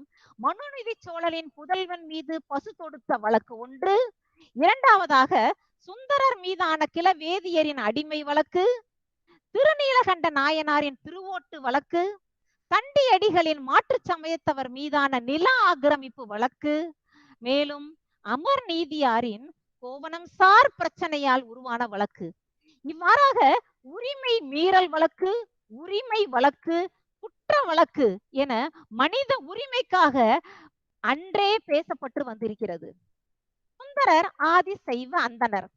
அவரது மனைவியருள் ஒருவரான பறவை உருத்திர கணிகையர் குலத்தவள், மேலும் சங்கிலி வேளாள குணர்த்தவள். ஆனால் இத்திருமணங்களில் சாதி பிரச்சனை என்றும் அன்று ஏற்பட்டதாக தெரியவில்லை. மேலும் நாவுக்கரசர் வேளாள மரபினர். அவரது தொண்டிற்காகவே தன் உயிரை மட்டுமன்றி அவர் தம் குடும்ப அங்கத்தினர்கள் அனைவரையும் தன் உயிர்களை கொடுக்க துணிந்த பெருமை மிக்க அப்பூதியடிகள் அவர்கள். நாம் எல்லாம் தற்போது உயர் குறிப்பை அந்த உயர் வகுப்பிற்கான சொல்லான ஐயர் என்ற சொல்லால் சொல்லி கூறி வருகிறோம். பெரிய புராணத்தில் இந்த ஐயர் என்ற சொல் தலைவன் என்று சொல்லப்பட்டு தாழ்த்தப்பட்டு ஒடுக்கப்பட்டு சிவனர்னால் உயர்ந்த பெருமக்களை அந்தணரும் மேலும் அரசரும் கூட ஐயர் என்று அழைப்பதாக காட்டுகிறார். இவ்வாறாக மனித உரிமையை பெரிய புராணம் காவியம் வழியாக மிக அழகாக மேம்பட செய்து புரட்சி காவியமாக சமுதாய காவியமாக தெய்வ சாய்க்கலார் மாற்றியிருக்கிறார் என்பதை கூறிக்கொண்டு என் உரையை முடித்துக் கொள்கிறேன். மேலும் அடுத்ததாக எம் கல்லூரி தமிழ்துறை பேராசிரியர் முனைவர் ஜே காவேரி அவர்கள் இயேசு காவியம் என்ற நூலின் சிறப்பை எடுத்துரைக்க வருமாறு அழைக்கிறேன். நன்றி. அங்கெங்கெனாதபடி எங்கும் நீக்கமர நிறைந்திருக்கும் இறைவனுக்கு என் முதற் வணக்கத்தை தெரிவித்துக் கொள்கின்றேன். இன்றைய தொடர் சொற்பொழிவில் பேச எனக்கு வாய்ப்பளித்த ஒருங்கிணைப்பாளர்களுக்கும் எம் கல்லூரி நிர்வாகத்தினருக்கும் எம் கல்லூரி முதல்வருக்கும் எம் துறை தலைவர் அவர்களுக்கும் முதற்கண் என் நன்றி கலந்த வணக்கத்தை தெரிவித்துக் கொள்கிறேன். இலக்கியம் என்பது மக்களுக்கு வாழ்வியலை போதிக்கக்கூடியது. வாழ்வியலை போதிக்கக்கூடிய இலக்கினை கூறக்கூடிய இலக்கியங்களே கால வெள்ளத்தில் நீந்தி நிலைத்து நிற்கக்கூடியதாக திகழும். அவ்வகையில் தமிழ் மொழியில் ஏறத்தாழ புற்றீசல் போல பல இலக்கியங்கள் தோன்றி இருப்பினும் மக்கள் மனதில் இரவா புகழுடன் நிலைத்து நிற்கக்கூடிய இலக்கியங்கள் சிற்சிலவே. அவ்வகையில் இன்றைய என்னுடைய தொடர் சொற்பொழிவில் நான் பேச எடுத்துக்கொண்டுள்ள தலைப்பு இயேசு காவியம் சுட்டும் வாழ்வியல் உண்மைகள். இயேசு காவியம் ஓர் இரவா காவியம். ஆம், கண்ணதாசனிடம் இரவா காவியம் ஆகிய இயேசு காவியம் குறித்து கேட்கின்ற பொழுது அவர் கூறினாராம், என்னிடம் பலர் ஓர் இரவா காவியத்தை எழுதுங்கள் என்று கூறுகின்றனர், நான் எழுதியுள்ள இயேசு காவியமே இரவா காவியம் என்று கூறியுள்ளார். அவர் பெயர் இவ்வுலகில் நிலைத்து நிற்கின்ற வரை இயேசு காவியத்தின் புகழும் நிலைத்து நிற்கும். இயேசு காவியத்தை பற்றி கூறுகின்ற பொழுது அது எழுதப்பட்ட வரலாறே மிகவும் சுவாரஸ்யம் உடையதாக காணப்படுகின்றது. இயேசு காவியமானது 5 பாகங்களை உடைய 400 பக்கங்களை கொண்டதாக திகழ்கின்றது. அப்படி பார்த்தால் அதனுடைய பக்கங்கள் எவ்வளவு நீண்டதாக காணப்படுகின்றது. ஆனால் அதனை எழுதி முடிக்க கண்ணதாசன் எடுத்துக்கொண்டுள்ள நேரமானது மிகவும் ஆச்சரியமாக உள்ளது. ஆம், அதனை அவர் எழுதி முடிக்க எடுத்துக்கொண்ட நாட்கள் வெறும் 8 நாட்கள். அதுவும் குறிப்பாக ஏறத்தாழ 96 மணி நேரத்தில் இயேசு காவியத்தை அவர் எழுதி முடித்துள்ளார் என்ற குறிப்பு காண கிடைக்கின்றது. அப்படி பார்த்தால் அவர் எவ்வளவு உள்ளார்ந்த ஆர்வத்தோடு இயேசு காவியத்தை எழுதி முடித்திருப்பார். இந்த இயேசு காவியத்தில் மனிதன் எவ்வாறு வாழ வேண்டும் என்ற கருத்துக்கள் ஆங்காங்கே நிறைந்து செறிந்து காணப்படுகின்றன. வாழ்வியல் உண்மைகளை போதிக்கக்கூடிய ஒரு பொக்கிஷமாக பெட்டகமாகவே இயேசு காவியம் காணப்படக்கூடியதாக உள்ளது. மனிதர்களை மீட்பவர்களாக இயேசுபிரான் தோன்றினார். அந்த இயேசுபிரான் கூறிய கருத்துக்களை எளிய மக்களும் பாமர மக்களும் எளிய தமிழில் தெளிந்த தமிழில் இனிமையான நீரோடையாக அனைவரும் புரிந்து கொள்ளும் நோக்கில் இயேசு காவியம் எழுதப்பட்டுள்ளது. வாழ்வியல் உண்மைகள் என்று கூறுகின்ற என்று கூறியுள்ளார். எளிய மனம் பெற்றோர் பேருடையோர் என்று குறிப்பிடுகின்றார். எளிய மனம், எளிமை என்று இவ்வாறு சுட்டப்படக்கூடிய கண்ணதாசன் எளிமை என்று கூறக்கூடியது புற எளிமையை அன்று மனிதனின் மன எளிமை. மன எளிமை என்று கூறுகின்ற பொழுது ஆசையற்ற மனமே எளிமையுடைய மனமாகும். ஆசையே அழிவிற்கு அடிப்படை என்பது நாம் அனைவரும் அறிந்தது. ஆசையே துன்பத்திற்கு அடிப்படை. வஞ்சமில்லா நெஞ்சத்துடனே பிறர் பழி சொல்லாது வாழுங்கள் என்று கண்ணதாசன் எளிமையான மனத்தோடு வாழக்கூடிய வழிமுறையினை கூறுகின்றார். அடுத்தபடியாக சாந்தமுடையோர்கள் பேறு பெற்றோர்கள் என்று கூறுகின்றார். சாந்தம் என்று கூறுவது நாம் மனசாந்தத்தோடு இருப்பது அல்ல, நம்மை சுற்றி இருப்பவர்களையும் அமைதியாக வாழ விடுவது. அமைதியாக இரு, அமைதியாக பிறரை வாழவிடு என்ற மிக பெரும் தத்துவத்தை போதிக்கின்றார் கண்ணதாசன். மூன்றாவதாக அவர் கூறக்கூடியது இரக்கம் உடையவர்கள் பேறு பெற்றோர் என்று கூறுகின்றார். இரக்கம் உடையோர் பேறு பெற்றோர் என்று கூறுகின்ற பொழுது 2 வரிகளில் இன்றைய வாழ்வியல் உண்மையை பிரதிபலிக்கின்றார். இறக்கும் மனிதன் தண்ணீர் கேட்டால் ஊற்றுவதும் இல்லை, இங்கு எல்லாம் இருந்தும் மனிதர்கள் நெஞ்சில் இரக்கம் தான் இல்லை என்று கூறுகின்றார். அதாவது இன்று மனிதன் பொருள் பின்னால் தேடிச் செல்கின்றான். அவனுக்கு பொருள் உள்ளது, செல்வம் உள்ளது, சொந்தம் உள்ளது, ஆனால் மனதில் ஈரம் இல்லை. அதனையே அவர் சொல்லியுள்ளார். வெறும் 2 வரிகள் தான், ஆனால் அதில் கூறப்பட்டுள்ள கருத்து இன்றைய உலகை அப்படியே படம் பிடித்து காட்டக்கூடியதாக உள்ளது. எனவே மனிதனே, முதலில் செல்வத்தை தேடாதே, பிறர் மீது கருணையை தேடு, பிறர் மீது கருணையை காட்டு என்று குறிப்பிடுகின்றார். அடுத்ததாக அவர் கூறக்கூடியது நம் அனைவருக்கும் எளிதாகவும் உடையது, அரிதாகவும் உடையது. ஆம், உபதேசம் கூறுவது. உபதேசம் நாம் பிறருக்கு கூறும் பொழுது மிகவும் எளிமையாக இருக்கும். ஆனால் அதே உபதேசத்தை நாம் பின்பற்றினால் அது வேப்பங்காயாக கசக்கக்கூடியதாக இருக்கும். இதனையே கண்ணதாசன் கூறுகின்றார், சொல்வது மட்டுமல்ல உபதேசங்கள், சொல்பவனும் நடப்பதுதான் உயர் நியாயங்கள் என்று கூறுகின்றார். எனவே நாம் ஒருவருக்கு உபதேசம் கூறுவதற்கு முன்னர் அதற்கு நாம் தகுதியுடையவராக இருக்கின்றோமா, அதை நம்மால் பின்பற்ற முடியுமா என்பதை எல்லாம் ஆராய்ந்து நோக்கி நாம் பிறருக்கு உபதேசத்தை கொடுக்க வேண்டும். எனவே சொல்லிய வண்ணம் நடத்தல் அரிது என்ற கருத்தினை மக்களுக்கு போதிக்கின்றார். அடுத்ததாக, கோயில் கோயிலாக சென்று நாம் புண்ணியத்தை தேடினால் அது அல்ல உண்மையான புண்ணியம். உண்மையான புண்ணியம் என்பது ஏழைகளுக்கு உதவி செய்வது என்பதை சொல்கின்றார். மனிதர்கள் பால் பகை கொண்டு இறைவனுக்கு மடி நிறைய காணிக்கை செலுத்தி என்ன பயன் என்று கேட்கின்றார். அதாவது உன் அருகில் இருப்பவன் துன்பப்படுகின்ற பொழுது நீ கோயிலுக்கு லட்ச லட்சமாக பணம் கொடுத்தும் எந்த விதமான புண்ணியமும் இல்லை. எனவே பகைவனுக்கு அருள்வாய் நன்னெஞ்சே, பகைவனுக்கு அருள்வாய் நன்னெஞ்சே என்று பாரதியார் கூறியுள்ளார். அதனை போன்றே கண்ணதாசனும் பகைவனையும் உறவாய் செய்து புண்ணியத்தை செலுத்திக் கொள், பிறகே கோயில் என்று கூறுகின்றார். எனவே உன்னை சுற்றி இருப்பவர்களை முதலில் சந்தோஷப்படுத்து, அவ்வாறு சந்தோஷப்படுத்தினால் தேவன் சந்தோஷம் அடைவான் என்று குறிப்பிடுகின்றார். அடுத்தபடியாக, உன்னை பெரிதாய் நினையாதே, மின்னிடும் ரோமம் நிறத்தை மாற்றும் சக்தியே உனக்கில்லை என்று கூறுகின்றார். அதாவது அவர் என்ன கூற வருகின்றார் என்றால், தற்பெருமை பேசி வீணாக தெரியாது. நீ நினைத்தால் உன் உடலில் உள்ள ஒரு முடியின் நிறத்தை கூட உன்னால் மாற்ற முடியாது. பின்பு எதற்காக நீ என்னால் எல்லாம் முடியும் என்று தெரியாதே என்று கூறுகிறார்.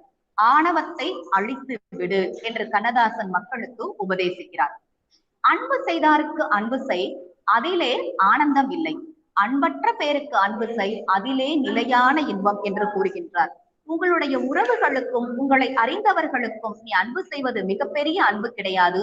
உன்னை வெறுப்பவர்களுக்கும் நீ அன்பு செய், அதுவே உலகில் மிகச்சிறந்த இன்பம், அதுவே கடவுள் எதிர்பார்க்கக்கூடிய இன்பம் என்று குறிப்பிடுகின்றார்.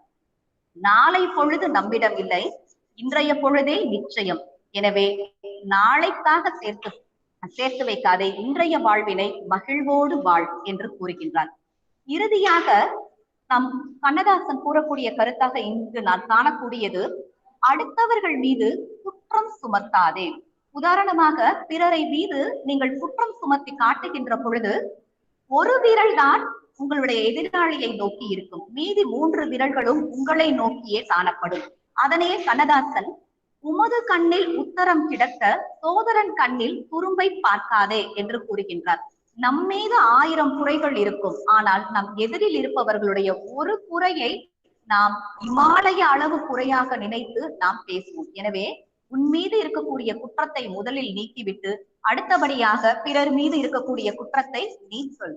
பிறரை நாம் திருத்துவது பெரிதல்ல, முதலில் நம்முடைய குறையை நாம் திருத்திக் கொள்ள வேண்டும் என்று கூறுகின்றார். எனவே வாழ்க்கை என்பது நாம் நடக்கக்கூடியதே, நாம் வழி நடத்தக்கூடியதே. நீ நன்மை செய்தால் உனக்கு நன்மை கிடைக்கும், நீ தீமை செய்தால் உனக்கு தீமையே கிடைக்கும். நனிமரமாயின் நற்கனி கிடைக்கும், தீயனவாயின் தீயன வளர்க்கும் என்று கண்ணதாசன் கூறுகின்றார். உனக்கு வரக்கூடிய நன்மைகளுக்கெல்லாம் நீ மட்டும்தான் பொறுப்பு, உனக்கு வரக்கூடிய தீமைகளுக்கெல்லாமும் நீ மட்டும்தான் பொறுப்பு. ஆனால் நம்மை பொறுத்தவரை நாம் என்ன என்போம், எனக்கு நன்மை வந்தால் மட்டுமே நான் பொறுப்பு, தீமை வந்தால் யாரோ ஒருவர் பொறுப்பு என்று நினைப்போம். அவ்வாறு என்னாது, நீ என்ன விதைத்தாயோ அதையே நீ அறுவடை செய்கின்றாய் என்று கூறுகின்றார். இவ்வாறு கண்ணதாசன் மக்களுக்கு வாழ்வியல் கருத்துக்கள் பலவற்றை போதித்திருந்தாலும் முத்துக்கள் போன்ற ஒரு 8 வகையான கருத்துக்களை மட்டுமே நான் கால சுருக்கம் கருதி இங்கு கூறியுள்ளேன். எனவே இயேசுபிரான் கூறிய கருத்துக்களை கண்ணதாசன் நடையில் நாம் கண்டோம். அந்த கருத்துக்களை நம் வாழ்க்கையில் நாம் பின்பற்றி பார்த்தால் இன்றைய நாள் மட்டுமல்ல, எல்லா நாளும் நம்மளுக்கு வசந்தமாகவும் சந்தோஷமாகவும் திகழும் என்பதில் ஐயமில்லை. இதனை கூறிக்கொண்டு என்னுடைய உரையை நான் முடித்துக் கொள்கின்றேன். இந்த தொடர் சொற்பொழிவில் அடுத்தபடியாக உரையாற்ற இருப்பவர் எம் தமிழ்துறை முதுகலை தமிழ்துறை உதவி பேராசிரியை முனைவர் ஆனந்தி அவர்கள். அவர்களை சிறப்புரையாற்ற வருமாறு அன்புடன் அழைக்கின்றேன். நன்றி, வணக்கம்.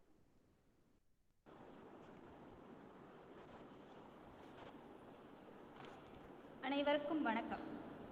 இந்த தொடர் சொற்பொழிவில் நான் பங்கேற்க எனக்கு அனுமதி அளித்த எம்முடைய நிர்வாகத்திற்கும் என்னை ஊக்கமூட்டிய எம்முடைய துறை தலைவர் அவர்களுக்கும் முதற்கண் என் நன்றியை தெரிவித்துக் கொள்கிறேன். சீராபுராணம். சீராபுராணம் சுட்டும் மனிதநேயம்.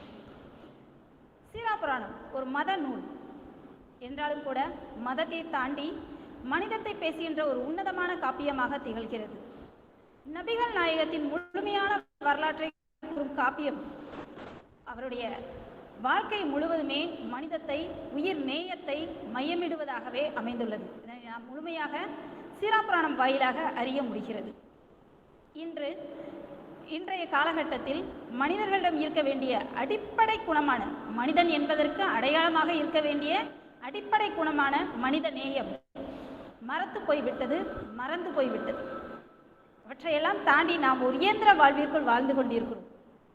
நமக்கு அவ்வப்போது இவற்றையெல்லாம் நினைவுபடுத்ததான் இந்த இலக்கியங்கள் இருக்கின்றன. ஆக மத இலக்கியங்கள் என்பது மதத்திற்காக அல்ல, மனிதனை நெறிப்படுத்தவே. நபிகள் நாயகத்தின் வாழ்க்கையோ அவருடைய சொற்களோ இரண்டுமே மனிதத்தை தாண்டி உயிர் நேயத்தை முன்னிறுத்துவதாய் அமைந்துள்ளது. நபிகள் நாயகம் இஸ்லாமிய மார்க்கத்தை புதிய நடைமுறையில் கொண்டு வர எடுத்துக்கொண்ட ஆரம்ப காலகட்டத்தில் ஒரு நிகழ்வு. ஒரு நாள் ஒரு முதிய பெண் ஒருவர் மக்காவை தாண்டி வேறொரு நகருக்கு செல்ல புறப்பட்டு போய் கொண்டிருக்கிறார் தனது மூட்டை முடிச்சுகளுடன். இதனை காண்கிறார் நபிகள் நாயகம்.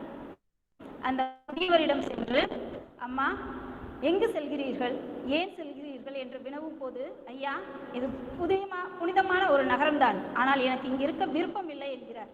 காரணம் கேட்டபோது அவர் சொல்கிறார், யாரோ முகமது நபியாம் புதிதாக ஒரு மார்க்கத்தை சொல்கிறாராம், அவர் சொல்வதெல்லாம் எங்களுக்கு ஏற்கனவே இருந்த மார்க்கத்திற்கு எதிராக உள்ளது என்று அவரை நிந்திக்கிறார்.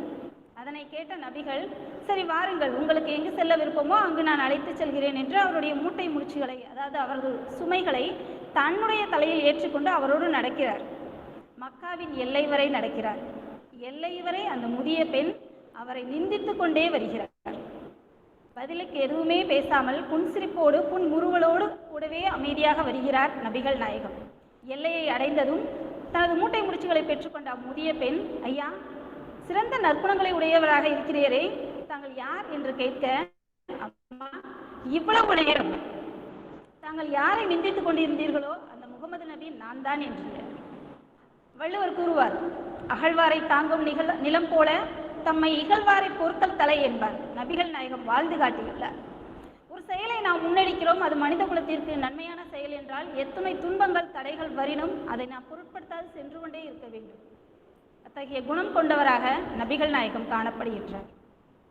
இரண்டாவதாக, தன்னை எவ்வளவுதான் நிந்தித்தாலும் ஒருவர் அதனை நாம் பொறுத்து கொள்ள வேண்டும். ஏன்? பொறுமை மிக அவசியம். இயேசுபிரான் சொல்லியிருக்கிறார் இல்லையா, ஒரு கன்னத்தில் அடித்தால் மறு கன்னத்தை காட்டு என்று. மறு கன்னத்தில் அடித்தால் நிறைய பேர் கேட்கிறார்கள். அது எதற்காக என்றால், நீ அப்படியே ஒரு கோழையாக இருக்க வேண்டும் என்பதற்காக அல்ல, பொறுமையை கடைப்பிடி என்பதற்காக. அந்த நல்ல குணத்தை, பிறரை மதிக்கக்கூடிய மனிதத்தை நமக்கு நபிகள் நாயகத்தின் குணம் கற்பிக்கின்றது.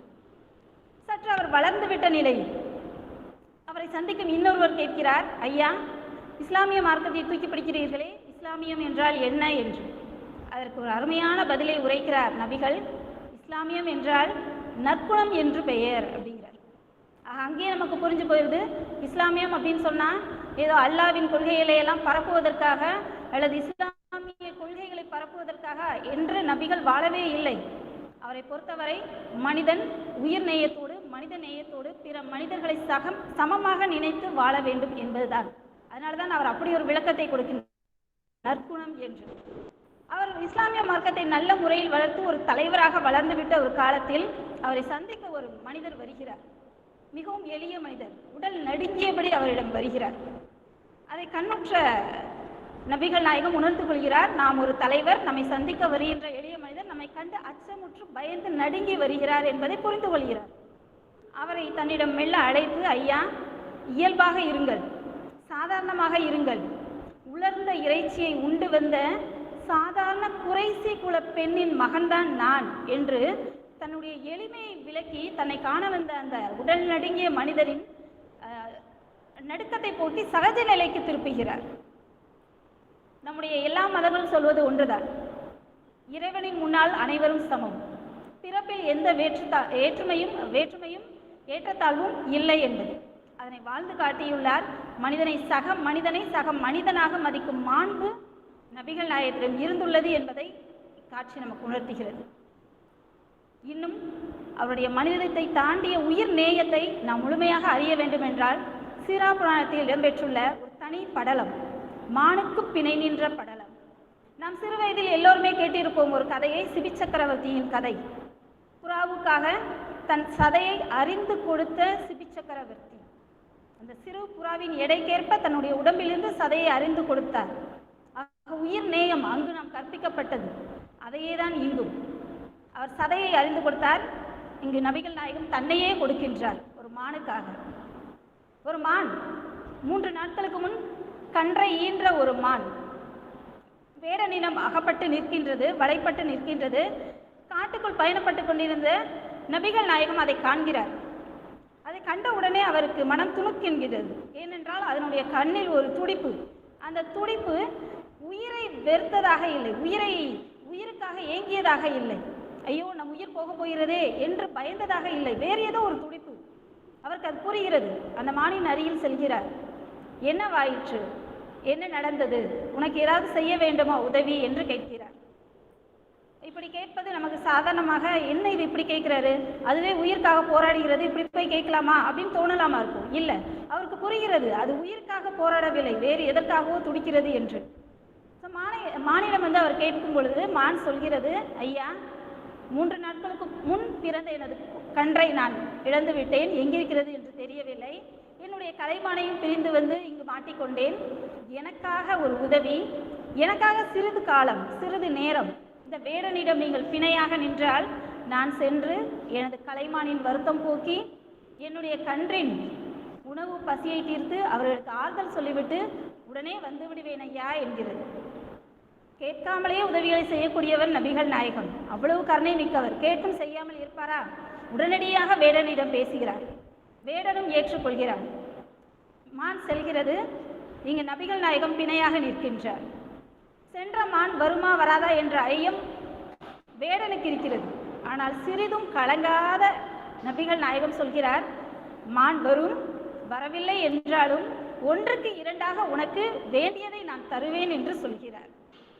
சிறிது காலம் செல்கிறது. மான் வருகிறது.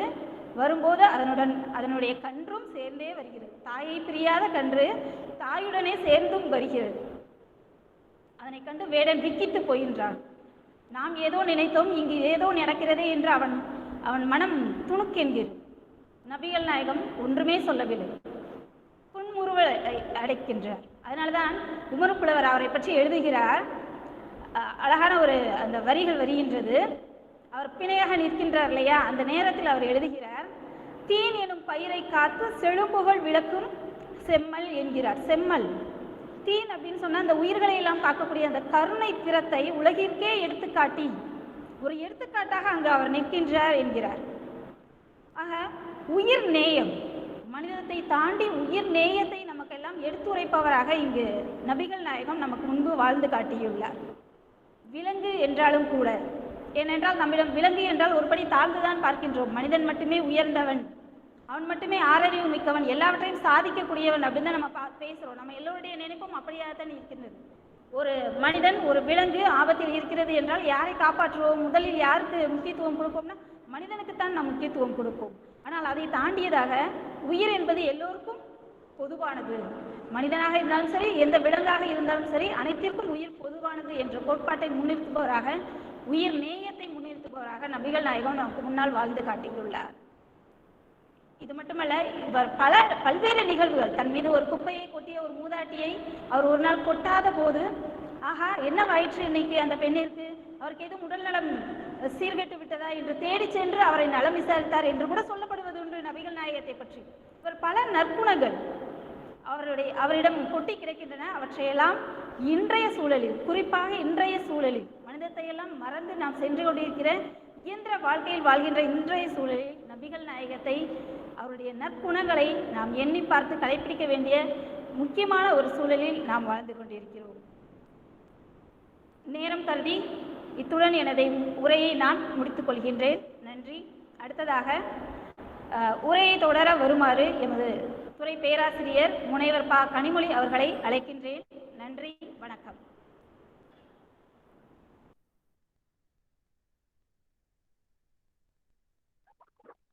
மனிதம் போற்றிய மகான் வள்ளலார். திருவருட்பாவை முன்வைத்து என்னும் தலைப்பில் இத்தொடர் நிகழ்வில் பேச வாய்ப்பளித்த கல்லூரி முதல்வருக்கும் எமது துறைத் தலைவர் அவர்களுக்கும் நன்றியை தெரிவித்துக் கொண்டு உரையை தொடர்கிறேன். மனிதநேயம் என்றால் என்ன? இம்மண்ணில் மனிதநேயம் மலர்ந்தால் அப்படி என்ன மாற்றம் நிகழ்ந்துவிடும்?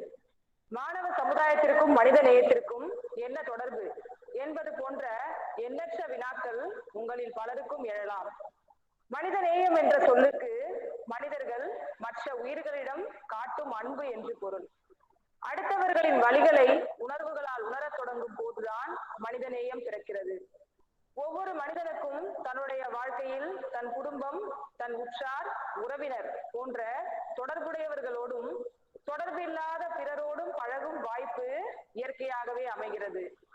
தொடர்புள்ள மனிதர்களோடு ஒரு மனிதன் காட்டும் அன்பையும் சங்கப்புலவர்கள் தொடங்கி வள்ளுவர், வள்ளலார் என பலரும் மிக அழகாக தங்கள் அறிவுரைகளால் விளக்கியுள்ளனர். இப்படி மனிதநேய கருத்துக்களும் சிந்தனைகளும் தமிழில் ஏராளமாகவும் சொல்லப்பட்டுள்ளன.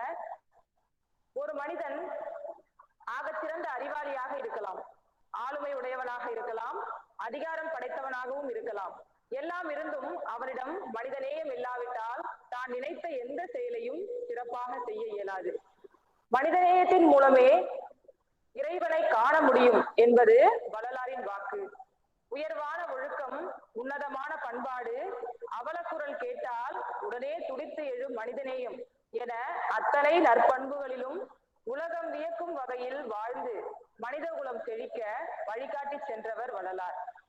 வள்ளலாரை பற்றி சுருக்கமாக சொல்ல வேண்டும் என்றால், தமிழகத்தில் 19ஆம் நூற்றாண்டில் வாழ்ந்த ஒரு சமூக புரட்சியாளர், இறை ஞானி, தீர்க்கதரிசி, தவிர்க்க முடியாத தன்னிகரற்ற தமிழ் ஆளுமை, எவ்வுயிரும் துன்பப்படக்கூடாது என எண்ணிய கருணையின் வடிவம் என சொல்லலாம். இவர் இயற்றிய 5818 திருவருட்பா பாடல்களும், மனுமுறை கண்ட வாசகம், ஜீவகாருண்ய ஒழுக்கம் போன்ற நூல்கள் தமிழ் இலக்கிய வளர்ச்சிக்கும் சமுதாய வளர்ச்சிக்கும் பெருந்துணை செய்துள்ளன. ராமலிங்கரின் இலக்கிய படைப்புகள் அனைத்தும் தம்முடைய ஆன்ம ஈடேற்றத்திற்காகவும் பிறருடைய வேண்டுகோளின்படி இயற்றப்பட்டதாகவும் சமுதாயத்தின் நலன் கருதி தம்முடைய சமரச சுத்த சன்மார்க்க நெறியை பரப்பும் முயற்சிக்காகவும் இயற்றப்பட்டதாகும். முதல் 5 திருமுறைகள் இறைவனை பற்றியும், 6வது திருவருட்பா பாடல்கள் அனைத்தும் சமுதாய நலன் கருதி பாடப்பட்டுள்ளன. திருவருட்பா என்பது உண்மை உரைக்க வந்த இறை நூலாகும். இதில் பற்பல சாதன ரகசியங்களும் சிவ ரகசியங்களும் சித்துக்களையும் உள்ளடக்கி பாடப்பெற்றுள்ளது. எந்த ஒரு சித்த புருஷரும் வெளிப்படையாக பகிரங்கமாக எடுத்துரைக்காத விஷயங்களை எல்லாம் தெல்ல தெளிவாக எடுத்துரைக்க பெற்ற ஒரே ஒரு நூல் என்று சொன்னால் அது திருவருட்பா மட்டுமே ஆகும். வள்ளலார் பாடல்கள் அனைத்தும் எண் இலக்கணம், எழுத்திலக்கணம், சொல்லிலக்கணம், பொருளிலக்கணம், யாப்பிலக்கணம், அணி இலக்கணம், உரை இலக்கணம், உணர்ச்சி இலக்கணம், ஒற்றிலக்கணம் என 9 வகையான இலக்கண நெறிக்குள் நின்று பாடப்பட்டுள்ளன. திருவருட்பா பாடல்கள் இறை அருளால் அருள் நிலையில் பாடப்பட்டவை ஆகும். மானிடர் அனைவரும் உண்மையும் புனிதமும் பெரும் பொருட்டு அவை அருளப்பட்டதாகும். அப்பாடல்கள் முழுவதும் உள்ளத்தை உருக்குவனாகவும் ஆழ்ந்த கருத்துக்கள் உடையனவாகவும் அமைந்து சிறக்கின்றன. ஆசிரிய விருத்த நடையில் பாடப்பட்டுள்ள இப்பாடல்கள் 6 தொகுப்புகளாக அமைய பெற்றுள்ளன. இவை யாவும் திருமுறைகள் என அவரது தொண்டர்களால் வழங்கப்படுகின்றன. சைவ திருமுறைகள் 12 இதிலிருந்து வேறுபட்டது. மேலும் வள்ளலார் 1851ஆம் ஆண்டு ஒழிவில் ஒடுக்கம் என்ற நூலையும் 1855ஆம் ஆண்டு தொண்டை மண்டல சதகம் என்ற நூலையும் 1857இல் சின்மய தீபிகை என்று 3 நூல்களையும் பதிப்பித்துள்ளார். இவ்வாறு தமிழ் இலக்கிய வளர்ச்சிக்கு எண்ணற்ற இலக்கிய படைப்புகளையும் பங்களிப்பையும் தன்னலமற்ற சேவையினையும் அளப்பரிய பண்புகளையும் பெற்றிருந்த திருவருட்பிரகாச ராமலிங்க வள்ளலாரின் பிறப்பிற்கு பெருமை சேர்க்கும் வண்ணம் இந்திய அரசு கடந்த 2007ஆம் ஆண்டு ஆகஸ்ட் 17ஆம் நாள் அவரின் திருவுருவம் பதித்த அஞ்சல் தலையை வெளியிட்டு சிறப்பித்தது என்பதும் குறிப்பிடத்தகுந்த செய்தியாகும். வள்ளலாரின் படைப்புகள் அனைத்தும் பாடல்களாகவும் உரைநடைகளாகவும் அமைந்துள்ளன. அவற்றை பாடல் வடிவம் பெற்றவை, உரைநடை வடிவம் பெற்றவை, உரைநடை வடிவம் பெற்ற வாய்மொழி அறிவுரைகள் என பகுத்தறியலாம். வள்ளலாரின் உரைநடை பகுதிகளை விட பாடல் வடிவம் பெற்ற கருத்துக்களே படித்தவர் படிக்காதவர் பேதமின்றி யாவரிடமும் சென்று சேர்ந்திருக்கிறது. குறிப்பாக திருவருட்பாவை மனமுருக பாடி வேண்டினால் இறைவனின் பரிபூர்ண அருள் நிச்சயம் கிட்டும் என்பது வள்ளலாரின் பக்தி மார்க்கத்தில் செல்வோரின் பெரும் நம்பிக்கையாக இன்றும் இருக்கிறது. திருவருட்பா 6 திருமுறைகளாக பகுக்கப்பட்டதன் காரணம் அரு சமயத்தவரும் பிறரும் அறிய மாட்டாத பொருட்கள் அனைத்தையும் காட்டுவதனாலேயே. ஆன்மாவை பரகதி அடைவிக்க காரணமாகிய உறுதி பயக்கின்ற 6 வகை கொள்கைகளை நீக்கமர காட்டுவதனாலேயே இது 6 திருமுறைகளாக வகுக்கப்பட்டுள்ளது. திருவருட்பா பாடல்கள் இறைவனின் திருத்தலங்களை கொண்டு பாடப்பட்டவை ஆகும். முதல் திருமுறை தல அடிப்படையில் அமையாது பொதுவாக சிவபெருமானை குறித்து பாடப்பட்டதாகும். 2ஆம் திருமுறை 3ஆம் திருமுறை பெரும்பாலும் திருவொற்றியூர் இறைவனை குறித்து பாடப்பட்டுள்ளது. இத்திருமுறைகளிலேயே தில்லை, திருமுல்லை வாயில், திருவலிதாயம், புள்ளிருக்கு வேலீர், திருவண்ணாமலை, திரு ஆரூர் ஆகிய திருத்தலங்களின் பெயர்களும் இடம்பெற்றுள்ளன. 3ஆம் திருமுறை பாடல்கள் அகப்பாடல் மரபில் ராமலிங்கர் தம்மை தலைவியாகவும் திருவொற்றியூர் இறைவனை தலைவனாகவும் கொண்டு பாடியுள்ளார். 4ஆம் திருமுறை தில்லையை குறித்து 8 பதிகங்களில் ஞானசம்பந்தர் முதலிய 4வரை குறித்து 4 பதிகங்களுமாக தொகுக்கப்பட்டுள்ளன. இவை அனைத்தும் மாலை என்ற பெயரில் முடிகின்றன. 5ஆம் திருமுறை திருத்தணிகை பதிகங்களாக அமைந்துள்ளது. ராமலிங்கரின் இலக்கிய படைப்புகள் அனைத்தும் தம்முடைய ஆன்ம ஈடேற்றத்திற்காகவும் சமரச சுத்த சன்மார்க்க நெறியை பரப்பும் முயற்சிக்காகவும் இயற்றப்பட்டுள்ளன. எனவேதான் இந்திய வரலாற்றில் ராமலிங்க அடிகளார், ராஜா ராம்மோகன் ராய், தயானந்த சரஸ்வதி, ராமகிருஷ்ணர் முதலிய தத்துவ ஞானிகள் வாழ்ந்த காலங்களை மானுடம் பயன்பெற்ற காலங்கள் என சொல்லுவர். இவர்கள் இந்நிலத்தில் வேரூன்றி கிடக்கும் சாதி சமய வேறுபாடுகளை அறவே வெறுத்தனர்.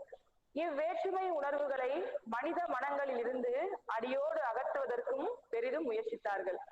இம்முயற்சியில் தன்னை முழுமையாக ஈடுபடுத்திக் கொண்ட வள்ளலாரின் திருத்தொண்டு அளப்பரியது. ஏனெனில் அவர் எதன் மீதும் பற்று கொள்ளாமல் அன்பு உருவம் பெற்று அருள் நிலை அடைந்து இம்மண்ணுலகில் உயிர்களெல்லாம் வருந்தும் வருத்தத்தை போக்குவதற்காக இறைவனால் வருவிக்க பெற்றவர் என சொல்லும் அளவிற்கு வாழ்ந்து சென்றுள்ளார்.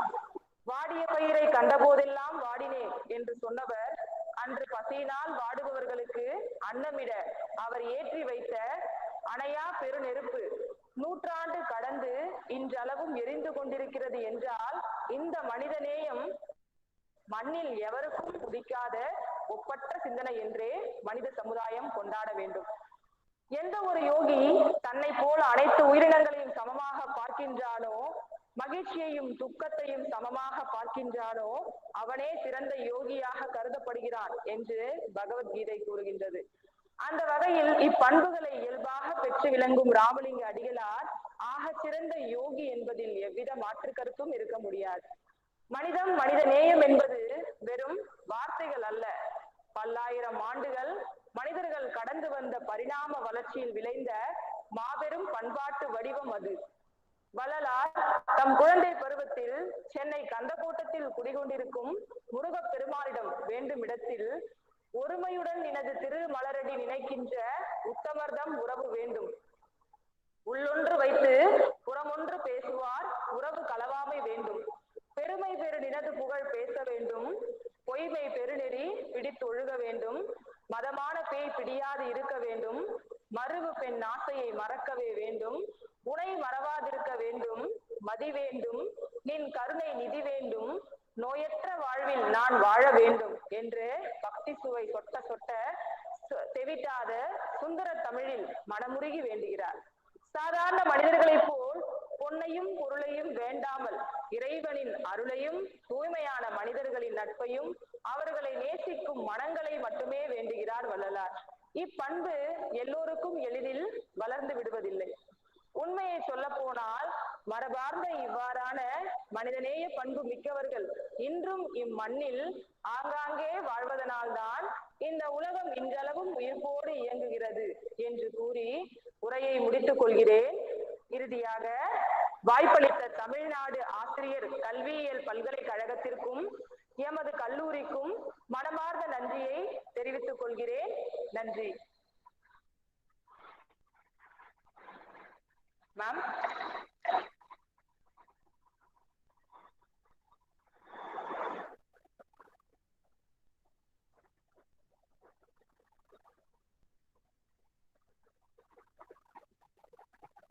வணக்கம். அடுத்த பேச்சாளர்கள் யாரும் உங்களுடைய கல்லூரியின் சார்பாக இருக்கிறார்களா? இல்லைங்க ஐயா, முடிஞ்சிருச்சுங்க ஐயா. நாங்க 5 பேர் மட்டும்தான். 5 நிமிடத்திற்கு முன்னாலே முடிச்சிட்டோம்னு நினைக்கிறேன். மிக்க நன்றி, மிக்க நன்றி, மிக்க மகிழ்ச்சியும் கூட. மிகவும் சிறப்பாக அழகாக மிகவும் அழகாகவும் சிறப்பாகவும் எடுத்து இயம்பிய ட்ரிபிள் கல்லூரி விருதுநகர் அவர்களுக்கு மிக்க நன்றி. உண்மையிலே உங்களுடைய அனைத்து பங்கேற்பாளர்களின் உரையும் சிறப்பாக அமைந்தது. சில எடுத்துக்காட்டுகளை கூறும்போது எனக்கு மயிர் கூச்சறிந்தது. மிக்க மகிழ்ச்சி அதை கேட்கும்போது. நன்றிங்கய்யா. நன்றிங்கய்யா. நன்றி. அடுத்ததாக ராஜபாளையம் ராஜூஸ் கல்லூரி இணைப்பில் உள்ளீர்களா?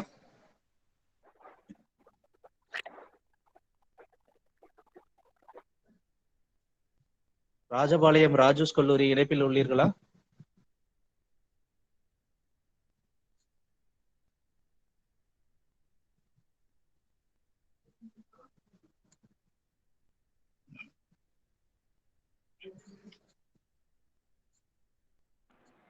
ஐயா வணக்கங்கய்யா. ராஜபாளையம் ராஜகுல் கல்லூரியில தயாரா இருக்கிறோம். நன்றி மேடம். நல்லது மேடம். தற்போது நேரம் சரியாக 10:51. எனக்கு நீங்கள் மீண்டும் தளத்தை 11:51க்கு நீங்க திருப்பி அளிக்குமாறு உங்களை தாழ்மையுடன் கேட்டுக்கொள்கின்றோம். நீங்கள் உங்களுடைய உரையை துவங்கலாம். ஐயா இந்த எல்லாரையும்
அனைவருக்கும் மகிழ்வான வணக்கம். எல்லோரும் இன்புற்றிருக்க நினைப்பதிலே எல்லாமல் வேறெங்கறியேன் பராபரம். அற்புதமான இந்த நிகழ்வு தமிழ்நாடு ஆசிரியர் கல்வியியல் பல்கலைக்கழகமும் பள்ளி ஆசிரியர்களுக்கான திறன் மேம்பாட்டு பயிற்சி மையம், அசிஸ்ட் உலக சாதனை அனைத்தும் இணைந்து அற்புதமான இந்த உலக சாதனை நிகழ்ச்சியினை முன்னெடுத்து நடத்தி வருகின்றது. மிகச்சிறப்பான ஒரு வேலை. இந்த நேரத்திலே ராஜபாளையம் ராஜுக்கல் கல்லூரியும் இந்நிகழ்வில் இணைந்து அருமையானதொரு தலைப்பில் எங்கள் கல்லூரி மாணவிகளும் ஆசிரிய பெருமக்களும் உரையாற்ற இருக்கின்றார்கள். இந்த நிகழ்வினை சிறப்பான முறையில் ஒருங்கிணைப்பு செய்து வருகின்ற தமிழ்துறை தலைவி முனைவர் கலாவதி அம்மையார் அவர்களுக்கு நன்றியும் வணக்கத்தையும் கூறி, எங்கள் கல்லூரி நிர்வாக தலைவர் செயலர் அவர்களுக்கும் முதல்வர் துணை முதல்வர் அவர்களுக்கும் நன்றியையும் வணக்கத்தையும் கூறி அருமையானதொரு இந்த நிகழ்வினை ஆரம்பிக்க இருக்கின்றோம்.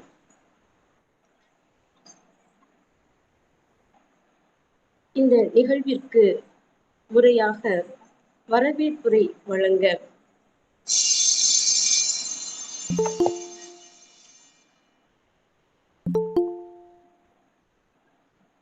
அன்பிற்கினியவர் கல்லூரியின் பல செயல்பாடுகளில் தன்னை இணைத்து திறம்பட செயலாற்றிக் கொண்டிருக்கும் வணிகவியல் துறை உதவி பேராசிரியர் திருமதி புவனேஸ்வரி அவர்களை வரவேற்புரை வழங்க அன்புடன் அழைக்கின்றோம்.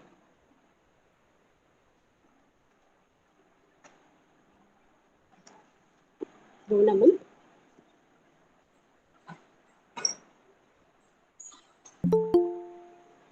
மேம் இருக்கிறீங்களா?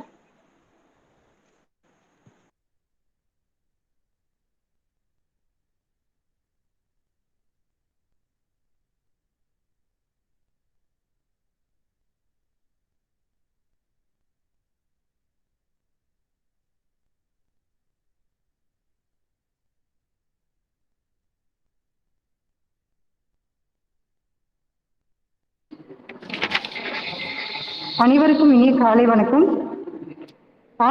ஆசிரியர் தினத்தை முன்னிட்டு ஆசிரியர் கல்வியியல் பல்கலைக்கழகமும் அசஸ் உலக சாதனை நிறுவனமும் தமிழ் அமெரிக்க தொலைக்காட்சியும் இணைந்து நடத்தும் இந்நிகழ்வில் ராஜபாளையம் ராஜுக்கல் கல்லூரி பங்கேற்பதில் பெரும் மகிழ்ச்சி அடைகிறோம். இந்நிகழ்வை நடத்துவதற்கு எங்களுக்கு வாய்ப்பினை வழங்கிய தமிழ்நாடு கல்வியியல் பல்கலைக்கழக உதவி பேராசிரியை முனைவர் சிவசக்தி ராஜம்மாள் அவர்களுக்கும் பல்கலைக்கழக பேராசிரியர் பெருமக்களுக்கும் நன்றி கலந்த வணக்கங்களை உரிதாக்கிக் கொள்கிறேன். புத்தக மதிப்புரை பற்றி நடைபெறக்கூடிய இன்றைய நிகழ்வில் பங்கேற்று தலைமை உரை ஆற்ற இருக்கும் எமது கல்லூரி முதல்வர் அவர்களுக்கும் வாழ்த்துரை வழங்க இருக்கும் துணை முதல்வர் அவர்களுக்கும் இந்நிகழ்வில் பங்கேற்க கூடிய தமிழ்துறை பேராசிரியர் திருமதி சத்யா அவர்களுக்கும் திருமதி கார்த்திகா தேவி அவர்களுக்கும் எம் கல்லூரி மாணவ கண்மணிகள் நூல் மதிப்புரை பற்றி பேச வருகை புரிந்திருக்கும் அனைவரையும் வருக வருக என்று வரவேற்பதில் பெருமகிழ்ச்சி அடைகிறேன். நன்றி.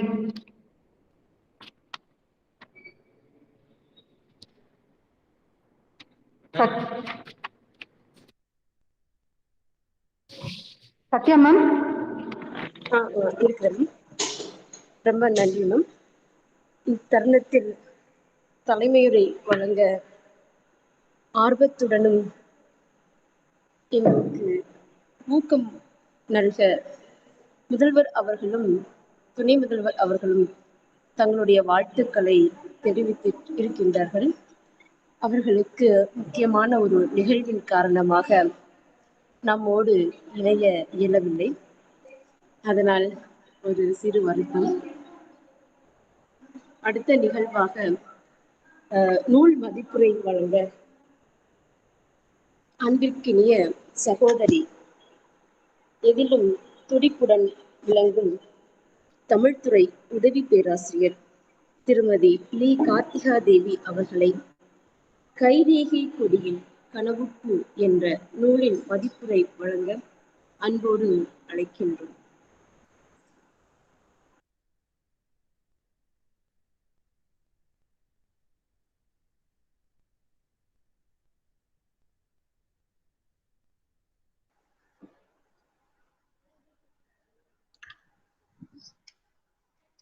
அனைவருக்கும் வணக்கம். அனைவருக்கும் வணக்கம். என் தலைப்பு கைரேகை கொடியில் கனவு போ. ஆசிரியர் பா. ரவிக்குமார் ஐயா அவர்கள். என்னுடைய முதுகலை தமிழ் பட்டதாரி படிக்கும் போது எனக்கு ஆசிரியராக இருந்தவர். அவருடைய வரலாறு சொல்லணும் அப்படின்றால், கைரேகை கொடியில் கனவு போ. ஆசிரியர் பெயர் முனைவர் பா. ரவிக்குமார். இவர் இளங்கலை முதுகலை இரண்டுமே சென்னை பல்கலைக்கழகத்தில் முடித்துள்ளார். முனைவர் பட்டம் பாண்டிச்சேரி பல்கலைக்கழகத்தில் முடித்து பட்டம் பெற்றுள்ளார். நாளடைவில் அங்கேயே பணியில் அமர்ந்து கடந்த 10 ஆண்டிற்கும் மேலாக பணியாற்றி வருகிறார். என் ஆசிரியர் வாசிப்பில் அதிகம் கவனம் செலுத்துபவர், துண்டு சீட்டையும் கைக்குட்டையாக்குபவர், எழுத்தில் ஆழம் கண்டவர், கவிதைகளில் அதிகம் ஈடுபாடு கொண்டவர், மிகச்சிறந்த கவிதைகளை படைப்பவர் என்று கவி பேரறிவி மற்றும் சிறந்த தமிழ் பாடல் ஆகிய 2 நல்விருதுகளை கவிதைக்காக பெற்றுள்ளார். பன்முகங்களில் சிறந்து விளங்கிய இவரின் புத்தகங்களை நான் மதிப்புரை செய்ய வந்ததற்கு மிகவும் மகிழ்ச்சி அடைகிறேன். நன்றி ஐயா, இவ்வாய்ப்பினை எனக்கு பேச அனுமதி அளித்ததற்கு. நன்றி கார்த்திகா தேவி மேடம்.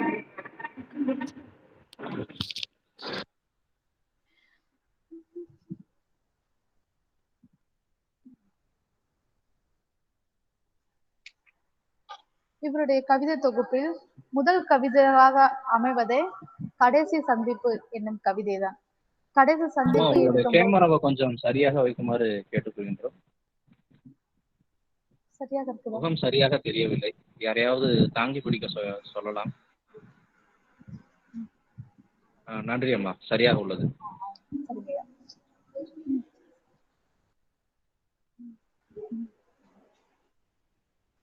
கடைசி சந்திப்பு என்னும் கவிதையில்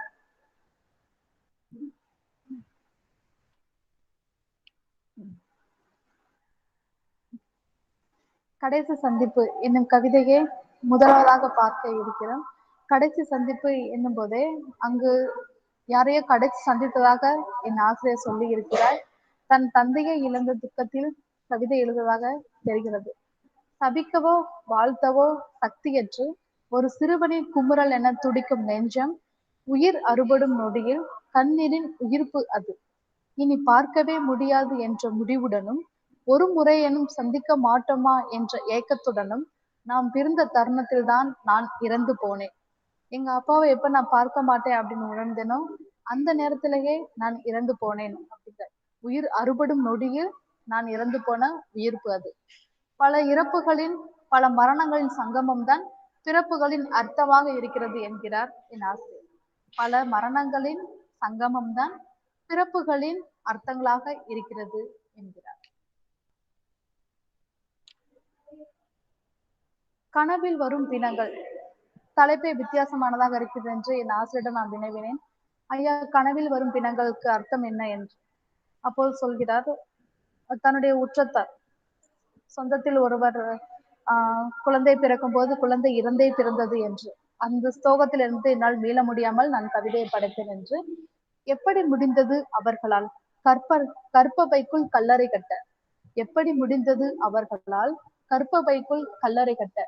ஒரு பந்தை போல வீசி எறியப்பட்ட போது அந்த பிஞ்சு பிணங்கள் இந்த காற்றை பற்றி என்ன நினைத்திருக்கும்? ஒரு பந்தை போல வீசி எறியப்பட்ட போது அந்த பிஞ்சு பிணங்கள் இந்த காற்றை பற்றி என்ன நினைத்திருக்கும்? ஓலங்களுக்கு நடுவே சிதையின் தொட்டிலில் பற்றி எறிந்த போது தீயை பற்றி அவை என்ன நினைத்திருக்கும்? பிறக்கும் முன்பே முடிக்கப்பட்ட அந்த முட்டுக்கள் இந்த வாழ்வை பற்றி என்ன நினைத்திருக்கும்? பிறக்கும் போதே முடிக்கப்பட்ட அந்த மொட்டுக்கள் இந்த வாழ்வை பற்றி என்ன நினைத்திருக்கும்? கற்பப்பைக்குள் ஒரு கல்லறை கட்ட தெய்வங்கள் துணிந்தது ஏன் அப்படிங்கிறதோட முடிக்கிறார். பிறக்கும் போதே இறக்கின்ற அந்த குழந்தையினுடைய வாழ்வு எப்படி அமைஞ்சிருக்கும் அப்படிங்கிறத காட்டியுள்ளார். அந்த துக்கத்திலிருந்து இன்றும் என்னால் மீள முடியவில்லை. அதனால்தான் கனவில் வரும் பிணங்கள் இன்றும் அந்த குழந்தை என் கனவில் வந்து கொண்டுதான் இருக்கின்றது. ஆசையாக அந்த 10 மாதம் என்பது அத்தனை ஆசையாக வளர்க்கப்படுகின்ற அந்த பராமரிக்கின்ற அந்த குழந்தை பிறக்கும் போது உயிரோடு இல்லை என்பது எத்தகைய வேதனை அளிக்கிறது என்பதை இந்த கவிதையின் மூலம் ஆசிரியர் சொல்லி இருக்கிறார். அல்ல மீள முடியாமல் என்ன சொல்றாங்க அப்படின்னா, அது வந்து கவிதையினுடைய வழியை சொன்னதோடு மட்டுமல்லாமல் அப்படி இறந்தது நல்லது என்று ஓரளவு கிட்டத்தட்ட நல்லதாக இருக்க வாய்ப்பு இருக்கு என்று சொல்கிறார். எப்படி என்றால், இந்த பின பூமியை எதுவுமே தெரியாமல், இந்த பின பூமியை பற்றி எதுவுமே தெரியாமல் அந்த குழந்தை இறந்தது அத்தனை நல்லது. இந்த பின பூமியை பற்றி எதுவுமே தெரியாமல் அந்த குழந்தை இறந்து போனது அத்தனை நல்லதுங்கிறார். இதனுடைய தாக்கம் என்னவா இருக்கும் அப்படின்னு பார்த்தால், இந்த சமூக சீர்கேடு, அந்த குழந்தையோ பெண் குழந்தை, அப்போ சமூக சீர்கேடோடு அந்த பெண் குழந்தை இறந்து போனது எனக்கு மகிழ்ச்சி அளிக்கிறது ஓரளவிற்கு. அந்த துக்கத்தில் இருந்தனால் மீள முடியவில்லை என்றாலும், இன்று சமுதாய சீர்கேட்டில் நடக்கின்ற அந்த பிரச்சனைகளிலிருந்து அந்த பெண் குலையானது தப்பித்திருக்கிறது என்பதில் நான் மகிழ்ச்சியை ஓரளவுக்கு அனுபவிக்கிறேன் என்று சொல்கிறார். அடுத்ததாக பின பூமி என்றே ஒரு தலைப்பு அமைத்திருக்கிறார். இறந்த கனவில் வரும் பிணங்கள் அப்படின்ற ஒரு தலைப்போட பார்த்தோம். அடுத்ததாக பின பூமி அப்படின்ற ஒரு தலைப்பில் மறுபடியும் பிணங்களையே பேச இருக்கிறார்.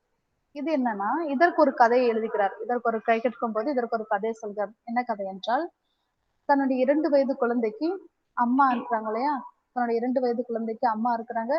அந்த அம்மா வந்து பள்ளிக்கூடம் போகும்போது அந்த புத்தக பையோட சேர்த்து கூடுதலாக ஒரு பை கொடுத்து அனுப்புறாங்க.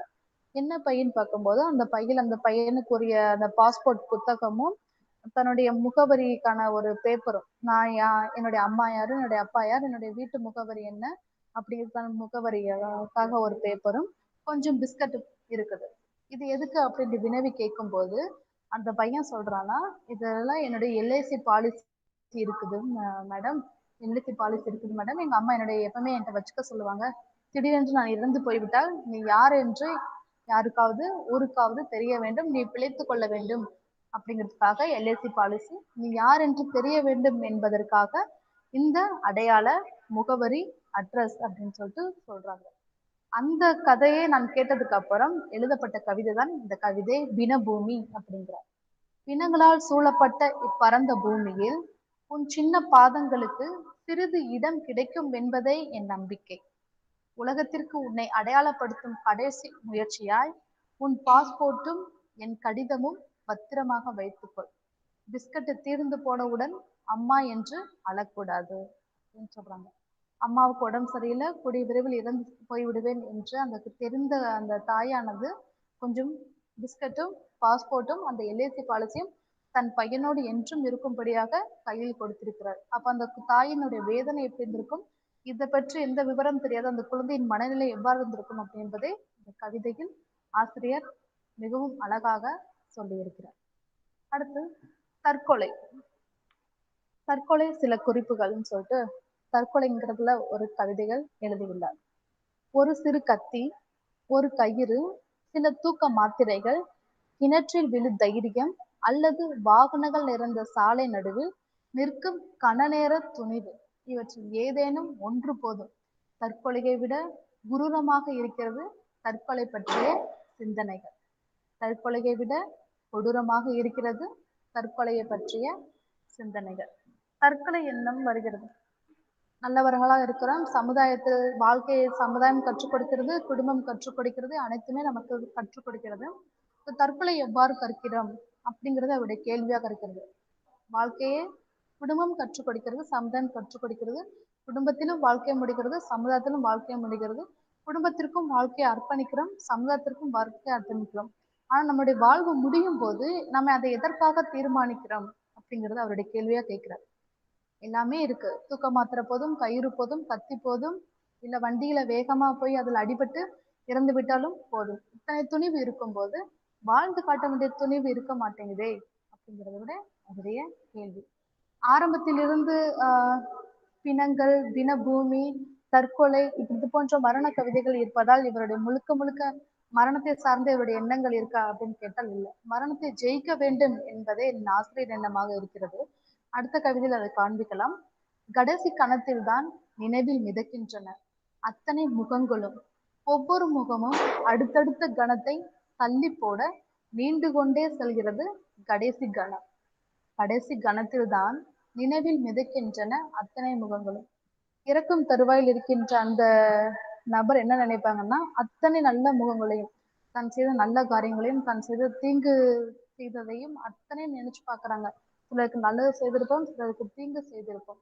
ஒவ்வொரு முகமும் அடுத்தடுத்த கணத்தை தள்ளி போட நீண்டு கொண்டே செல்கிறது என்னுடைய கடைசி நேரம். ஒவ்வொரு முகத்தை பார்க்கும் போதும் சிலருக்கு நான் மன்னிப்பு கேட்க வேண்டியது இருக்கு, சிலருக்கு நன்றி சொல்ல வேண்டியது இருக்கு. இதெல்லாம் யோசித்து பார்க்கும்போது என்னுடைய அந்த கடைசி நேரத்தை நான் முடிந்த அளவு தள்ளி போட நினைக்கின்றேன், முடிந்த அளவு நான் தள்ளி போடவே காத்திருக்கின்றேன் என்று சொல்லியிருக்கிறார். அடுத்து இன்னொன்று, ஏன் இறக்கவில்லை இன்னும் சகிக்க முடியவில்லை உன் இருப்பும் பிடிவாதமும், நோயுற்ற குழந்தை போல் ஏதேதோ பேசுவதை நிறுத்து, எறும்புகளை தவிர யாரும் இல்லை இப்போது உன் அருகில், என் நெஞ்சின் ஓசை புரிந்தால் செத்து விடு சீக்கிரமாக. அப்படிங்கிற என் நெஞ்சின் ஓசை புரிந்தால் செத்து விடு சீக்கிரமாக. இறந்த இறந்த ஒரு பிணம் இறந்திருக்கிறது, அந்த பிணத்தின் அவர் பேசுகிறார், அந்த பிணத்தோடு அவர் உரையாற்றுகிறார். ஏன் இறக்கவில்லை இன்னும் சகிக்க முடியவில்லை உன் இருப்பும் பிடிவாதமும். இறந்துதான் இருக்கிறார், அவங்க பேசுறது காதுல கேட்கல அப்படிங்கறதுனால ஏன் நீ இன்னும் இறந்தே கிடக்கிற, நான் பேசுறதுக்கு பதில் சொல் அப்படிங்கிறார். நீ இப்படியே இருந்து, இறந்தவங்க அப்படி எந்த ஒரு அசைவுமே இருக்காது இல்லையா, உன் இருப்பும் பிடிவாதமும் என்னால் சகிக்க முடியவில்லை, இப்படி இருக்காத, நான் பேசுறதுக்கு பதில் சொல். நோயுற்ற குழந்தை போல் ஏதேதோ பேசுவதை நிறுத்து, எறும்புகளை தவிர இப்போது உன் அருகில் யாரும் இல்லை, எறும்புகளை தவிர இப்போது உன் அருகில் யாரும் இல்லை. அப்புறம் இன்றைய விலங்குகள் என்று ஒரு கவிதை தொகுப்பு எழுதியுள்ளார்.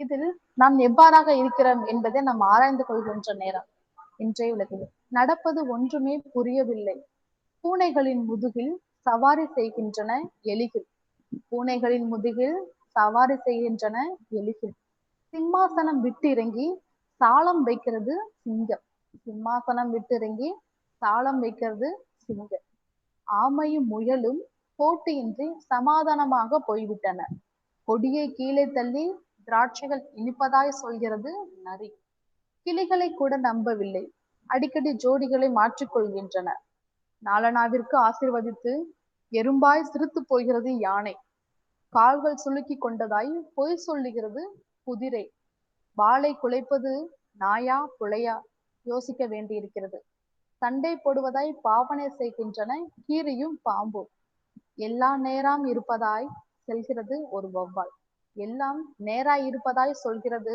ஒரு வௌவால், அச்சமாக இருக்கிறது எனக்கும் என்னுடைய உறுப்பும் எந்த மிருகத்துடையது என்று, அச்சமாக இருக்கிறது எனக்கும் என்னுடைய உடம்பில் உள்ள உறுப்புகள் எந்த இனத்தோடு சேர்ந்தது என்று, மனம் இருக்கின்றது, மனம் ஆசை குணம் அனைத்து நம் செயல்கள் எல்லாமே இருக்குது.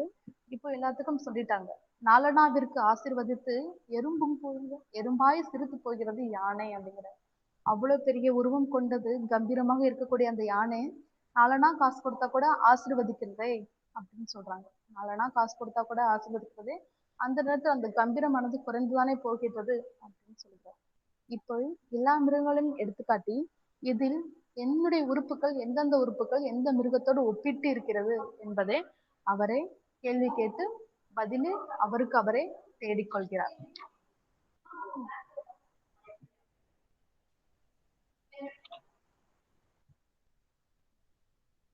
அப்புறம் நான் முன்பே கூறியவாறு என் ஆசிரியருக்கு ரணம் தினம் என்று அத்தனை மரணங்களை சந்தித்திருந்தாலும், தற்கொலை என்று அத்தனை மரணங்களை அவள் பட்டியல் போட்டு பேசியிருந்தாலும், இங்கு என்னவாக இருக்கிறது என்றால் அவருக்கும் அன்பு பாசத்தில் நாட்டம் இல்லாமல் இல்லை, அவருக்கும் அன்பு பாசல் காதல்களில் ஈர்ப்பு கொண்டுதான் இருக்கின்றது. அதே ஒரு கவிதையில் நாளே வரையில் அழகாக தீர்மானிக்கிறார், ஈயை போல் அமர்ந்து விட்டு நீ போக வெறும் புண்ணல்ல என் நெஞ்சம், ஈயை போல் அமர்ந்து விட்டு நீ போக வெறும் புண்ணல்ல என் நெஞ்சம் அப்படிங்கிறார். தற்கொலை ரணம் தினம் என்று அத்தனை கவிதைகளுக்கும் 20-24 வரிகளுக்கும் மேலாக எழுதிய அந்த தலைப்புகளில் அத்தனை வரிகளையும் மிஞ்சிவிட்டார் இந்த காதல் என்ற ஒரு கவிதைகள். ஈயை போல் அமர்ந்து விட்டு நீ போக வெறும் புண்ணல்ல என் நெஞ்சம், சும்மா நீ வந்துட்ட இருந்துட்ட போயிட்ட அப்படிங்கிறதுக்காக அது சும்மா அது ஒரு நினைவு மட்டும் கிடையாது, அது என் நெஞ்சையும் தாண்டி ஒரு அன்பான ஒரு கட்டளை, ஒரு வேண்டுகோள் அப்படின்னு சொல்றாங்க. அன்பு அதெல்லாம் முழுக்க முழுக்க என்னோட சேர்ந்தது அப்படிங்கிற. அப்போ கைரேகை கொடியில் கனவு பூ அப்படிங்கிறத நம்ம தொட்டாக வேண்டுமே தலைப்பாக கொடுத்து விட்டோம் இல்லையா? என்ன சொல்றாங்க அப்படின்னா, சிறுவனின் கையில் அகப்பட்ட பட்டாம்பூச்சியாய் உன்னிடத்தில் என் இதயம். சிறுவனின் கையில் அடைபட்ட பட்டாம்பூச்சியாய் உன்னிடத்தில் என் இதயம். என் இதயமே ஒரு மொழி, எப்படி சொல்ல? ஏதோ ஒன்றை பேச வந்து எதையோ பேசிக் கொண்டிருக்கிறேன் ஒவ்வொரு முறையும். அப்படி பார்க்காதே, இதயத்திற்கு தானே தெரியும் இதயத்தின் வேதனை. உன்னை நினைப்பது பாவம் எனில் எந்த கங்கையில் இந்நெஞ்சு நனைப்பதென்று நீயே சொல். உன்னை நினைப்பது பாவமெனில் எந்த கங்கையில் நெஞ்சை நனைப்பதென்று நீயே சொல். உன்னை காண்பது குற்றமெனில் எந்த நெருப்பெனில் இக்கண்களை எரிப்பதென்றும் நீயே சொல். போவது நிச்சயமெனில் உயிரை வருடும் கடைசி வார்த்தையொன்றை உதிர்த்து விட்டு போ. நீ இல்லாமல் காட்டில் தனித்து கைவிடப்பட்ட குழந்தை நான். பிரிந்து போயாச்சு, ஆனா பிரிந்து போனதுக்கு அப்புறம் உன்னை வெறுப்பதற்காக ஒரு 4 வார்த்தை பேசிவிட்டு போ. அத்தனை கொடூரமாக பேசிவிட்டு போ. நான் வாழ்வதற்கு அதுவே போதுமானது. இல்லை என்றால் நீ இல்லாமல் நடுக்காட்டில் விட்ட கை குழந்தையாய் நான் சுற்றி கொண்டே இருப்பேன் என்கிறார். கை குழந்தையாய் நான் சுற்றி கொண்டே இருப்பேன். அடுத்தது அப்பாவுக்கு ஒரு கவிதை எழுதியுள்ளார். என்ன கவிதை என்றால், சிறுவயதில் சிறுவயதில் தந்தையை இழந்தவர் என் ஆசிரியர். என்ன சொல்லியிருக்கிறார் என்றால், அப்பாவிற்கும் இவருக்குமான நேரம் வந்து அதிகம் கிடையாது. அதிகம் கிடையாது. அப்பாவும் அந்த அளவுக்கு நேரம் இல்லாமல் உழைத்து கொண்டு இருந்தவர் என்று சொல்கிறார். அப்பா என்றதும் நினைவுக்கு வருவது வழிகள் தான். அப்பா என்றதும் நினைவிற்கு வருகிறது வழிகள் தான். நமக்கு தந்தை என்றால் அறிவு அப்படிங்கிற ஒரு பாடல் மூலமாக நம்ம தந்தை என்றாலே அறிவு, அம்மா என்றாலே அன்பு அப்படின்னு நம்ம கேட்கொண்டோம்.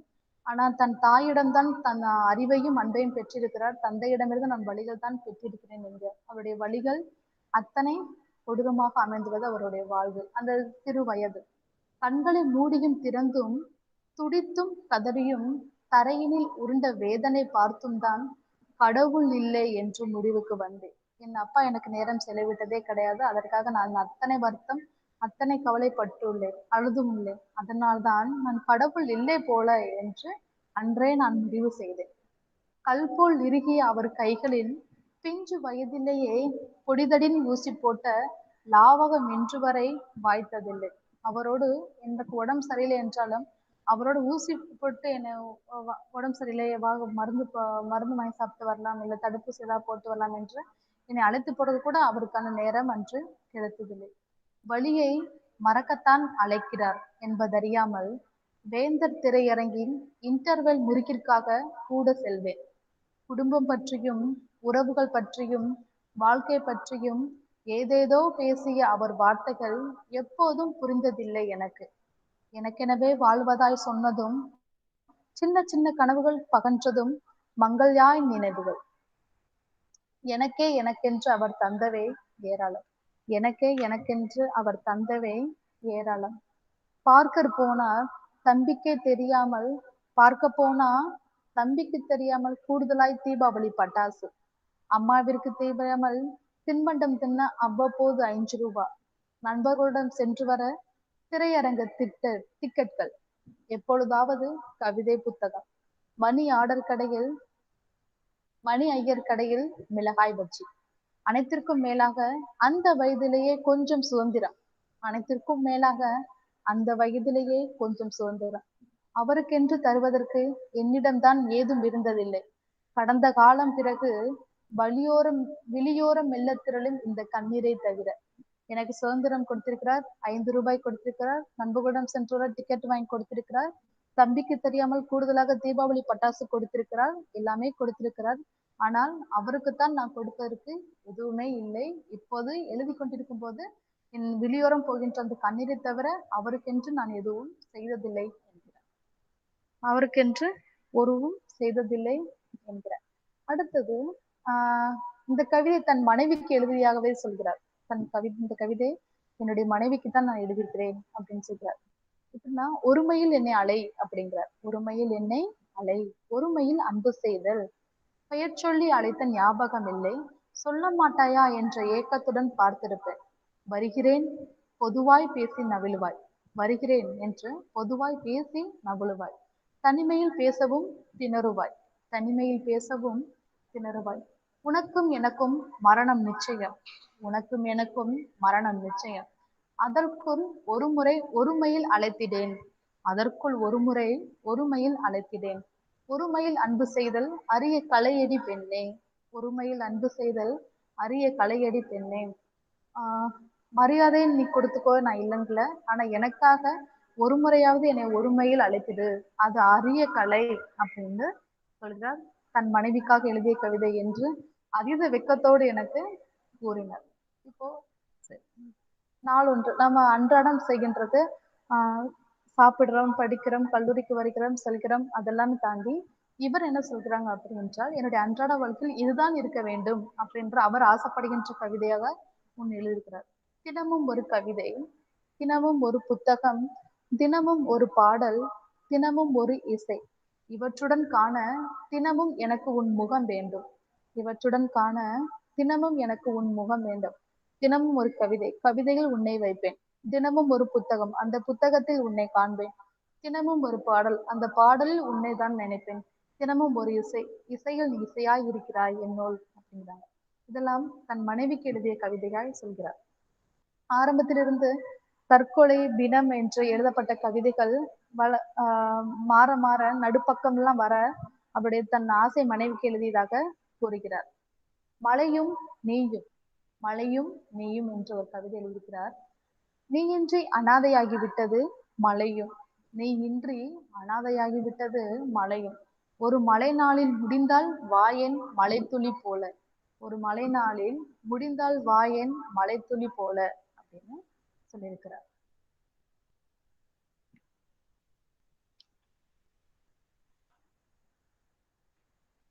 மலைத்துளி போல அப்படிங்கும் போது இங்க மழையா வாயேன் அப்படின்னு சொல்லியிருக்கிறார். முடிந்தால் மழையாய் ஒரு நாள் வந்துட்டு போ மலைத்துளி போல அப்படிங்கிறார். இந்த வாழ்க்கையை பற்றி அவர் கடைசியாக அந்த எண்ணூரைன்னு சொல்லும் போது அவர் எழுதியது என்னன்னா, வாழ்க்கையில எல்லாமே இருக்கும், கஷ்டம் இருக்கு, இன்பம் இருக்கு, துன்பம் இருக்குது, உற்ற உணர்வுகள் வர்றார்கள், போகிறார்கள், துரோகம் செய்கிறார்கள், நம்பிக்கை எல்லாமே செய்து கொண்டேதான் இருக்கிறார்கள். ஆனா இந்த வாழ்க்கை எதன் அடிப்படையில் அமைது என்றால், எழுத நினைத்தும் எழுதி முடிக்கப்படாத ஒரு கவிதையின் சொற்களை போல, ஆட்டம் முடிந்த பின் மைதானத்தை வெறித்து பார்த்து கொண்டிருக்கும் நாற்காலிகளை போல, கவனிக்கப்படாத ஒரு மலரின் கனத்த மௌனத்தை போல இந்த வாழ்க்கை. இப்படி இப்படிமைத்த விரித்த 70,000 பக்கங்கள் உண்டு. இது போன்ற கவிதைகளை எழுத எனக்கு 1000 பக்கங்கள் உண்டுங்கிறார். எழுத நினைச்சிட்டேன், எழுதி ஆனா முடிக்க முடியவில்லை ஒரு கவிதையை. கடைசி சொற்களை போல, கடைசி சொற்களை அமைவது மிகவும் கடினமாக இருக்கிறது என்கிறார். ஆட்டம் முடிந்த பின் மைதானத்தை வெறுத்தி பறக்கும் அந்த சேர்கள், ஒரு நிகழ்வுக்கு எனக்கு சேர்களும் போட்டாங்க, சேர்கள் எல்லாம் விழா முடிஞ்சதுக்கு அப்புறம் இப்ப அந்த நிகழ்வில் சேர்கள் மட்டும்தான் இருக்கு, நாற்காலிகள் மட்டும்தான் இருக்குது. கவனிக்கப்படாத ஒரு மலரின் கனத்த மௌனத்தை போல, மலருக்கென்று ஒரு மௌனம் இருக்கிறது, அந்த மௌனத்தை யாருமே கவனிப்பதில்லை, ஆனா அப்படி கவனிக்கிறதுதான் வாழ்க்கை என்று தன்னுடைய கைரேக கொடியில் கனவு பூ என்கிற தலைப்பில் ரவிக்குமார் ஐயா எழுதியதை நான் வாசித்ததில் மற்றற்ற மகிழ்ச்சி அடைகிறேன். வாய்ப்பளிக்கு நன்றி கொடுத்த தமிழ்துறை தலைவர் கலாவதி அம்மா அவர்களுக்கு நன்றி கூறி, என்னை வரவேற்ற புவனா மேடம் அவர்களுக்கு நன்றி கூறி விடைபெறுகிறேன். நன்றி, வணக்கம். நன்றி மேம். நன்றி கார்த்திகா மேடம். அடுத்ததாக எமது கல்லூரி தமிழ்துறை பேராசிரியை திருமதி சத்யா அவர்கள் வள்ளுவ புயல் என்னும் நூல் மதிப்புரை வழங்க அவர்களை வரவேற்கிறேன். சத்யா மேடம். இருக்கிறேன். உள்ளத்தினை உயர்த்தக்கூடிய நல்ல உள்ளங்களாக இந்த இணையத்தில் இணைந்திருக்கும் அனைவருக்கும் என்னுடைய மகிழ்வான வணக்கம். இந்த நிகழ்ச்சியை சிறப்பான முறையில் நடத்தி கொண்டிருக்கக்கூடிய அனைத்து நிறுவனங்களுக்கும் ஒருங்கிணைத்து வருகின்ற எங்கள் தமிழ்துறை தலைவி முனைவர் கலாவதி அம்மையாருக்கும் என்னுடைய நன்றியையும் வணக்கத்தையும் தெரிவித்துக் கொண்டு என்னுடைய தலைப்பிற்குள் செல்கின்றேன். நான் தேர்ந்தெடுத்த நூல் வள்ளுவ புயல். வள்ளுவ புயல் அந்த நூலின் ஒவ்வொரு கருத்துக்களும் அனைவரும் உணர்ந்து வாசிக்கக்கூடிய ஒன்று. மக்களின் நெறியில் பல புத்தாய்வுகளை பூர்த்தி கொண்டிருக்கும் நூல் திருக்குறள். தீர்வுக்காக கலங்கி நிற்கும் வேளை தீர்வாக பல அறக்கருத்துக்களை ஊற்றாக வாரி வழங்கும் நூல். இந்நூலின் ஆய்வு பல கோணங்களிலும் பல நூல்களோடு ஒப்பிட்டும் ஆய்வுகள் பல செய்திருந்தாலும் திருக்குறளை உயிர் மூச்சாக சுவாசிப்பவர், அதில் திளைத்து தெளிந்து தான் அனுபவித்த சிந்தனை விருந்தை மக்களுக்கு பரிமாறும் திருக்குறள் தாசனாக விளங்குகின்றனர். அவ்வகையில் ஒரு குறளுக்கு ஒரு நூல் என்னும் வரிசையில் 5வது நூலாகவும், திருக்குறள் தொடர்பான நூல்களில் இந்நூல் 20வது நூலாகவும் பேராசிரியர் அரங்கராசன் ஐயா அவர்கள் வெளியிட்டுள்ளார். அவரையும் வணங்கி என்னுடைய உரையை தொடர்கின்றேன். நூலாசிரியரை பற்றி நான் இயற்றிய ஒரு கவிதை. பொதுமறையாம் வள்ளுவத்தை சிரத்தில் ஏற்றி வலம் வரும் வண்ண பூங்காவாக குறளுக்கு பல குறட்பாக்கள் வகுத்த சீங்காரனாக, குறளுக்கு பல நூல்களை யாத்த சொல் அருவியாக, குறளுக்கு பல கவிதைகளை வாரியளித்த சீராளனாக, திக்குகள் எங்கும் திருக்குறள் புகழ் பரப்பும் தேனியாக, பன்முக நோக்கில் ஆய்வுகளை நிகழ்த்தும் குறளாய்வு குடிசிலாக, வெடிக்கும் நகையை தோற்றுவித்து துடிக்கும் சிந்தனையை தூண்டுபவராக, எழுத்தினிலே ஆக்கம் பொருளினிலே ஊக்கம் தரும் செம்மொழி செம்மலாக, தக்க இடங்களில் தக்கோர் பாடல்களை மேற்கோள் வழங்கி வள்ளுவனின் உணர்வுக்கு ஈடானதொரு உணர்வுகளுடன் புயலாக வெளிப்பட்ட நூல் வள்ளுவ புயல். திருக்குறளில் ஒரு பாடலுக்கு ஒரு நூல் தந்தருளிய மதிப்பிற்குரிய ஐயா அரங்கராசன் அவர்கள் மிக சிறப்பாக மேன்மையாக அருமையாக இந்த நூலை வடிவமைத்துள்ளார்.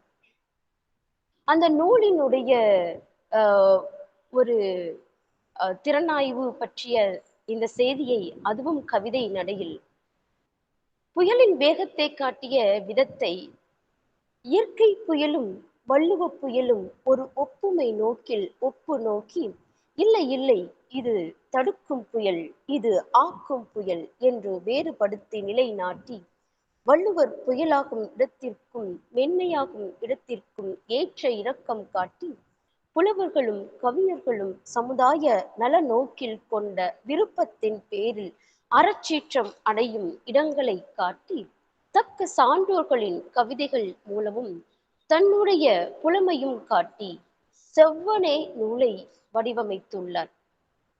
அடுத்ததாக ஆசிரியர் இந்நூலுக்கு ஆய்வுக்கு எடுத்துக்கொண்ட குறள் பொருட்பால் குடியியல் அதிகாரத்தில், தலையின் இழிந்த மயிரணையர் மாந்தர் நிலையின் இழிந்த கடை, குறட்பா 964வது குறள். மாந்தருக்கு இன்றியமையாத ஒழுக்க நிலையிலிருந்து தாழ்ந்து கீழிறங்கக்கூடாது. மானம் கெட்டு தம் நிலையிலிருந்து தாழ்ந்து கீழிறங்கினால் தலையிலிருந்து உதிர்ந்து கீழே விழுந்த இழிவு நிலை அடைந்த மயிருக்கு ஒப்பாவர் என்று கூறுகிறார் வள்ளுவர்.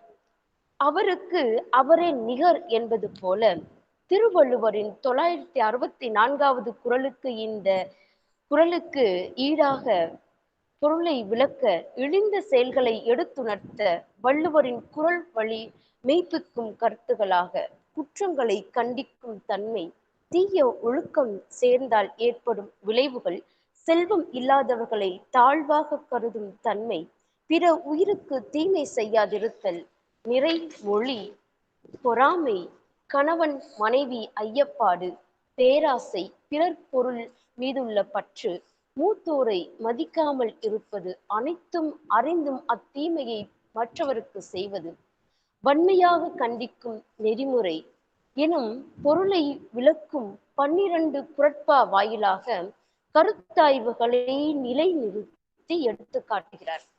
உயர்வுசார் இழிவுசார் விழுமியங்களாக 37 குறட்பாக்களை கொண்டு ஆய்வின் அடிப்படையில் செம்மையாக ஆசிரியர் அவர்கள் மெய்ப்பித்துள்ளார். புயலாக மாறக்கூடிய வள்ளுவரின் தன்மையை, நிலையின் திரியாது அடங்கியான் தோற்றம் மலையினும் மானப் பெரிது என்ற குறட்பாவில் மென்மையான தென்றலாக இருந்த வள்ளுவர் புயலாக எவ்வாறு உருக்கொண்டார் என்பதை ஆய்ந்து உரைக்கின்றார் ஆசிரியர் அவர்கள். அதற்கு சான்றாக கவிஞர் கண்ணதாசன், ஹரி கோபால கிருட்டிணன், ராமையாதாசு, மருதகாசி, தாயுமானவர், சிற்றருவி, கவிராஜ பண்டிதர், ஜெகவீர பாண்டியனார், திருக்குறள் பாத்திரன், செங்குட்டுவர் என கவிஞர் பெருமக்களின் சிந்தனைகளின் மூலம் தட்டி எழுப்பும் ஏற்றமிகு பாடல் வரிகளை சான்றுகளாக்கி யதார்த்த வாழ்வில் நாம் பார்க்கும் வாழ்க்கை போக்கை நகைச்சுவை உணர்வோடு சுட்டிக்காட்டியுள்ளார். இன்றைய காலகட்டத்தில் இளம் தலைமுறையினரிடம் குற்றம் சுட்டிக்காட்டும் போது பெரிதும் எரிச்சல் அடையக்கூடியதை நாம் பார்க்கும் சமயத்தில் இந்நூல் அவர்களுக்கு கடினமாயிருந்தாலும் மருந்து கசந்தாலும் உடல் நலமடைவதைப் போல உயர்வான எண்ணங்களை அவர்களின் மனதில் பதியச் செய்யும். கீழ்நிலை மாந்தரையும் மேல்நிலைக்கு உயர்த்தும் நல் நோக்கிலே நிலையின் திரிந்து இழிந்தாரின் இழிவு கருதி அவருக்கு உவமையாக அனைவரும் அருவருக்கத்தக்க மயிரை உரைக்கின்ற பொழுது அவர் புயலாக எழுகிறார். வள்ளுவர் புயலாக எழுகின்ற இந்நிலையை கீழ்நிலை மாந்தரையும் மேல்நிலைக்கு உயர்த்தும் நல் நோக்கிலே ஆக்க புயலாக தோற்றம் கொள்கின்றார் திருவள்ளுவர் என்று இந்த அருமையான அந்த செய்தியை எடுத்துக்காட்டிய விதம் அருமை.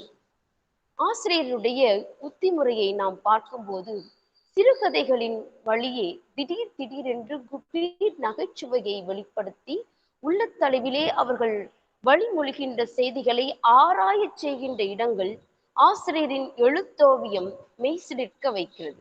இதை நூலில் இடம்பெற்றுள்ள அமெரிக்காவில் அறநெறி செல்வன் என்ற அந்த கதை வழி அறியலாம். உயிர்களை பற்றி கவலை கொள்ளாதார் உயிரோடு திரிகின்ற நடைப்பின்னங்கள் என்ற கருத்துக்கு ஆசிரியர் அவர்கள் ஒரு மருந்து கடைக்காரரின் செயலை கூறுகிறார்.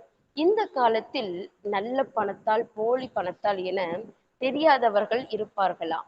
இது நடைமுறையில் ஒத்து வராத விஷயமாக இருந்தாலும் நகைச்சுவைக்காக அங்கே மருந்து கடையில் காலக்கெடு முடிவடைந்த மருந்துகளை விற்கும் கடைக்காரர் இருக்கிறார்கள். அதை ஆசிரியர் வெளிப்படையாக கூறியிருக்கக்கூடிய தன்மை மிகச்சிறப்பு. வள்ளுவரின் அறச்சீற்றத்தை உணர்த்த ஆசிரியர் அவர்கள் இயற்கையையும் ஒப்புமைப்படுத்தி பின் வேறுபடுத்தி காட்டக்கூடிய பாங்கு அற்புதம். அந்த புயல் எப்போதும் சீரழிக்கும், இந்த புயல் எப்போதும் சீராக்கும் என்ற வரிகளும், அந்த புயல் வராமல் தடுப்போம், இந்த புயலை கையில் எடுப்போம், இந்த புயலை வாழ்வியல் ஆக்குவோம் என்ற வரிகள் மூலம் ஆசிரியர் அவர்கள் திருவள்ளுவரின் செவியறு உருவாய் விளங்கும் மேன்மையுறும் பாதையை காட்டி மக்களை பார்த்து வாருங்கள் வாருங்கள், அழிவில்லா பாதை இழிவில்லா பாதை, நாம் பயணிப்போம் என்ற உணர்வினை விதைப்பதாய் அமைந்துள்ளது.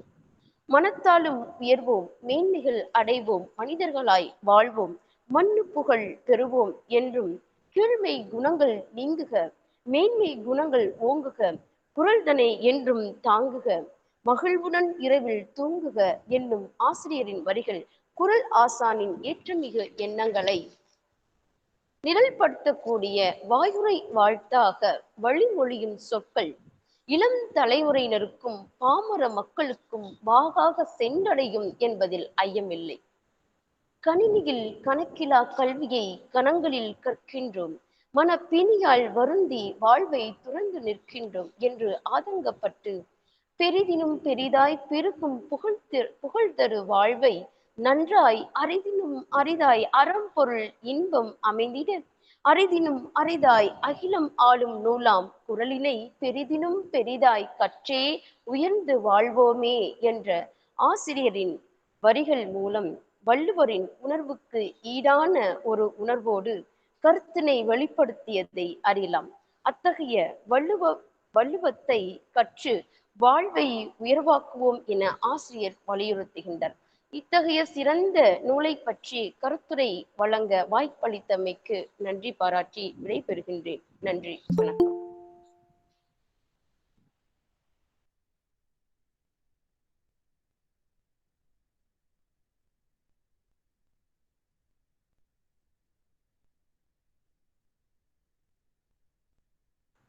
அடுத்த நிகழ்வாக என்னை தொடர்ந்து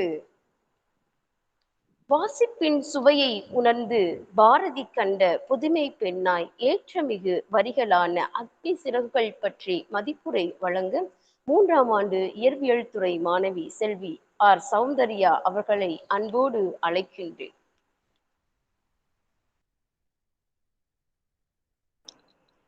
அனைவருக்கும் இனிய காலை வணக்கம். 1999 வெளிவந்த அக்னி சிறகுகள்.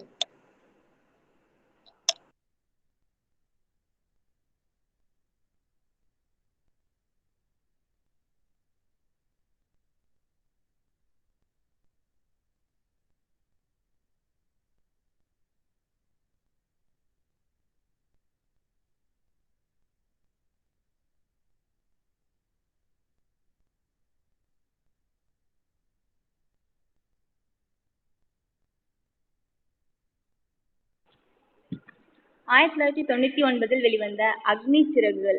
இது டாக்டர் APJ அப்துல் கலாமின் சுயசரிதை. அப்துல் கலாமின் வாழ்வில் நடந்த சம்பவங்களையும் அவரின் சிந்தனைகளையும் எளிமையாக அறிமுகப்படுத்துகிறது இந்நூல். அப்துல் கலாம் தலைமையில் 10 வருடங்களுக்கும் மேலாக அவரது நண்பர் அருண் திவாரி உதவியுடன் எழுதப்பட்டது அக்னி சிறகுகள். முதலில் ஆங்கிலத்தில்தான் எழுதப்பட்டது. பின்னர் மு. சிவலிங்கம் என்பவரால் தமிழில் மொழிபெயர்க்கப்பட்டுள்ளது. இந்நூல் பாமர மக்களுக்காக எழுதப்பட்டது. எளிமையான எண்ணங்கள் மூலம் எப்படி பெரிய விஷயங்களை அடைய முடியும் என்பதற்கான விரிவான விளக்கத்தை இந்த புத்தகம் கொண்டுள்ளது. இந்தியாவின் கடைக்கோடி கிராமத்தில் பிறந்து உலகெங்கும் இந்தியாவின் பெருமையை பேச செய்த அணு விஞ்ஞானியின் சுயசரிதையின் சுருக்கம். 1931ஆம் ஆண்டு அக்டோபர் மாதம் 15ஆம் நாள் ஜைனு அலாதுதீன் ஆயிஷ்மாவுக்கு மகனாக ராமேஸ்வரத்தில் பிறந்தார். இவர் இஸ்லாமிய குடும்பத்தை சேர்ந்தவர். மூதாதையர் வீட்டில் வாழ்ந்து வந்துள்ளனர். அப்துல் கலாம் ராமேஸ்வரத்தில் உள்ள தொடக்கப்பள்ளியில் தனது பள்ளி படிப்பை தொடங்கினார். பள்ளியில் படிக்கும் போதே காலையில் செய்தித்தாள் விநியோகம் வேலை பார்த்தார். பின்னர் ராமநாதபுரம் ஸ்பாட்ஸ் உயர்நிலைப் பள்ளியில் படித்தார். திருச்சியில் உள்ள செயின்ட் ஜோசப் கல்லூரியில் இயற்பியலும், மெட்ராஸ் தொழில்நுட்ப கல்லூரியில் விண்வெளி பொறியியலும் படித்தார். பின்னர் 1958ஆம் ஆண்டு மத்திய அரசின் பாதுகாப்பு ஆராய்ச்சி மற்றும் வளர்ச்சி அமைப்பில் DRDO விஞ்ஞானியாக வாழ்க்கையை தொடங்கினார். பின்பு விண்வெளி ஆராய்ச்சி நிறுவனத்திலும் பணியாற்ற துவங்கினார். துணைக்கோள் ஏவுகணை குழுவில் SLVயில் முக்கிய பங்காற்றினார். 1980ஆம் ஆண்டு SLV-3 ராக்கெட்டை பயன்படுத்தி ரோஹிணி 1 என்ற துணைக்கோளை வெற்றிகரமாக விண்ணில் ஏவச் செய்தார். இதனால் 1981ஆம் ஆண்டு பத்மபூஷன் விருது பெற்றார். 1998ஆம் ஆண்டு பொக்ரான் அணு ஆயுத சோதனையில் முக்கிய பங்காற்றியுள்ளார். பிருத்வி, திரிசூல், ஆகாஷ், நாக், அக்னி ஆகிய 5 ஏவுகணை திட்டங்களில் இன்றியமையாத பங்காற்றியுள்ளார். 2002 ஜூலை 25 இந்தியாவின் 11வது குடியரசுத் தலைவராக பொறுப்பேற்றார். பின்னர் ஜூலை 27, 2015 ஷில்லாங்கில் உள்ள இந்தியன் இன்ஸ்டிடியூட் ஆஃப் மேனேஜ்மெண்ட் மேடையில் உரையாற்றி கொண்டிருந்த போது மயக்கமடைந்து விழுந்து காலமானார் ஏவுகணை நாயகன் அப்துல் கலாம். அக்னி சிறகுகள் வாயிலாக நாம் அறிந்து கொள்வன. உயர்ந்த ஞானமும் திறமையும் எளிமையும் தன்னடக்கமும் உள்ளவருக்கு சிறப்புகள் தேடி வரும் என்பதற்கு அப்துல் கலாம் ஒரு உதாரணம். வாய்ப்புகளை வெற்றி படிகளாக மாற்றிக்கொண்டால் வெற்றி நிச்சயம் என்பதற்கு அப்துல் கலாம் ஓர் சிறந்த எடுத்துக்காட்டு. எதிர்கால இந்தியா இளைஞர்கள் கையில் என்ற அவர் கனவு காணுங்கள், அந்த கனவை நினைவாக்க பாடுபடுங்கள் என்னும் வாக்கியத்தை இளைஞர்களின் மனதில் வேரூன்ற செய்தவர். கனவு காணுங்கள், கனவு காணுங்கள், கனவுதான் சிந்தனையாகவும் சிந்தனைதான் செயலாகவும் மாறுகிறது என்றார். கஷ்டம் வரும்போது கண்களை மூடாதே, அது உன்னை கொன்றுவிடும். கண்களை திறந்து பார், அதை நீ வென்று விடுவாய் என்று கூறி கடினமான சூழல்களில் எவ்வாறு நடந்து கொள்ள வேண்டும் என்று வழிகாட்டியவர். மாணவர்கள் தங்களை தாங்களே சிறப்பாக வடிவமைத்துக் கொள்ள யூ பார்ன் டு பிளாசம் என்ற புத்தகத்தை அருண் திவாரியுடன் இணைந்து எழுதியுள்ளார். இந்தியா ஒரு வளர்ச்சிமிக்க நாடாக, வறுமை இல்லாத, கல்வியறிவு பெற்ற, தாராளமான வேலைவாய்ப்புகள் உள்ள முன்னோடி நாடாக விளங்க வேண்டும். அத்துடன் பொருளாதார முன்னேற்றம், தேசிய பாதுகாப்பு, சகோதரத்துவம் ஆகியவற்றிலும் சிறந்து விளங்க வேண்டும். அப்துல் கலாம் இந்திய நாட்டில் ஒழிக்க வேண்டியவையாக எண்ணுபவை நம்மால் முடியாது என்ற தாழ்வு மனப்பான்மையை இந்திய மக்கள் அனைவரும் ஒழிக்க வேண்டும் என்று எண்ணுகிறார். உருவாக்க வேண்டியவையா எண்ணுபவை நாம் செய்யும் பணியில் என்றென்றும் வெற்றி காண்போம் என்ற எண்ணமும் முயற்சியும் இருந்தால் எதிர்கால இந்தியாவை உருவாக்க முடியும் என்று எண்ணுகிறார். சொல்லுக சொல்லீர் பயனுடைய சொல்லற்க சொல்லீர் பயனிலா சொல் என்ற திருக்குறளானது அப்துல் கலாமிற்கு மிகவும் பிடித்தமான திருக்குறள். காரணம், நாம் எப்போதும் பயனுள்ள சொற்களையே சொல்லுவதற்கும் சிந்திப்பதற்கும் செயல்படவும் நம்மை வழக்கப்படுத்திக் கொள்ள வேண்டும்.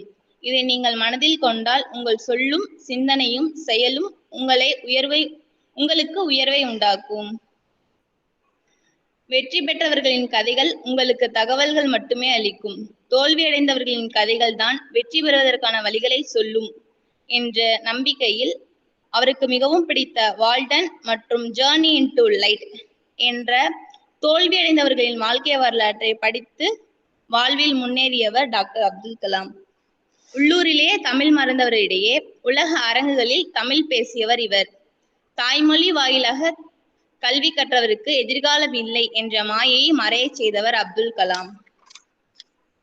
அப்துல் கலாம் தமிழ் வழியில் படித்தவர், தமிழுணர்வு மிக்கவர், உலக புகழ்பெற்ற அறிவியலாளராக உயர்ந்த பின்பும் தமிழில் எழுதக்கூடியவர், தமிழில் கையெழுத்திடக்கூடியவர். இவையெல்லாம் தமிழுக்கு பெருமை சேர்க்கக்கூடியவை. எனக்கு இந்த வாய்ப்பினை அளித்த தமிழ்துறை பேராசிரியர் அவர்களுக்கு நன்றி கூறி என்னுடைய உரையை முடித்துக் கொள்கிறேன். நன்றி, வணக்கம். நன்றிம்மா. அடுத்து அதைத் தொடர்ந்து பல திறமைகள் கைவசம் கொண்டவளாய், சிறந்த கருத்தோட்டம் உடையவளாய் தூப்புக்காரி நாவலை பற்றி சிறப்பானதொரு மதிப்புரை வழங்க வேதியியல் துறை மாணவி செல்வி க. நவதர்ஷனா அவர்களை அன்போடு அழைக்கின்றேன். உற்சாகமான வணக்கங்களுடன் நவதர்ஷனா. நான் இன்னைக்கு எதை பத்தி பேச போறேன் அப்படின்னா, 2012ஆம் ஆண்டு இளம் படைப்பாளருக்குரிய சாகித்ய அகாதமியின் இளம் எழுத்தாளர் விருது பெற்ற நூல் தூப்புக்காரி. இது மலர்வதியின் படைப்பாகும். இதுல ஆசிரியருடைய இயற்பெயர் மேரி புளோரா. இவருடைய பெயர் தமிழாக செந்தமிழாக இல்லை அப்படிங்கிறதுனால தக்கலை பெண்ணி ஆய்வாளரும் எழுத்தாளருமான தக்கலை பெண்ணி மலர்வதி அப்படிங்கிற பெயரை அவரோட மேரி புளோரா அப்படிங்கிற பெயர்ல இருந்து தமிழாக்கம் செய்து மலர்வதி அப்படிங்கிற பெயரை கொடுத்திருக்காரு. மலர்வதியோட மற்ற படைப்புகள் காத்திருந்த கருப்பாயி, தூப்புக்காரி, காட்டுக்குட்டி, கருப்பட்டி. இதில் ரொம்ப பேர் போனது தூப்புக்காரிங்கிற இந்த நாவல் தான். மலர்வதி அதிகம் படிக்காத பெண். தன்னோட 9வது வகுப்பிலேயே தன்னோட பள்ளி கல்வியை முடிச்சுட்டு அம்மாவுக்கு உதவிக்காக முந்திரி தொழிற்சாலைகளுக்கு போய் அங்க இருக்கிற மக்கள்களோட அதிகம் பேசி அவர்களோட வாழ்க்கை முறை, வாழ்நிலை எப்படி இருக்குங்கிறத அதன் மூலியமாக படைத்த படைப்புகள் தான் அவரோட அனைத்து படைப்புகளுமே. இது கதை கரு என்ன அப்படின்னா, ஒரு சாதாரணமான வாழ்க்கை சூழல் இருக்கிற கதை தான். இதுல தாய் பிள்ளை பாசம் அதிகமாக காட்டப்பட்டிருக்கு. இந்த கதையின் இந்த நாவலின் கதாநாயகியாக பூவரசி இருக்கிறாங்க. அவங்க ஒரு இளம் பெண். வாழ்க்கையின் யதார்த்தம் அறியாத ஒரு சின்ன பொண்ணு. தூப்புக்காரியின் மகளாக இருப்பதினாலேயே அவளோட வாழ்க்கையில எத்தனை இன்னல்களை சந்திக்க போறா அப்படிங்கிறத அறியாம அவ சந்தோஷமா இருந்துட்டு இருக்கா. அம்மா உதவிக்காக பூவரசி வீட்டிலேயே தையல் பணி செய்து அதன் மூலியமா நாட்களை கடத்திட்டு இருக்காங்க. அடுத்து மனோ அப்படிங்கிற ஒரு கேரக்டரும் இருக்காங்க. மனோ ஒரு படித்த ஒரு கார் தொழில் வேலை செய்து கொண்டிருக்கிற ஒரு பையன். இவங்க பூவரசியும் மனோவும் வெளிப்படுத்தாமல் ஒருவரை ஒருவர் காதல் செஞ்சுட்டு இருப்பாங்க. இதுல கடைசி பூவரசியின் வாழ்க்கை எவ்வளவு இன்னல்களை சந்தித்தது தன்னோட அம்மா தூப்புக்காரியாக இருந்ததுனாலையும், தூப்புக்காரி மக்கள் பெண்கள் எவ்வளவு இன்னல்களை சந்திக்கிறாங்க, அதனால அவர்களுக்கு ஏற்படுகிற அநீதிகள் என்ன அப்படிங்கிறத பத்தியும் இந்த கதை முழுவதுமாக சொல்லுது. இந்த கதை ரொம்ப அலப்பறிப்புகள் இல்லாம ரொம்ப மெதுவா நகர்த்தி கதையாசிரியர் எடுத்துட்டு போறாங்க. இதுல இத்தனை அழகா அவங்க வெளிப்படுத்தியது காரணம், கதையாசிரியரோட அம்மா உண்மையாகவே தூப்புக்காரி பணி செஞ்சு தன் பிள்ளைகளை வளர்த்தவர் அப்படிங்கிறதுனாலையும், அந்த தாக்கம் ஆசிரியருக்கு அதிகமா இருக்கிறதுனால இதுல இருக்கிற ஒவ்வொரு வார்த்தைகளையும் இந்த சமுதாயத்தின் மீது இருக்கிறவங்க கோபமும், தூப்புக்காரி செய்யும் தொழில் ஒன்றும் கேவலம் இல்லை, அது அதை இவ்வளவு கொச்சப்படுத்த தேவையில்லை அப்படிங்கிற அவங்களோட கோபம், நியாயமான கோபமும் வெளிப்படுத்தியிருக்காங்க. இதுல அதிகமா வந்து தூப்புக்காரி பணி செய்பவர்கள் எந்த மாதிரியான பணிகளை செய்கிறார்கள்? மலம் அள்ளுவது, சாக்கடைகளை சுத்தப்படுத்துவது, பெண்களே அருவருப்புப்பட்டு எடுக்கக்கூடிய நாப்கின்களை எடுத்து அதை சுத்தம் செய்வது, இப்படியான வேலைகளை வந்து பூவரசியின் அம்மா வந்து செஞ்சுட்டு இருக்காங்க. இதை பார்க்கிற பூவரசி தான் வந்து இந்த வேலைக்கு மட்டும் போயிடவே கூடாது அப்படிங்கறதுல ரொம்ப உறுதியா இருக்காங்க. அவங்க அம்மாவும் தன் பிள்ளை எப்படியாவது கஷ்டப்பட்டு படிக்க வைக்கணும், இல்ல நல்ல ஒரு வரன் பார்த்து கொடுக்கணும் அப்படிங்கறதுல ரொம்ப உறுதியா இருக்காங்க. இந்த மாதிரி கதை போயிட்டு இருக்கும் போதே பூவரசிக்கும் மனோவுக்கும் ஏற்கனவே வெளிப்படுத்திடாத ஒருவருக்கொருவர் வெளிப்படுத்திடாத காதல் இருக்குது. அது வீட்டுக்கு தெரிய வருது. அதுக்கு முன்னாடியே 2 பேருமே வந்து இல்லற வாழ்க்கையில இருந்திருப்பாங்க. பூவரசியும் மனோவும் இல்லற வாழ்க்கையில இருக்கிறத அம்மா கூட வேலை பார்க்குற மாரி அப்படிங்கிறவர் வந்து பார்த்திருப்பாரு. மாரிக்கு வந்து அப்பா அம்மா யாரும் இருந்திருக்க மாட்டாங்க. பூவரசியை ஒரு தலையா காதலிச்சிட்டு இருந்திருப்பாரு. அவரும் சாக்கடை சுத்தம் செய்யும் துப்புரவு தொழிலாளர் தான். அம்மாவும் துப்புரவு தொழிலாளர், மாரியும் துப்புரவு தொழிலாளர். பூவரசி வந்து தாழ்த்தப்பட்ட சமுதாய பெண் அப்படிங்கிறதுனாலயே அவளுக்கு எந்த அநீதியும் ஏற்படக்கூடாதுன்னு அம்மா பார்த்து அவங்களுக்கு செய்வாங்க. இப்போ இந்த மனோவை காதலிக்கிற விஷயமும் இது எல்லாமே வந்து மாரிக்கும் தெரிய வருது. ஆனா மனோ ஒரு நல்ல படித்த பையன், நல்ல வேலை செய்து கொண்டிருக்கிறான், சமுதாயத்தில் ஒரு நல்ல அந்தஸ்தோடு இருக்கிறவன் அப்படிங்கிறதுனாலயே பூவரசியை கல்யாணம் மனம் முடியவும் அவனோட காதலை வெளிப்படுத்தவும் அவன் ரொம்ப தயங்குறான். இதை தெரிஞ்சும் பூவரசி வந்து அமைதியாதான் இருக்காங்க. 2 பேருமே ஒரு நாள் வந்து இல்லற வாழ்க்கையில் ஈடுபட்டதுக்கு அப்புறம் மாரி வந்து அத வந்து தெரிஞ்சுக்கிறான். அதுக்கப்புறம் எதுவுமே தெரியாதது போல மாரி வந்து பூவரசியோடையோ அவங்க அம்மாவோடையோ எப்பயும் போல சாதாரணமாகவே பழகிட்டு இருக்கான். ஒரு நாள் அவங்க அம்மாவுக்கு ரொம்ப உடம்பு சரியில்லாம போயிடுது. மனோவோட வீட்லயும் அவங்க அண்ணனுக்கு கல்யாணம் நடக்கிறப்போ இந்த பூவரசியின் அம்மாவை தான் வந்து துப்புரவு பணிக்கு எச்சிலை எடுக்கிறதுக்காக வந்து பணியமர்த்தியிருப்பாங்க. ஆனா அவங்க அம்மாவால முடியாததுனால பூவரசி அந்த வேலையை செய்யறதுக்கு தள்ளப்படுகிறார். அந்த அவல நிலைதான் வந்து இருக்கிறதுலே உருக்கமான நாவல்லே உருக்கமான இடமா இருக்குது. தன் காதலன் வீட்டு விருந்தில் எச்சிலை எடுக்கும் பெண்ணாக அந்த காதலி செல்கிறாள். அந்த கொடுமையை வந்து மனோவோட இதை சொல்லவும் முடியாம, ஏன்னா அந்த வேலையை செஞ்சாதான் அவங்களுக்கு காசும் வரும். ஸோ பூவரசி வந்து அந்த நொடியை எப்படி அவ கடக்கிறா அப்படிங்கிறதே வந்து ரொம்ப அழகா வந்து ஆசிரியர் அதுல விவரிச்சிருப்பாங்க. கண்கள் ததும்ப அந்த எச்சிலைகளை அவள் எடுத்து செல்லும் போது அவள் மனமே அப்படியே இறுகி வெடிக்கிற அளவுக்கு அவளுக்கு கஷ்டமான நிலையில இருப்பா. அதுல ஆசிரியர் அங்கங்க வந்து ஒரு 4 வரி 3 வரியான சிறு சிறு துண்டு கவிதைகளை வந்து போட்டிருப்பாங்க. அதுல ஒண்ணு, மேகம் உடைந்தால் மழையாக, மனமுடைந்தால் கண்ணீராக. அவள் இருக்கும் அவல நிலையில் மேகமுடைந்தால் மழையாக ஆகும், மனமுடைந்தால் கண்ணீராக ஆகும். ஆனால் அதை கூட கொடுக்க முடியாத நிலையில் அவள் இருப்பாள். அடுத்து, வாழ்க்கையின் நிராசைகளில் நெஞ்சம் அழும் சத்தமல்லவோ பெருமூச்சு. அடுத்தது, காலங்கள் போனால் என்ன, தொடர்புகள் தொலைந்தால் என்ன, பிரிவுகள் நிரந்தரமாய் இருந்தால் என்ன, நீக்காதல் நினைவுகளில் பேசிக்கொண்டே இருக்கும்படி.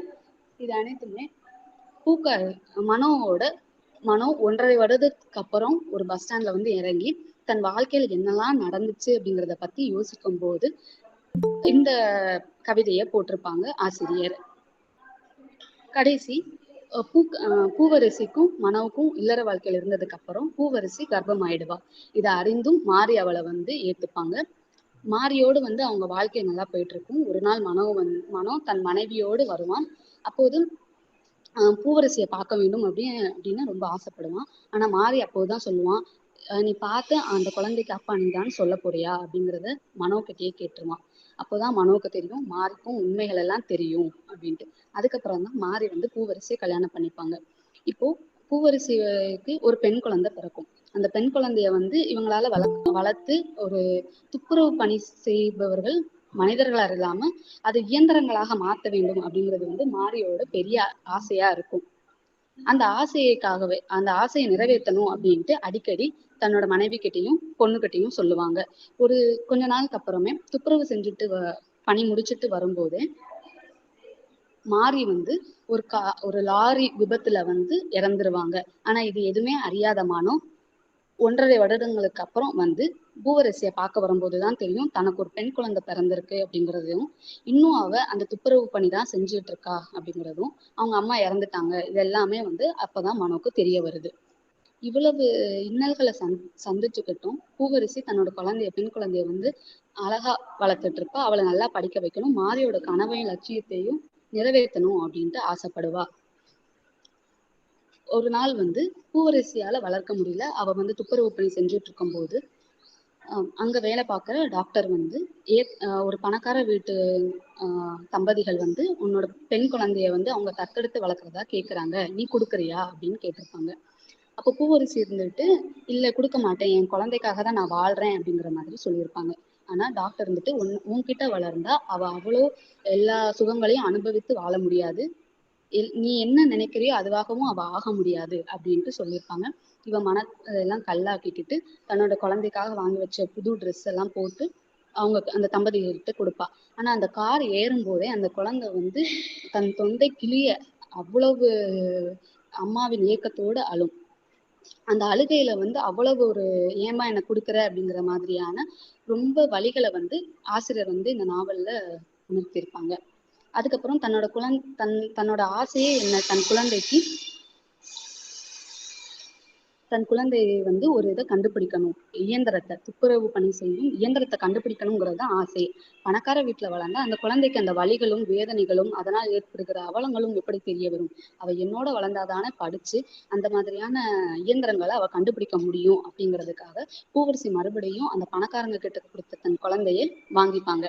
வாங்கிட்டு உன்னை நான் எப்படியாவது கஷ்டப்பட்டு படிக்க வைப்பேன் அப்படிங்கிறத சொல்லிட்டு, அவங்க என்ன நடந்தாலும் பெண்ணுக்கு ஏற்படுகின்ற வைராக்கியம் எவ்வளவு ஆணித்தனமானது, அவளின் நம்பிக்கை எவ்வளவு உண்மையா இருந்துச்சு, அதை உடைப்பட்டாலும் மறுபடியும் ஒரு நம்பிக்கை கொண்டு தன் வாழ்க்கையை நேர்மறையான எண்ணங்களுடன் கையாள்கிறாள் அப்படிங்கிறதெல்லாம் நாவல்ல ஆசிரியர் ரொம்ப அழகா சொல்லியிருப்பாங்க.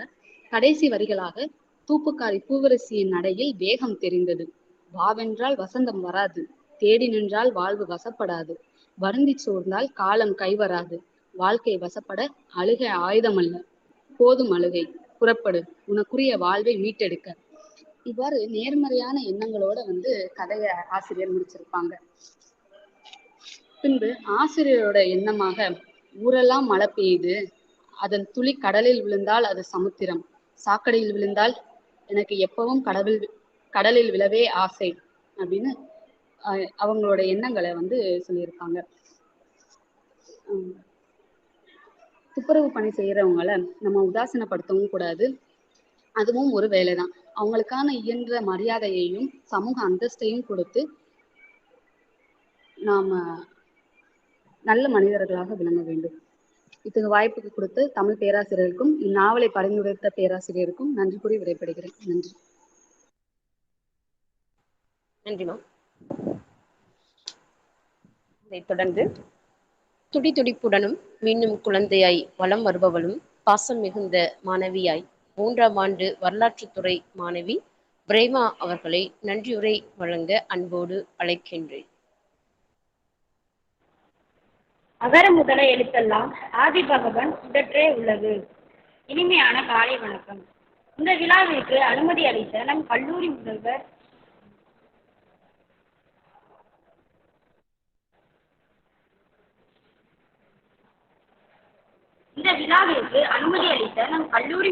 உயர் திரு ஜெகநாத் ஐயா அவர்களுக்கு நன்றி.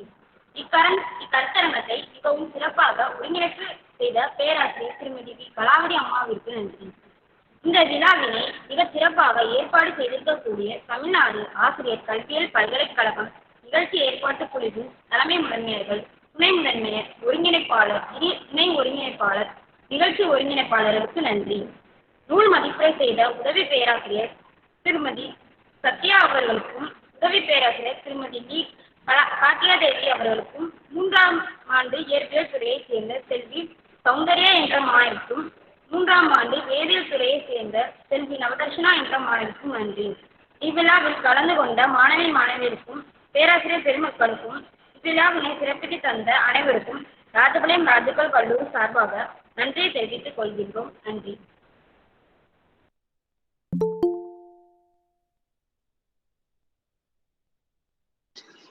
நன்றிம்மா. எங்கள் கல்லூரி சார்பாக மிகச் சிறப்பாக பேராசிரியர் பெருமக்களும் மாணவிகளும் அருமையானதொரு நூல் மதிப்புரை வழங்கி சிறப்பித்தார்கள். இந்நிகழ்விற்கு இசைவு கொடுத்த எங்கள் கல்லூரி நிர்வாக தலைவர் செயலர் அவர்களுக்கும் முதல்வர் துணை முதல்வர் அவர்களுக்கும் இந்நிகழ்வினை அருமையானதொரு தலைப்பில் ஒருங்கிணைப்பு செய்திருக்கக்கூடிய கலாவதி அம்மையாருக்கும் மீண்டும் ஒரு முறை நன்றி கூறி இந்த வாய்ப்பு அளித்த நிறுவனத்தார் அனைவருக்கும் நன்றி கூறி விடைபெறுகின்றோம். நன்றி, வணக்கம். நன்றி ராஜபாளையம் ராஜூஸ் கல்லூரி அவர்களுக்கு. மிகவும் அற்புதமான படைப்பு. தூப்புக்காரி, வள்ளுவம், பிணம் பற்றிய கருத்துக்களை சிறப்பான புத்தகத்தினை மீள்பார்வை செய்து அளித்தமைக்கு மிக்க நன்றி. தமிழ்நாடு ஆசிரியர் கல்வியியல் பல்கலைக்கழகத்தின் சார்பாகவும் பள்ளி ஆசிரியர்களுக்கான திறன் மேம்பாட்டு மையத்தின் சார்பாகவும் ராஜபாளையம் ராஜூஸ் காலேஜுக்கு நாங்கள் நன்றியை தெரிவித்துக் கொள்கின்றோம். அடுத்த கல்லூரியாக வெள்ளாளர் மகளிர் கல்லூரி ஈரோடு, இணைப்பில் உள்ளீர்களா? உள்ளேன் ஐயா, இருக்கிறோம் ஐயா. மிக்க மகிழ்ச்சி. உங்களுக்கான நேரம் 11:54. சரியாக இணையத்தை தளத்தை 12:55 திருப்பி தருமாறு உங்களை தாழ்மையுடன் கேட்டுக்கொள்கின்றோம். சிறப்பாக உங்களுடைய நிகழ்வு சிறப்பாக அமைய எங்களுடைய கல்லூரியின் பல்கலைக்கழகத்தின் சார்பாகவும் மையத்தின் சார்பாகவும் வாழ்த்துக்கள். நன்றிங்க ஐயா.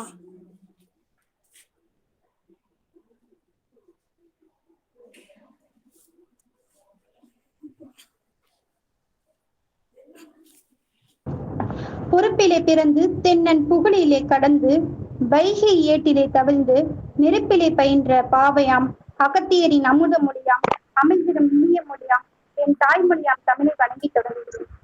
தமிழ்நாடு ஆசிரியர் கல்வி பல்கலைக்கழகம் பள்ளி ஆசிரியர்களுக்கான திறன் மேம்பாட்டு பயிற்சி மையம் நடத்தும் எண்ணங்களின் கருவுடன் புத்தகம் என்ற இனியதொரு உலக சாதனைக்குரிய நிகழ்ச்சிக்கு வருகை புரிந்து காணொலி இணைப்பில் இணைந்திருக்கக்கூடிய அத்தனை சான்றோர்களையும் கல்வியாளர்களையும் ஈரோடு வேளாளர் மகளிர் கல்லூரி சார்பாக இருகரம் கூப்பி வரவேற்கின்றோம். இந்நிகழ்வில் பங்கு கொள்ள நல்லதொரு வாய்ப்பினை ஏற்படுத்தி தந்த தமிழ்நாடு கல்வி பல்கலைக்கழகத்திற்கு எமது வேளாளர் கல்லூரி சார்பாக மனமார்ந்த நன்றிகளை தெரிவித்துக் கொள்கிறோம். எம் கல்லூரிக்கு முன்பாக நிகழ்வை சிறப்பாக கையாண்டு தற்பொழுது எங்களிடம் ஒப்படைத்துள்ள ராஜபாளையம் ராஜூஸ் கல்லூரிக்கு எங்களின் நன்றிகளும் வாழ்த்துக்களும். கணித மேதை ஸ்ரீனிவாச ராமானுஜம், சீர்திருத்தவாதி ஈவே பெரியார், தியாகி கொடிக்காத்த குமரன், இந்திய விடுதலை போராட்ட வீரர் தீரன் சின்னமலை என்று எண்ணற்ற பெரும் தலைவர்களை இந்த ஈடுதான் மண்ணாம் ஈரோடு மண்கள் மாநகரமாம் ஈரோடு மாநகரம் பெரியார் பிறந்த இம்மண்ணில் பெண் கல்விக்கு வித்திட்டு சாதனைகள் பல படைத்து வரும் பொன்விழா கண்ட ஒப்பற்ற கல்வி நிறுவனம் வேளாளர் கல்வி நிறுவனம். 1969ஆம் ஆண்டு தொடங்கப்பட்டது வேளாளர் கல்வி அறக்கட்டளை. மங்கையரால் பிறப்பதற்கே நல்ல மாதவம் செய்திட வேண்டுமம்மா என்ற பாரதியின் வார்த்தைக்கிணங்க 1969ஆம் ஆண்டு தொடங்கப்பட்டது வேளாளர் மகளிர் கல்லூரி. பொன்விழா கண்ட எம் மகளிர் கல்லூரி கொங்கு மண்ணில் 1000க்கும் மேற்பட்ட முதல் தலைமுறை பட்டதாரி பெண்களை உருவாக்கியுள்ளது. புதுமுக வகுப்புகளுடன் தொடங்கப்பட்ட இக்கல்லூரி தற்பொழுது 28 பட்டப்படிப்புகள், 15 பட்ட மேற்படிப்புகள், 12 ஆராய்ச்சி படிப்புகள் கொண்டு 7000க்கும் மேற்பட்ட மாணவிகளுடன் ஒவ்வொரு ஆண்டிலும் செயல்பட்டு வருகிறது. படிப்பது என்பது ஒவ்வொரு மனிதனையும் மேம்படுத்துகின்ற செயல் என்ற இறையன்பு அவர்களின் வார்த்தைக்கிணங்க எம் கல்லூரி எடுத்துக்கொண்டுள்ள தலைப்பு வாசிப்பை நேசிப்போம். நிகழ்ச்சியின் முதலாவதாக இறைவணக்கம் பாட வருகிறார் இளங்கலை 1ஆம் ஆண்டு கணிதத்துறை மாணவி சுபாஷினி. சித்தி விநாயக சரணம், சித்தி விநாயக சரணம் சரணம், முன் திருவடி மலரே அபயம் அபயம், சித்தி விநாயக சரணம். வேளனுக்கு மூத்தவனே விக்ன விநாயகனே, வேளனுக்கு மூத்தவனே விக்ன விநாயகனே, வினை தீர்த்தன கருள்வாய் அருள்வாய் வேளமுக, வினை தீர்த்தன கருள்வாய் அருள்வாய் வேளமுக, சித்தி விநாயக சரணம். நம்பிய பேர்களுக்கு நன்மைகள் செய்திடும் அம்பிகை பாலகனே அருள் புரிவாயே. நம்பிய பேர்களுக்கு நன்மைகள் செய்திடும் அம்பிகை பாலகனே அருள் புரிவாயே. தஞ்சமின்றி உனை பணியும் எங்களுக்கு, தஞ்சமின்றி உனை பணியும் எங்களுக்கு தக்க துணை இருந்து துதிக்க அருள் செய்வாய். தக்க துணை இருந்து துதிக்க அருள் செய்வாய். சித்தி விநாயக சரணம் சரணம் உன் திருவடி மலரே அபயம் அபயம். சித்தி விநாயக சரணம். இறைவாழ்த்து பாடிய மாணவிக்கு நன்றி. நிமிர்ந்த நன்னடையும் நேர்கொண்ட பார்வையும் நிலத்தில் யாருக்கும் மஞ்சா நெறிகளும் திமிர்ந்த நாணச் செருக்கும் இருப்பதால் செம்மை மாத திரும்புவதில்லையாம் என்ற மகாகவி பாரதி அவர்களின் வரிகளுக்கிணங்க புதுமை பெண்ணாய் நின்று எங்கள் அனைவரையும் நல்வழிப்படுத்தி வழிநடத்தி செல்லும் எமது வேளாளர் மகளிர் கல்லூரியின் பேராசிரியர் முனைவர் நிர்மலா தேவி அம்மா அவர்களை வரவேற்புரை வழங்கி முத்தமிழின் முகவரி எனும் கவிதையினை வாசிக்க அன்போடு அழைக்கிறோம். அனைவருக்கும் காலை வணக்கம். தேவர் குரலும் திருநான் மறைமுடிவும் மூவர் தமிழும் முனி மொழியும் கோவை திருவாசகமும் திருமூலர் சொல்லும் ஒரு வாசகம் என்று உணர் என்ற தமிழுக்கு தனை வழங்கி சென்னை தமிழ்நாடு ஆசிரியர் கல்வியியல் பல்கலைக்கழகமும் பள்ளி ஆசிரியர்களுக்கான திறன் மேம்பாட்டு பயிற்சி மையமும் இணைந்து அசிட் உலக சாதனைகளுக்காக 24 உட்தலைப்புகளுடன் 24 கல்வி நிறுவனங்கள் பங்கு பெறும் 24 மணி நேர பன்னாட்டு தொடர் வலையரங்கில் பங்கேற்ற அனைத்து சான்றோர்களையும் ஆன்றோர்களையும் கல்வியாளர்களையும் வலைதளத்தில் சாதனை புரியும் அறிவாளர்களையும் கருத்தினை எடுத்தோத வந்த பேராசிரியர்களையும் மாணவ கண்மணிகளையும் வருக வருக என இருகரம் கூப்பி வரவேற்கிறேன். நூலாய்வு என்ற தலைப்பில் நடைபெறும் இந்நிகழ்வில் வாசிப்பை நேசிப்போம் என்ற தலைப்பில் கொங்கு மண்ணில் பொன்விழா கண்ட வேளாளர் மகளிர் கல்லூரி எடுத்து ஓத வந்துள்ள அனைவரையும் தலைதாழ்த்தி அன்புடன் வரவேற்கிறேன். வாசிப்பை நேசிப்போம், வாசிப்பினால் நம் எண்ணங்கள் உயரும் என்ற கருத்தினை எடுத்தோத வந்துள்ளோம். அதில் முதலாவதாக முத்தமிழ் கண்ட முகவரி என்ற தலைப்பிலே தமிழில் இருக்கின்ற அனைத்து நூல்களின் சிறப்புகளை எடுத்தோதும் வண்ணம் ஒரு கவிதையினை நான் வாசிக்க வந்துள்ளேன். முத்தமிழ் கண்ட அண்டை தமிழே, குமரி கண்டத்தில் பிறந்து இமயமழையை தொட்டவளே, 10, 8 பாட்டாயிரம் படைத்து நலம் பெற்றவளே, மனித மதிப்புகளை எடுத்தோதும் கீழ்கணக்கு நூல்களே, சிலம்பு மேகலை சிந்தாமணி குண்டலம் வளையல் அணிந்த கன்னிப்பெண்ணே, வால்மீகியை தமிழில் கம்பராக உழவச் செய்தவளே, அடியவர்களின் வரலாற்றினை அறிய செய்தவளே, இயேசுவையும் நபிகளையும் தமிழர்களாக தமிழ்நாட்டில் உதிக்க வைத்தவளே, 96 சிற்றிலக்கியங்களாக மக்கள் மனதில் பதிந்தவளே, அயல் நாட்டு படைப்புகளை சிறுகதை நாவல் நாடகம் உரைநடை என பலவாகவும் தந்தவள் நீ. சிந்தையெல்லாம் உன் மீது பித்தனாகச் செய்தாய், மித்தனையெல்லாம் தமிழில் சித்தனாகச் செய்தாய். அப்படிப்பட்ட அன்னையே, விடுதலை கவிபாடி ஆங்கிலேயனை விரட்டி அடைத்த அன்னையே, கவி பரம்பரையை உருவாக்கியவளே, வலைதளத்தில் வேகமாய் பறந்து தமிழின் சிறப்பினை ஓதிய செல்வமே, காலத்தில் அழியாத வரம் பெற்ற அன்னை தமிழே, முத்தமிழின் முகவரியே, உன்னை வணங்குகிறேன் வாழ்த்துகிறேன் என்று தமிழினுடைய சிறப்பினை எல்லாம் எடுத்து கூறும் நூல்களை கவிதையாக்கி உங்களுக்கு மாலையாக கோத்து படைத்திருக்கிறேன். இந்த வாய்ப்பளித்த அனைத்து நல்ல உள்ளங்களுக்கும் நன்றி கூறி விடைபெறுகிறேன். நன்றி, வணக்கம். வரவேற்புரை மற்றும் கவிதையை வழங்கிய பேராசிரியர் அம்மா அவர்களுக்கு நெஞ்சார்ந்த நன்றிகள். அடுத்ததாக ராமனை படித்தேன் எனும் தலைப்பில் கதா காலட்சேப உரை நிகழ்த்த வரும் எம் கல்லூரியின் இளங்கலை 2ஆம் ஆண்டு இயற்பியல் துறை மாணவி தேவிஸ்ரீ அவர்களை அன்போடு வரவேற்கிறோம். எனக்கு இந்த வாய்ப்பினை அளித்த அத்துணை நல்ல உள்ளங்களையும் வணங்குகிறேன். ராமனை படித்தேன்னு தலைப்பு சொல்லியிருக்கேன். படித்தேன், ராமனை முதல்ல விட்டுருவோம். படித்தேன். நான் உங்ககிட்ட ஒரு கேள்வி கேட்கிறேன். ஏன் தினமும் வாசிக்கணும்? இந்த மாதிரி நான் கேட்டா நீங்க எனக்கு பதில் சொல்லிடலாம். ஏன் தினமும் சுவாசிக்கணும்னு நான் உங்களை கேட்டா கேள்வியே ரொம்ப சிறுபிள்ளைத்தனமா இல்ல? ஆனா என்ன பொறுத்த வரைக்கும் வாசிப்பும் சுவாசிப்பும் ஒன்றுதான். சுவாசிக்கும் போது என்ன பண்றோம்? நமக்கு உடலுக்கு தேவையான, நம் உயிர் வாழ தேவையான உயிர் வலியை ஏற்றி நம் உயிர் வாழ தேவையில்லாத, நம்ம உடலுக்கு தேவையில்லாத கரியமில வாயுவை வெளியேற்றுகிறோம். இதுதான் சுவாசிக்கிறது. அப்ப வாசிக்கிறச்சு நமக்கு என்ன வருது?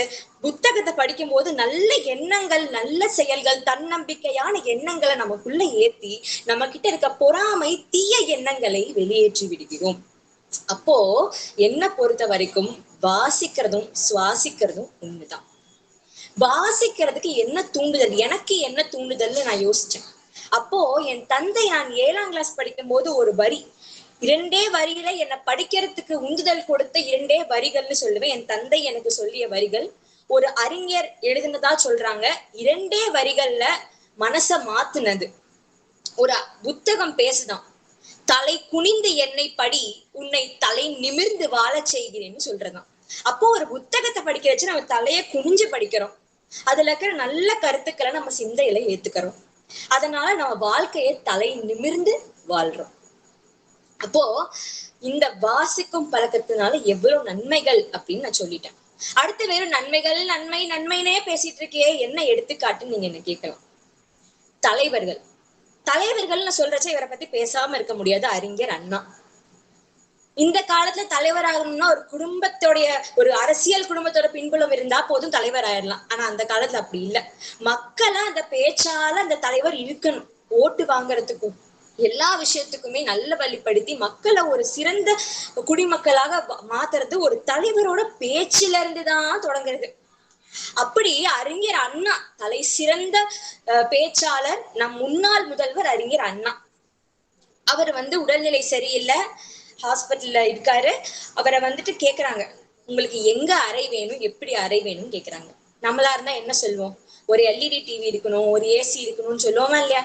சிகிச்சைக்கு போன இடம் கூட பார்க்க மாட்டோமே. ஆனா அறிஞர் அண்ணா மாதிரி ஒரு பெரிய தலைவர், அவர்கிட்ட போய் கேக்குறாங்களாம். அப்ப சொல்றாரா, எனக்கு ஒரு நூலகம் பக்கத்துல அறை வேணும்னு சொல்றாராம்.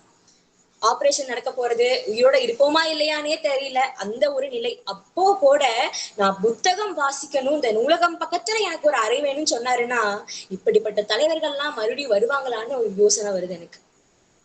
அறிஞர் அண்ணாவாவது பரவாயில்ல, தனக்கு எப்ப ஒரு முடிவு வரும்னு அவருக்கு தெரியாது. ஆனா பகத்சிங் மறுநாள் மத்தியானம் தூக்குல போட போறாங்க, கடைசி ஆசை என்னன்னு கேக்குறான். பொதுவா ஆண்களை கேட்டா என்ன சொல்வா? வாங்கின கடனை எல்லாம் கட்டிடணும், எப்படியாவது மறுநாள் மத்தியானத்துக்குள்ளன்னு சொல்லுவா. பெண்களா இருந்தா இருக்கிற பட்டு புடவையெல்லாம் கட்டி பாத்துக்கணும்னு சொல்லுவா. குழந்தைகளா இருந்தா சாக்லேட்டா சாப்பிடும். ஆனா பகத்சிங்க கேக்குறாங்களாம், மறுநாள் மத்தியானம் தூக்குல போட போறான்னு சொல்றான். இப்ப பகத்சிங் சொல்றாரா, எனக்கு லெனினோட வாழ்க்கை வரலாறை படிக்கணும்னு சொல்றாராம். அப்போ நாளைக்கு மத்தியானம் நான் இருக்க மாட்டேன் உயிரோட அப்படின்னு தெரிஞ்ச பிறகும் ஒரு மனுஷன் வாழ்க்கை வரலாறு படிக்கணும், ஒரு புத்தகத்தை படிக்கணும்னு நினைச்சிருக்கான். பாத்தீங்களா? இந்த மாதிரி ஒரு எண்ணம் இந்த காலத்துல யாருக்கு வரும் சொல்லுங்க? இந்த மாதிரி அறிஞர்களோட வரலாறை எடுத்து பாக்குறச்ச ஒரு விஷயம் தெளிவா புரியுது. இந்த மாதிரி அறிஞர்கள் முட்டாளாக இறக்க கூட விரும்பவில்லை. ஆனா நம்ம இன்னைக்கு என்ன பண்றோம்? கையில ஒரு ஆண்ட்ராய்டு போனை வச்சு குனிந்த நடையும் கூன் விழுந்த தோளுமாய் வாழ்ந்து கொண்டிருக்கிறோம், பேதைகளாக. அடுத்து ஒரு புத்தகம் என்னங்க பண்ணுது? ஒரு தாய் எப்படி ஒரு குழந்தைய ஆரோக்கியமாக பெற்றெடுக்கிறாளோ அதே போலத்தான் ஒரு புத்தகம் நல்ல எண்ணங்களை செலுத்தி ஒரு மனிதனை ஒரு புது மனுஷனா பிறக்க வைக்குது இந்த புத்தகம். அப்படி என் மனசுக்கு பட்ட புத்தகம், நான் ஒரு 19 வருஷம் வாழ்ந்துட்டேன். நான் படிச்சு என் மனசை மாத்தின ஒரு புத்தகத்தை பத்தி இங்க பேச போறேன். ராமாயணம். மணிக்கணும் தலைப்பு ராமனை படித்தேன், ராமாயணம் படித்தேன்னு சொல்லலே. சோ ஆன்மீகம் பிடிக்காதவா யாராவது இருந்தேன்னா கூட பரவாயில்ல, ராமனை பத்தி ஒரு கேரக்டர் அனாலிசிஸ் பண்ண போறேன். அந்த ராமாயணத்தை படிச்சு அந்த ராமனை பத்தி பேச போகிறேன். ராமனின் பண்புகளை பேச போகிறேன். நான் படித்த என் வாழ்வை மாற்றிய சில பண்புகளை இங்க சொல்ல போறேன். ராமாயணத்துல என்ன இருக்கு அப்படின்னு நீங்க என்ன கேட்கலாம். ஒரு ஆன்மீக நூல் அப்படின்னு நீங்க என்ன கேட்கலாம். நான் கேட்கிறேன், ராமாயணத்துல என்ன இல்லைன்னு சில பண்புகள் எல்லாம் சொல்றேன் பாருங்க. இத கேட்ட முடிச்ச பிறகு உங்க வாழ்க்கையவே இந்த பண்புகள் மாத்திடும். முதல்ல தந்தை சொல்லே மந்திரம். ராமன் ஒரு பணக்கார வீட்டு ஒரு அரச வீட்டு குழந்தை. நன்னா எல்லா தோழிகள், அந்த அரசியோட தோழிகள், அரசர் வீட்டுல இருக்கிற வேலைக்காரங்க அத்தனை பேரும் சேர்ந்துதான் வளர்த்த. தந்தை தாய் மட்டுமே வளர்த்த மாட்டான். இப்போ அத்தனை பேர்த்தோட அரவணைப்பும் அத்தனை பேர்த்தோட அரவணைப்புலயும் வளர்ந்திருக்கா. தந்தை தாய் மட்டுமே கஷ்டப்பட்டு வளர்த்தல. ராமனுக்கு ஸ்கூல் ஃபீஸ், டியூஷன் ஃபீஸ்னு எதுவுமே கட்டுறதுக்காக தசரதர் வேலை செய்யணும்னு அவசியம் இல்லை. அவர் ஒரு அரச குடும்பத்துல இருக்கிற நல்ல செல்வ செழிப்பான குடும்பம். அப்போ மறுநாள் காலையில ராமனுக்கு பட்டாபிஷேகம் நடக்க போறது. முந்தின நாள் நைட் அவன் எப்படியெல்லாம் மக்களுக்கு நல்ல நல்ல திட்டங்களை கொண்டு எப்படியெல்லாம் அவர்களுக்கு நல்ல விஷயங்கள் பண்ணலான்னு யோசிக்கிறானா. தன் குரு கிட்ட கத்துக்கிட்ட விஷயத்தெல்லாம் சிந்திக்கிறான். அப்போ தசரதர் கூப்பிடுறாரு. அப்பா கூப்பிடுறாரு. உடனே போறான். அப்பா, உன் சிற்றனை சொல்லிட்டா, நீ அரசன் ஆக கூடாதுன்னு சொல்லிட்டா அப்படின்னு சொல்ற.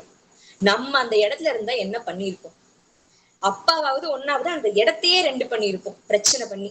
ஆனா ராமன் என்ன பண்ணான்னா அமைதியா அந்த இடத்தை விட்டு கிளம்பி போயிட்டானா காட்டுக்கு. அப்போ இப்படிப்பட்ட ஒரு மகனை எங்கேயாவது பார்க்க முடியுமா? வெறும் தந்தை கிட்ட இருந்து பாசம் மட்டும் தந்தை உழைச்செல்லாம் அந்த பையனை காப்பாத்தணும்னு அவசியம் இல்லை. ஆனா இன்னைக்கு என் கல்லூரியில இருந்து மருத்துவமனை இருந்து அழகு நிலையம் போற வரைக்கும் எனக்கெல்லாம் என் தந்தை தான் கொண்டு போய் விடணும், எல்லாமே பண்ணணும். அப்பொழுது நம்ம இன்றைய காலம் எப்படி இருக்குன்னா, தந்தையை வெறும் ஒரு ஏடிஎம் மிஷினாகவே பாக்குற மாதிரி இருக்கிறது. அப்ப இந்த ராமனோட வரலாறு எல்லாம் படிக்கிறச்ச எப்படி ஒரு பையன் இருந்திருக்கான், தன் தந்தை கிட்ட என்ன ஒரு பந்தத்துல இருந்திருக்கான்னு பாருங்க. அடுத்து சகோதரத்துவம் உன்னதமான விஷயம். அப்பதான் சொல்றானா, இது ஒரு சகோதரத்துவம்னா வெறும் கூட பிறந்தவளை மட்டும் வச்சுக்கிறது இல்ல, எல்லாரையும் சகோதரரா பாவிச்சுக்கிறது. அப்போ ராமனை பத்தி சொல்லும் போது கம்பராமாயணத்துல வருது பாருங்க. துன்புளது எண்ணினன்றோ சுகமுள்ளது அதுவன்றி பின்புளது இடைமண்ணும் பிரிவுள்ளதென உன்னேல் உண்பெலாம் ஒரு நாள்வே முடிவுள்ளதென உன்னா அன்புலை நினாமோர் ஐவர்கள் உளரானம்னு சொல்றான். யார பார்த்து சொல்றான்? குகன் பார்த்து சொல்றான். குகன் யாரு? ஒரு வேட்டுவன். ராமன் யாரு? கடவுளோட அவதார மகா புருஷன். அப்போ இந்த ராமனை எவ்வளவு ஒரு இடத்துல நம்ம வச்சிருக்கோம், அவன் போய் எப்படி குகனோட சேரலாம்? சில பேத்துக்குலாம் தோணும், இப்படிப்பட்ட ஒரு வேட்டுவன் கூட போய் நண்பனா இருக்கானே. ராமனுக்கு பொறுத்தவரையில அவனை கடவுளா பாவிக்கிறதுக்கு முன்னாடி அன்பர்களா பாவிச்சவாதான் அதிகம். கடவுளா பாவிச்சவாளை விட அன்பர்கள் எல்லாருமே ராமனுடைய அன்பர்களா இருந்தவங்க தான் அதிகம். அப்போ எந்த ஒரு பந்தம் இருந்தா நீயும் என்னோட சகோதரர்களில் ஒருவனாக 5வது சகோதரனாக உன்னை நான் ஏற்றுக்கொள்கிறேன்னு சொல்றாருன்னா பாருங்களேன். அப்போ சகோதரத்துவம் இன்னைக்கு எப்படி இருக்குது? ஒரு மிட்டாய் அப்பா வாங்கிட்டு வராருன்னு வைங்கோ, அம்மா சின்ன குழந்தைக்கு கொடுன்னு சொல்றா. அப்ப அதை என்ன பண்ணும்? 2 சண்டை போட்டுக்கும், ஒரு மிட்டாய்க்கே சண்டை போட்டுக்கும். அது பெரிய பையனானா சொத்துக்கு சண்டை வர்றது, எல்லா சண்டையும் வர்றது. ஆனா இப்படி ஒரு அண்ணன் தம்பிக்கான உறவு எப்படி இருக்கணும், உடன் பிறந்த சகோதரர்கள் எப்படி இருக்கணுங்கிறதுக்கு ஒரு எடுத்துக்காட்டு ராமாயணத்துல இருக்கிறது. ராமன் லக்ஷ்மணன், ராமன் பரதன். ராமன் காட்டுக்கு போயிட்டான். லக்ஷ்மணன் எதுக்கு காட்டுக்கு போகணும்? எதுக்கு காட்டுக்கு போனோம்? ஏன்னா அடுத்து அவன் அரசன் ஆயிடுவான். அவனுக்குள்ள அந்த ஒரு கில்ட்டி கான்சியஸ் வந்துட்டு பாருங்க. அதனால அவனும் பின்னாடியே போயிட்டான். அண்ணனுக்கு சேவை செஞ்சு என் வாழ்க்கையை நான் வாழ்ந்துக்கிறேன், எனக்கு எந்த விஷயமும் வேணாம், எந்த அரச பதவியும் வேணாம்னு சொல்லி அண்ணனோட சேவகனாவே போயிடுறான் லக்ஷ்மணன். பரதன் அந்த இடத்துல ஸ்கிரீன் பிளேலயே இல்ல. பரதன் திக்விஜயம் போயிருக்கான். பாக்குறச்ச எல்லாம் மாறிடுது. அடுத்து அவன் தான் அரசனாக போற நிலைமை. அப்போ பரதன் என்ன பண்றான்? அண்ணனை தேடி காட்டுக்கு போறான். காலில் விழுந்து மன்னிப்பு கேட்கிறான். நான் தான் அடுத்து அரசனாக வேண்டிய நிலைமை, நான் என்ன செய்வதுன்னு ஒரு பதட்டத்துல இருக்கானாமா இந்த பரதன். அப்போ பரதனோட வாழ்க்கையை பாருங்க. தன் அண்ணனுக்காக எதெல்லாம் யோசிக்கிறாங்க பாருங்க. அப்ப இப்படிப்பட்ட ஒரு சகோதர பந்தங்களை நாம் பார்க்க முடிகிறது இந்த மாதிரி நூலை படிக்கும்போது. அடுத்து பேராண்மை. பேராண்மைனா சொன்னோன்னே ஜெயம் ரவி படம்னு சொல்லாது. பேராண்மைனா பிறன் மனைவியை நோக்காத ஒரு தன்மை. பிறன் மனைவியை நோக்காத ஒரு தன்மை. ராமாயணத்தை பொறுத்து வச்சு 2 எக்ஸ்ட்ரீமிட்டிஸ் பார்க்கலாம். ஒண்ணு ராமன், ஒண்ணு ராவணன். ராமன் 100% நல்லவன், ராவணன் 99% நல்லவன். அந்த 1% என்னங்க தப்பு பண்ணான்? மிகப்பெரிய சிவபக்தன், எல்லாமே பர்ஃபெக்ட், எல்லாமே சிறந்த போராளி, எல்லாமே பர்ஃபெக்டா இருக்கிறான். எந்த தப்பு பண்றான்? பிறன் மனையை பார்த்து விட்டான், சீதையை கவர்ந்து வந்து விட்டான். அந்த ஒரு பாயிண்ட்ல அவன் பேரே ஒரு பிளாக் மார்க் ஆயிடுது. அப்ப அப்படி ஒரு கம்பேரிசன் பாருங்க. இந்த மாதிரி நூல்களை படிக்கிறச்சுதான் என்னென்ன கம்பேரிசன், எதெல்லாம் தப்புன்னு நமக்கு தெரியுது. நம்மளை பத்தின பிற எண்ணங்கள் எப்படியெல்லாம் மாறுங்கிறது தெரியுது. இப்ப ராவணன் எவ்வளவுதான் நல்லவனா இருந்தாலும் சீதையை திரும்பி பார்த்துட்டான். அது ஒரு பெரிய தப்பு. ஆனா சூர்பனகை ராவணனோட தங்க சூர்பனகை அழகா இருந்த மாத்திக்கிட்டு ஒரு அழகான பெண்ணா வர்றச்ச ராமன் போய் கேக்குதான், என்ன கல்யாணம் பண்ணிக்கோங்கன்னு கேக்குதான். அப்போ ராமன் சொல்றானா, இல்லம்மா நான் ஏகபத்தினி விரதன், எந்த பெண்ணையும் திரும்பி கூட பார்க்க மாட்டேன்னு சொல்லிடுறான். அப்போ அவன் எவ்வளவு பர்ஃபெக்டா இருந்திருக்கான், அந்த பேர் ஆண்மைங்கிறது எவ்வளவு கடைபிடிச்சிருக்கான்னு பாருங்க. அடுத்து நட்பு. நட்புங்கிறது இன்றைய காலத்துல ஓரளவுக்கு மாறினாலும் கொஞ்ச காலத்துக்கு முன்ன பார்த்தீங்கன்னா இந்த கேஸ்ட் இந்த மாதிரி நிறைய டிஸ்கிரிமினேஷன் இருக்கும். நிறத்தை பத்தி வேறுபாடு இருக்கும், மதத்தை பத்தி வேறுபாடு இருக்கும், எல்லாத்துலயுமே வேறுபாடு இருக்கும். ஆனா ராமாயணத்துல ஒரு பாட்டு பாருங்க, முகனோடு ஐவரானே முன்பு பின் குன்று சூழ்வான் மகனோடு அறுவரானேன் எம்முலை அன்பில் வந்த அகனமர் காதலைய நின்னோடு எழுவரானேன் புகழரு ஆனந்தென்று புதல்வரால் பொழிந்தான் முந்தைன்னு சொல்றான். அப்போ எல்லாரையும் தன் சகோதரர்களா தன்னோட அன்போடு இருக்கிறவர்களா சேர்த்துக்கினா இந்த ராமன். வெறும் ஒரு ஒரு என் கூட இருக்கவங்க என் குடும்பம் என் நாடுன்னு இல்ல, எல்லாரையும் தன்னோட உறவுகளா எடுத்து நல்லா பாவிச்சு நல்ல ஒரு சொசைட்டிய ரெடி பண்ணிட்டு இருக்கான் இந்த ராமன். இந்த ராமன் எப்படி இவ்வளவு அன்பா இருக்கிறான்ப்பா, பார்க்கவும் ஒரு அழகான தோற்றம், ஒரு அழகான முகமாதான் எல்லாரும் உள்ளேயும் சொல்றா. அப்போ இந்த ராமன் கிட்ட என்னங்க இருக்குது, அந்த அன்பு. அவன் பிறர் ஆண்களா இருந்தாலும் சரி, ரிஷிகளா இருந்தாலும் சரி, முனிவர்களா இருந்தாலும் சரி, அந்தணனா இருந்தாலும் சரி, வேட்டுவனா இருந்தாலும் சரி, அத்தனை பேரும் காக்கை குருவி எங்கள் ஜாதி சகலத்தையும் ஒன்னான் பாவிச்சவன் ராமன். அப்போ இந்த ராமனை பத்தி படிக்க வச்ச மனம் மாறுமா இல்லையா? நம்ம நல்ல எண்ணத்தோட இருக்கணும், எல்லாத்துக்கிட்டையும் ஒரே மாதிரி பழகணும் அப்படிங்கிற ஒரு எண்ணம் வருமா இல்லையா? அதனாலதான் கிருஷ்ணாவதாரத்துல அத்தனை கோபிகைகளா பிறந்தவாளும் ராமாயணத்துல ராமர் கூட நெருங்கணும், ராமனை நெருங்கி அவனை ஒரு நல்ல அவன் மனதுல ஒரு நல்ல இடத்துல இருக்கணும், அவன் கூட நெருக்கமா இருக்கணும்னு நினைச்சவாதான் கிருஷ்ணாவதாரத்துல அத்தனை கோபிகைகளா பிறந்து அத்தனை நடனங்களும் புரிஞ்சாங்களாம். இப்படி ராமாயணத்தை ஒரு ஆன்மீக நூலா பாக்குறவளுக்கு அது ஒரு ஆன்மீக நூல். ஒரு மனுஷன் தன் வாழ்க்கையில நெறிகள் எப்படியெல்லாம் கடைபிடிக்கணும், எப்படியெல்லாம் ஒரு மனுஷன் தன் வாழ்க்கையை வாழணுங்கிறதுக்கு எடுத்துக்காட்டு ராமாயணத்துல அத்தனை இருக்கிறது. அத்தனை பண்புகளும் ராமாயணத்துல இருந்துதான் எடுக்கப்பட்டது. அப்போ ராமனுடைய வேற பண்புகள் என்னங்க? தியாகம். அவ்வளவு பெரிய அரசு பதவி விட்டு காட்டுல இருந்தான், அது எவ்வளவு பெரிய தியாகம் இல்லையா? பொறுமை. சீதா மாதா கிட்ட இருந்து தெரிஞ்சுக்கலாம். தன் கணவன் வரும் வரை இலங்கையில் காத்திருக்கிறார். எவ்வளவு ஒரு அழுகையோட காத்திருக்கா. இந்த காத்திருப்பு அது ஒரு பெரிய பண்பு.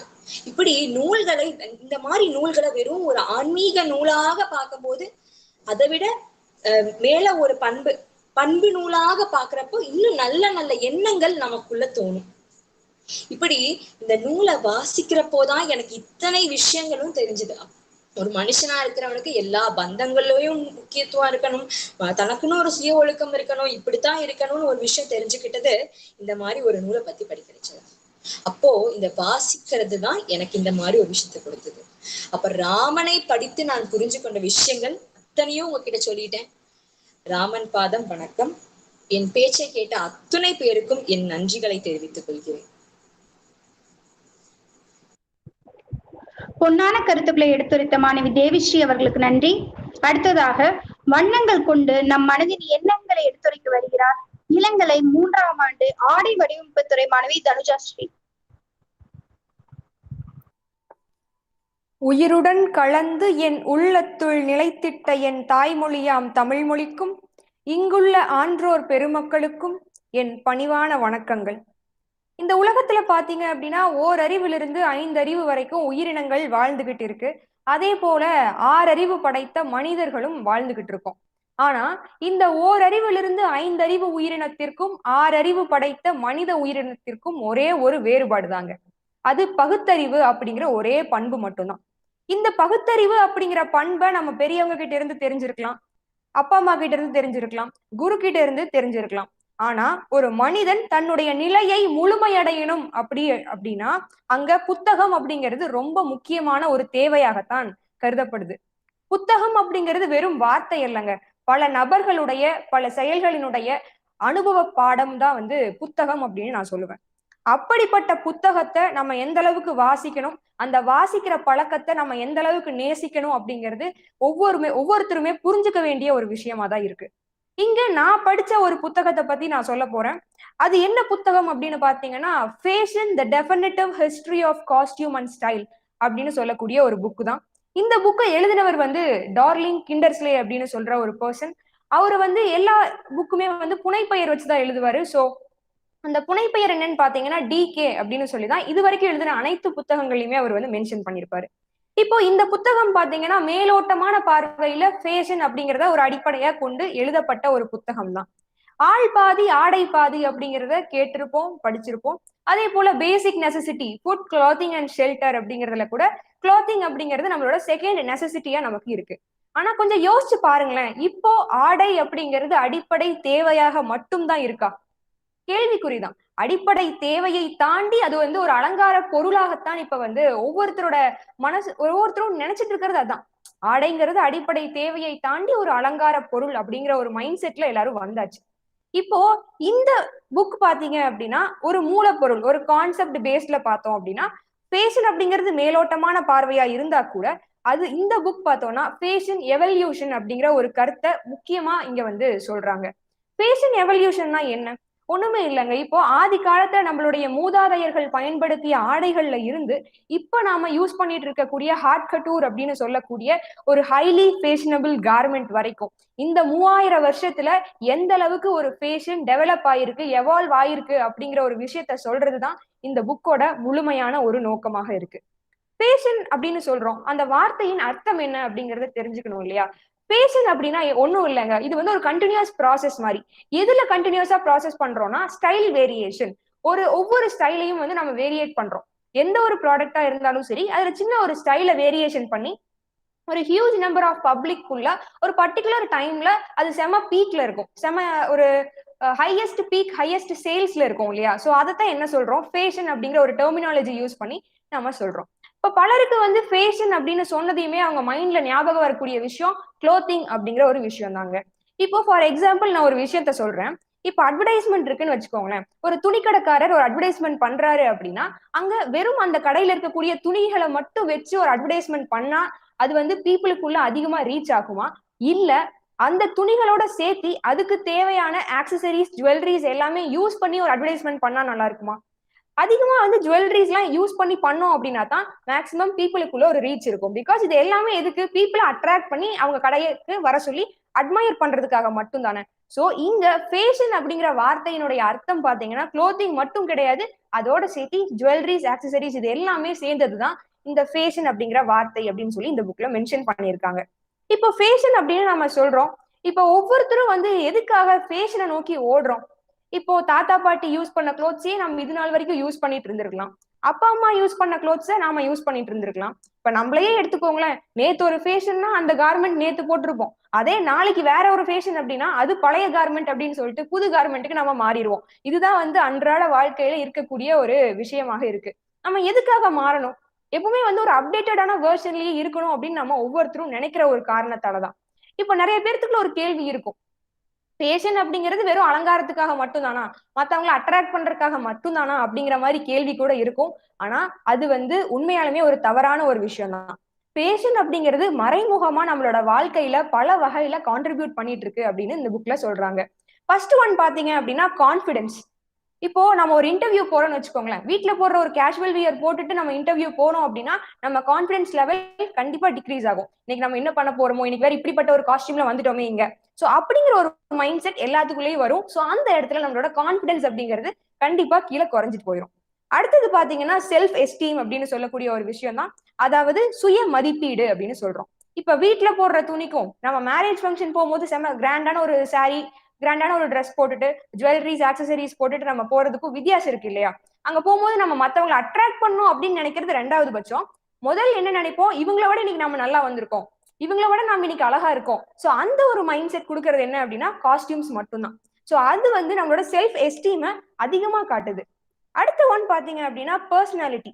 பர்சனாலிட்டியில என்னன்னு பார்த்தோம்னா, இப்போ நார்மலா ஒரு பர்சன் தெரிஞ்சவரையோ தெரியாதவரையோ நம்ம பாக்குறோம் அப்படின்னா அவங்கள பார்த்த உடனே இன்னைக்கு அவங்க என்ன ஒரு மைண்ட் செட்ல இருக்காங்க அப்படிங்கறத சைக்காலஜி பேஸ்ட்ல ஈஸியா அனலைஸ் பண்ண முடியும் அப்படின்னு சொல்லி இந்த புக்ல மென்ஷன் பண்ணியிருந்தாங்க.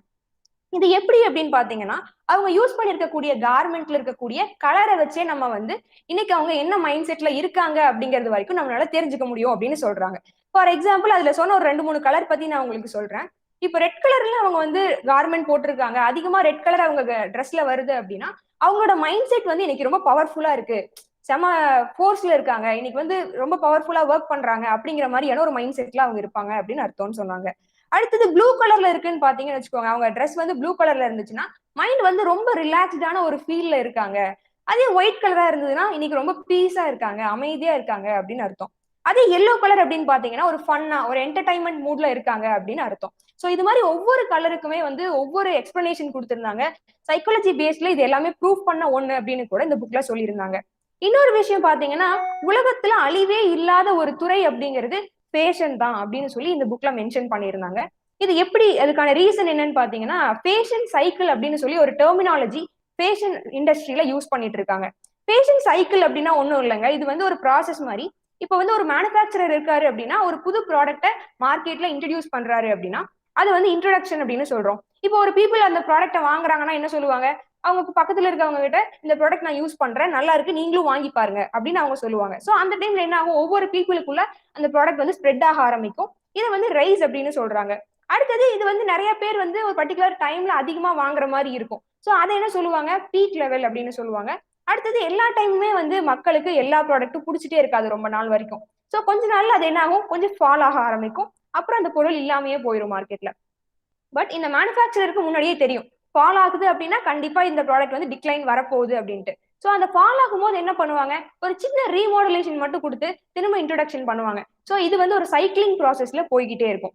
ஃபார் எக்ஸாம்பிள் பாத்தீங்கன்னா பிளாசோ பேண்ட் இப்போ வந்து ஒரு 6-7 மாசத்துக்கு முன்னாடி ரொம்ப ஒரு ஃபேமஸா போயிட்டு இருந்துச்சு. இப்போ கொஞ்சம் ஃபால் ஆயிருக்கு. ஸோ நெக்ஸ்ட் வந்து அந்த மேனுஃபேக்சர் பண்ணக்கூடிய ஒரு விஷயம் ரீமாடலேஷன் பண்ணி திரும்ப இன்ட்ரோடக்ஷன் பண்ணுவாரு. ஸோ இதுதான் வந்து ஒரு ஃபேஷன் சைக்கிள் அப்படின்னு சொல்றாங்க. சோ இதுக்கு வந்து அழிவே இல்லாத ஒரு துறை அப்படின்னு கூட ஃபேஷனை பத்தி சொல்றாங்க. இப்போ வந்து நமக்கு வந்து ஃபேஷன் அப்படின்னா என்னென்ன டைப்ஸ் இருக்குன்னு கேட்டா நமக்கு ரெண்டு தான் தெரியும். ஒண்ணு வந்து ட்ரெடிஷனல், இன்னொன்னு வந்து மாடர்ன். பட் இந்த புக்ல இந்த ரெண்டை தாண்டி இன்னொரு 6 டைப் ஆஃப் ஃபேஷனை பத்தி சொல்றாங்க.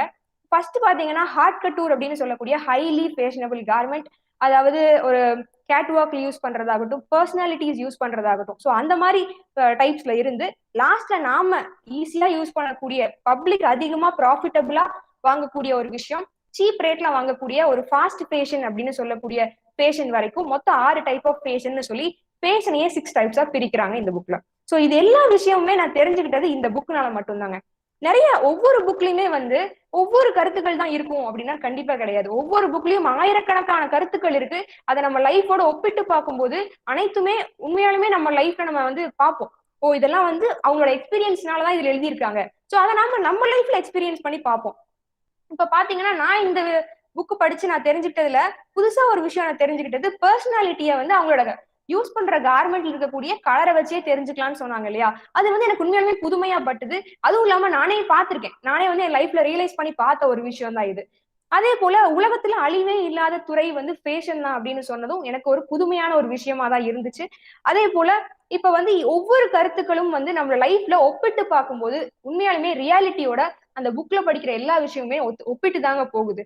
சோ ஒவ்வொரு புத்தகமுமே நம்மளோட கருத்துக்கள், நம்மளோட வாழ்க்கையுடைய எக்ஸ்பீரியன்ஸ்க்கு அந்த புக்கோட எக்ஸ்பீரியன்ஸ் நமக்கு ரொம்ப ரொம்ப தேவைங்க. சோ என்றென்றும் வாசிப்போம் நம் சுவாசம் உள்ளவரை.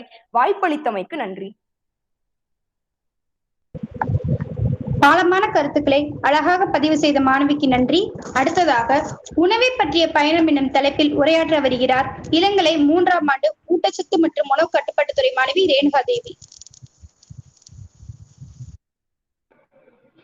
தமிழனின் தலையாய கடமை தமிழை தரணியில் தலைமை தாங்க செய்வதே என்று இங்கு கூடியுள்ள அனைவருக்கும் என் முத்தான முதற்கண் வணக்கத்தை தெரிவித்துக் கொள்கிறேன்.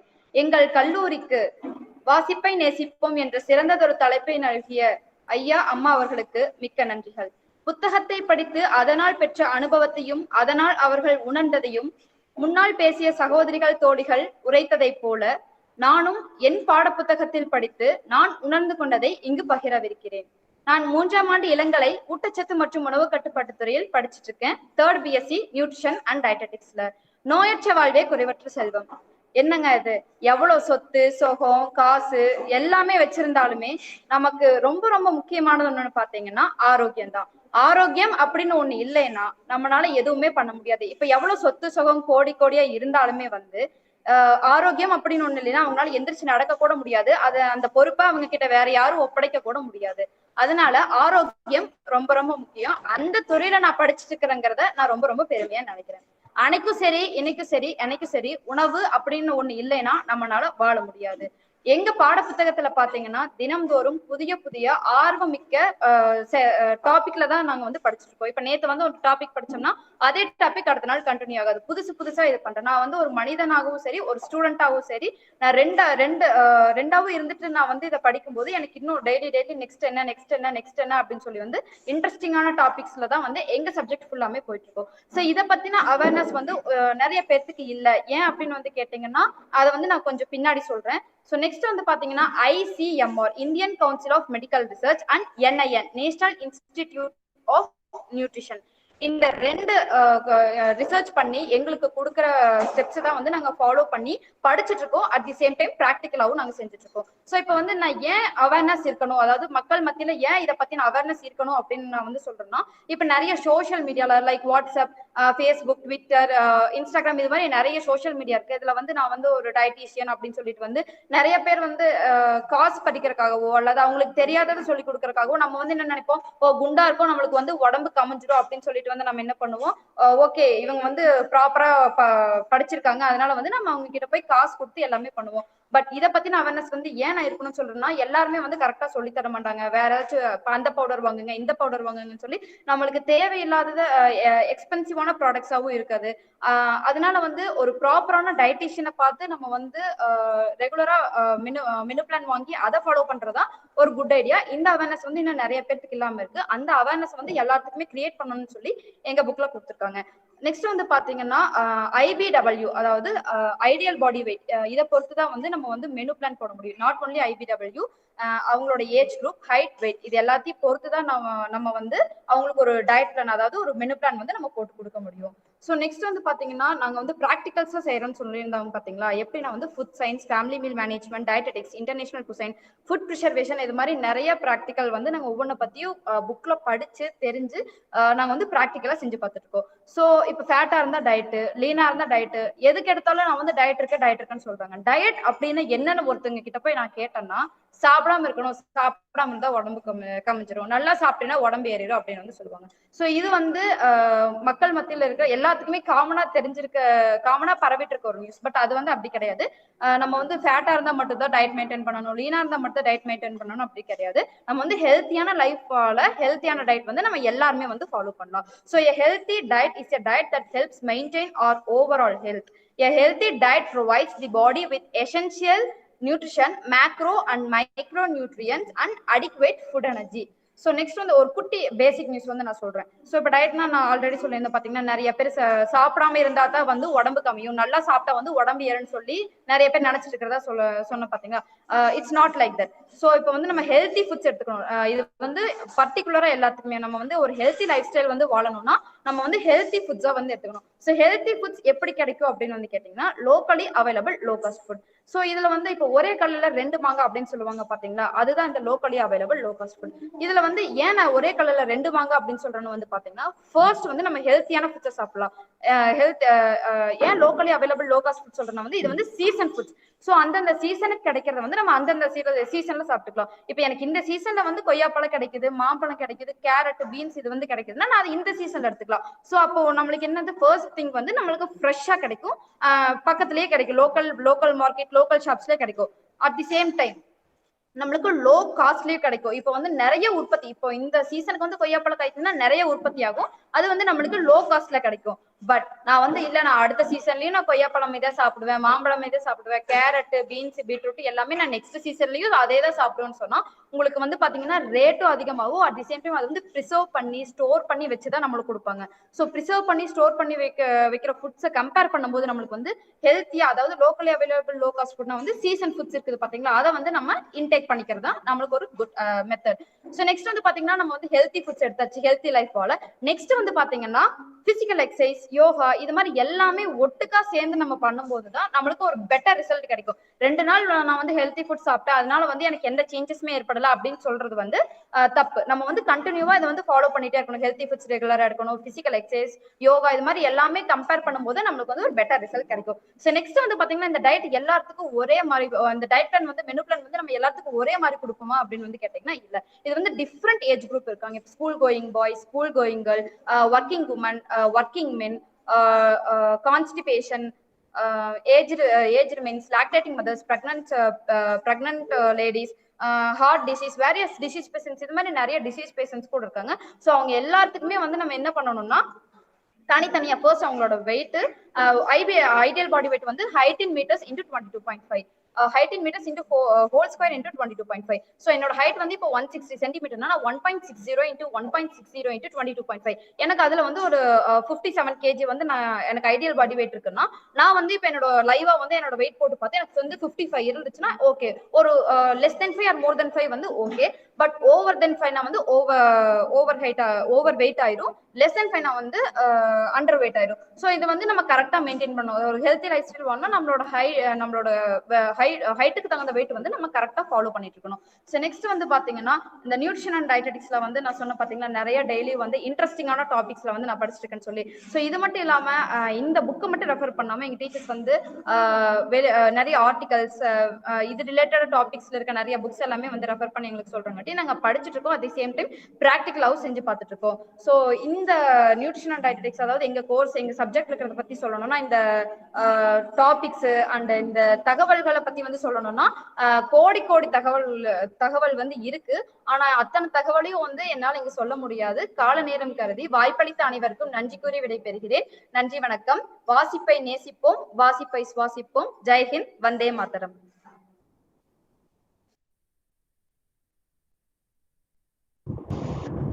உற்சாகமுடன் உன்னதமான கருத்துக்களை எடுத்துரைத்த மாணவி ரேணிகா தேவி அவர்களுக்கு நன்றி.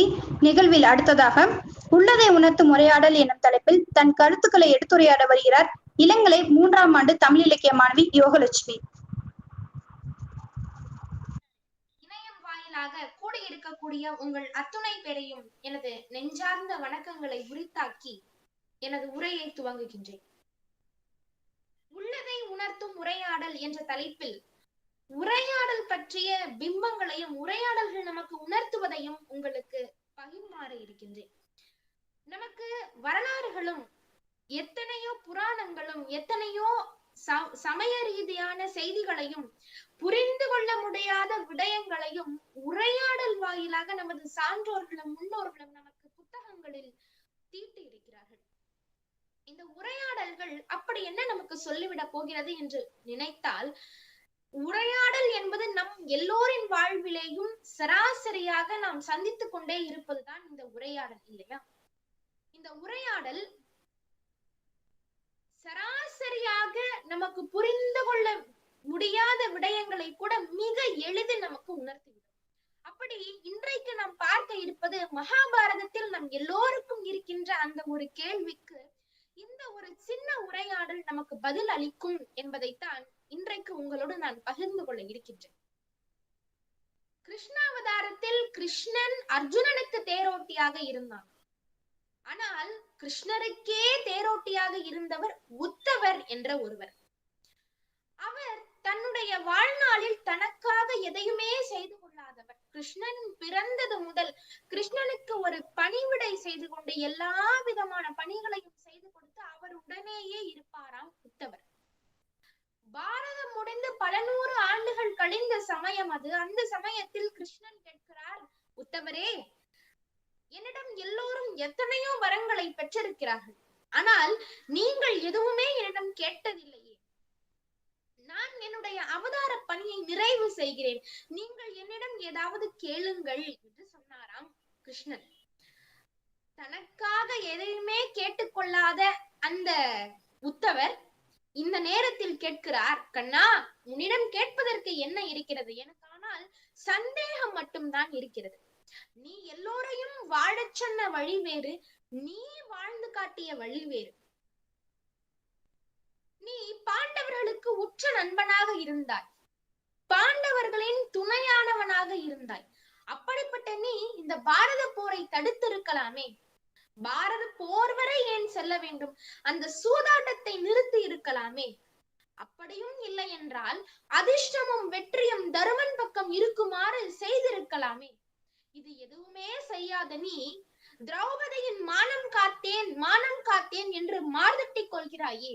ஆபத்தில் வந்து உதவாத நீ எப்படி ஆபத்வாந்தவனாக இருக்க முடியும்?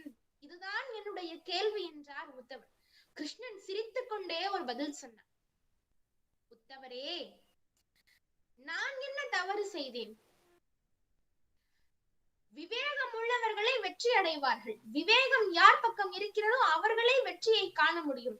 துரியோதனன் சமயோஜித புத்தியோடு எனக்கு பதிலாக என்னுடைய மாமா பகடையை உருட்டுவார் என்று அவன் சொல்லி அந்த பகடையை சகுனியை உருட்ட வைத்தானே, அதே போல் தருமனும் எனக்கு பதிலாக என் மைத்துனன் பகடையை உருட்டுவான் என்று சொல்லி இருக்கலாமே, சொல்லவில்லையே. சொல்லாமல் போனது ஏன்? அதனால் துரியோதனன் வென்றான், தருமன் தோற்று போனான். ஐவரில் இது மட்டும் இல்லை, இது கூட பரவாயில்லை, இந்த விடயம் எனக்கு தெரிந்து விடவே கூடாது என்று தன்னுடைய இரு கரங்களையும் குப்பி கண்களை மூடிக்கொண்டு, இறைவா, இந்த விடயம் கிருஷ்ணனுக்கு தெரிந்து கிருஷ்ணன் இந்த மண்டபத்திற்குள் வந்துவிடக் கூடாது என்று மனதார வேண்டிக் கொண்டான் தருமன். அவனுடைய வேண்டுதலை மீறி நான் எப்படி அந்த மண்டபத்திற்குள் செல்ல முடியும் என்று தருமன் என்று கிருஷ்ணன் கேட்கிறார். அது கூட பரவாயில்லை, ஐவரில் ஒருவராவது என்னை அழைப்பார்கள் என்று நினைத்தேன், யாரும் என்னை அழைக்கவில்லை. திரௌபதி கூட தன்னுடைய வலிமையின் மீதுதான் நம்பிக்கை வைத்திருந்தாள். துச்சாதனன் வந்து பற்றி இழுக்கின்ற போது கூட என்னை நினைக்கவில்லை. அவள் தன்னுடைய வலிமையை நம்பி போராடி கொண்டிருந்தாள். இறுதியாக அவளுடைய ஆடை களையப்பட்ட போதுதான் அரி அரி அபயம் கிருஷ்ணா அபயம் என்று என்னை அழைத்தாள். அப்போதுதான் எனக்கு அங்கு செல்ல வாய்ப்பு கிடைத்தது. அவளுடைய மானம் காத்தேன், அபயம் காத்தேன். இதில் என்னுடைய தவறு என்ன இருக்கிறது? ஐவருமே தன்னை நொந்தார்கள், தருமனை திட்டினார்களை தவிர்த்து ஒருபோதும் என்னை அழைக்கவில்லையே, இதில் நான் என்ன செய்ய முடியும் என்று உத்தவரிடம் பதில் சொன்னான் கிருஷ்ணன். உத்தவர் கேட்டார், நாங்களாக அழைத்தால் தான் நீ வருவாயா? அழைத்தால் மட்டும்தான் வருவாயா? தர்மத்தை நிலைநாட்ட நீயாக அவதரிக்க கூடாதா, வரக்கூடாதா என்று உத்தவர் கேட்டார். அதற்கு கிருஷ்ணன் சொன்னார், உத்தவரே, நான் யாருடைய வாழ்விலும் குறுக்கிடுவதில்லை. மனிதர்கள் அவரவரினுடைய பாவ புண்ணியங்களுக்கேற்ப அவரவரினுடைய வாழ்க்கையை அமைத்துக் கொள்கிறார்கள். இதில் நான் ஏன் குறுக்கிட வேண்டும்? இதில் நான் என்ன செய்ய முடியும் என்று கிருஷ்ணன் சொன்னார். அதற்கு உத்தவர் கேட்டார், நல்லா இருக்கு கண்ணா, நல்லா இருக்கு, நீ சொல்றது ரொம்ப நல்லா இருக்கு. மனிதர்களாகிய நாங்கள் தவறு செய்து கொண்டே இருப்போம், நீ அதை பார்த்து கொண்டே இருப்பாயா? நீ அதை வேடிக்கை பார்த்து கொண்டே இருப்பாயா என்று. நான் மனிதர்கள் செய்கின்ற அனைத்து செயல்களையும் பார்த்து கொண்டேதான் இருக்கின்றேன். நான் அனைத்து செயல்களுக்கும் ஒரு சாட்சி பொருளாக தான் இருக்கின்றேன். நான் எங்கும் இருக்கின்றேன், நான் எல்லாவற்றிலும் இருக்கின்றேன். நான் பார்க்கிறேன் என்று தெரிந்தால் ஏன் மனிதர்கள் தவறு செய்ய போகிறார்கள்? நான் அந்த மண்டபத்திற்குள் வரக்கூடாது என்று தருமன் நினைத்திருப்பானா? நான் எங்கும் நிறைந்திருப்பவன் என்பதை தருமன் உணர்ந்திருந்தால் நான் மண்டபத்திற்குள் நுழையவே கூடாது என்று அவன் வேண்டி இருப்பானா என்று உத்தவரிடம் கேட்டான் கிருஷ்ணன். இதைத்தான் கீதையிலும் உபதேசம் செய்கிறான். இது ஒரு உரையாடல். மற்றும் ஒரு உரையாடல் நமக்கு மிகப்பெரிய தாற்பயத்தை உணர்த்தும். கிருஷ்ண பரமாத்மா தேரில் சென்று கொண்டிருக்கிறார். தேரில் சென்று கொண்டிருந்த போது முதல் வீடு துரியோதனன் வீடு. துரியோதனன் அழைத்தான், கண்ணா, என் வீட்டுக்கு வா கண்ணா, என் வீட்டுக்கு வா. நான் உனக்கு 64 வகையான காய்கறிகளோடு உணவு சமைத்து பரிமாறுகிறேன், என் வீட்டுக்கு வா கண்ணா என்று அழைத்தான். கிருஷ்ணனுடைய தேர் அங்கு நிற்கவில்லை. அடுத்து தருமன் வீடு. தருமன் அழைத்தான், கண்ணா, என் வீட்டுக்கு வா கண்ணா, என் வீட்டுக்கு வா. உன்னுடைய திருப்பாதங்கள் என் இல்லத்தில் படாதா என்று காத்து கிடக்கின்றேன், என் வீட்டுக்கு வா கண்ணா என்று அழைத்தான். கிருஷ்ணனுடைய தேர் அங்கும் நிற்கவில்லை. அடுத்து தருமன், பீமன், நகுலன், சகாதேவன் என்ற ஐவரினுடைய வீட்டையும் கடந்து நிறைவாக விதுரனின் வீட்டில் நிற்கிறது. விதுரன் அழைக்கிறான், கண்ணா, உன் வீட்டுக்கு வா கண்ணா, உன் வீட்டுக்கு வா என்று அழைத்ததும் தேர் அங்கு நின்றது. தேரில் இருந்து கிருஷ்ணன் இறங்கி உள்ளே செல்கின்றான். கிருஷ்ணனை பார்த்த அதிர்ச்சியிலும் மயக்கத்திலும் அன்பின் எல்லையிலும் ஒரே ஒரு வாழை சீப்பு தான் இருந்தது. அந்த வாழை சீப்பை கிருஷ்ணனுக்கு கொடுக்க வேண்டும் என்று நினைத்து பழத்தின் தோலை உரித்து தோள்களை எல்லாம் கிருஷ்ணனுக்கு கொடுத்து விட்டு பழங்களை தூக்கி தூக்கி எறிந்திருக்கிறார். என்ன செய்வது? இறைவனை நேரில் கண்டோம், நம் இல்லத்திற்கு வந்து விட்டார் என்ற அதிர்ச்சி மயக்கத்தில் என்ன செய்வது என்று தெரியாமல் திகைத்து போய் அப்படி செய்து விட்டார். அந்த தோள்களையும் கூட கிருஷ்ணன் உண்டு மகிழ்ந்தானாம், ஆசையாக உண்டானாம். அதுவும் நான், எனது, என்னுடையது என்ற அகங்காரத்தையும் மமதையும் நீக்கிவிட்டு உனது, உன்னுடையது என்று சர்வத்தையும் அந்த பரம்பொருளிடம் ஒப்படைக்கின்ற சரணாகதி அடைகின்ற உண்மையான பக்தி இருக்கும் இடத்தில்தான் அந்த இறைவன் இறங்கி வருவார் என்பதை இந்த உரையாடல் நமக்கு உணர்த்துகின்றது. இப்படி புரிந்து கொள்ள முடியாத பல விடயங்களை எல்லாம் சர்வ சாதாரணமாக உரையாடல்கள் நமக்கு உணர்த்தி செல்கின்றன என்பதை சொல்லிக்கொண்டு நல்லதொரு வாய்ப்புக்கு நன்றி கூறி விடைபெறுகிறேன். நன்றி, வணக்கம். இதுநாள் வரை நம் எல்லோரும் மனதில் இருந்த கேள்விக்கும் முற்றுப்போலையாக அமைந்த இந்த உரையாடலை சிறப்பாக கையாண்டிய மாணவி யோகலட்சுமி அவர்களுக்கு நன்றி. என் நன்றி கொண்டார்க்கும் ஓய்விண்டாம் ஓய்வில்லை செய் நன்றி கொண்ட மகற்கு என்ற வள்ளுவனின் வாழ்க்கையை நினைவு கூர்ந்து நிகழ்வின் அடுத்தபடியாக நன்றி உரையை வழங்க வருமாறு எம் கல்லூரியின் பேராசிரியர் மோகனாம்பிகை அம்மா அவர்களை அழைக்கின்றோம். அனைவருக்கும் வணக்கம். முன்னாள் ஜனாதிபதி ஏபிஜே அப்துல் கலாம் பிறந்த நாளை முன்னிட்டு இணையதள வழியில் நிகழும் மாபெரும் உலக சாதனை நிகழ்வில் கலந்து கொள்ள அனுமதி அளித்த எம் வேளாளர் கல்லூரி செயலர் மற்றும் முதல்வர் அவர்களுக்கு எம் நெஞ்சம் நிறைந்த நன்றிகள். மேலும் இந்நிகழ்வினை ஏற்பாடு செய்து சிறப்பாக நடத்தி கொண்டிருக்கும் தலைமை முதன்மையர் பேராசிரியர் நா. பஞ்சநதம் துணைவேந்தர், தமிழ்நாடு ஆசிரியர் பல்கலைக்கழகம் சென்னை அவர்களுக்கும், அவரோடு சேர்ந்து பணியாற்றுகின்ற முதன்மையர்கள், ஒருங்கிணைப்பாளர்கள், இணை துணை ஒருங்கிணைப்பாளர்கள் அவர்களுக்கும் எங்கள் மனமார்ந்த நன்றிகள். ஒரு நல்ல புத்தகம் திறந்து கொண்டால் நரகத்தின் வாசல் மூடப்படும் என்ற வைரமுத்துவின் வரிகளுக்கு ஏற்ப புத்தகங்களின் பக்கங்களில் நமது துக்கம் தொலைந்து போகும் என்பது உண்மையே. வாசிப்பை நேசிப்போம் என்ற தலைப்பில் கலந்து கொண்டு என் கல்லூரி சார்பாக வரவேற்புரை வழங்கி எங்களை என்றும் வழிநடத்தி கொண்டிருக்கின்ற பெருமைக்குரிய கல்லூரி தமிழ்துறை தலைவர் முனைவர் ஆர். நிர்மலா தேவி அம்மா அவர்களுக்கு எங்களுடைய நன்றிகள் பல. மேலும் இந்நிகழ்வில் கவிதை, கதா காலட்சேபம், உரையாடல் போன்ற பல்வேறு நிகழ்வுகளை ஒருங்கிணைத்து சிறப்பாக நடத்தி கொடுத்த எம் கல்லூரி மாணவ செல்வங்களுக்கு எங்களுடைய நன்றிகள் பல. இந்நிகழ்வில் கலந்து கொண்ட அனைவருக்கும் மீண்டும் ஒரு முறை நன்றி சொல்லி விடைபெறுகிறேன். நன்றி, வணக்கம். நன்றி அம்மா. சிறப்பானது ஒரு நிகழ்ச்சியை வழங்கிய வெள்ளாளர் மகளிர் கல்லூரிக்கு எங்களது தமிழ்நாடு ஆசிரியர் கல்வியியல் பல்கலைக்கழகம் மற்றும் பள்ளி ஆசிரியர்களுக்கான திறன் மேம்பாட்டு மையத்தின் சார்பாக நன்றியை தெரிவித்துக் கொள்கின்றோம். சரியாக உங்களுடைய நிகழ்வை முடித்துக் கொடுத்தமைக்கு மிக்க நன்றி.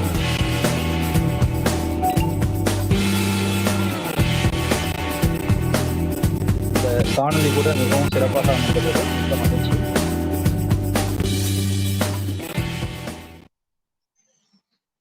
வெள்ளாளர் மகளிர் கல்லூரிக்கு எங்களுடைய நன்றிகள் பல. அடுத்த கல்லூரியாக Saint John's college Palayamkottai. Saint John's college இணைப்பில் உள்ளீர்களா?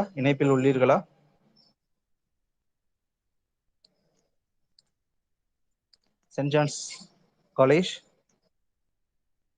ஐயா, இணையத்தில் உள்ளீர்களா? ஐயா, இணையத்தில் உள்ளோம். நன்றி, மிக்க நன்றி ஐயா. உங்களுக்கான நேரம் 12:50. சரியாக இணையத்தை 1:50க்கு திருப்பி தருமாறு உங்களை தாழ்மையுடன் கேட்டுக்கொள்கின்றோம்.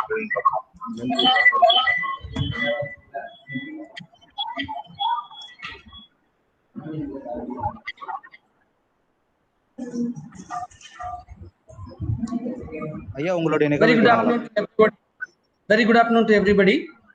We are very happy to be part of this program, and here the senior associate professor Dr. Benison Tilaga Krishnadas is here to welcome the gathering. Over to Dr. Benison, sir. Thank you, Dr. Ketabal. Hello everyone who have joined this afternoon. I thank you all from St. John's College, Palankotai. Palankotai is the Tamil Nadu. This is called as the Oxford of South. St. John's College, 146 years old. So we are happy to see you all here with us. This joy and privilege for us have this program this afternoon. The title that is given to us is really very, very, very relevant. Do the books give us life? And how do the books give us life? We are going to listen to the speakers here. Before that, it's my duty to welcome you all. Hearty welcome to each and every one of you. When you turn to the pages of history, we can see the leaders were formed only because of reading. Reading makes a person or prepares a person in many ways. If you want me to quote from Bacon, reading gives us delight, reading gives us ornament, reading gives us ability. And in his words, if you want me to say, studies. So reading altogether will certainly change a person towards betterment or towards worse. It's up to the matter, up to the quality of the books that we read. Fine.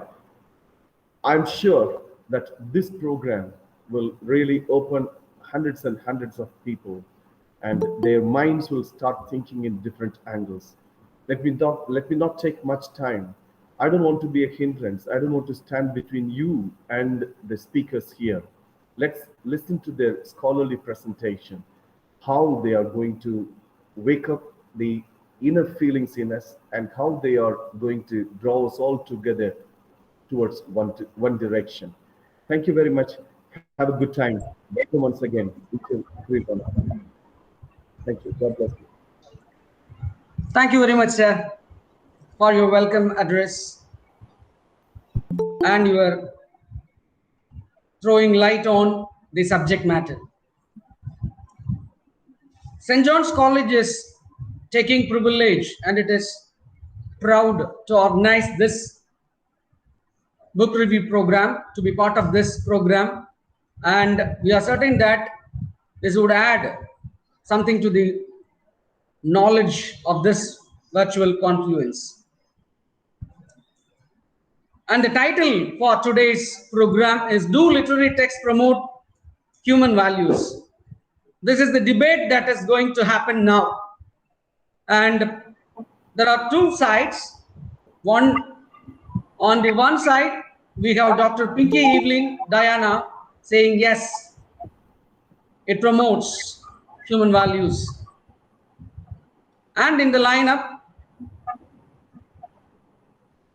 next to come is Dr.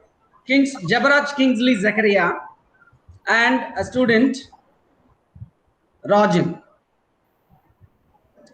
And in the line no, Dr. Sophia Christina, an eminent scholar, and then Dr. Ratina Prabhu, as well as Gayatri Akalya. They are on the line. Before going into this topic, let us ponder over what is a text. A text is a written manual. Anything is text. And before going to what a written text is, we must be somewhat ideological. A text is an ideological platform where we share communication, where we share knowledge. Abdul Kalam himself has said, one best book is equal to 100 good friends, and one good friend is equal to a library. On the other hand, we have statements from even the Holy Bible where ignorance is bliss. But in order to understand what ignorance is bliss, one must be philosophical. One must know what is literature, what is literariness in a text. It is on the eye of the beholder. Art lives upon discussion, upon standpoints, various points of view. That is the purpose of art. And the purpose of art is to unite. And these textbooks are the vehicles and they are the source through which one can infer what life is. Life becomes meaningful when we have books, but on the other side, we have dangerous books too. Yellow literature, pornographic literature, and literature that promotes a superficial hyper reality that pulls us down somewhere.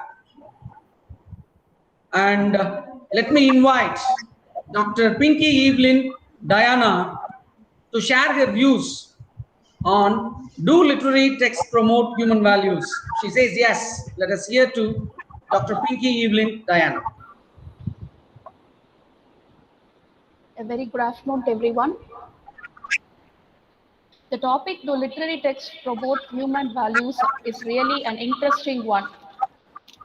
As a literature staff, I strongly accept it.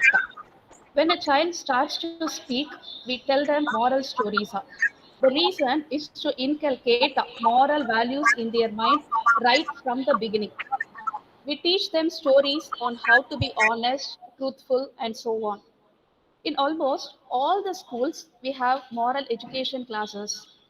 Whenever something goes wrong in the society, immediately the government asks the schools to give moral education to the students. The point I want to stress here is the stories we take are usually from the literature. There are many genres in literature like short stories, poem, novel, drama, and so on. Each and everything in one way or other teaches moral.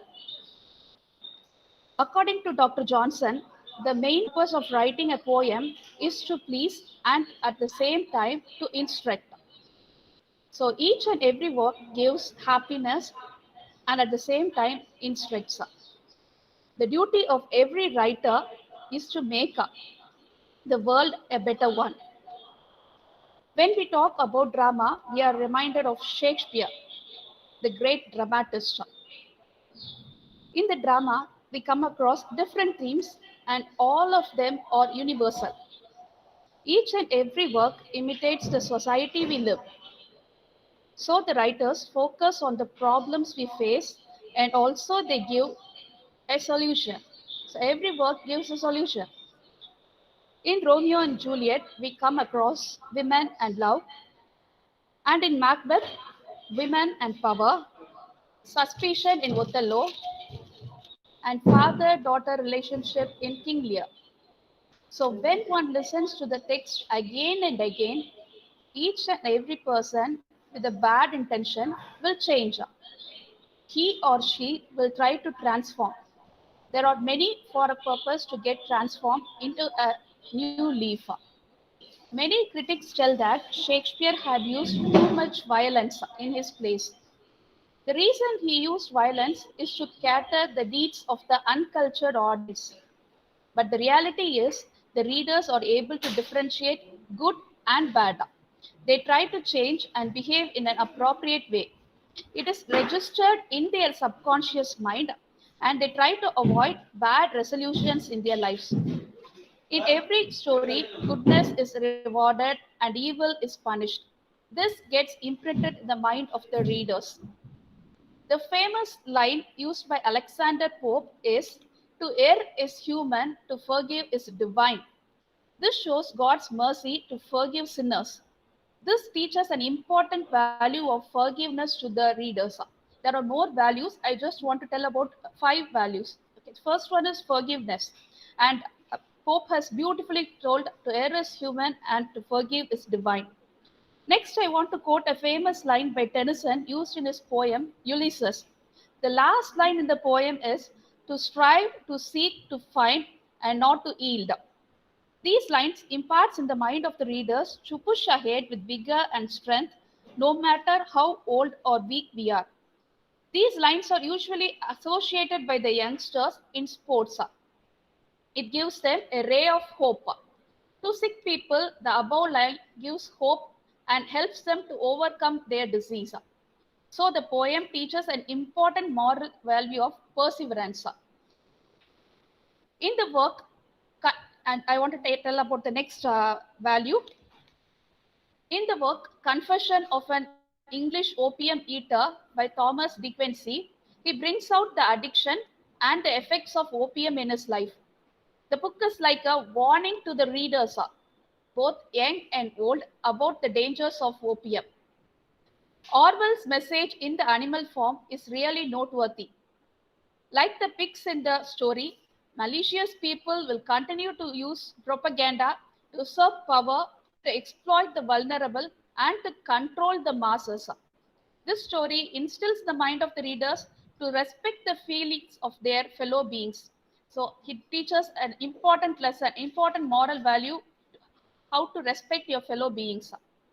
Next, I want to tell about the novel, the very famous novel, The Lord of the Rings. The main character, Samwise, when he comes to know that the ring will harm his friend, he decided to bear the responsibility. He is ready to carry the burden and save Frodo. It is the best example for true friendship. Almost all the stories teach us moral values. In the story, Midas and the Golden Touch, How Much Land Does a Man Need by Leo Tolstoy are best examples for greediness. In the Holy Bible, we come across many parables. And the parable that is often quoted to young children is the Good Samaritan, which teaches us to be generous. So all the stories help the people to turn into a good people and instill in them moral values and that they do not turn a person into a beast. Be it a religious masterpiece, the Holy Bible, or the famed generic literature like the Tirukkural, all of them are living proof that literature aims to drive home human values. Finally, I want to end. Jesus Christ beautifully commands his followers, "Thou shalt love thy neighbor as thyself," which transcends all the moral values. So, just I conclude, literature promotes human values. Thank you. Thank you for the opportunity. Thank you, Dr. Pinky, for your enlightening session. You have thrown light on various critical thinkers. What life is, what meaning in life is, and how it is the human tendency that pulls him down. It is the human value system. If one tend to be good, then everything is fine. From all literatures you have quoted from the Bible, you have quoted from Shakespeare, much of the things. And all literary text gives solutions, offer solutions to life. That is the crux of your thesis statements. But the question arises, we say that Laila and Majnu are the best couples in the world, but what happened to them? And what happened to the life of Faustus?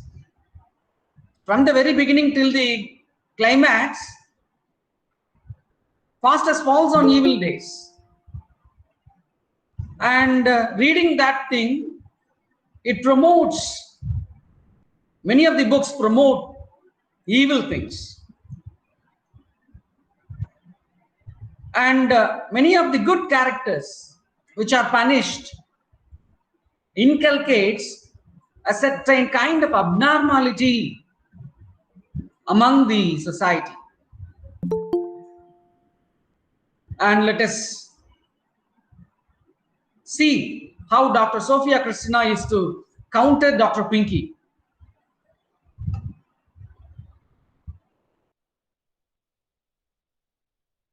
Over to Dr. Sophia. Good afternoon,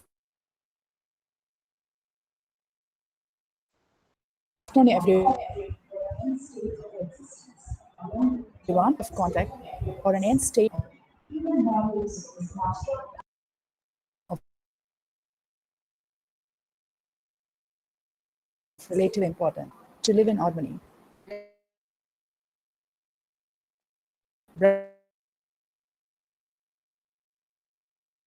Brotherhood, tolerance, a sense of responsibility, cooperation, secularism, and internationalism. Our family, our society, and educational institution promotes human values. The practical experience gained from these places molds one character and values. Literary texts are just a daydream fantasy. It is not real. By reading the literary text, a person takes the story and the character as an idol and starts hero worshipping. He believes that the same hero is his role model and fails to feel the reality. Reading changes us a mere imitator. We lose our creativity and imagination, and we live in others' imaginary world. Literature derail our potentials, and people daydream others' talents as well as achievements and fails to do actions.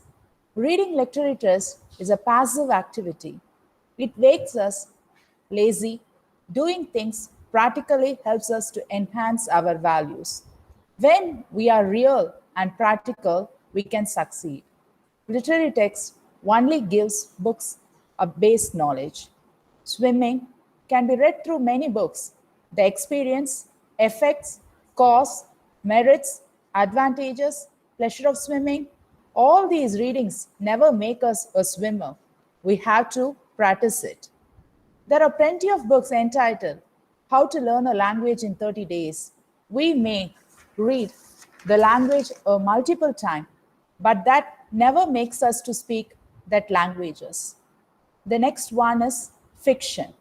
It is really a waste of time. It eats our time and makes us lazy. So many examples can be given from Greek, Roman epic to today's modern novel. Hamlet, for example, may give about family, catharsis, etc.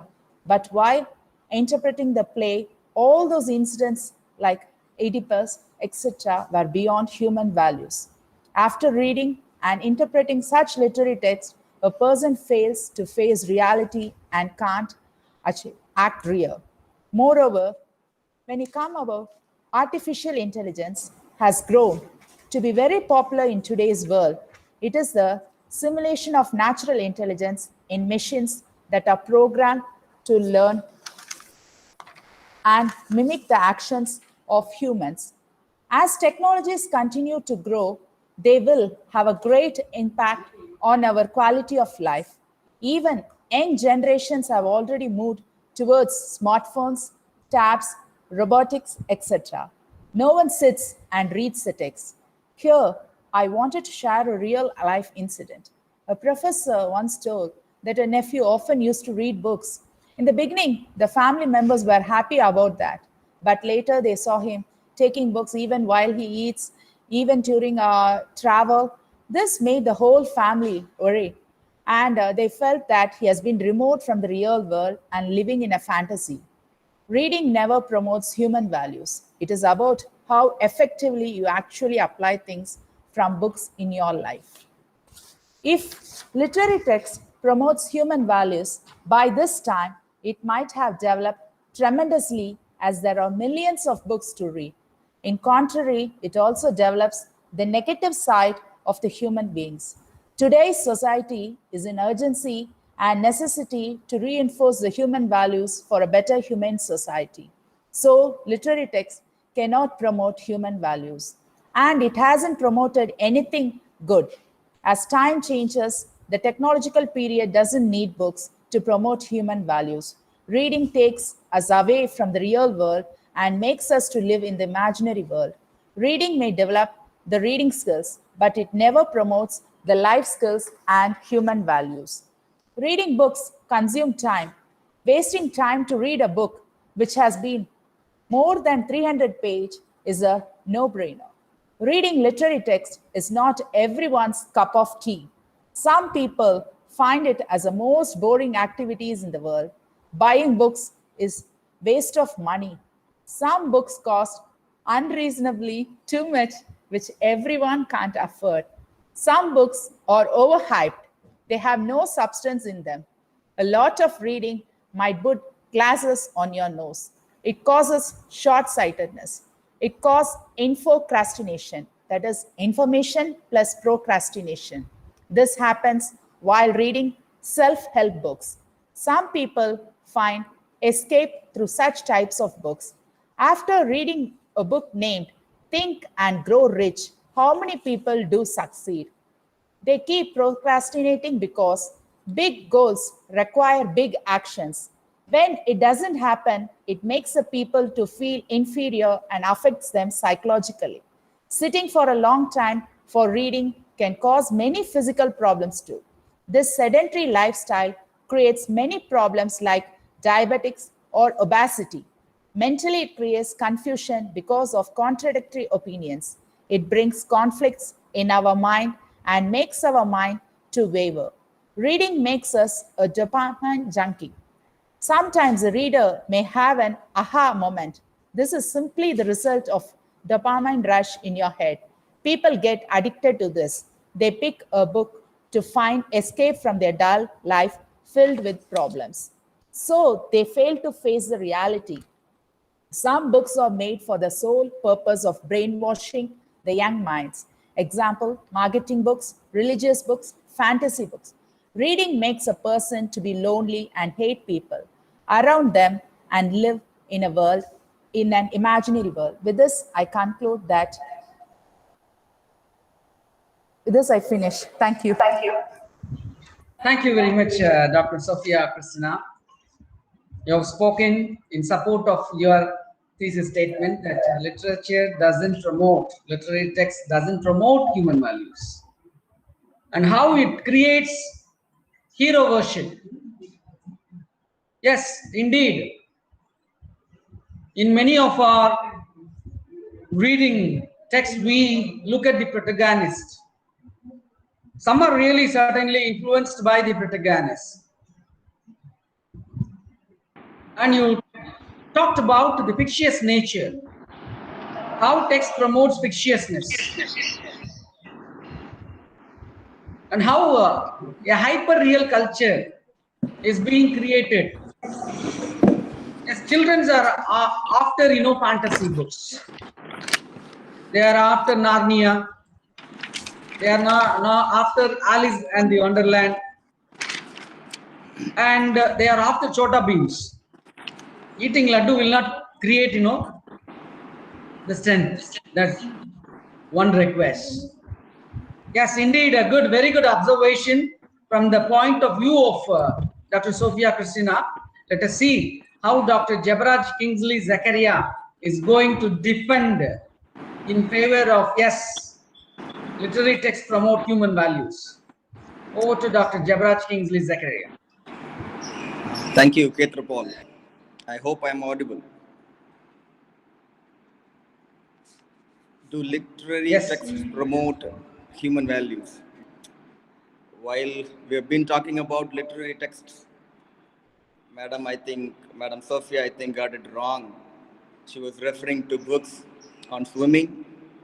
He was referring to books teaching how to learn a language in 30 days. Right? So what we are discussing is about whether literary texts promote human values. There are plenty of definitions given by various scholars for the term literature.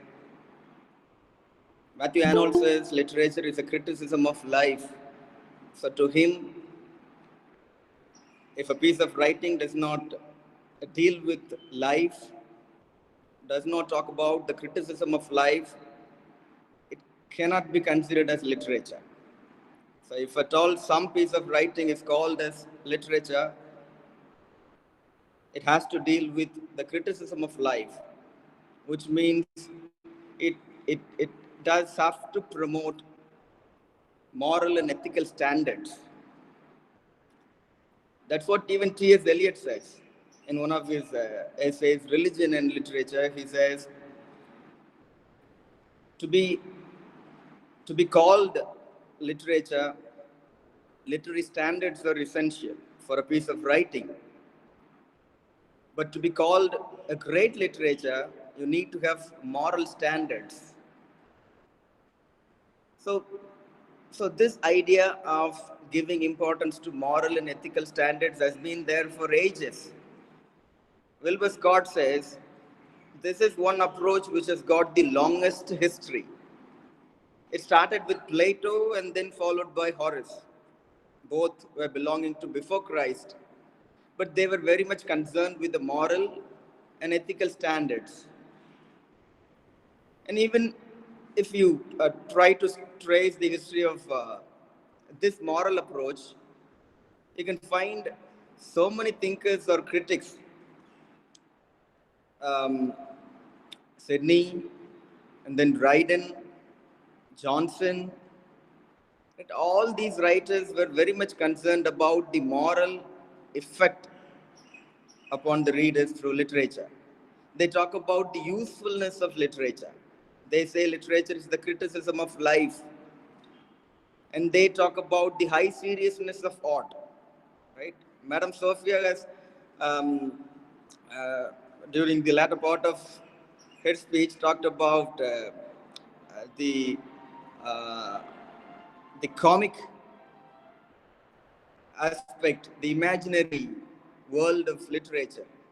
But I must remind you that it is only a part of literature. There are so many other literatures which talk about the high seriousness of art, which talk about the utility value of a human life. So this approach has got the longest history, as I said. So right from the beginning, literature promotes human values. And towards the end of her talk, Dr. Sophia said the modern young men don't need books because they have got so much to depend upon. So she says literature does not promote human values. The point is, do literary texts promote literary values? I would say it is. It is not a question whether the modern generation make use of those human values. It is a question of whether or not literary texts promote literary values. Madam Pinky has beautifully categorized um, a few list of literary texts which promote human values. To add something more to what she has said, even I would mention a couple of poems. And through these poems, I have learned human values. I don't know how Madam Sophia would stand in front of me and my learning of human values from literature. H.W. Longfellow, in one of his poems titled The Psalm of Life, has talked about so many values, but he ends his poem by this line: learn to labor and to wait. Learn to labor and to wait. In this postmodern world, we are supposed to learn so many things, but he has recommended two things for all of us to learn. Number one, learn to labor. One has to work hard. We must learn it. And number two is more inspiring. Learn to wait. Most of the time, um, uh, we don't feel comfortable while waiting, but we must learn to wait. Things don't happen as we like always in our lives. So we need to learn to labor and then to wait. Results will come, but we cannot expect that that should come in no time. Uh, Idea against violence has been talked about by so many writers in so many works. A Far Cry from Africa is one of the poems. There, this line comes: the violence of beast on beast is read as natural law. There is violence in the jungle, but it is accepted as natural law. But upright man seeks his divinity by inflicting pain. But how can a man call himself by inflicting pain upon others and saying that what I do is pleasing before the eyes of God? So violence is wrong. I have learned from these poems. Wilbur Scott, in his introduction to moral approach in his book, defines man. He says, man is free being. He is prone to animalistic urges. But then he says, but man is responsible for keeping all these tendencies under the control of his reason.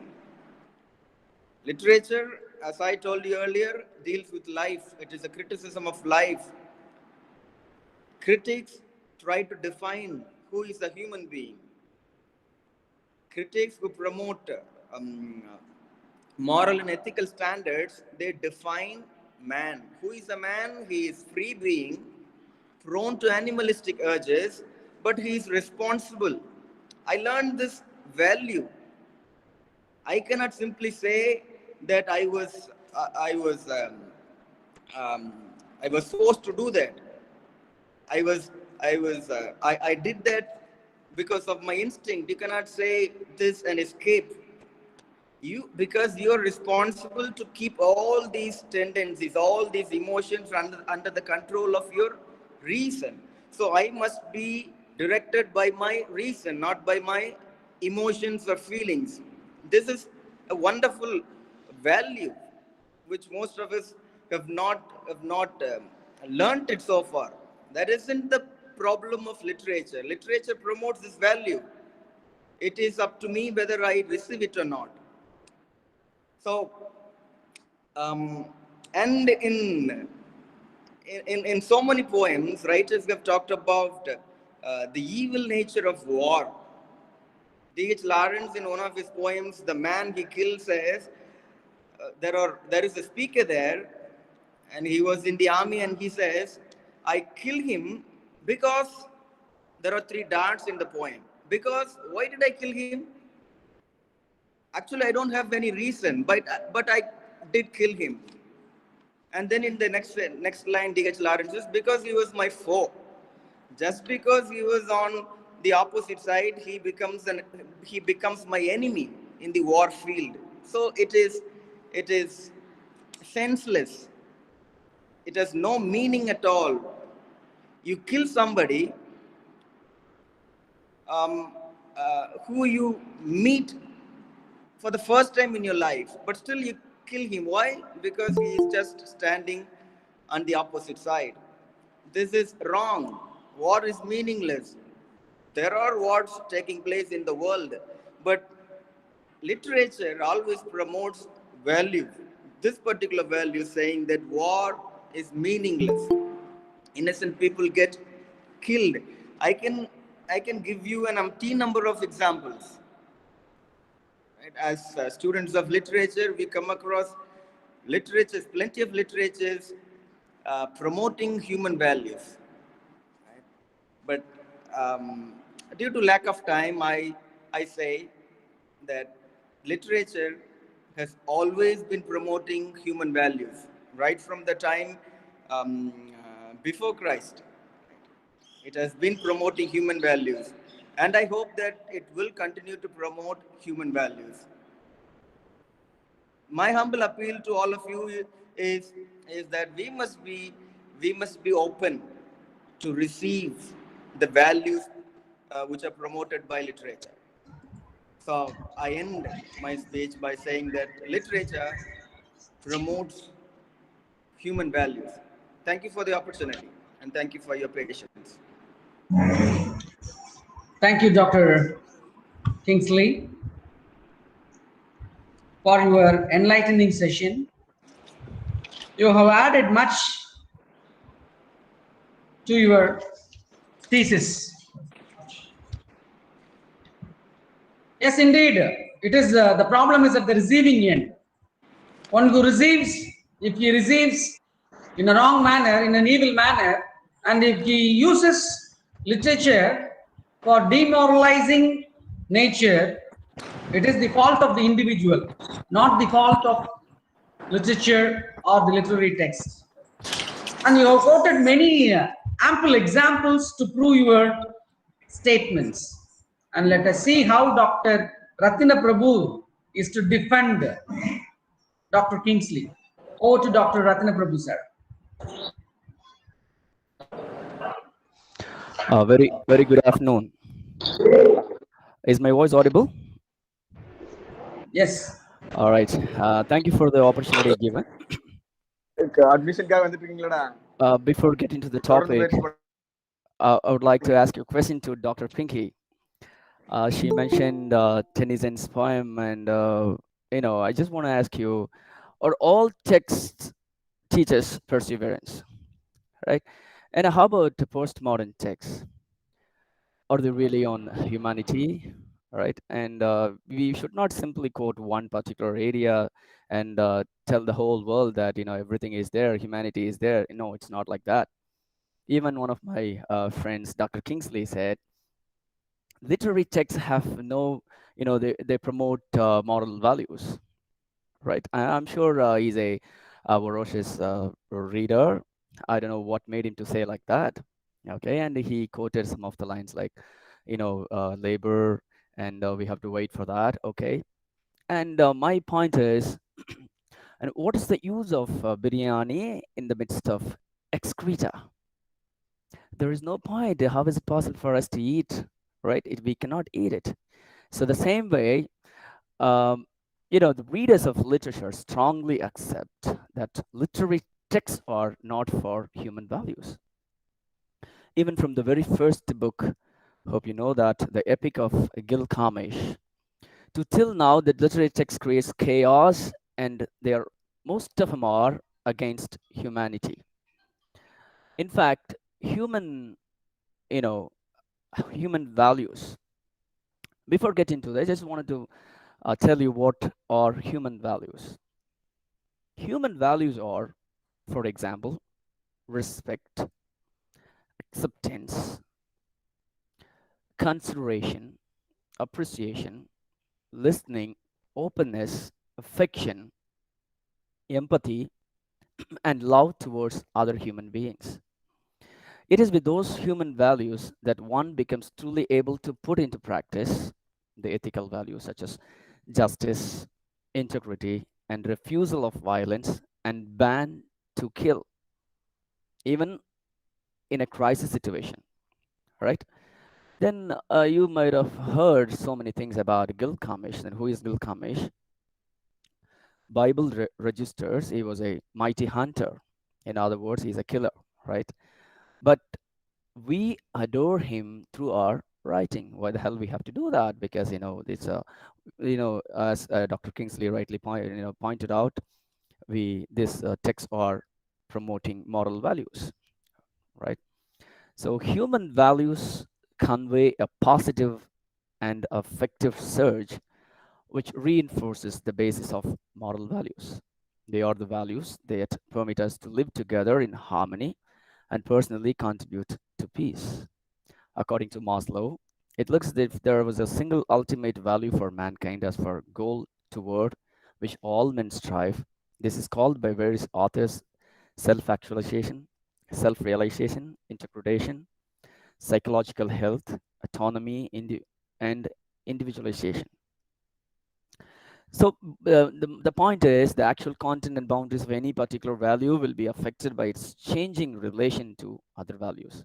In other words, values were acknowledged as true universals, seen as worthy of explaining socially significant activities that contributed to the aspects of truth and forms of the good life.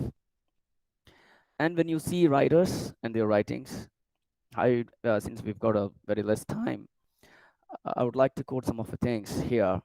Shofar Day, Shobha Day, right, is not only the author to be ridiculed for her foresight and candid depiction of sex. Some other novelists, even Kushwant Singh, also. And Mulkraj Anand was also charged for the use of vulgar and obscene languages in the fiction as well. Even in Western literature, you see, I can quote plenty of it. D.H. Lawrence and even Charles Dickens, a great British writer whose novels made him the most popular British writer of the 19th century, is still very popular today, who was also charged for vulgarity in his writings. I too wanted to mention here a poem of Judith Wright, Woman to Man.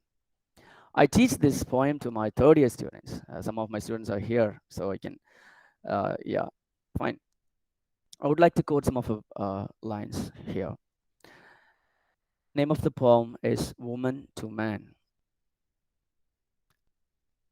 This is the strength that your arm knows, the arc of flesh that is my breast, the precise crystals of your eyes. This is the blood's wild tree that grows, the intricate and folded rose. Just imagine that, all right? I'm handling this for the third year students, and I have classes only in the morning session, 8:15. I have to teach them. Just imagine, right? Will this create any sort of good effects on students? I'm sure it is going to create a bad imagination, right?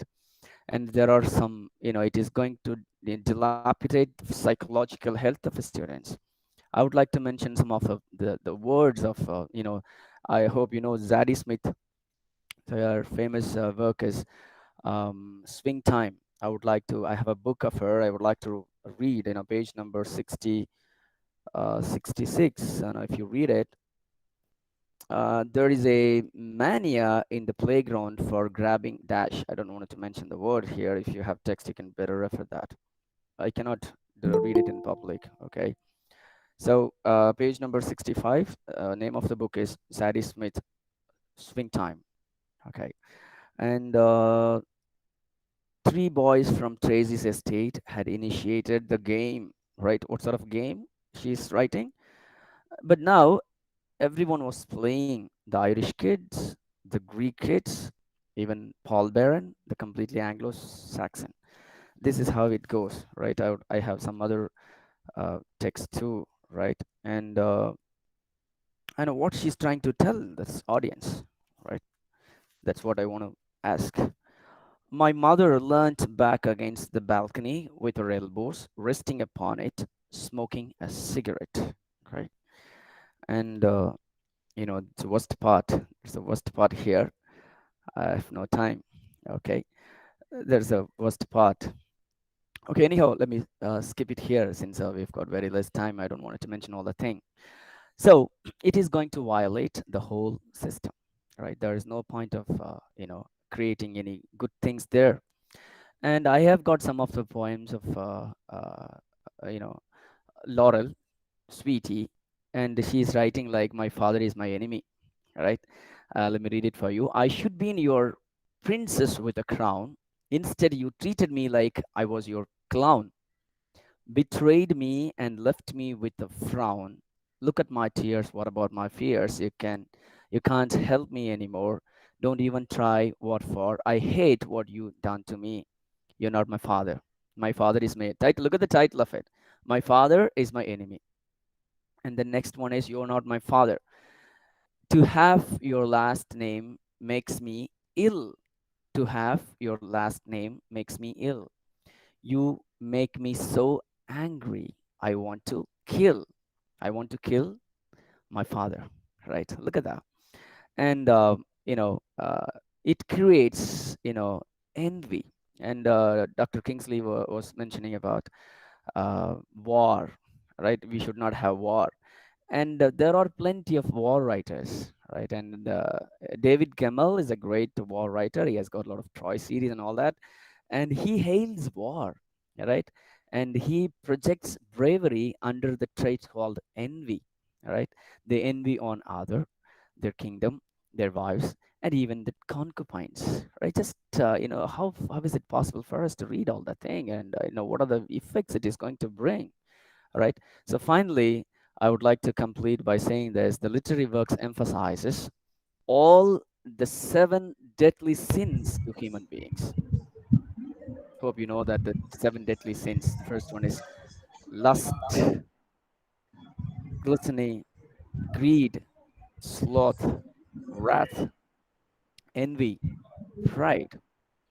And if you wanted to see all the deadly sins in writings, kindly read Chetan Bhatt. Right? There is no need to give other proofs other than this. Thank you so much for the opportunity. Thank you, Dr. Ratnaprabhu sir. You have really hacked the stage by answering back to Professor Dr. Kingsley. Yes, indeed. There are so many writers who are touching on the sensual aspects of life. It is difficult for a teacher to teach in a class. As a teacher, I feel that I cannot recommend, literary texts, especially of Shobha, Kushwant Singh, a number of authors that you have quoted. Charles Dickens, D.H. Lawrence. Yes, indeed, there are certain problems. There are yellow literature too, and you have the blue literature too, which talks about, so many things. Talks about the pornography. A pornographic sensibility is being attached. And when he said, he learned peace from Bible, you quoted that, there are writers who are promoting war. And indeed, a very good counter. And let us see how a student friend, Ms. Rajam, is to counter you. Thank you, sir. Over to Rajam.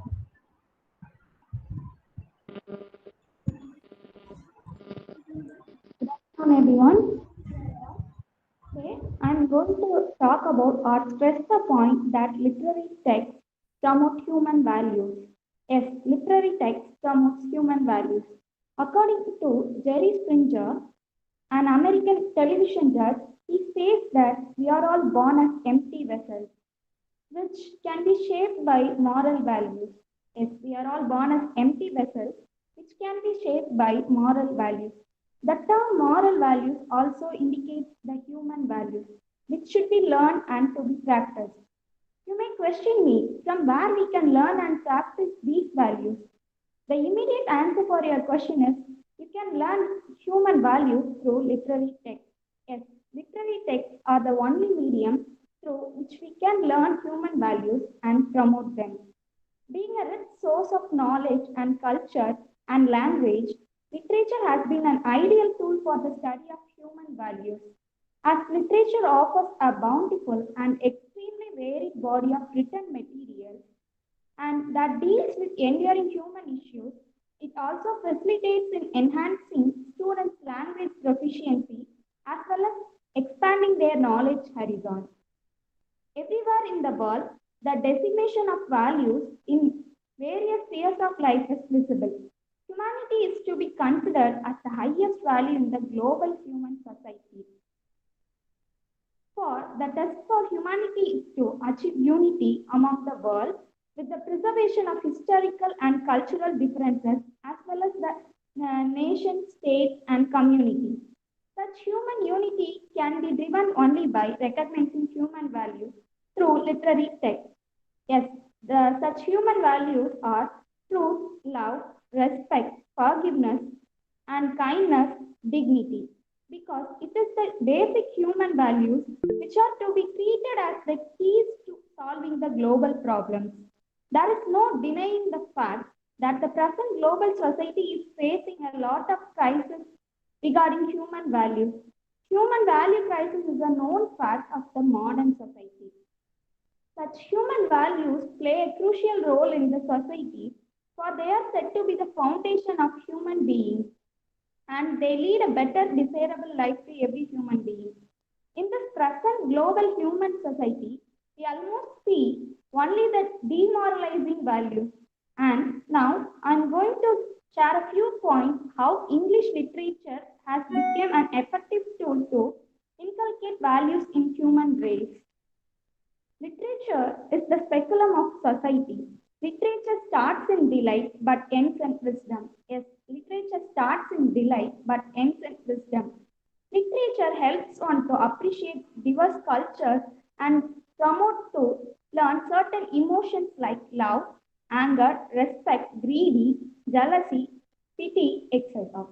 Learning English literature opens a new era of world to cultivate the abilities of human society to have a set of core ethics and values to live. The study of literature in the form of short stories and novels forces the human race to find moral lessons, and they learn to monitor their behaviors by reading stories and fables.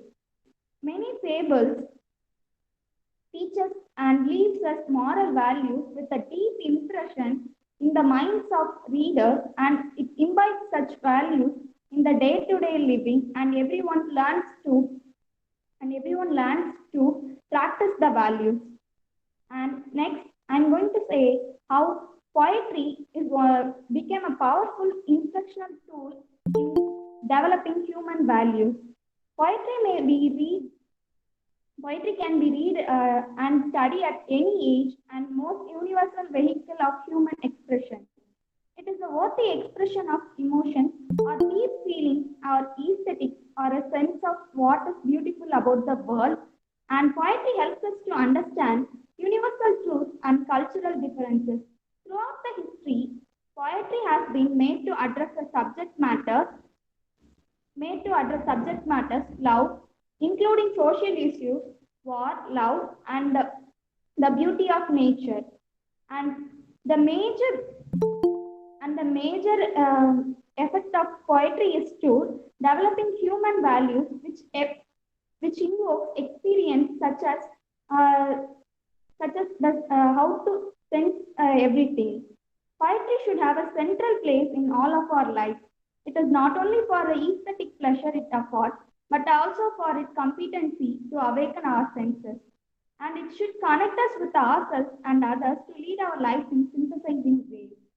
And according to a greatest writer, C.F. Lewis, in his point of view, he says that education without values is as useful as it seems, rather to make a man more clever devil. Yes, he says that without teaching human values, education becomes useless.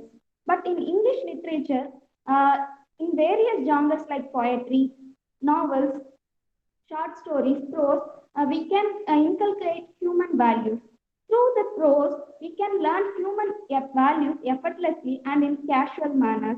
And they are able to teach us how to be responsible and how to develop tranquility of mind and how to help each other and make them become confident to express their thoughts and feelings and emotions.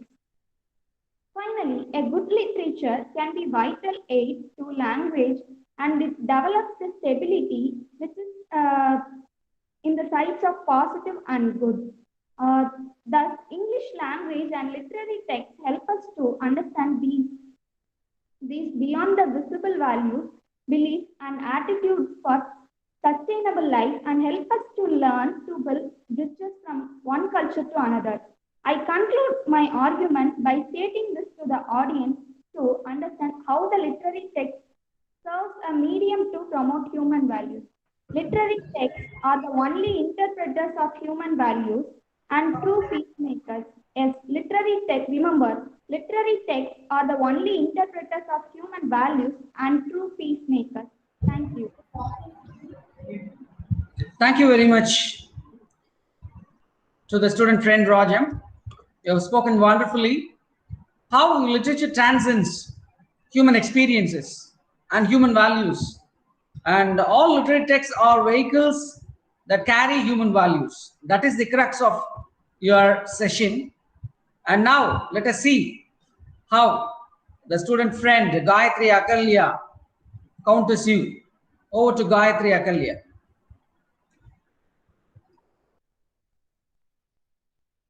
A very good afternoon to the one and all. Actually, what is literature?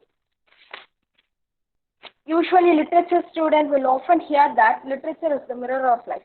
What if the mirror is broken? Will you buy a mirror which is broken or out of focus?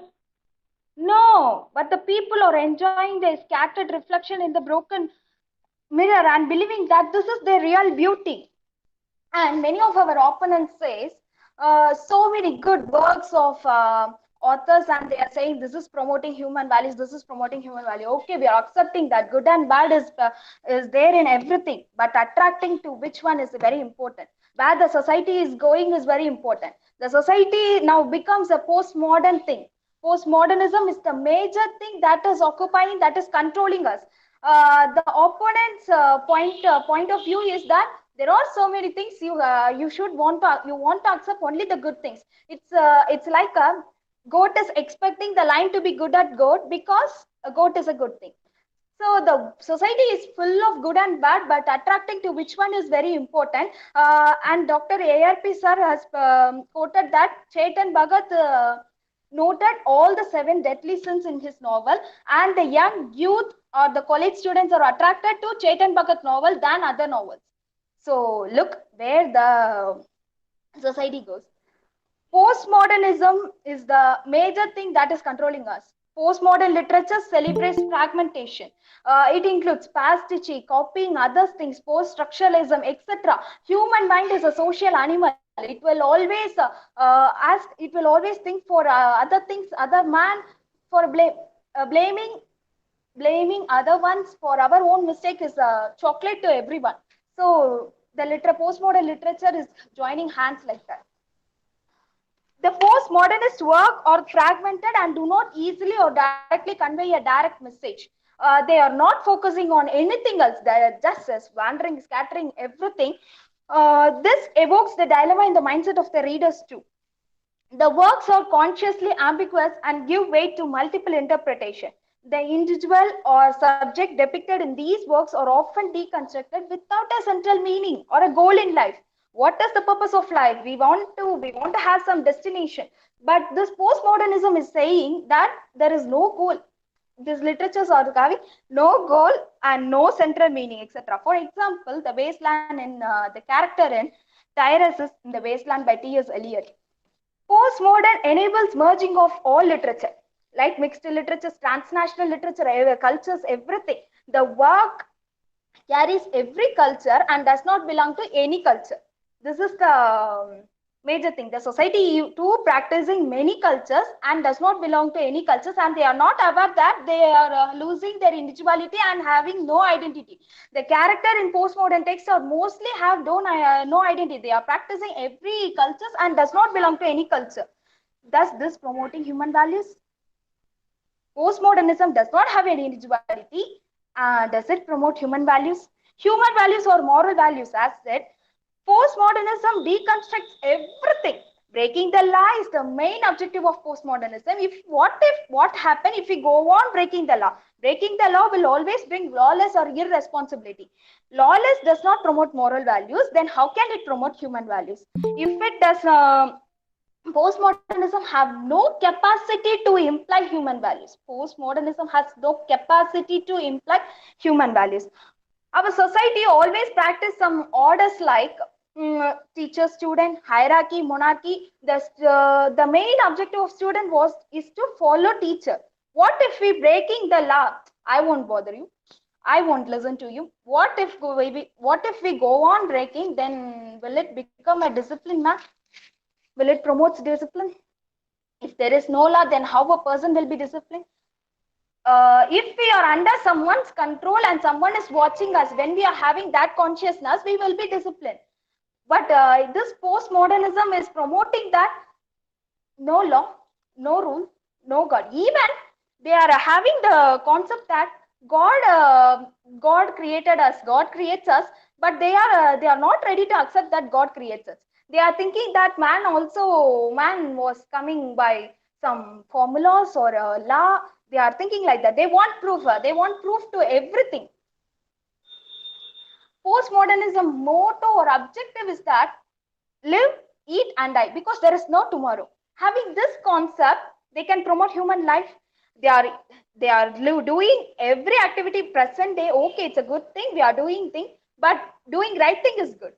Doing wrong thing and we are not consider about tomorrow means thus will create promote human values.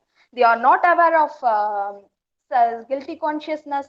They do not have any guilty consciousness. They are not aware of consequences. They have what they have done, so on. So no fear of consequences, no guilty consciousness. Does this promote human values? Breaking marriages, this is the major problem, and we can see in so many novels breaking marriage. Breaking marriage is that easy in postmodernism world. What to say, even the government is approved that. Politics apart, in one of the postmodernist work, husband and wife are married and the wife is not satisfied by her husband, so she celebrates her honeymoon lonely. Okay, at the same time, I'm not accepting, I'm not saying that women want to accept all the tortures of husband. I'm not saying that. But at the same time, adjustment is also a part of life. See, if they are celebrating honeymoons there, they are newly married couples. What she can say, I don't know what she can note from her husband that he cannot satisfy her and she celebrates her honeymoon lonely. Does this giving any lesson to the society? At most it has given. That's what I said. Bad is attracting the society. You are saying good thing or bad thing or in literary text. Literary text promotes human lives, but attracting to which thing is very important.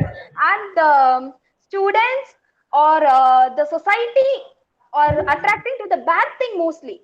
They are, for example, the current society.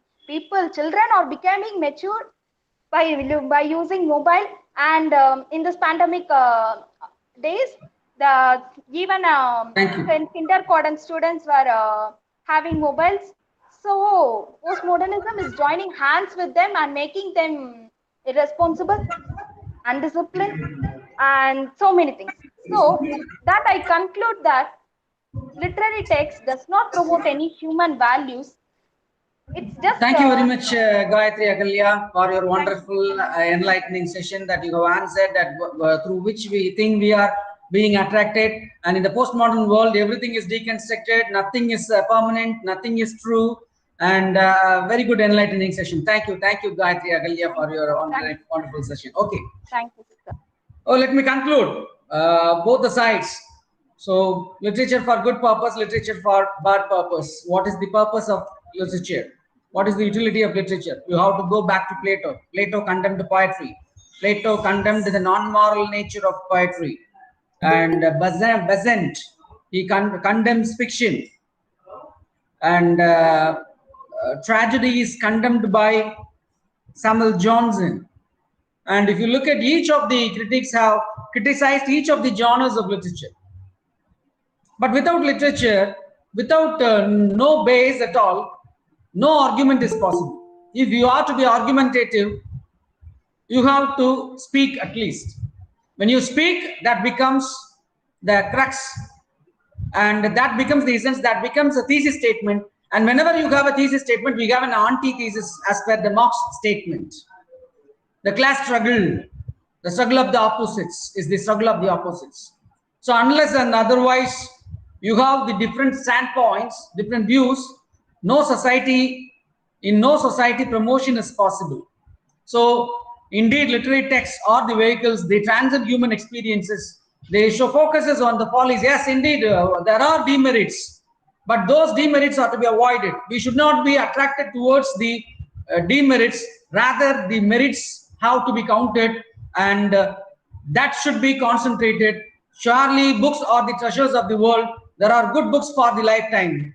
Thank you for the session. And now we have Professor Shofat Peter Bennett Singh to propose the vote of thanks.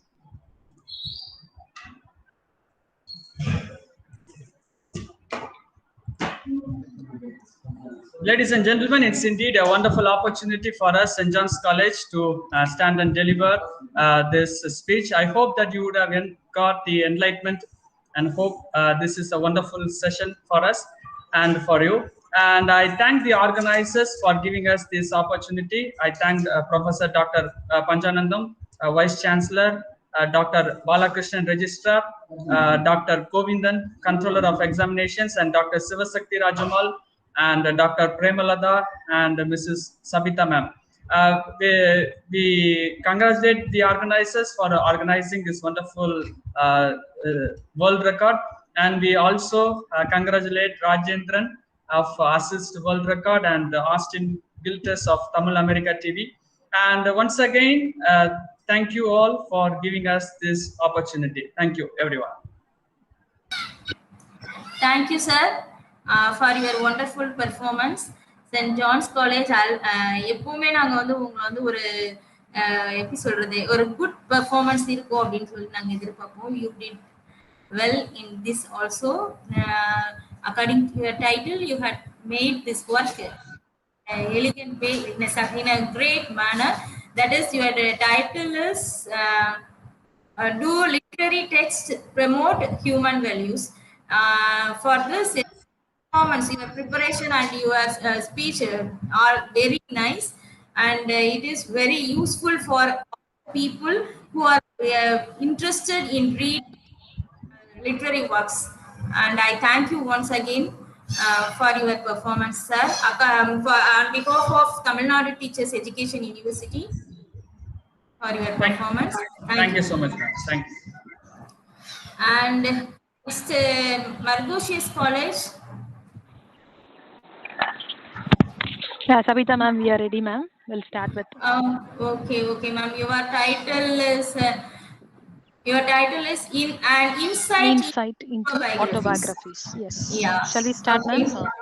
Okay, ma'am. You can start now. Now the time is 1:53. By 2:53, you have to hand over your platform to us.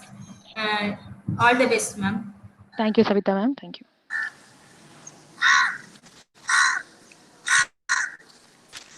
Coming together is a beginning. Keeping together is progress. Working together is success. Hello everyone. We greet you a very good afternoon and welcome you to this participatory session of Nazareth Margosius College at Piliyanmanai, organized by Tamil Nadu Teachers Education University in collaboration with Assist World Records.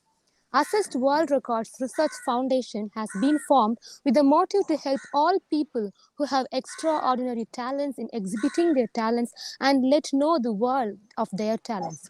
And Nazareth Margosius College is very delighted to be a part in this record and in exhibiting the talents of our students to the world around. The topic that has been given to our students is an insight into autobiographies. An insight into autobiographies. To begin this program, we are pleased to have Dr. P. Sophia Persis, Assistant Professor of English, to deliver the opening remarks. Invoking the presence of Lord God Almighty, I wish you all good afternoon. Our Nazareth Margosius College is situated just 25 kilometers away from TNTEU. We are extremely happy to be a part and parcel of world record of the longest multinational conference for 1,200 hours conducted by Tamil Nadu Teachers Education University. First of all, I welcome the Vice Chancellor of the University, Professor N. Pandya, the Chief Education Officer, Assistant Education Officer, coordinators, and members of the committee. I take it a pleasure to welcome this session speakers on the topic An Insight into Autobiographies. Dr. Y. Premila Anbarasi, Assistant Professor of English, Dr. M. Beulah Hemalata, Assistant Professor of English, Professor T. Eunice Salome, Assistant Professor of English, were gladly accepted to deliver this speech. I welcome our students who also give programs like drama and speech. Glad to welcome Professor Nibeta, who is the Master of Ceremony. Once again, I welcome the organizers and the audience from various institutions who join in the Google platform. Thank you so much. Hearty welcome. Over to Nibeta. Thank you so much, ma'am. Moving right along, may I now invite Dr. Y. Premila Anbarasi, Assistant Professor of English, to give a note of autobiography.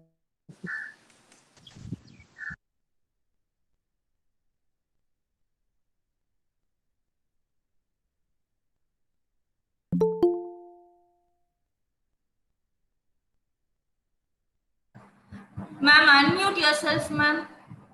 Okay. Thank you, ma'am. Good afternoon, everybody gathered here in this Google platform. I would like to thank the Tamil Nadu Teachers Education University who have given us this opportunity to present the program of our college. And let me begin. To begin with, I would like to give an introduction about autobiographies. Writing autobiography is an art. All writers are not having this skill of writing. Many writers write biographies, but only very few write about their own lives.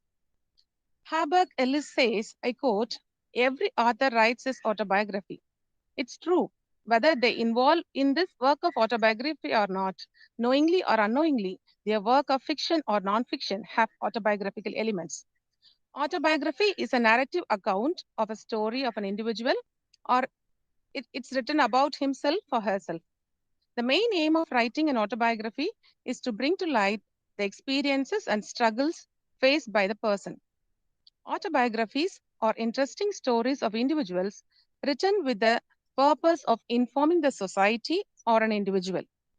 Usually, autobiographies are written by people who have achieved greatness in their life or by the people who have undergone severe traumatic experiences.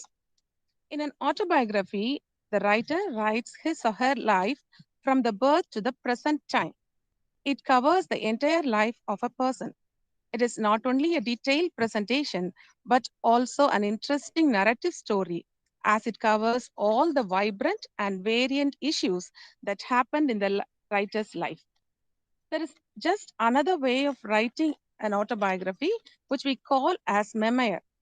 The difference between a memoir and an autobiography is that the autobiography covers the entire life of a person, whereas a memoir covers only important or interesting parts that happen in a person's life.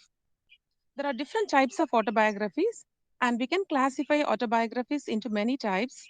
They may be religious or thematic or intellectual, fictional, and the like.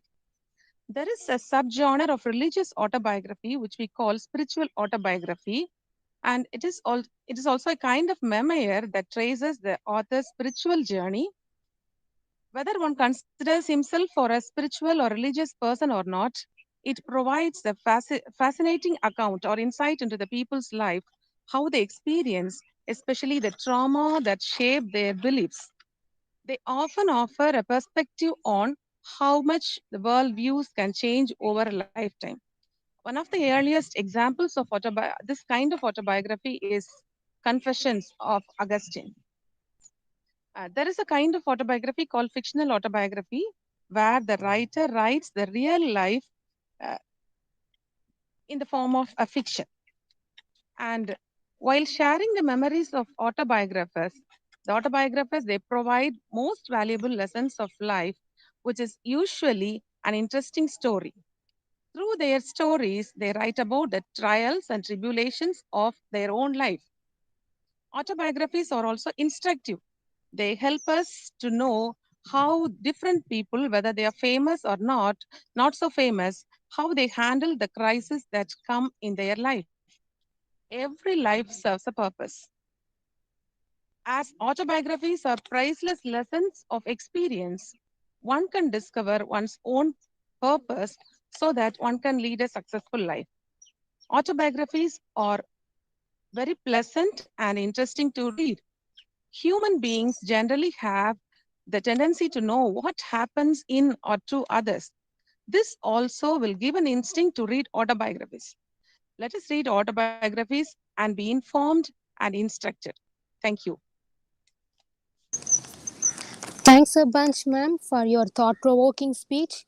May I now invite Mrs. T. Unisalomi, Assistant Professor of English, to enlighten the viewers with her inspiring speech.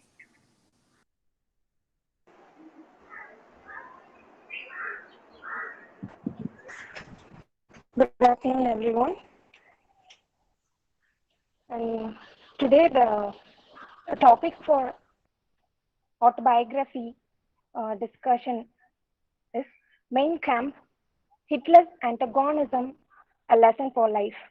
As we all know, autobiographies are an account of a person's life written by the same person. It is the first-hand account into the life of a person and explains how their experience has shaped them into a person. Everybody will get an opportunity to write their own account of life. Sometimes it would be put forth by people who did some honorary works. Sometimes it will be from achievers and strugglers. At the same time, it will also arrive from people who is villainous in nature. For example, while Gandhi has written the story of my experiment with truth, Nathuram Godse has written his autobiography under the title Why I Killed Gandhi. Kemp Thorne is a British statistician and geneticist, mentions that Autobiographies are written to help people simultaneously provide an opportunity for remembering, appreciating, and learning. Sometimes it ended up in a large degree of soul searching and effort on part of individuals.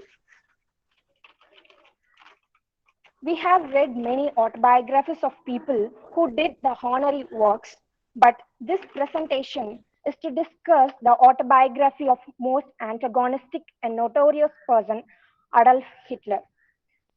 This book, his autobiography name is Mein Kampf. This book was written when he was in jail for treachery. This book begins with the life of Hitler as a child who was born in a poor family that lives in a small village in Austria. When he was in school, Hitler found the purpose of his life from his history teacher, Leopold Koch, who is a nationalist, always expressed his hatred towards the divided Germany and Austria. And this lesson gave a spark in Hitler's mind that being one country is always powerful. When he attains youthhood, he loved to become an artist, but he was unable to be placed in a desired college and left all alone in a street without money, hope, and family, as he was informed very soon about the death of his mother. He started to hate Jews who was living there in Germany with so much of power, money, and hope. These two incidents later developed into an antagonistic nature in him. Eradicating Jews and reviving Germany, a powerful nation, has become his only purpose of his life. For that, he has joined into a Nazi party and attains power and finally turns into an ever unforgettable dictator in the world history. Psychology of cruelty is a popular theory which mentions on a person who is cruel by nature. It describes that something goes wrong with the empathy circuit in the brain of a cruel person. They develop violent or abusive behavior towards other people. This phenomenon is often described as empathy erosion. There may be many different causes for empathy erosion. It also happens depending on a person and their circumstances. It fails to see another person as fully human being, and it becomes much easier for us to treat them cruelly.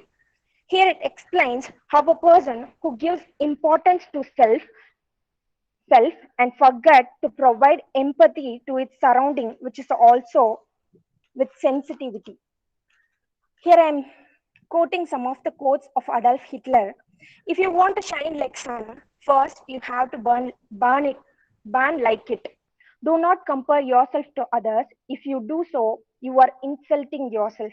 The strong man is mighty alone. All these quotes are self-regard and egomania.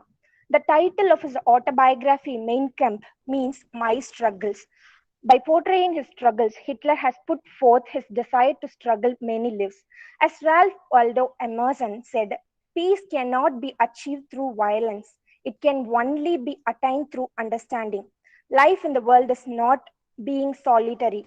It is in our hands to create better world for all who live in it. Thank you. Thank you so much, ma'am, for your very informative and thought-provoking speech. One child, one teacher, one book, and one pen can change the whole world. Thus says Malala Yousafzai. I now invite J. Miraculin of 3rd BA English to deliver her speech on Malala.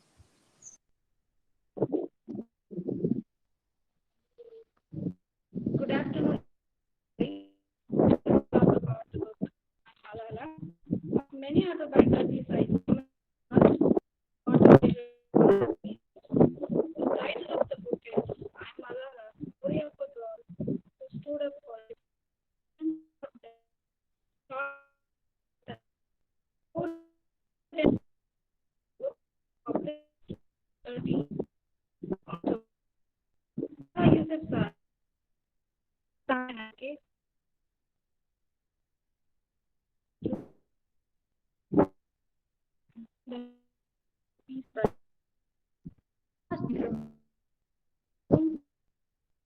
Lived in Yousafzai thought and instilled in his children importance of education.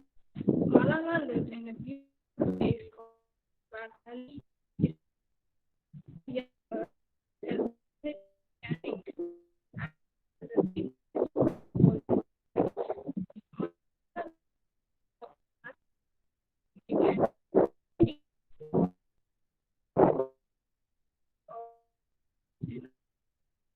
Malala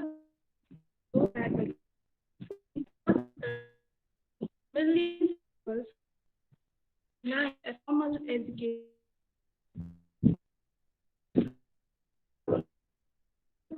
Economic, political factors. We knew that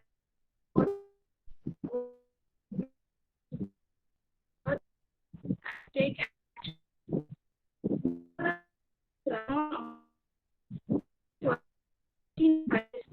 she admitted that I founded after Taliban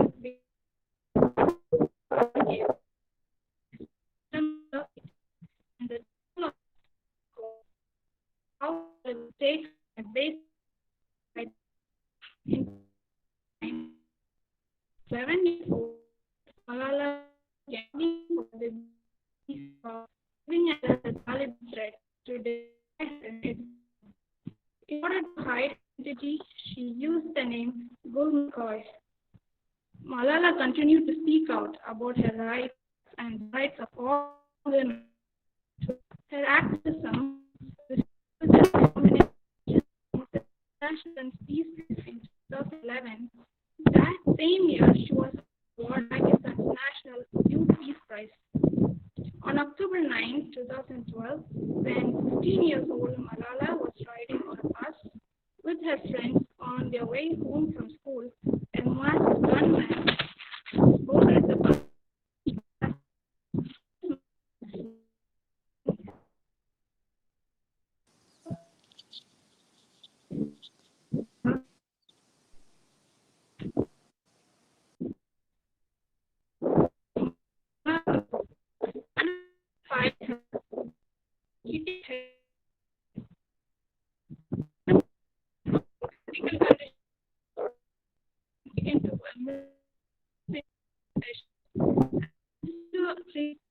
Further showing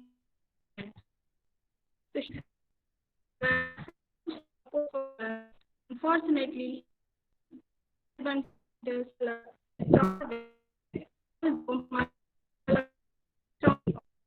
education.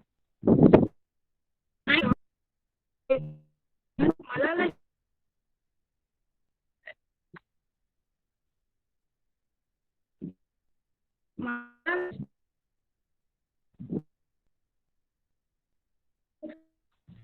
education, pride and STEM, books and most October 14, Malala became the youngest person to be just and 15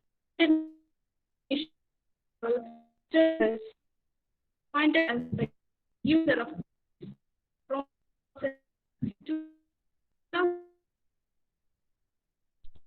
the around 12 same quality education. 18 words continuing action open a school for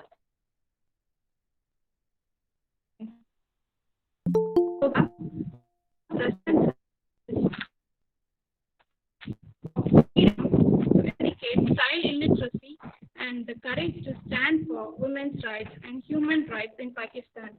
In the face of religious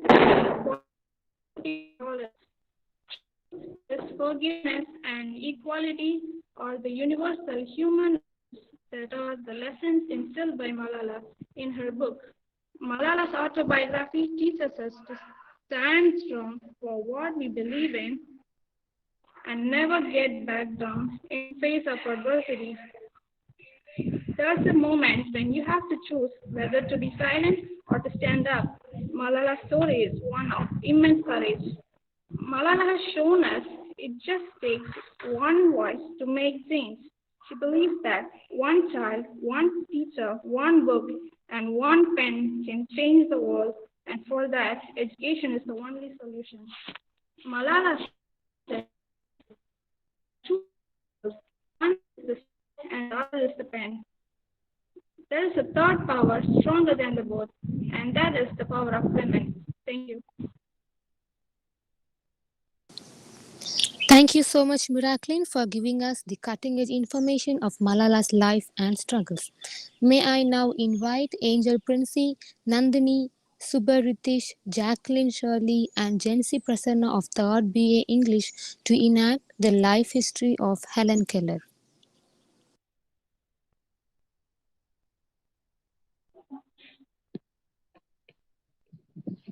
The story of my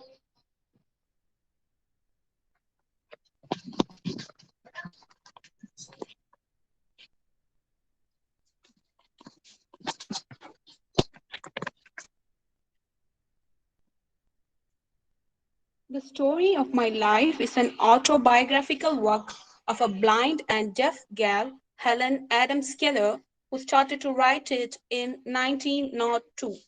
It was published in the year 1903. It has many editions. The book is dedicated to the inventor Alexander Graham Bell. The book details her early life, especially her experience with Annie Sullivan. The story is an inspirational account to the world. This story will surely make us motivated. Helen Keller, the one who penned this work, is really stubborn to attain her desires despite the disabilities. Undoubtedly, she is the model for the young people who is complaining about the least bothering things, which is just like a stone, while she triumphed over the mountain. The book also shows us how normal people can help to aid those with disabilities.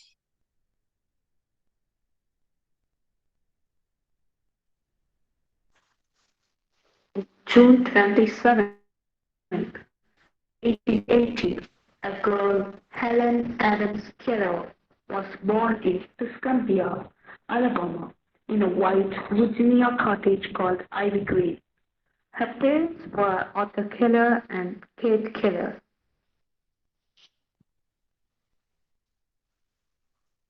Scene 1.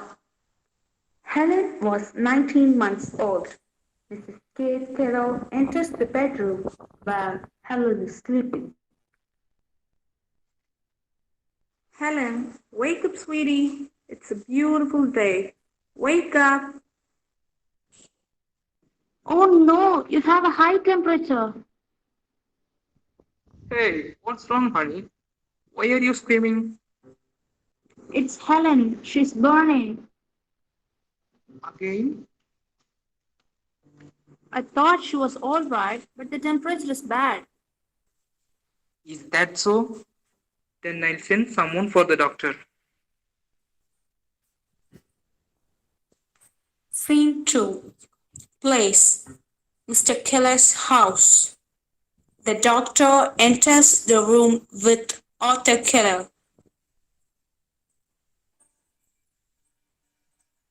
Mrs. Keller, could you please tell me how much time did you wait before sending someone for me?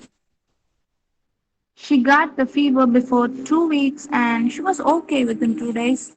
I thought she was fine, but it's severe now. Have you noticed any difference in her behavior? What do you mean?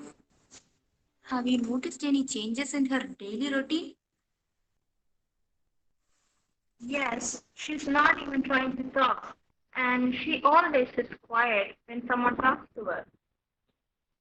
Look closely to what I'm going to do.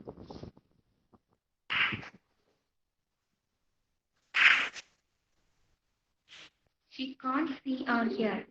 I'm sorry, Mr. Keller. Oh my god. She'll neither see nor hear, Mr. Keller. But why? She had a fever for at least 3 weeks. The fever which made her sick also made her deaf and dumb. Can't sir. There must be something you could do. What is it, doctor? I'm sorry, sir. Do it.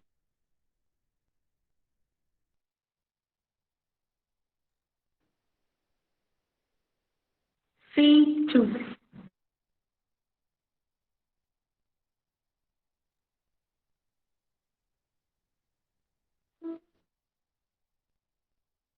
Sir? Yes, come in. Take a seat. Sir, they told me that it's urgent. It is Irfan, author and cake seller. They have a 7-year-old daughter who is blind and deaf. They are desperate because they can't communicate with her, and she can't communicate with anyone as well. Oh, poor little girl. But what shall I do for her? You are the best teacher I have known ever. I remember you were once blind. Am I right? Yes, sir. But I can see now after several surgeries. Helen will never hear or see. That's the difference between you and her. She has no hope. Do you understand, Anne? Sir, do you think I'm okay for this job? Yes, you are Anne. You are the right one. That's why I'm sending you there. I've already brought your ticket. You could have asked me first, sir. I'm sure you will do that for me. When do I leave, sir? You leave tomorrow, and by March 3, you'll reach colors. Oh no, and get your things ready. No. I hope that you're not making a mistake by sending me. I'm not. I'm sure that you'll bring the light in colors like. C4. Place Kara's house. And we check Mr. Kara's house. Miss Anne, I'm Mrs. Keller. I'm glad for your arrival. Thank you, Mrs. Keller, and I'm Anne's Maxwell Sullivan. How was the journey? It was pleasant, Mrs. Keller. Well, have some tea, Miss Anne. And this is Helen, Miss Anne. She is beautiful. I don't know how she's going to accept a stranger. Don't worry, Mrs. Keller. I'm here to help you.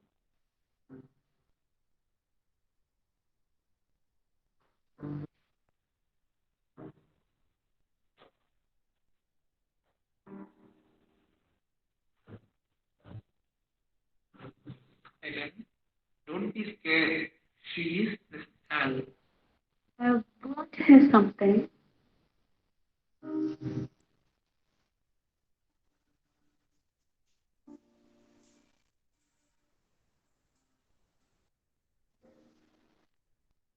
Helen, you have to see it from this way. Helen, this is doll. D-O-L-L. This is doll.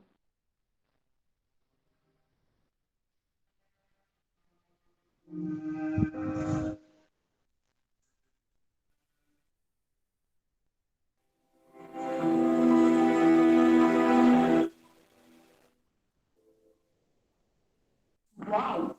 You are real.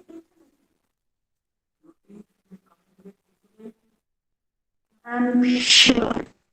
Could you both please move out of this room so that I can feature something?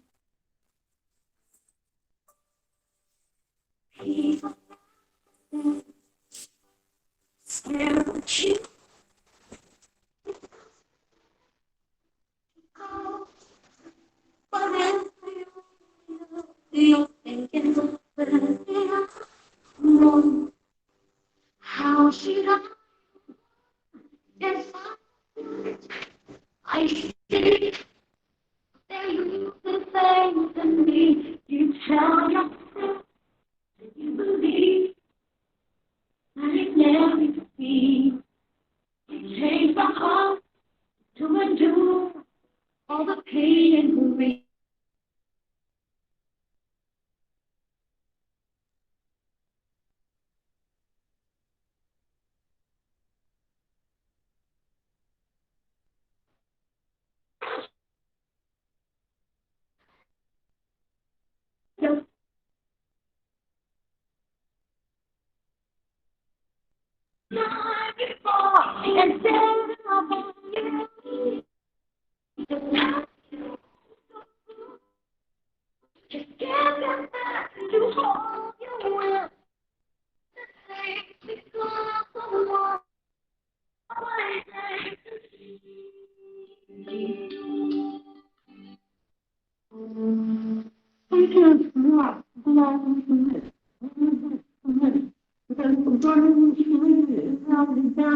Not blindness of death which would bring me like darkest hour.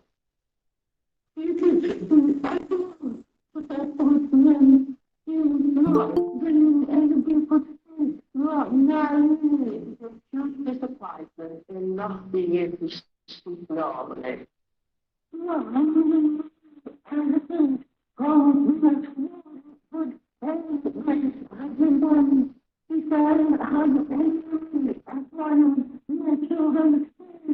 Normally I feel how much more good I could have done if I had a hard, long speech. And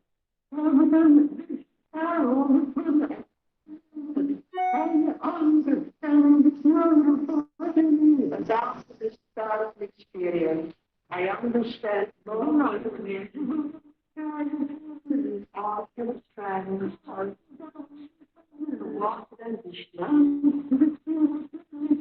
and you see everything and the instant capacity of the day.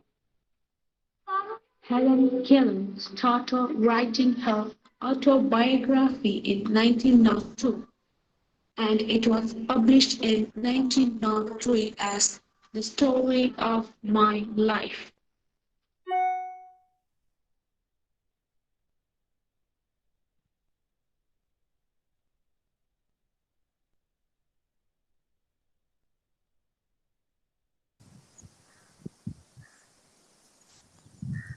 That's indeed a great job, girls. Thank you so much for helping us to know more about Helen Keller and inspired us to achieve something bigger, to strive and move forward. And now it's time to express our gratitude. Gratitude is the best attitude. Gratitude is riches. May I now invite Dr. M. Beulah Hemalata, Assistant Professor of English, to deliver the Thanksgiving speech. Thank you, Niveta. Glory to the Almighty God for making today's session fruitful. Foremost thanks to the Tamil Nadu Teachers Education University organizer, Dr. Shivashakti Rajamal ma'am, for her counsel and encouragement. I also express my hearty thanks to Dr. Premalata of Bharatiyar University, Coimbatore. Thanks to my well-wisher, the vibrant busy bee, Professor Sabita ma'am. Her support, vision, and commitment pave us all the way to exemplify in that 108 hours and now too. We are grateful to our principal, Dr. S. Arulraj Ponuthurai, our vice principal, Dr. A.P. Jayaraj, and our head of the Department of English, Dr. R.M. Vesetti, for their unstinted assistance for this program. I owe their special gratitude to the students for their industriousness for ensuring this occasion a memorable success. Moreover, I thank all the distinguished invitees present here accepting our invitation. Thank you.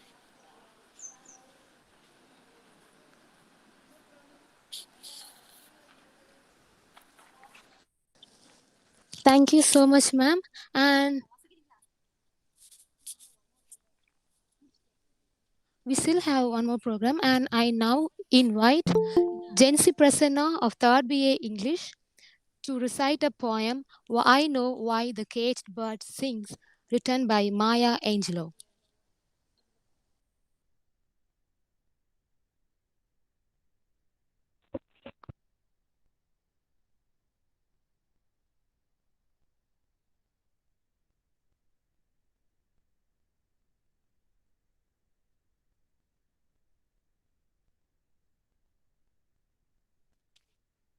A free bird leaps on the back of the wind and floats downstream till the current ends and dips his wing in the orange sun rays and dares to climb the sky.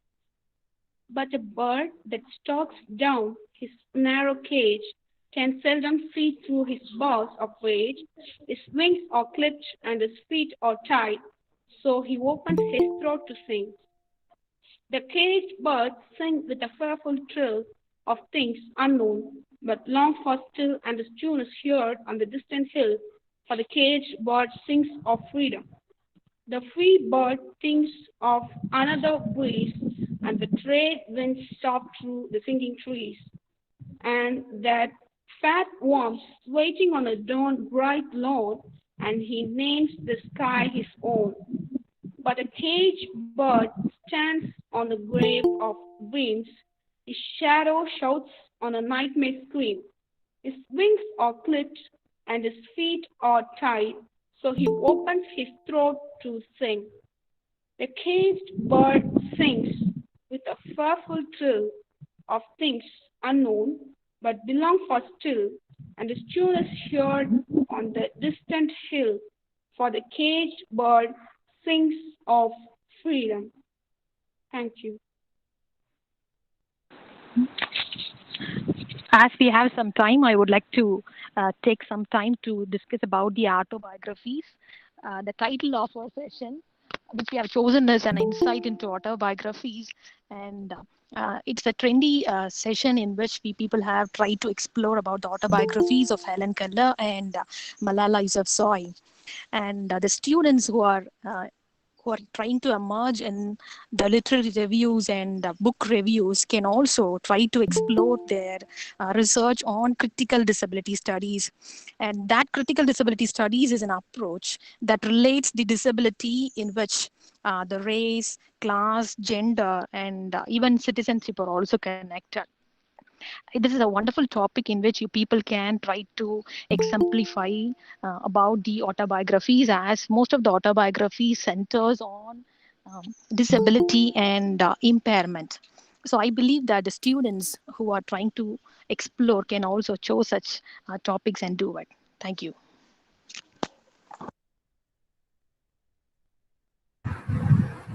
Ma'am, Sabita ma'am. Viola ma'am, இன்னும் இருக்காங்களா programmers? Thank you so much, ma'am, for your extempore speech. And I thank you all for making time to join this afternoon. It's been pleasure to participate in this record, and I wish you all a safe and happy days again. Thank you.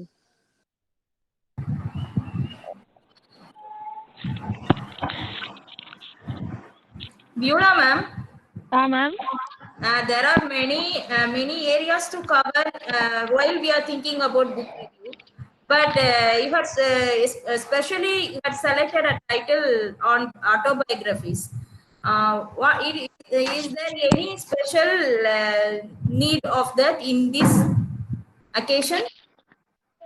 Ma'am, as I told you, even though the autobiographies differ, it all reflects the author's own ideas.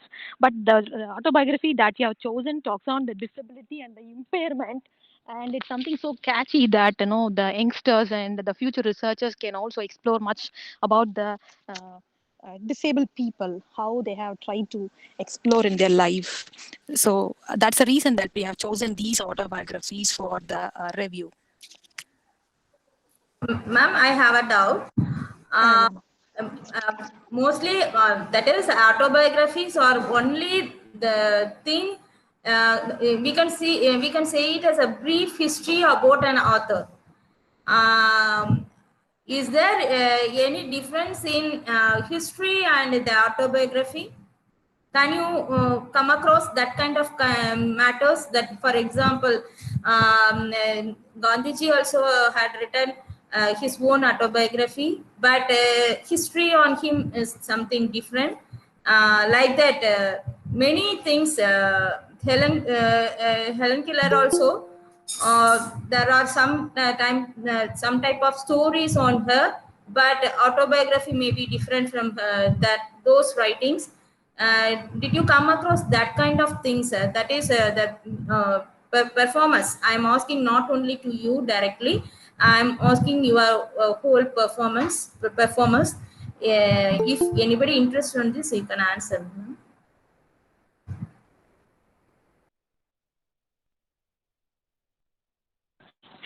Yes, she said that there is authentic difference between the Mahatma Gandhi's autobiography and the autobiography chosen by us. Actually, it is all the narrative techniques or the narratives has happened in the life of those people. But I believe that the Helen Kellers and Malala Yousafzai, so the struggles that they have gone through and how they have outfitted and how they have excelled has been explained in the autobiographies of them.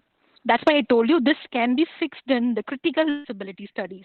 Students who are interested in such reviews can focus their idea on critical disability as this is a separate genre which will be useful for them to explore about the gender, race, even the citizenship and all things about it. So that the readers and the people who just go through that can identify the nationalities and about even the Afghanists, how they struggle can also be found in the writings of the autobiographical elements of the writers. Okay, ma'am. Okay, ma'am. Thank you. Thank you very much for your answer, ma'am.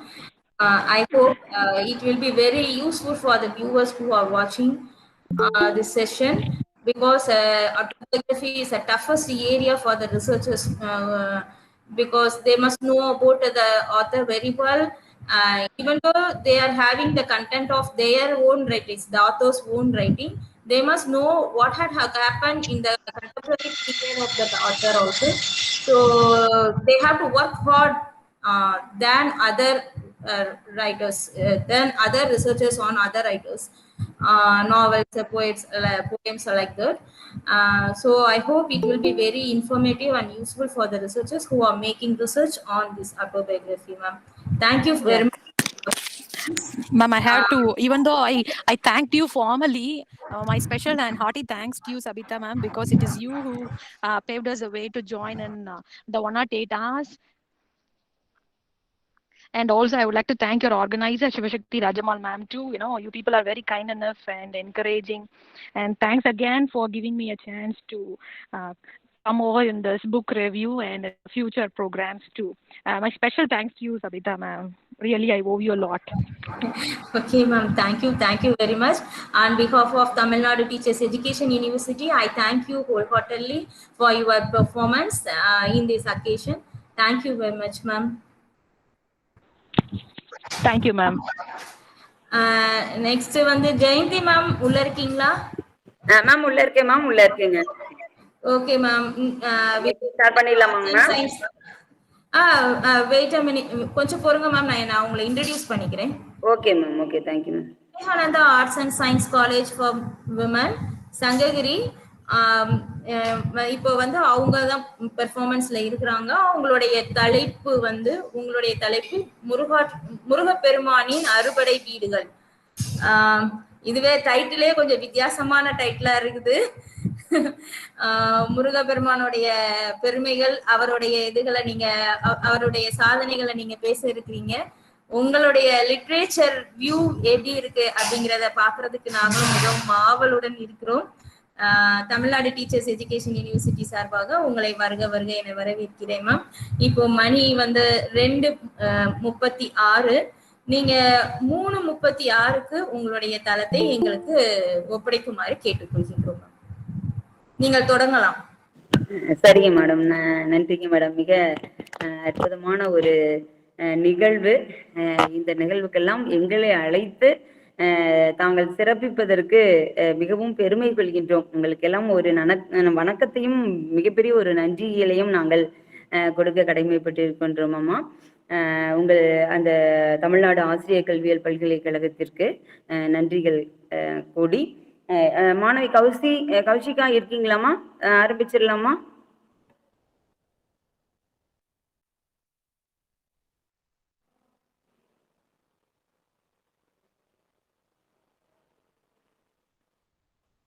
Ma'am எங்க கௌசி இருக்காங்களா? Start பண்ணியாச்சு ma'am.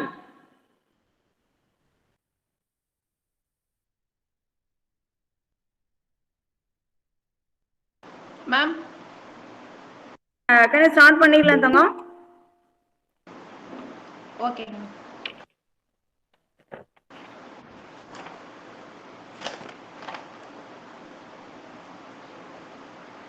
Agathiyan கண்ட அமுதமொழி, அமுதினும் இனிய மொழி, உலகத்தின் முதல் மொழி, தரணி போற்றும் நம்மொழி கடவுளே இறங்கி வந்து சங்கம் வைத்து வளர்த்த மொழி எம் தாய்மொழியான தமிழுக்கு முத்தான முதற்கண் வணக்கம். தமிழ்நாடு ஆசிரியர் கல்வியியல் பல்கலைக்கழகம் நிகழ்த்தக்கூடிய இந்த உலக சாதனை நிகழ்விலே சங்ககிரி விவேகானந்தா கலை மற்றும் அறிவியல் மகளிர் கல்லூரி பங்கேற்பதில் பெருமிதம் கொள்கிறோம். புத்தகங்களை நீ படிக்க, புத்தியை அது இயக்க, சிந்தனைகள் சிறகடிக்க, சிகரங்கள் பல நீ தொட காத்திருக்கும் அனைவரையும் வருக வருக என வரவேற்பதில் பெருமை.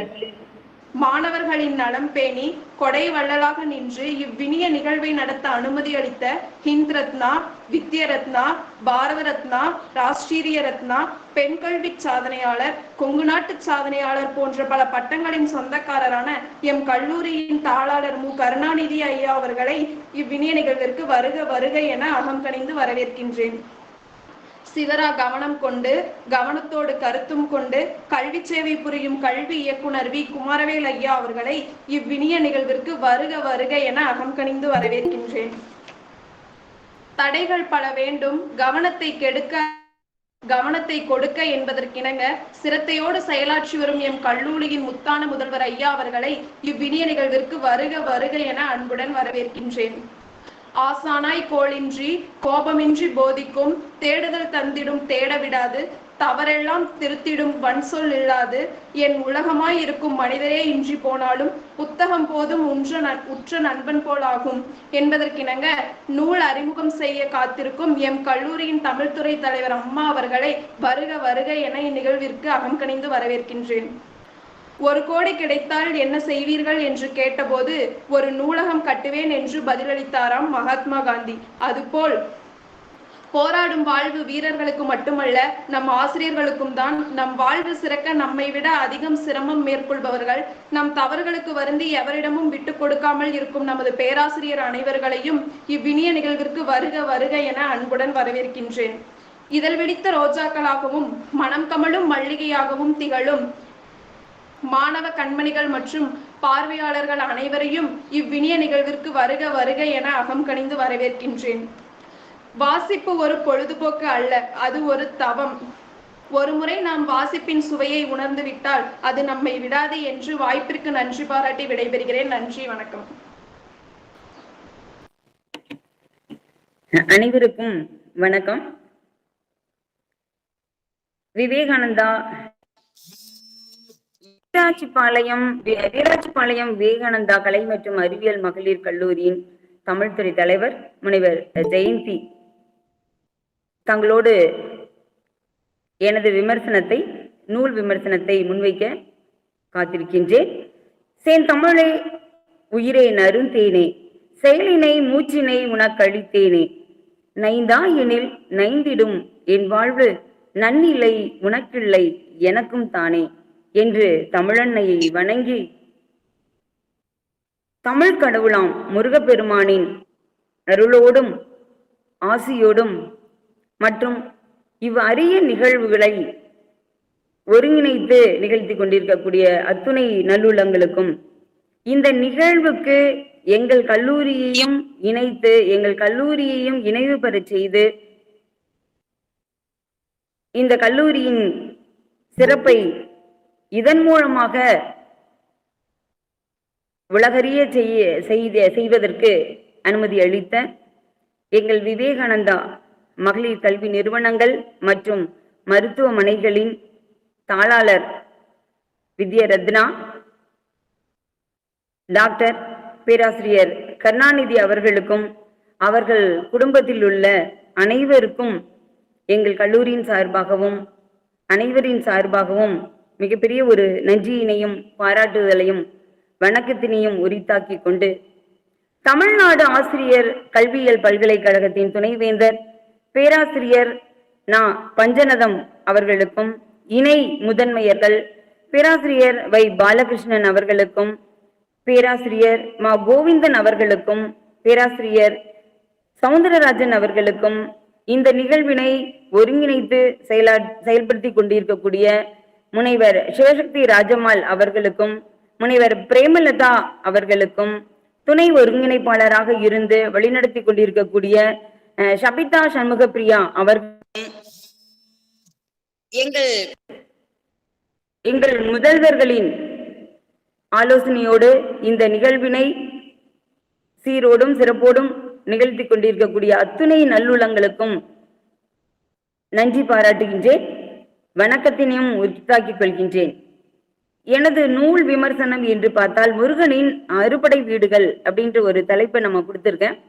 அந்த தலைப்புல பார்த்தோம் அப்படின்னு சொன்னா இப்போ அந்த நூல் குறித்து புராணங்களும் இதிகாசங்களும் கதைகளும் காவியங்களும் நிறைய ஆசிரியர்கள் கவிஞர்கள் எல்லாமே நிறைய பல்வேறு நோக்கிலே சிந்திச்சு நமக்கு அரிய பல கருத்துக்களை எல்லாம் நமக்கு எடுத்து கொடுத்திருக்காங்க.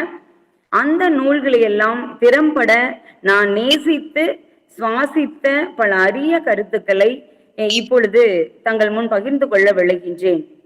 முருகப்பெருமானின் வரலாற்றுகளை பார்த்தோமே ஆனால் கூட நம்ம அவரோட பிறப்புகளை எல்லாம் புராணங்கள் சொல்லக்கூடிய செய்திகளிலிருந்து நாம் அறிந்து கொள்வது மிகவும் ஒரு பெருமைக்குரிய விஷயம் அப்படின்னு சொல்லி தான் சொல்ல முடியும். அப்ப அவரோட வரலாறே பார்த்தா அவரோட பிறப்பே பார்த்தோம் அப்படின்னு சொன்னா முருகப்பெருமான் இப்ப ஒரு காலகட்டத்துல நம்ம ஒரு தேவலோகத்துல தேவர்களை எல்லாம் அசுரர்கள் எல்லாம் ஒரு துன்பம் மிகப்பெரிய ஒரு கொடுமைக்குள்ளாக்கி துன்பத்துக்குள்ளே ஆளாக்கி கொண்டிருக்கக்கூடிய அந்த தருணத்திலே இந்த துன்பத்திலிருந்து நாம் விடுபட வேண்டும் என்றால் இறைவனை கைலை மலையிலே இருக்கக்கூடிய சிவபெருமானை அணுக வேண்டும் என்று அத்துணை தேவர்களும் பயணம் செய்து அங்கு சென்று இறைவனிடம் விண்ணப்பிக்கின்றார்கள். இது மாதிரி சூரர்கள் எல்லாம் அசுரர்கள் எல்லாம் எங்களை வதம் செய்து கொடுமைக்குள்ளாக்குகின்றார்கள், இவர்களை எல்லாம் அழித்து எங்களை வாழ வையுங்கள் என்று கேட்டபோது எங்களுக்கு ஒரு விமோசனத்தை கொடுக்க வேண்டும் என்று கேட்டபோது சிவபெருமான்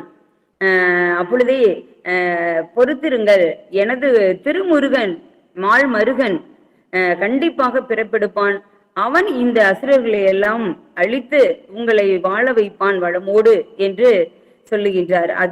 அதே போல அவரோட முகத்தில் இருந்தே 6 தீப்பொறிகள் பறக்கின்றது.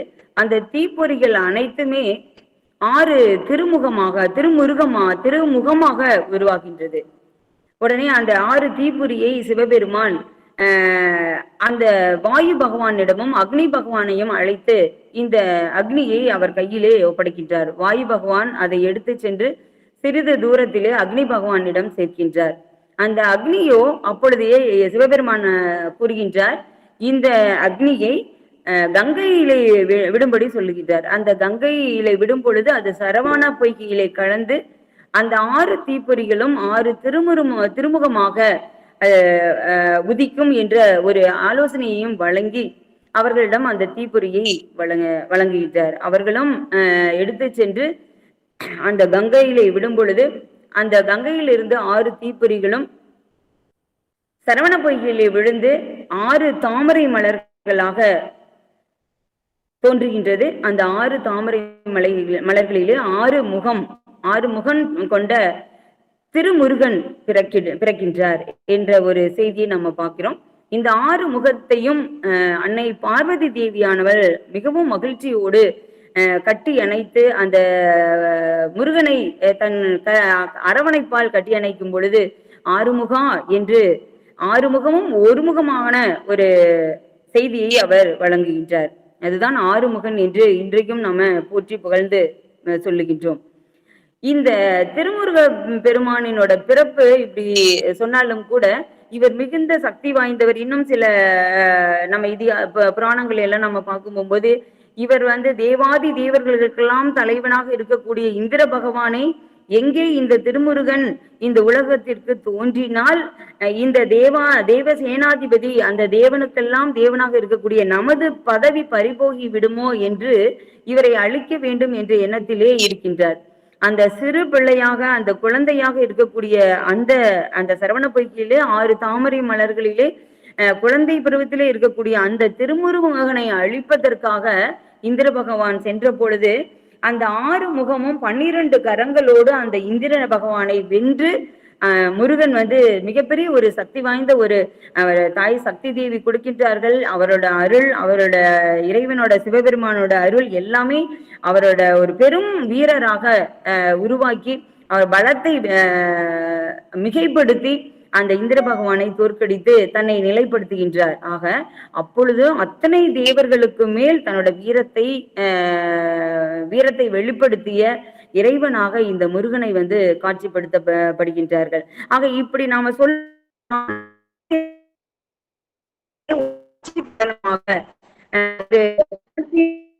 நாம் உணர முடிகிறது.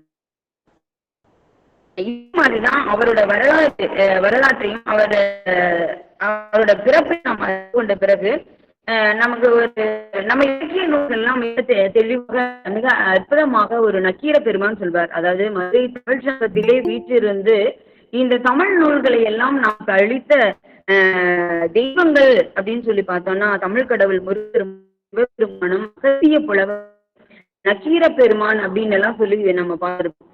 ஆக தமிழ் சங்கத்திலே தமிழ் நூல்களை யாத்து கொடுத்த தெய்வங்கள் அப்படின்றத நாம் வந்து ஒரு பெருமையாக சொல்லிக்கிட்டோம். அதே தமிழ் கடவுள் முருகனை பற்றி பேசுகின்ற ஒரு வாய்ப்பும் எனக்கு கொடுத்தமைக்கு மிக்க நன்றியையும் உரித்தாக்குகின்றேன். அவரோட 6 படை வீடுகளை மிக அற்புதமாக சொல்லுவார். நக்கீரர் என்று சொன்னாலே நம்ம அனைவருக்குமே தெரிந்ததுதான். இதுல இருந்து நம்ம என்ன தெரிஞ்சுக்கிறோம், அவரோட வரலாறுல இருந்து என்ன தெரிஞ்சுக்கிறோம் அப்படிங்கறதெல்லாம் பார்க்கலாம். அப்போ 6 படை வீடுகள் நக்கீரர் அப்படின்னு சொன்னாலே நம்ம நிறைய படங்களில் எல்லாம் கூட பார்த்திருப்போம். நெற்றிக்கண் திறப்பினும் குற்றம் குற்றமே என்று வாதிட்டு பெரும் புலவன் அல்லவா நக்கீர புலவன். அரச சபை பாண்டிய மன்னன் அரசபையை வீச்சிருக்கும் பொழுது இயற்கையிலேயே பெண்களின் கூந்தலுக்கு மனம் இருக்கின்றதா என்ற ஒரு ஐயப்பாடு பாண்டிய மன்னனுக்கு ஏற்படுகின்றது.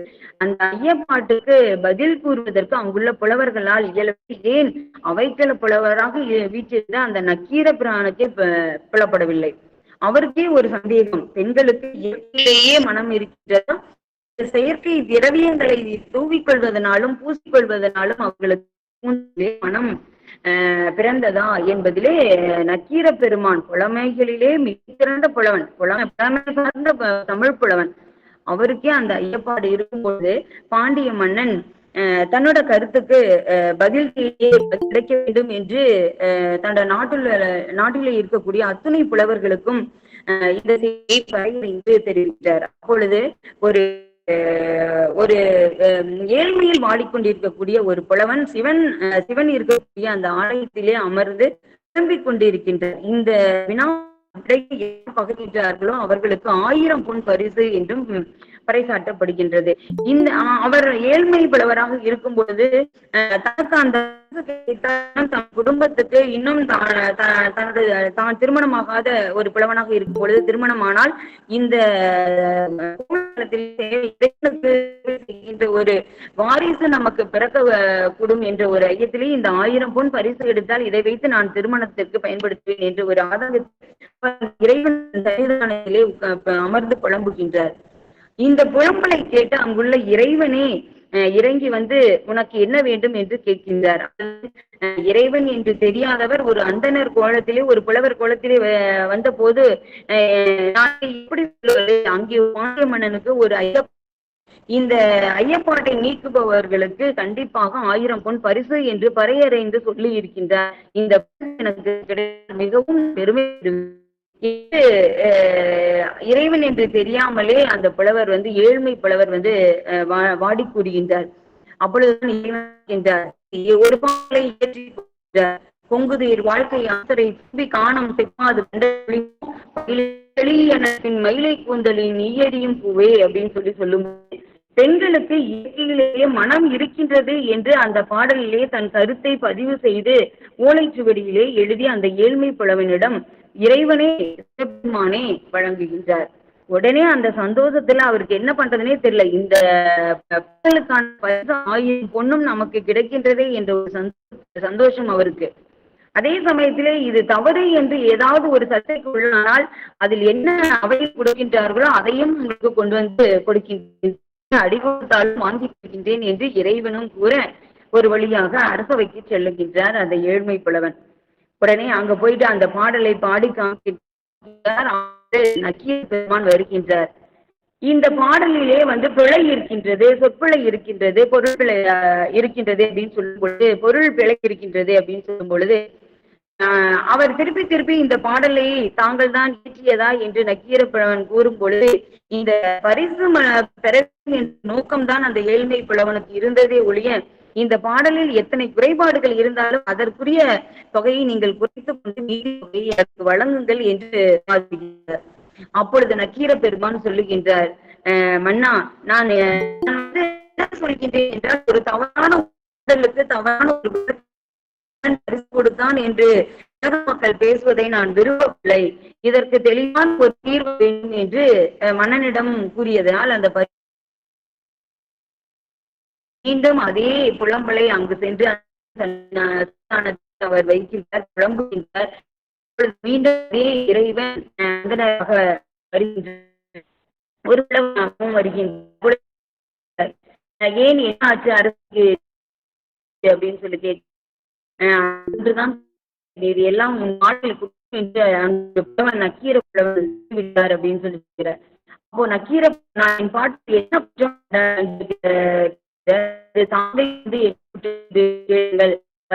ஒன்றும் வேண்டாம் என்னை ஆளை விடுங்கள் என்று அவர் கொஞ்சம் கூற இறைவனே அளித்தார்.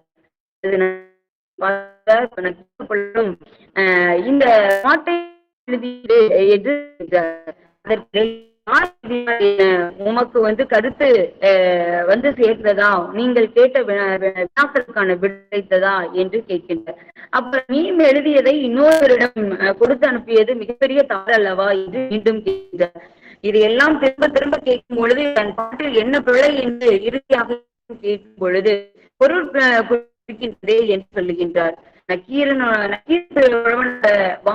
என்று பார்த்தோம் அந்த இடத்துல பெண்கள் அனைவருமே இயற்கை திரவியங்களை பூசிக்கொள்வதனால் மட்டும்தான் வாசனை திரவியங்களை புகைப்பிடிப்பு போன்ற அந்த சந்தைகள் இந்த மாதிரி எல்லாம் திரவியங்களை இந்த மாதிரியான வாசனை பொருள்களை பூசிக்கொள்வதால் தான் இயற்கையிலேயே பெண்களுக்கு மனம் இல்லை, இந்த தேவிகள் வாயிலாகத்தான் பெண்களுக்கு மனம் இருக்கின்றது என்று சொல்லுகின்றார்.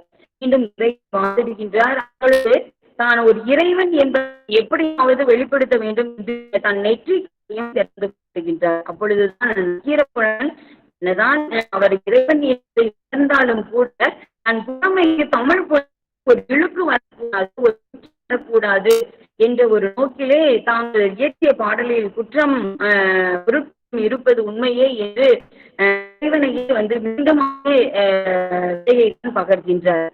அப்போது அவர் இறைவன் உண்மையொரு பாகமாக இருக்கக்கூடிய எனது அதே மனம்தான் இருக்குமா அப்படின்னு சொல்லி கேட்கின்றார். அதற்கும் அதே தான் என்று சொல்லுகிறார்.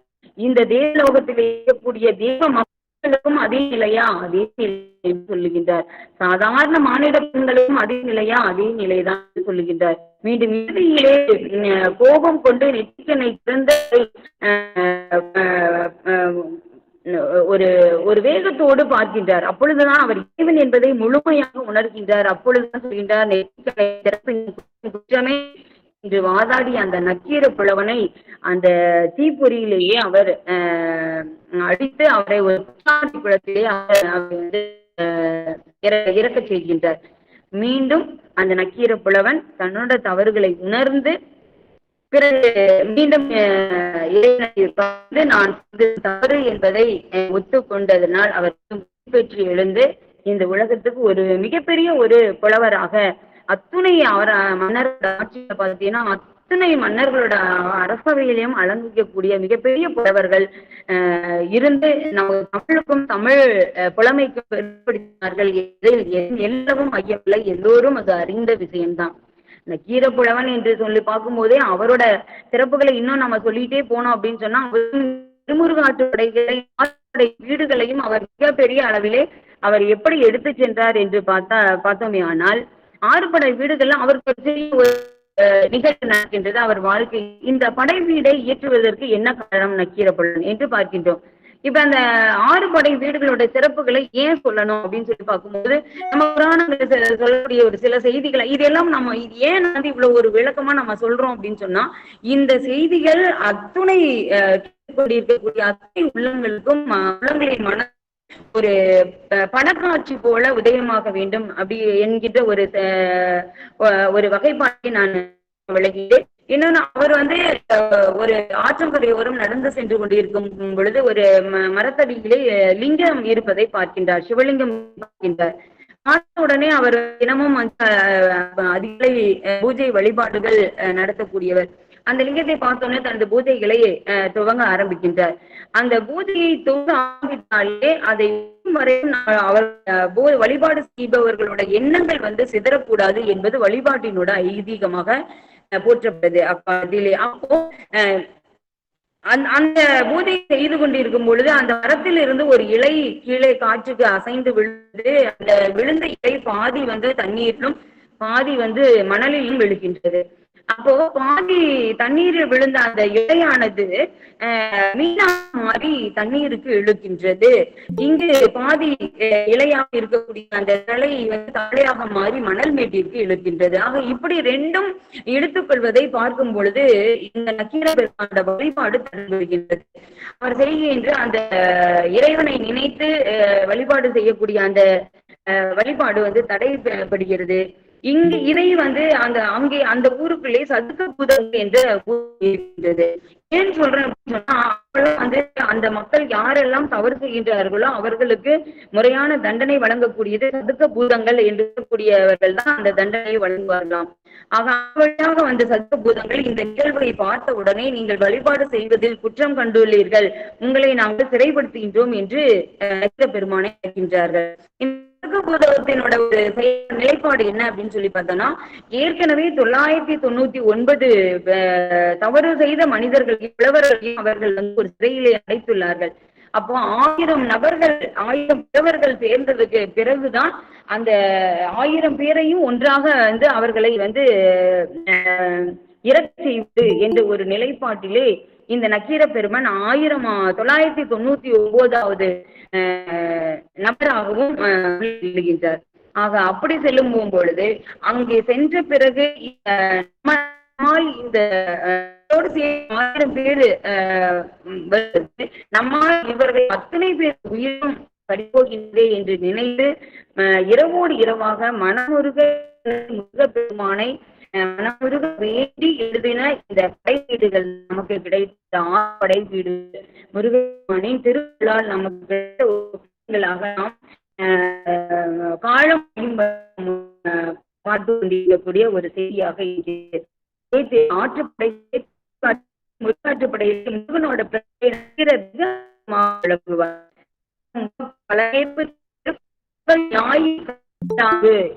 முதல் வழியிலேயே துவங்குவார். இந்த உலகம் மக்கள் எல்லாம் மகிழ்ச்சியாக இருப்பதற்காக இந்த கடலிலே ஒரு சூரியன் உதயமானால் எப்படி இருக்குமோ, இந்த உலகத்துக்கு ஒரு நல்ல வெளிச்சத்தை காட்டுமோ, அது இந்த முருகப்பெருமான் சூரியனாக இந்த உலகத்திற்கு உதயம் செய்கின்றார் அப்படின்னு சொல்லி இப்படி அவரோட வரலாறு எல்லாம் சிறப்புகள் எல்லாம் இன்னும் நிறைய நம்ம சொல்லிட்டே போலாம். அதே சமயத்துல இவர் எழுதின அந்த 6 படை வீடு அப்படின்னு சொல்லி முதல் படை வீடு மதுரை மாநகரிலே இருக்கக்கூடியது. ஏன்னா மதுரை என்று சொன்னாலே நமக்குதான் இதனே வாழ்ந்து சமூகத்தில் வீற்றிருந்து நமக்கு தமிழ் எல்லாம் கற்று போயிட்டு எழுதின ஒரு இடம் என்பதால் மதுரை தமிழ் கமலக்கூடிய ஒரு மிகப்பெரிய ஒரு நகரம் என்று நம்ம சொல்ல வேண்டும். வடமதுரை தென்மதுரை என்று இருந்தாலும் கூட பல காலங்களால் பல நூற்றாண்டுகளால் பல இடங்கள் வந்து பொருள்களால் அளிக்கப்பட்டாலும் கூட இன்று இருக்கக்கூடிய மதுரை மாநகரத்தை நம்ம தமிழ் சங்கங்கள் தமிழ் நூல்கள் பிறந்தது என்பதில் நாம் பெருமை கொள்ள வேண்டும். அப்படி திருப்பரங்குன்றம் மதுரையிலே இருக்கக்கூடியது.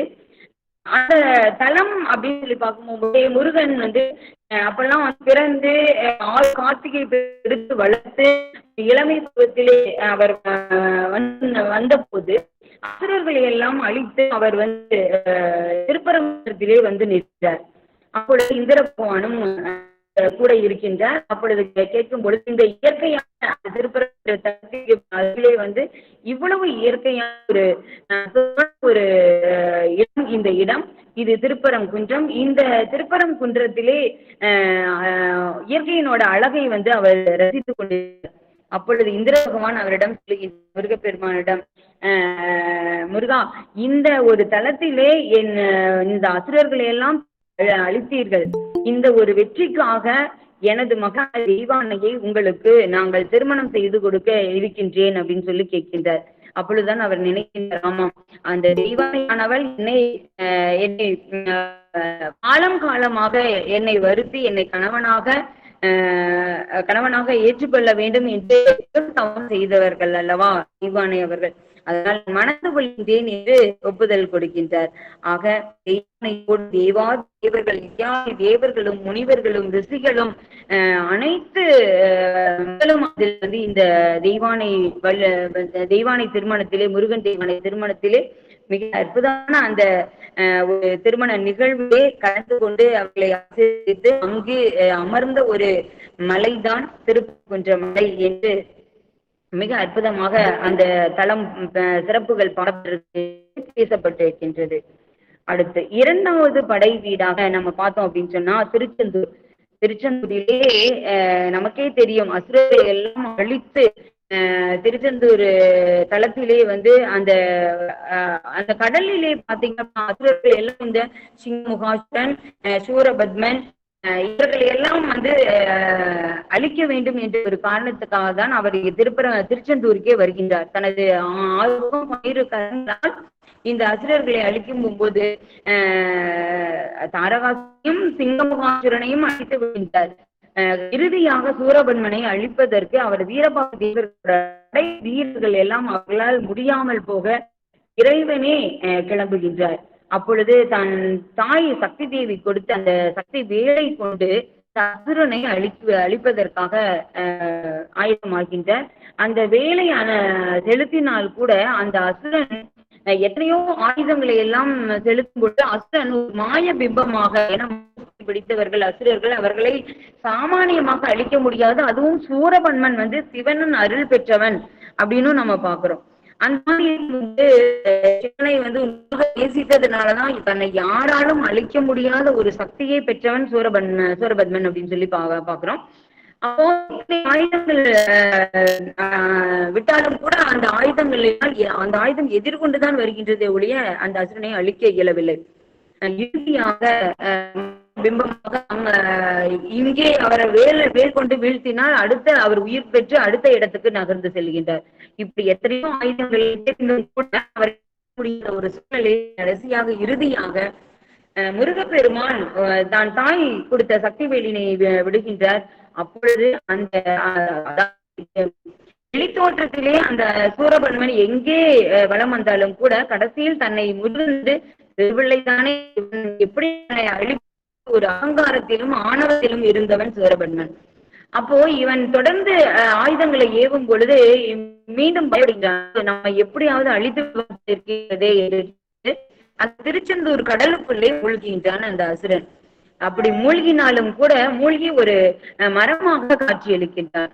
இதை இறைவன் உணர்ந்து, முருகப்பெருமான் உணர்ந்து சக்தி தேவி கொடுத்த அந்த அம்பினால் எய்கின்றார். அந்த வேளானது அந்த மரத்தாக பிளக்கின்றது. அப்பொழுதுதான் ஒரு கூறு என்னவாக மாறுகின்றது என்று சொன்னால் சேவலாகவும் மற்றொரு கூறு மயிலாகவும் மாறுகின்றது. இன்றைக்கும் நம்ம பார்க்கிறோம், எப்பொழுதும் பார்ப்போம், சேவல் கொடியும் மயில் கொடியும் சேவலையும் அவர் வந்து தனது அருகிலே வைத்திருக்கக்கூடிய நம்ம பார்க்கிறோம். ஏன் அப்படின்னு சொன்னா இதுல இருந்து நமக்கு ஒரு பாடத்தை மிக அற்புதமாக அவரோட வரலாறு நமக்கு கற்றுக் கொடுக்கின்றது. அப்ப அசுரன் உயிர் போகக்கூடிய நிலைமையில கூட இறைவனிடம் உணர்ந்து என்னை மன்னித்து என்னை உங்களுடனே ஏற்றுக்கொள்ளுங்கள் என்று அவன் கேட்டுக்கொண்டதற்கு இணங்கதான் ஒரு சேவலாகவும் ஒளியாகவும் தன்னை வந்து மயிலாகவும் தன்னுடன் இருத்தி கொண்டிருக்கின்றார். மனிதர்களாகிய நாமும் கூட எத்தனையோ எத்தனையோ தவறுகளை செய்கின்றோம். அந்த உணர்ந்து மன்னிப்பு கேட்டோம், ஆனால் அந்த மன்னிப்பை ஏற்று அவர்களுக்கு அதை ஏற்றுக்கொள்ள வேண்டும் என்ற ஒரு மிகப்பெரிய ஒரு சாராம்சத்தை இந்த இறைவனின் மூலமாக இந்த உலக மக்களுக்கு எடுத்து சொல்லிய போற்றத்தக்கது என்று நாம் பார்க்கிறோம்.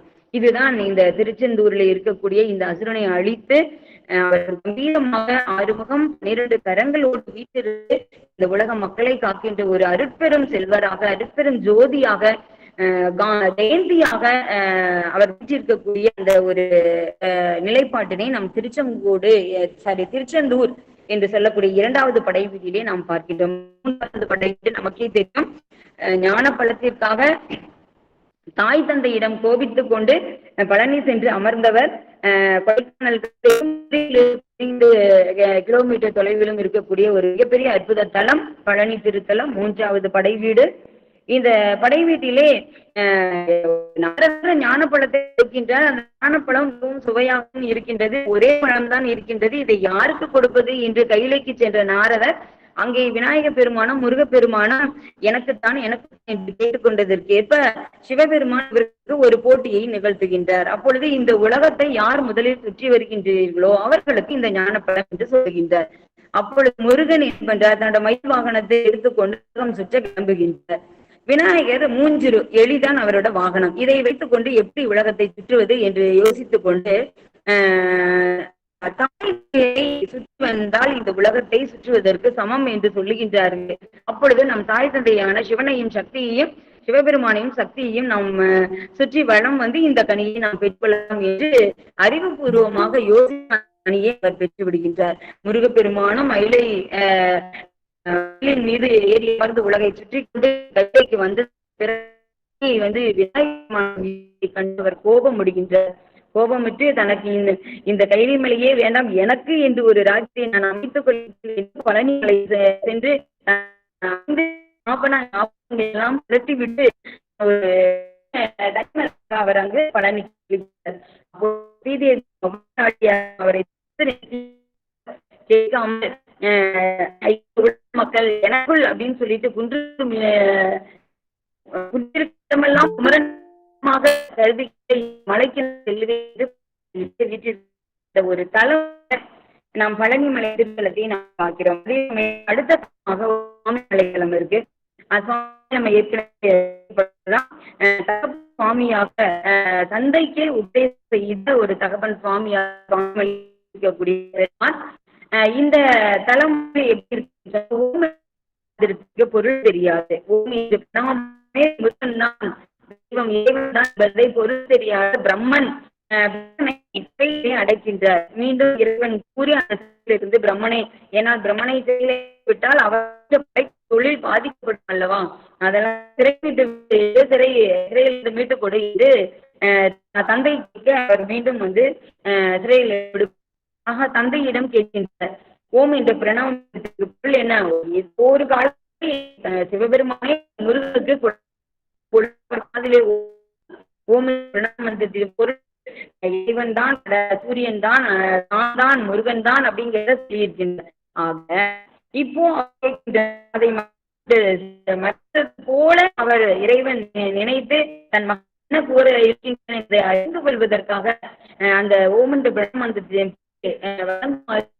கேட்கும் பொழுது நாம் இப்பொழுதே ஒரு ஆசிரியராக இருக்க வேண்டும். நீ மாணவராக இருக்க ஒரு குரு ஒரு சிஷியனாக இருந்து விடையை வந்து நீ பெற்றுக் கொள்ளும் என்று மேலே ஒரு ஆசிரமத்திலே அமர்ந்து கொண்டு கீழே இறைவன் தன் தந்தையே கீழே அமர செய்து அவர் மாதிரி ஓம் என்ற பொருளை ஒரு தளமாக நமக்கு சுவாமிமலைக்கு அற்புதமான தளமாக நமக்கு படுகின்றது. அடுத்து தணிகை அப்படின்னு சொல்லி சொன்னா வள்ளியை ஒரு தலம் திருத்தணிகை. அவர் வந்து அசுரர்களை அழித்து இதிலும் அசுரர்களோடு போரிட்டு அந்த சினத்தை தணிப்பதற்காக வந்து அமர்ந்ததனால் இது திருத்தணிகை என்ற ஒரு பிள்ளையும் நமக்கு சொல்லுகிறது. மாவட்டத்தில் ஒரு இது வள்ளியை மனம் செய்த இது உங்களுக்கு தெரியும், அந்த ஒரு சாதமும் தெரியும். எப்படி எல்லாம் வந்து வள்ளியும் வந்து ஒரு கடும் தவத்தினாலே வள்ளியை வந்து ஒரு சின்ன திருவிளையாடல் மூலமாக மனம் செய்து கொள்கின்ற ஒரு தலமாக திருத்தணிகை இருக்கின்றது. அடுத்தது படை வீடு. மதுரையில இருக்கக்கூடிய வள்ளி தெய்வான இருவரும் இதையும் மனதிந்த தலமாக ஒன்று சேர்த்து இணைய தலமாக இந்த பழமுதி சோலைனாலே நமக்கு பழங்கள் சுவைக்கூடிய அந்த ஒரு சோலையை நம்ம பார்க்கிறோம். பழம் நிறைந்த மரம் நிறைந்த கனி நிறைந்த ஒரு இடம்தான் பழமுதி சோலையாக மதுரையும் அழகுபடுத்தி இருக்கின்றார்கள். அது அந்த ஒரு என்ன பண்ணா நாவல் இருக்கும். அந்த நாவல் வருகின்றார்கள், நடந்து வருகின்றார்கள். அப்பொழுது இறைவன் வந்து தன்னோடு விளையாட வேண்டும், அவையோடு விளையாட வேண்டும் அந்த அவை வரும்பொழுது தனி தாகமாக இருக்கின்றது. இந்த நாவல் பழம் இருக்கிறது அவை பாட்டியும் நாவல் பழம் எனக்கு வேண்டுமா சுடாத என்று அவையில் கேள்வி கேட்டு அந்த பழம் பழம் மண்ணிலே இருந்தது போது அது பழம் என்றும் அதை அப்படியே பறிப்பழம் தான் என்று இன்னும் நிறைய ஒரு அவையை வியக்க வைத்து என்பதை உணர வைத்த தளம் இந்த பழமேச்சோலை. வலியையும் மிகப்பெரிய ஒரு அற்புதமான தளம் இந்த தளம் என்பதை நாம் அனைவரும் அறிந்து ஆறு படை வீடுகளையும் நாம் நாள் முழுக்க சொல்லலாம். இந்த ஒரு மணி நேரத்துக்கு தகுந்தார் சுருக்கமாக என்னோட வாய்ப்பினை உங்கள் முன் பகிர்ந்து கொண்டு இவ்வளவு வாய்ப்பளித்த எங்கள் கல்லூரி நிறுவனங்களின் செயலாளர் மற்றும் செயல்படும் கல்லூரி முதல்வர் அவர்கள் மற்றும் பெருமக்கள் அனைவருக்கும் நன்றி பாராட்டி இந்த வாய்ப்பினை அளித்த தமிழ்நாடு ஆசிரியர் கல்வி ஒருங்கிணைப்பாளர் குழு அமைப்பாளர் துணைவேந்தர் ஐயா அவர்களுக்கும் எனது மனமான நன்றியினை தெரிவித்துக் கொண்டு விடைபெறுகிறேன். நன்றி, வணக்கம்.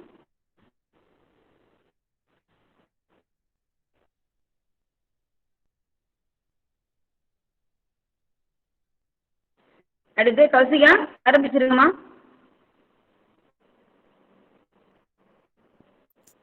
உலகம் போற்றும் விஞ்ஞானிகள் என்னும் தலைப்பில் நூல் விமர்சனம் செய்ய இளங்கலை தமிழிலக்கியம் 2ஆம் ஆண்டு மாணவி மா மகா அவர்களை அன்புடன் அழைக்கின்றோம். வணக்கம், என் பெயர் மா மகா. நான் விவேகானந்தா கலை மற்றும் அறிவியல் மகளிர் கல்லூரியில் 2ஆம் ஆண்டு இளங்கலை தமிழிலக்கியம் பயின்று வருகின்றேன். நான் இன்றைக்கு எடுத்துக்கொண்ட நூல் உலகம் போற்றும் விஞ்ஞானிகள். உலகம் போற்றும் விஞ்ஞானிகள் என்ற நூலை எழுதியவர் சிவமதி அவர்கள். இந்நூல் ஜூலை 2008ஆம் ஆண்டு பதிப்பிக்கப்பட்டிருக்கு. இந்நூலில் விஞ்ஞானிகளை பற்றி கூறுகிறார் சிவமதி அவர்கள். விக்ரம் ஏ சாராபாய். விட்டு கேக்குதாங்க, கொஞ்சம் பாரு, அந்த நெட்வொர்க் பாருங்க.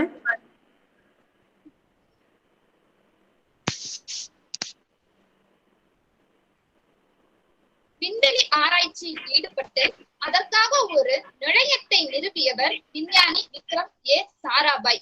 இவர் 1919 பிறந்தார். அவருடைய சிறு வயதிலிருந்து பௌத்திகம், கணிதம் இவற்றில் மிகுந்த ஆர்வம் காட்டினார். 1975ஆம் ஆண்டு விண்வெளியில் நம்முடைய இந்திய நாடு ஆரியப்பட்டா என்ற செயற்கைக்கோளை அனுப்பி சாதனை படைத்தார். எப்படி விஞ்ஞானி பாபாவின் முயற்சியில் Tata institute of fundamental research என்ற நிறுவனம் நிறுவப்பட்டதோ அப்படியே சாராபாயின் முயற்சியால் நிறுவப்பட்ட ஆராய்ச்சி நிலையம்தான் Sarabhai physics research laboratory Indian space research organisation என்ற பிரிவை விரிவுபடுத்தி விண்வெளி ஆராய்ச்சியில் இறக்கினார். 1975 முதல் 76ஆம் ஆண்டுகளில் இவர் மேற்கண்ட சேட்டிலைட் இண்டஸ்ட்ரியல் டெலிவிஷன் எக்ஸ்பிரிமெண்ட் மூலமாகத்தான் 2400 கிராமங்களில் வசிக்கும் 5 மில்லியன் மக்கள் சேனல்களை பார்த்து பயனடைகின்றார்கள். எத்தனையோ சாதனைகள் படைக்க வேண்டும் என்று கனவு கண்ட சாராபாய் தமது 52வது வயதிலேயே மரணம் அடைந்தார். இவரை அடுத்து ராஜா ராமண்ணா அவர்கள். அணுசக்தியை ஆக்கத்திற்கு பயன்படுத்துவதில் வெற்றி கண்டவர் ராஜா ராமண்ணா.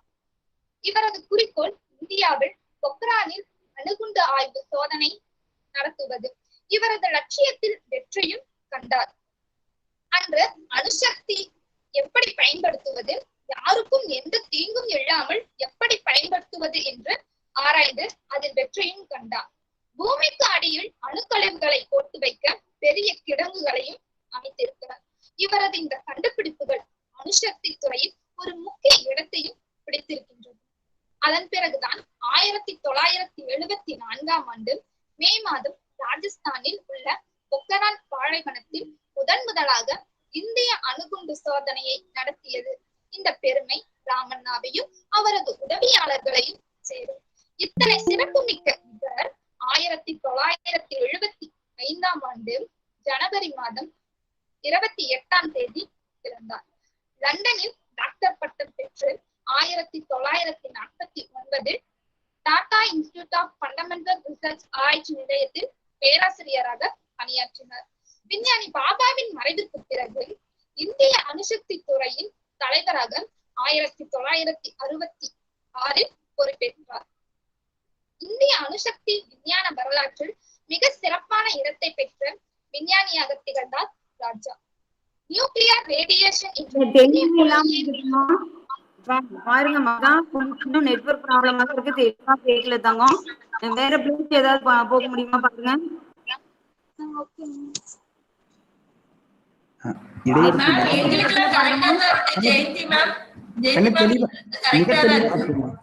இடையூறுக்கு மன்னிக்கணும், தெளிவா தான் இருக்கு. நீங்க தொடர்ந்து உரையாற்றுங்க. ஓகே ஓகேப்பா, நீங்க தொடருங்க. நியூக்ளியர் ரேடியேஷன் என்ற புதிய கொள்கையை உருவாக்கியவரும் இவரே. ராஜா ராமண்ணா தலைமையில் விஞ்ஞானிகள் குழு அப்சரா, சைரஸ், பூர்ணிமா என்ற பெயர்களை கொண்ட நியூக்ளியர் ரியாக்டர்களை நிறுவி நம் நாட்டிற்கு பெருமையும் சேர்த்துள்ளார்கள். அது மட்டுமல்லாமல் முதலில் கணிதம், அல்ஜிப்ரா என்ற இரண்டையும் வெவ்வேறு துறையாக பிரித்தவர். இந்தியாவில் குறிப்பிடத்தக்க முதல் கணித மேதாவி இவர்தான். இவர் வானவியலிலும் கணிதவியலிலும் நிறைய சாதனைகள் செய்து விஞ்ஞான உலகில் நீங்கா புகழையும் பெற்றுள்ளார். ஆரியப்பட்டருக்கு பின் தோன்றிய வானவியல் கணிதவியல் மேதை இவர்தான். வியாக்கிரமுகன் என்ற மன்னரது அவையில் வானவியல் அறிஞராக விளங்கினார். முதலாக பூஜ்ஜியத்தை பயன்படுத்துவது பற்றி விளக்கியவரும் இவர்தான். இவர் எழுதிய பிரம்மஸ்கூடா சித்தாந்தம், கரணாகண்ட சத்தியாகம் என்ற 2 வானவியல் நூல்களும் மிகவும் புகழ் பெற்றவை. இன்றும் இந்தியாவிலும் அரபு நாட்டிலும் இவரது நூல்தான் வானவியல் துறைக்கு அடிப்படை நூலாக விளங்கி வருகின்றது. இந்நூல் கணிதம், அல்ஜிப்ராவை கொண்டு விளங்குகிறது. ஈக்குவேஷன்களுக்கு சுலபமாக விடை கண்டுபிடிக்கும் முறையை விளக்கியவரும் இவரே. நியூமெரிக்கல் அனாலிசிஸ் என்ற உயர்நிலை கணிதத்தில் படித்தவரும் இவர்தான். வானவியல் தொடர்பான கணக்குகள் போட இவரது கரணாகண்ட சத்தியாகம் என்னும் நூலே தற்போதும் பயன்படுத்தப்படுகிறது. இதில் பிரம்மகுப்தர் முதன்முறையாக அல்ஜிப்ரா கணிதத்தை பயன்படுத்தினார்.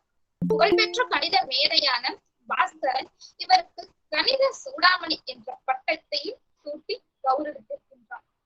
அது மட்டுமல்லாமல் ஸ்ரீனிவாச கிருஷ்ணன் தமிழ்நாட்டில் 1898 டிசம்பர் மாதம் 4 கரிய மாணிக்கம் ஸ்ரீனிவாச கிருஷ்ணன் பிறந்தார். இவர் சென்னையில் கல்வி கற்றார்.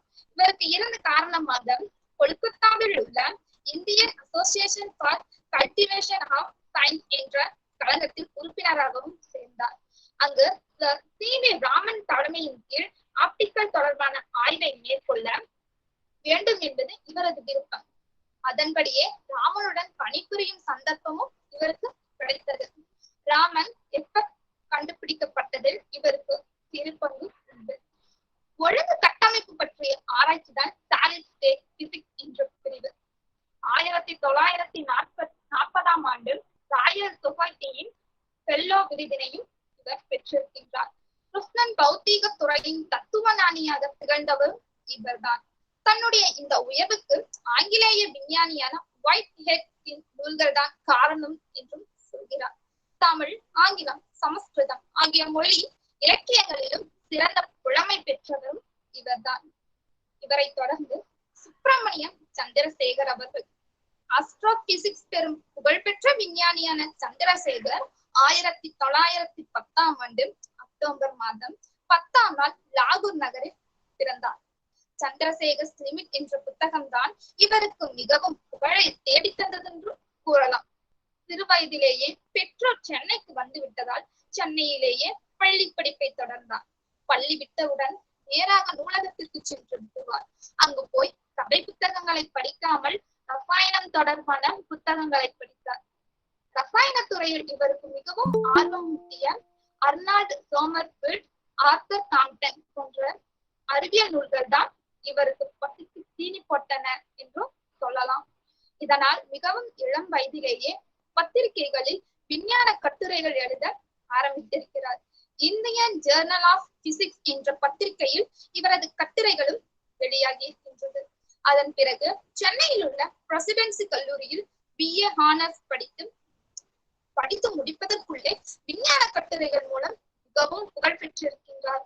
ராயல் சொசைட்டி வெளியிடும் பிரசிடஸ் பத்திரிகையில் கட்டுரைகள் வெளியிடுவது என்பது மிகப்பெரிய விஷயம். அதிலும் இவரது கட்டுரைகள் வெளியாகின. இவரது 27வது வயதிலிருந்தே மிக சிறந்த அஸ்ட்ரோபிசிக்ஸ் என்ற பாராட்ட பெற்றார். பிறகு அமெரிக்கா சென்றார். அங்கு புகழ்பெற்ற வானவியல் அறிஞரும் அப்சர்வேட்டரி ரைட்டருமான ஆட்டோஸ்டூப் என்பவர் சந்திரசேகரின் திறமையை கண்டு சிகாகோ பல்கலைக்கழகத்தில் இவருக்கு வேலையும் வாங்கி கொடுத்திருக்கின்றார். தன்னுடைய கடுமையான பணிகளுக்கு இடையே 2 மாணவர்களுக்கு பாடமும் சொல்லிக் கொடுத்திருக்கின்றார். அவர்கள் இருவருமே 1957ஆம் ஆண்டு ரசாயன துறையில் நோபல் பரிசு பெற்றிருக்கின்றார்கள். அதன் பிறகு 1983ஆம் ஆண்டில் ரசாயன துறையில் இவருக்கு நோபல் பரிசு கிடைத்துள்ளது. இவர்களைப் போலவே இப்ப வரக்கூடிய தலைமுறைகளும் மாணவர்களும் நன்றாக படித்து ஒரு விஞ்ஞானிகளாக வர வேண்டும் என்று என் உரையை முடித்துக் கொள்கிறேன். நன்றி.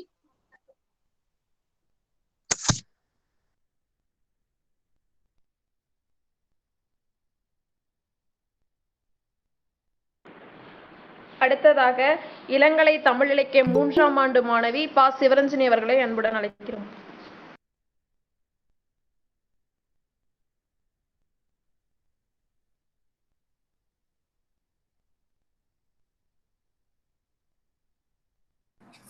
அன்மியூட் பண்ணிட்டு பேசுமா. சிவரஞ்சனி பேசுப்பா. மேம் இப்ப கேக்குதுங்க. கேக்குதுமா, கேக்குது. யாமறிந்த மொழிகளிலே தமிழ் மொழி போல் இனிதாவது எங்கும் காணும். எம் தாய்மொழியாம் தமிழுக்கும் உங்கள் அனைவருக்கும் என் வணக்கத்தை தெரிவித்துக் கொள்கிறேன். என் பெயர் பா. சிவரஞ்சனி. நான் விவேகானந்தா கலை மற்றும் அறிவியல் கல்லூரியில் இளங்கலை தமிழ் இலக்கியம் 3ஆம் ஆண்டு பயின்று வருகிறேன். நான் இன்று விமர்சனம் செய்ய எடுத்துக்கொண்ட நூல் என் மனதில் இன்றளவும் நீங்கா இடம் பிடித்த ஒரு நூல், கருவாச்சி காவியம். இந்நூலை இயற்றியவர் என் காதலுக்கும் என் மரியாதைக்கும் உரியவர் வைரமுத்து அவர்கள். இவர் ஜூலை 13, 1953ஆம் ஆண்டு தேனி மாவட்டத்தில் பெரியகுளம் அருகில் வடுகப்பட்டி எனும் கிராமத்தில் ராமசாமி அங்கம்மாள் ஆகியோருக்கு மகனாக பிறந்தார். இவர் புகழ்பெற்ற திரைப்பட பாடலாசிரியர் மற்றும் சிறந்த கவிஞரும் ஆவார். சிறந்த திரைப்பட பாடலாசிரியருக்கான இந்திய அரசின் விருதினை 7 முறை பெற்றுள்ளார். 1984இல் நிழல்கள் திரைப்படத்தில் இது ஒரு பொன்மாலை பொழுது என்னும் பாடலை முதலில் இயற்றியுள்ளார். மிக உயரிய விருதான பத்மஸ்ரீ விருதினையும் பெற்றுள்ளார். இவர் இயற்றிய சில கவிதை தொகுப்புகள்: வைகரை மேகங்கள், திருத்தி எழுதிய தீர்ப்புகள், இன்னொரு தேசிய கீதம், எனது பழைய பனை ஓலைகள், கவிராஜன் கதை, இரத்த தானம், தமிழுக்கு நிறம் உண்டு.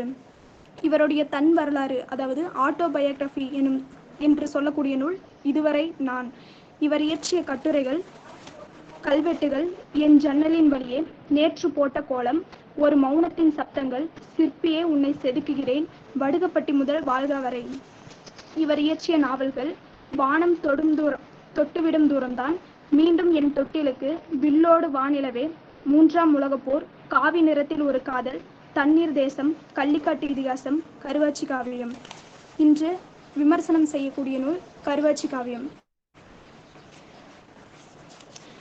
நம் தமிழ் இலக்கியத்துல இரட்டை காப்பியங்கள்னு நம்ம 2 நூல்களை சொல்லுவோம். ஒன்று சிலப்பதிகாரம், மணிமேகலை. ஆனால் வைரமுத்து என்ன சொல்றாருன்னா, என்னளவில் நான் இரட்டை காப்பியங்களாக பார்க்குற நூல்கள் 2. அவர் இயற்றிய கள்ளிக்காட்டு இதிகாசத்தையும் கருவாச்சி காவியத்தையும் தான் சொல்றாரு. நான் என் அளவில் நான் இரட்டை காப்பியங்களாக பார்க்குற நூல்கள் இந்த 2 தான் அப்படின்னு சொல்றாரு. கள்ளிக்காட்டு இதிகாசம் 2001 வெளிவந்த நூல். கருவாச்சி காவியம் 2006 வெளிவந்த நூல். அதுல அவர் முன்னுரையில ஒரு 2 வரிகளை சொல்றாரு. புனையப்படாத நாவல் தான் வாழ்க்கை, புனையப்பட்ட வாழ்க்கை தான் நாவல் அப்படின்னு ஒரு 2 வரிகளை சொல்றாரு. இதுல ஒரு சராசரி பெண்ணோட வாழ்க்கையில அன்றாடம் நடக்கிற நிகழ்ச்சிகளை வந்து புனைந்து ஒரு நாவலா வந்து சொல்லியிருக்கிறாரு. அடுத்தது அதுல வந்து இன்னொரு கேள்வி, அவர் அந்த முன்னுரையிலேயே இன்னொரு கேள்வி வந்து முன்வைக்கிறாரு. காவியம் காப்பியங்கள்லாம் வந்து அரசர்கள் இல்லைன்னா அரச பரம்பரை சேர்ந்தவர்களை பத்தி தான் காப்பியங்களும் அமைஞ்சிருக்குது. ஆனா ஒரு சராசரி பெண்ணோட வாழ்க்கையை வந்து ஏன் காவியமா அமைக்கக்கூடாது அப்படின்னு சொல்லி அவர் வந்து இந்த நூலுக்கு வந்து கருவாச்சி காவியம்னு பேர் வச்சிருக்கிறாரு. கருவாச்சின்ற ஒரு கிராமத்து பெண்ணோட வாழ்க்கையில சில வருட நிகழ்வுகள் தான் இந்த கதை. கருவாச்சியோட கணவன் வந்து திருமணமான 6 நாள்ல அவளை விலக்கி வைக்க வேண்டி கூட்டியிருக்கிற பஞ்சாயத்து கூட்டத்துல வந்து இந்த கதை தொடங்குது. விலக்கி வைக்கப்பட்ட அவனால் கர்ப்பமாகி குழந்தையை பெற்றெடுத்து கஷ்டப்பட்டு முன்னேறி, இது மட்டும் இந்த அதிசயம் மட்டும் அந்த கதையில நடக்கல. அவனால விலக்கி வைக்கப்பட்ட அவனால் கர்ப்பமாகி குழந்தையை பெற்றெடுத்து வாழ்க்கையில ஒவ்வொரு படியிலும் அடிபட்டு கடைசியில தன் பிறந்த மண்ணின் மக்களுக்கு உயிர் வாழ உதவுறா அப்படின்றத இந்த கதை. அனுபவம் வந்து ஒரு பெண்ணை எப்படியெல்லாம் பக்குவப்படுத்துது என்பதை அழகா சொல்லியிருக்கிறாரு வைரமுத்து. இந்த கதைக்களம் வந்து தேனி மாவட்டத்துல சொக்கதேவன்பட்டி அப்படின்ற ஒரு கிராமம் தான் இதை வந்து கதைக்களமா அமைஞ்சிருக்குது.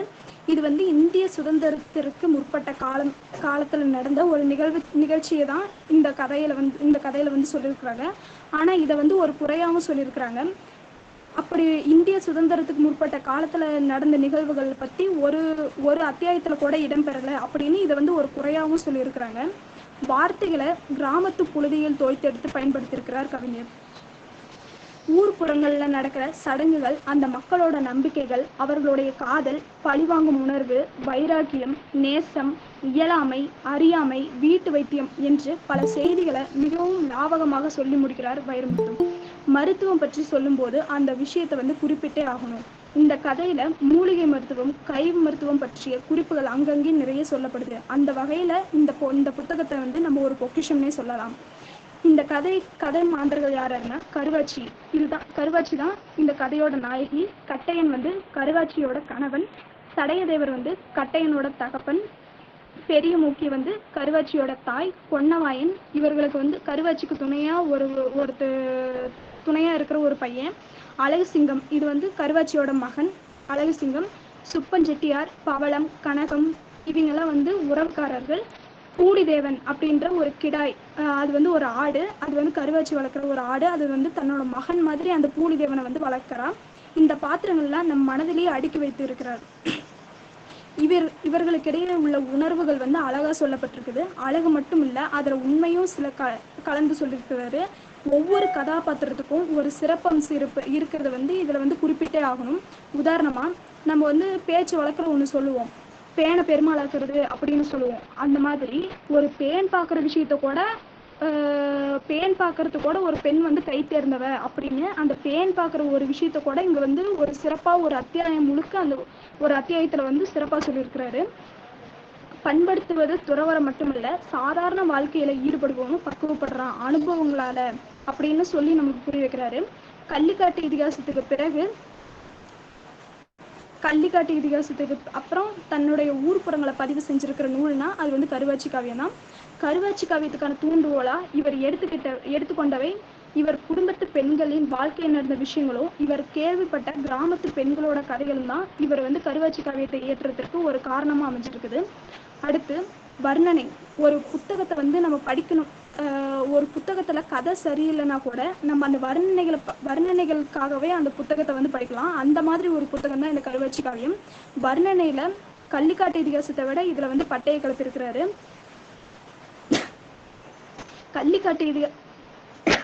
கள்ளிக்காட்டு இதிகாசன்ற புத்தகத்துல பேயதேவர் என்ற நபரை வந்து நம்மிடையே நடமாட விட்டு அசத்தியவர். இந்த கருவாச்சி காவியத்துல கருவாச்சின்ற ஒரு பெண்ணை கொண்டு சிறப்பா வந்து இந்த கதையை அமைச்சிருக்கிறாரு. கள்ளிக்காட்டு இதிகாசத்துல பேய தேவருக்கு ஒரு நல்லதாவது நடந்துடக்கூடாதா அப்படின்னு நம்ம நினைக்கிற அளவுக்கு எப்படி அந்த கதை வந்து சோகமாவே அமைஞ்சதோ, சிரமன்ற மாதிரி அமைஞ்சதோ, அதே மாதிரிதான் இந்த கருவாச்சி கவிதையும். கருவாச்சிக்கு நமக்கே ஒரு கட்டத்துல இந்த புத்தகத்தை படிக்கும்போது கருவாச்சிக்கு ஒரு நல்லதாவது நடக்கக்கூடாதா அப்படின்னு தோன்ற அளவுக்கு சிரமமாவே அமைஞ்சிருக்குது கருவாச்சிக்கு. அந்த அளவுக்கு பிரச்சனை வந்து அவளை சுரட்டி அடிக்குது. இத்தனை இருந்தும் இத்தனை சிரமங்களுக்கு இடையிலையும் நம்ம அந்த சிரமங்களை மறக்கடிக்கிறதுக்காக இவர் புகட்டிய ஒரு யுக்தி தான் வர்ணனைகள். இந்த புத்தகத்தை வந்து நம்ம வர்ணனைகளுக்காகவே படிக்கலாம். ஒரு புத்தகத்திற்கு வலு சேர்க்க முக்கியமான ஒரு விஷயமே வர்ணனைகள் தான். வர்ணனை எப்படி இருக்குது அப்படின்னு அதை பொறுத்து தான் நம்ம அந்த புத்தகம் வந்து நம்மளோட மனதில் பதியறதும் பதியாததும். சுமாரான கதை கூட வர்ணனை நல்லா இருந்தால் படிக்க சுவாரஸ்யமாக இருக்கும். எப்படின்னா, இப்போ நம்ம ஒருத்தர் திட்டுறோம்னா கூட ஏன்டா சும்மா நிற்கிற அப்படின்னு சொல்கிறதுக்கு பதிலாக ஏன்டா மரமாறி நிற்கிற அப்படின்னு ஒரு வர்ணனையோட திட்டினா அதுக்கும் ரெண்டுக்கும் வித்தியாசம் இருக்குது. எப்படின்னா, நம்ம இப்போ ஏதோ ஒரு சினிமாவே பார்க்குறோம், ஆனால் அது கதையில் ஒன்றுமே இருக்காது, ஆனால் நம்மளை வந்து சுவாரஸ்யமாக கூட்டிகிட்டு போவோம். அந்த ஏதோ ஒரு சுவாரஸ்யத்தை வச்சு கூட்டிகிட்டு போவாங்க. அது மாதிரி தான் இந்த புத்தகத்தில் வர்ணனைகளும். எப்படி அதில் வந்து ஒரு 2-3 இதை நான் சொல்கிறேன். அதை முன்ன சொன்ன மாதிரி பேனை பெருமாளாக்குறது. அந்த பேன் பார்க்குற ஒரு விஷயத்த கூட இவர் வந்து ஒரு அத்தியாயத்தில் வந்து விவரித்து அந்த பேன் பார்க்குற ஒரு பெண்ணை வந்து ஒரு பேன் பார்க்கறது கூட ஒரு பெண் வந்து பேன் பார்க்கறதுல அந்த பெண்ணு சிறந்தவ அப்படின்னு இது வந்து நகைச்சுவை ஊட்டக்கூடிய ஒரு நிகழ்வு தான். ஆனால் இருந்தாலும் அது வந்து ஒரு அத்தியாயம் முழுக்க விவரித்து தெளிவாக சொல்லியிருக்கிறாரு. அடுத்து ஒரு வைத்தியச்சி வந்து மருத்துவம் பார்க்குற ஒரு விஷயத்த வந்து சொல்லியிருக்கிறாங்க. வெள்ளருக்கும் பூவு, கத்தரி மஞ்சள், கருஞ்சீரகம், கருமிளகு, பச்சை கற்பூரம் 5ஐயும் வச்சு நசநசன்னு நசுக்கி பூ போல பொடி பண்ணி அதை ஒரு படி நல்லெண்ணெயில போட்டு 3 நாள் ஊற வச்சா. 4ஆம் நாள் எடுத்து அடுப்பு கூட்டி புளிய விறகரிச்சு ஒரு படி நல்லெண்ணெய அரைப்படியா சுண்ட வச்சா. சமீன்தார் மூட்டுல 3 நாள் தடவி விட்டு கரம்ப மண்ணை போட்டு கழுவி விட்டா பாருங்க. விடிய வேட்டைக்கு போலாங்கிற அளவுக்கு சமீன்தார் வெளி ஊற விட்டே ஓடி போயிருச்சு அப்படின்னு அந்த மருத்துவச்சி வந்து வைத்தியம் பார்க்குற ஒரு விஷயத்த வந்து இப்படி சொல்லியிருக்கிறாங்க. அடுத்து கருவாச்சியோட சக்காலத்தி, அதாவது கட்டையன் வந்து 2வது திருமணம் பண்ணிக்குவான். பேயம்மாள்ன்ற ஒரு பெண்ணு வந்து 2வது திருமணம் பண்ணிக்குவாங்க. அதை அந்த பொண்ணு வந்து அந்த பேயம்மா வந்து அரிசி குத்துற சோளம் வந்து உரல்ல போட்டு குத்துவாங்க. அந்த சத்தத்தை கேட்டு ஊரே வந்து அவ வந்து பார்க்க வந்து அழகா இருப்பா. அவ உலக்கு குத்துற சத்தத்தை கேட்டு ஊரே அவளை பார்க்குது அப்படின்ற அந்த ஒரு விஷயத்த வந்து இப்படி சொல்லியிருக்கிறாரு, வர்ணனையில சொல்லியிருக்கிறாரு. கண்ணாடி வளவு சித்தம் தெருவையே திரட்டி அடிக்க சும்மா நங்கு நங்கு நங்குன்னு இறங்குற உலக்க உரலுக்குள்ள புகுந்து கல்வாத்தியம் வாசிக்க ஏறி ஏறி இறங்குற அவ மார்பு ரெண்டும் மனுஷ பொழப்பும் இப்படிதாண்டான்னு தன்னால் தத்துவம் பேச வெறும் விரல் கட்ட அளவு மட்டுமே தெரிஞ்ச அவ இடுப்பு இப்ப கையளவு தெரிஞ்சு கண்காட்சி காட்ட ஓங்கி ஓங்கி உலக்க போட்டான். சொங்க விட்டு சோள அரிசி எட்டி பார்க்குற மாதிரி வீட்டை விட்டு வந்து வெளியே எட்டி பார்க்குது ஊரு அப்படின்னு அவளை அந்த சோளை இடிக்கிற ஒரு விஷயத்த கூட இவ்வளவு வர்ணனையே சொல்லியிருக்கிறாரு. அடுத்து கருவாச்சியோட தாய் பெரிய மூக்கி அவளுக்கு வந்து உடம்பு வலி வந்து பிடிச்சு விடுறது ஒரு விஷயத்த, உடல் வலி நீங்க அந்த பிடிச்சு விடுற ஒரு விஷயத்த கூட வர்ணனையே சொல்லியிருக்கிறாரு. விரலை பிடிச்சி பெருவிரலால நகத்தை ஒரு அழுத்தி சொன்னா வந்துருன்னு ஒரு சுண்டுவா பாருங்க. சடக்குங்கிற சத்தத்தோட உடஞ்சி வெளியேறு சொடக்கு. இந்த கட்டை விரல் 4 மட்டும் எடக்கு பொண்ணு சொடக்கு போட. இப்படி ஒரு சொடக்கு போடுற விஷயத்த கூட இத்தனை வர்ணனைகளோட சொல்லியிருக்கிறது நம்மளுக்கு ஒரு வியப்பான ஒரு விஷயம்தான். அடுத்து சமையல் முறையை படிச்சா நமக்கு பிடிக்காத ஒரு விஷயத்த கூட நம்மளுக்கு சாப்பிடணும் அப்படின்ற அளவுக்கு தோன்ற அளவுக்கு அந்த சமையல் குறிப்புகளையும் வந்து சொல்லியிருக்கிறாரு. கருவாச்சி வந்து இதுல எனக்கு ரொம்ப பிடிச்ச ஒரு அத்தியாயம் இருக்குது. அது என்னன்னா, கருவாச்சி வந்து யாருடைய உதவியும் இல்லாம தானே குழந்தை பெற்றுக்கிற ஒரு சூழ்நிலையை வந்து விவரிச்சு சொல்லியிருப்பாரு. இப்ப இருக்கிற தற்கால பெண்கள் வந்து ஒரு பிரசவ வலினாவே அதை தாங்கிக்க முடியாம சிசேரியன் அந்த ஆப்ரேஷன் பண்ணிக்கிறாங்க. ஆனா எந்த ஒரு துணையுமே இல்லாம யாரும் இல்லாத ஒரு அத்துவான காட்டுல கருவாச்சி வந்து தானே வந்து தனக்கே வந்து மருத்துவச்சியா இருந்தும் தனக்கே வந்து அவ வந்து குழந்தை பெற்றுக்கிற ஒரு அத்தியாயம் இருக்குது. அது வந்து யாராலையுமே ஒரு பெண் ஒரு பெண் ஆசிரியர் ஒரு பெண் வந்து அந்த அத்தியாயத்தை எழுதியிருந்தா கூட அவ்வளோ அந்த ஒவ்வொரு வழி நுணுக்கத்தையும் அப்படி சொல்லியிருக்க முடியாது. அந்த அளவுக்கு வந்து வைரமுத்து வந்து அவர் எழுதியிருப்பாரு. அந்த அத்தியாயம் வந்து எனக்கு ரொம்ப மிகவும் பிடிச்ச அத்தியாயம் அது. இப்படி வந்து நிறைய வர்ணனைகளை வந்து சொல்லியிருக்கிறாரு. அடுத்து கடைசி அட்டை பக்கத்துல இந்த கருவாச்சி கவியம் கடைசி அட்டை பக்கத்துல வந்து ஒன்று சொல்லியிருப்பாரு. சிலப்பதிகாரமும் மணிமேகலையும் இலக்கிய அளவுல வந்து இரட்டை காப்பியங்கள்னு சொல்றாங்க. ஆனா என் அளவுல கள்ளிக்காட்டு இதிகாசமும் கருவாச்சி காவியமும் இரட்டை காப்பியங்கள் அப்படின்னு சொன்ன வரிகள் வந்து எனக்கு வந்து கர்வமா தோணுச்சு. அந்த வரி வந்து ஒருத்தர் தன்னை பத்தியே அவர் பெருமையா சொல்லிக்கிறாரு அப்படின்னு எனக்கு வந்து அது வந்து கர்வமா தோணுச்சு. ஆனா இந்த புத்தகத்தை படிச்சு வேட்டி நான் இப்ப சொல்றேன். ஆனா அவர் வந்து அப்படி கர்வப்படுறது நியாயமான ஒரு காரணம் தான் அப்படின்னு எனக்கு தோணுச்சு. எனக்கு வாய்ப்பளித்த அனைவருக்கும் நன்றி கூறி விடைபெறுகிறேன். நன்றி, வணக்கம். செய் நன்றி மறவாது நன்றி நவிழ்ந்து நிகழ்வை நிறைவேற்றிட இளங்கலை தமிழ் இலக்கியம் 3ஆம் ஆண்டு மாணவி ரா. துர்கானந்தினி அவர்களை அன்புடன் அழைக்கிறேன். பிறந்த சிறந்த மொழிகளுக்கு மத்தியில் சிறந்தே பிறந்த எம் தாய்மொழியாம் தமிழை வணங்குவதில் பெருமகிழ்ச்சி அடைகிறேன். நன்றி மறப்பது நன்றன்று, நன்றல்லது அன்றே மறப்பது நன்று என்னும் வள்ளுவரின் வாய்மொழிக்கேற்ப முதலில் இந்நிகழ்வு இனிதாய் நடைபெற அரியதொரு வாய்ப்பினை நல்கிய இறைவனுக்கு நாவினிக்க நல்லதொரு தமிழில் நன்றியை காணிக்கையாக்குகிறேன். தமிழ்நாடு ஆசிரியர் கல்வியியல் பல்கலைக்கழகம் நிகழ்த்தக்கூடிய இந்த உலக சாதனை நிகழ்விலே சங்ககிரி விவேகானந்தா கலை மற்றும் அறிவியல் மகளிர் கல்லூரி பங்கேற்பதில் பெருமிதம் கொள்கிறோம். இவ்வினிய வாய்ப்பினை ஏற்படுத்தி கொடுத்தமைக்கு மனமார்ந்த நன்றிகள். ஆலமரமாய் ஆளுமை கொண்டு வீரிய வித்தாய் நெஞ்சுரம் கொண்டு மாறா எளிமையால் தன் மாணவ செல்வன்களின் நலம் பேணி குறையா ஈகையால் கொடை வள்ளலாக வாழ்ந்து வரும் ஹிந்த் ரத்னா, வித்ய ரத்னா, ராஷ்டிரிய ரத்னா, கொங்கு நாட்டு சாதனையாளர், பெண் கல்வி சாதனையாளர் என பல பட்டங்களுக்கு சொந்தக்காரரான எமது கல்லூரியின் தாளாளர் முனைவர் மு. கருணாநிதி ஐயா அவர்களுக்கு நன்றியை சமர்ப்பிக்கிறேன். கல்லூரியின் வளர்ச்சியில் பெரும்பங்காற்றி தன் சிந்தனையால் முன்னேற்றத்திற்கு மெருகேற்றி வரும் கல்வி இயக்குனர் முனைவர் வி. குமாரவேல் ஐயா அவர்களுக்கு இவ்வினிய வேளையில் நன்றியை சமர்ப்பிக்கிறேன். முடியும் என முயன்று முயற்சிக்கு முன்னிலையளித்து முகம் மலர்ந்து பணியாற்றி வரும் நம் கல்லூரியின் முத்தான முதல்வர் முனைவர் நா. ராஜேந்திரன் ஐயா அவர்களுக்கு அகம் கனிந்த நன்றிகள். சுவை காணும் செவி செய்து இசையுரையும் நாவலித்து கவிவரையும் கை கொடுத்து அறிவரத்தை எடுத்தோதி அகமதனில் வந்தமரும் விந்தைகளை புரிய மாணவிகளை நாளும் வளர்ச்சி பாதையில் கொண்டு செல்ல அயராது உழைத்து கொண்டிருக்கும் எங்கள் தமிழ் துறை தலைவர் முனைவர் சே. ஜெயந்தி அம்மா அவர்களுக்கு மனமார்ந்த நன்றிகள். நடத்தும் பாடத்தில் மட்டுமல்ல பழகும் விதத்திலும் பல பாடங்களை கற்றுத்தருபவர்தான் ஆசிரியர். மாணவிகளின் கனவை கைவசப்படுத்தி காலத்தால் அளிக்க முடியாத ஞானத்தை வழங்கி வளர்த்து வரும் மாணவிகளுக்கு வாய்ப்புகளை அள்ளித்தந்த வள்ளல்களான பேராசிரியர் பெருமக்கள் அனைவருக்கும் நன்றியை மகிழ்வோடு தெரிவித்துக் கொள்கிறேன். திருப்பரங்குன்றம், திருச்செந்தூர், பழனி, சுவாமிமலை, திருத்தணி, சோலைமலை ஆகியன முருகனின் அறுபடை வீடுகளாகவும் தமிழ் கடவுள் முருகப்பெருமான் பற்றி அறுபடை வீடு என்னும் தலைப்பில் நூல் விமர்சனம் செய்த துறை தலைவர் அம்மா அவர்களுக்கு மனமார்ந்த நன்றிகள். உலகம் போற்றும் விஞ்ஞானிகள் என்னும் தலைப்பில் நூல் விமர்சனம் செய்த தோழிக்கு மனமார்ந்த நன்றிகள். வைரமுத்து அவர்களின் எழுத்து திறமையில் மில்லீரும் புத்தகமே கருவாச்சி காவியம் என்னும் தலைப்பில் நூல் விமர்சனம் செய்த தோழிக்கு மனமார்ந்த நன்றிகள். செந்தமிழால் எங்கள் அனைவரையும் இனிதே வரவேற்ற தோழிக்கு மனமார்ந்த நன்றிகள். நிகழ்வின் தொடக்கம் முதல் இறுதி வரை இதழ் விரித்த ரோஜா மலராகவே காட்சியளித்த மாணவிகள் மற்றும் பார்வையாளர்களுக்கு மனமார்ந்த நன்றிகள். வீழ்வது நாமாக இருப்பினும் வெல்வது தமிழாக இருக்கட்டும் என்று கூறி பேச வாய்ப்பளித்த அத்துணை நல்ல உள்ளங்களுக்கும் நன்றி பாராட்டி விடைபெறுகிறேன். நன்றி, வணக்கம். விவேகானந்தா காலேஜ் சங்ககிரி, உங்களுடைய பெர்ஃபார்மன்ஸ் ரொம்ப அருமையா இருந்தது.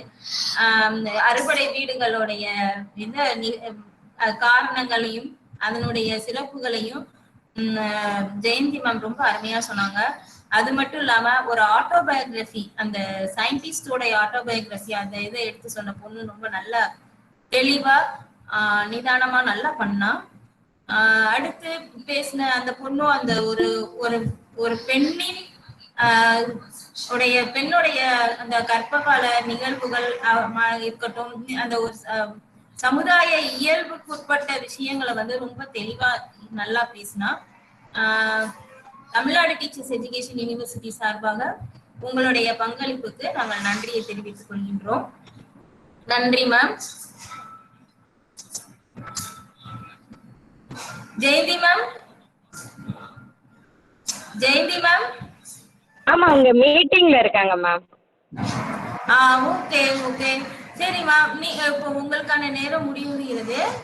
அடுத்ததாக SFR college, standard fireworks college.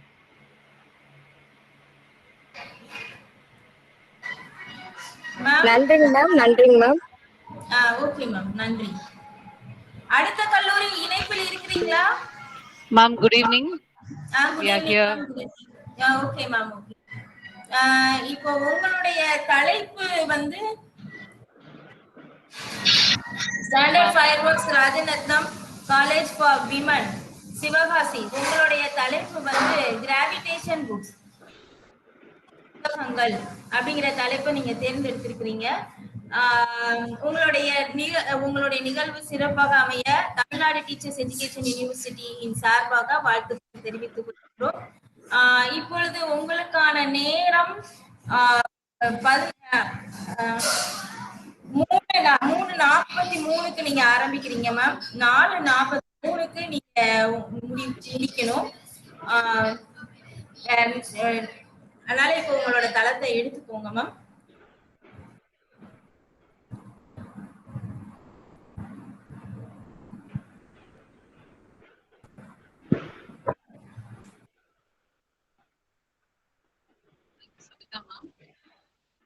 Ma'am சொல்லுங்க ma'am. Very warm welcome. Ma'am உங்க வாய்ஸ் வந்து பிரேக் ஆகுது ma'am. We are here, a team of 5 faculty members from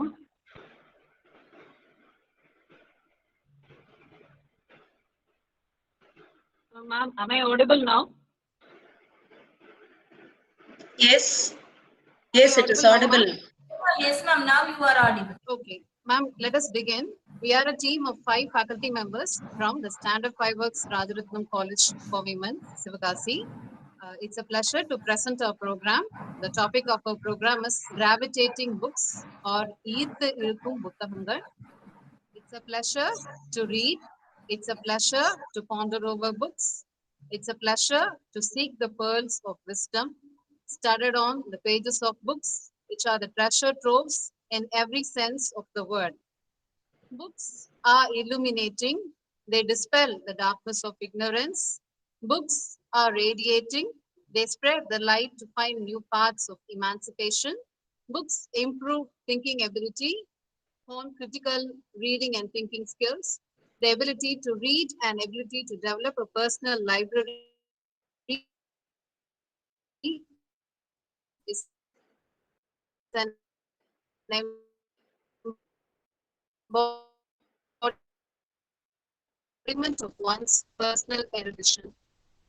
Reviewing a book is an art which demands care and the prerequisite of having read many books in varied subjects. Reviewing is an art as well as it's a skill to express knowledge and placing a book in a semantic location that it deserves. So today, a team of our faculty members, Dr. J. Shobana Devi Ma'am, Assistant Professor of English, Dr. J. Vinarasi, Assistant Professor of Chemistry, Dr. J. Nandini, Assistant Professor of English, Dr. A. Kartika Devi, Assistant Professor of English, along with me, Mrs. B. Lalitambige, Assistant Professor of English. We are going to present to you a collection of book reviews on topics related to English literature, and one of our friends from Chemistry Department is going to present a topic on organic chemistry. Now we are going to begin with Dr. J. Shobana Devi on the topic Margaret Atwood's The Edible Woman. Over to you, ma'am.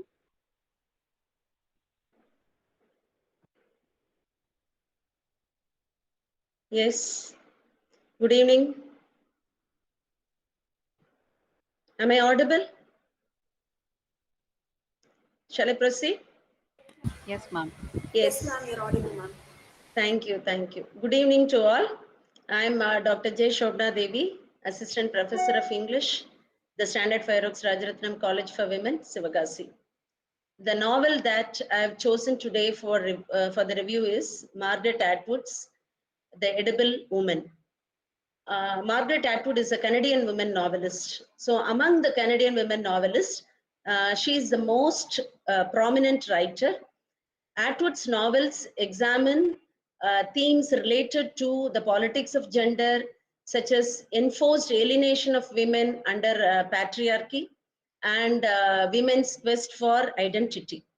So Atwood's protagonists, through the process of self-discovery, they gain courage and emerge as self-willed women. Atwood has used her pen as a weapon to let the whole world know how women are oppressed in the male-dominated world and they have no space for self-realization and fulfillment.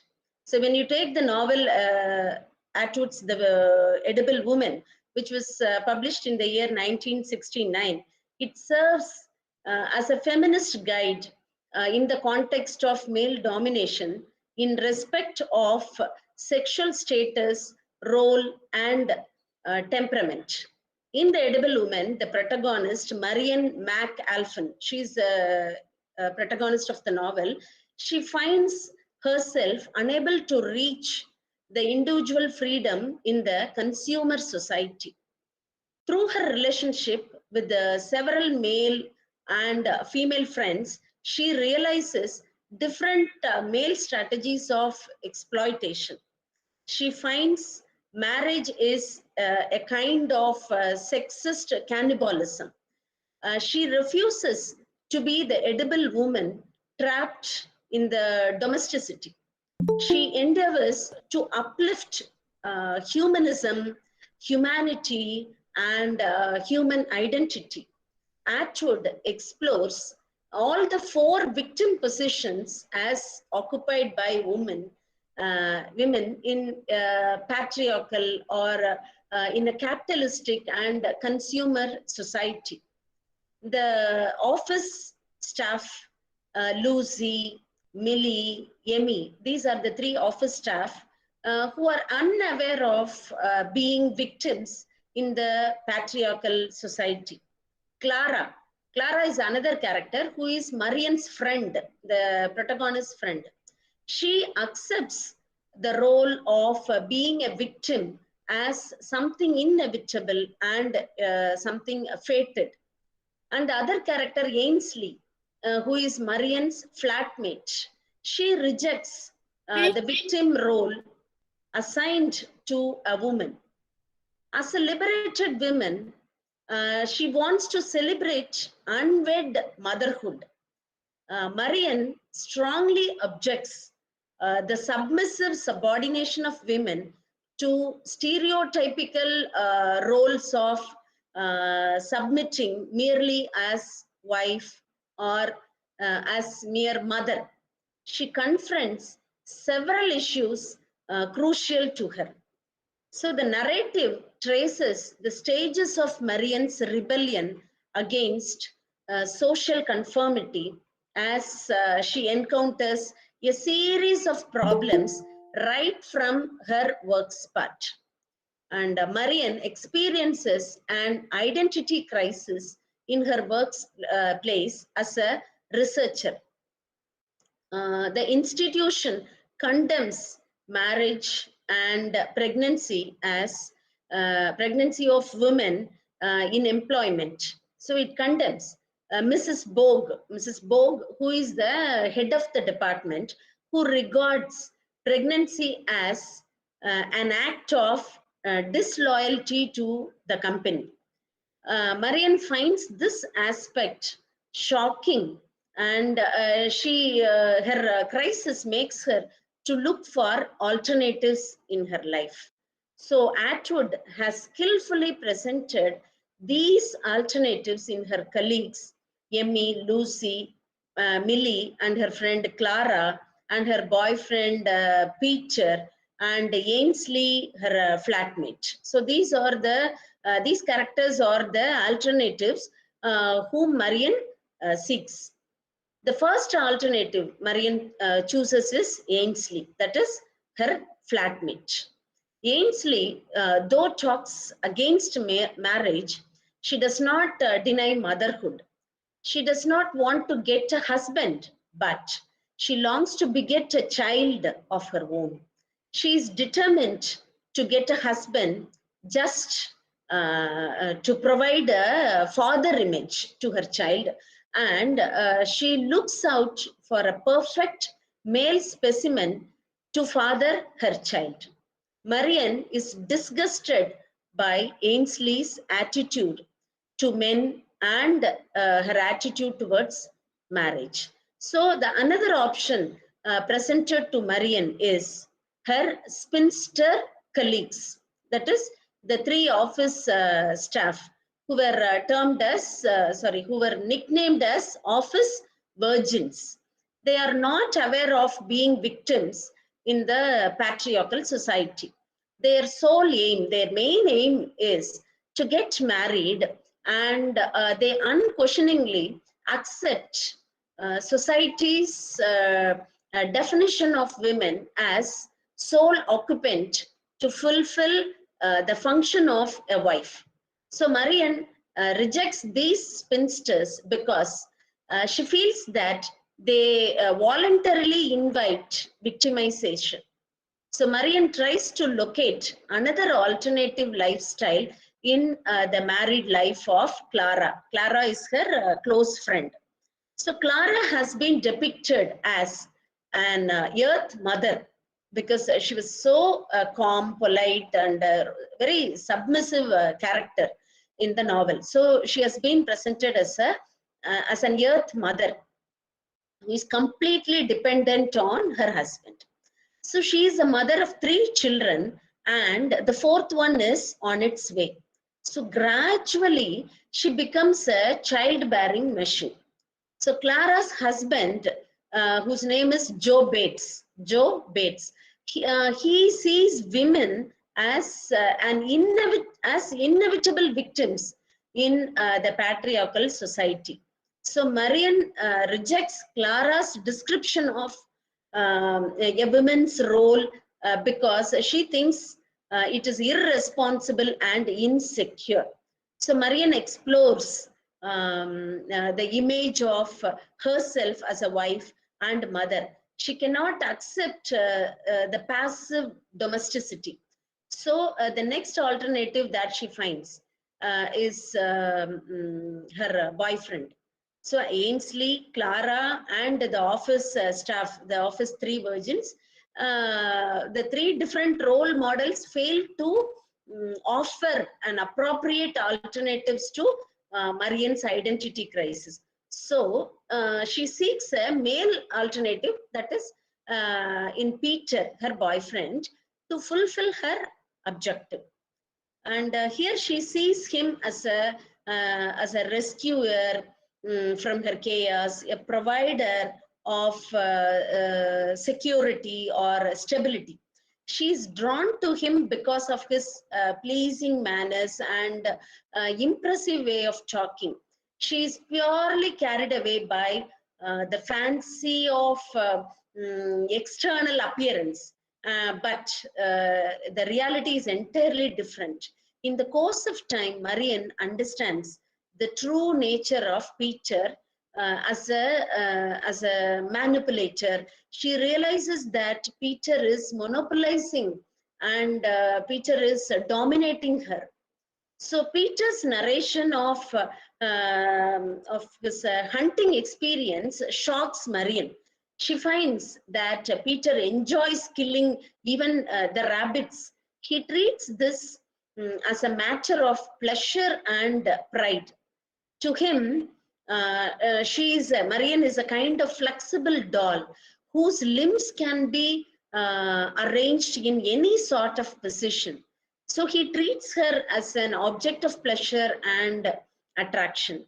Her mental strain takes her away from food, and she begins to take a violent dislike for various kinds of food. She is unable to understand her body's rejection of food is caused by her subconscious rejection of victim wife role of being consumed by Peter. So Atwood here presents this irrational gesture of escape with the outcome of a rabbit burrowing or her desire to return to an uncomplicated life of the womb. So here Marian's instinctive mechanism of escape are conquered by Peter's urge as a hunter. Peter is a camera enthusiast. His camera is his substitute for gun, the weapon, right? So he wants to get a couple of shots of Marian alone. This suggestion has made her mentally troubled. So it evokes feelings of discomfort, dilemma, and disgust as Peter is converting her liveliness into a lifeless statue, which is meant only for some commercial display. So the engagement party provides Marian with the knowledge that Peter has an ability to gobble her up, and he has a strong motive to deny her individuality and freedom, thereby expecting her to play the role of a traditional wife and mother.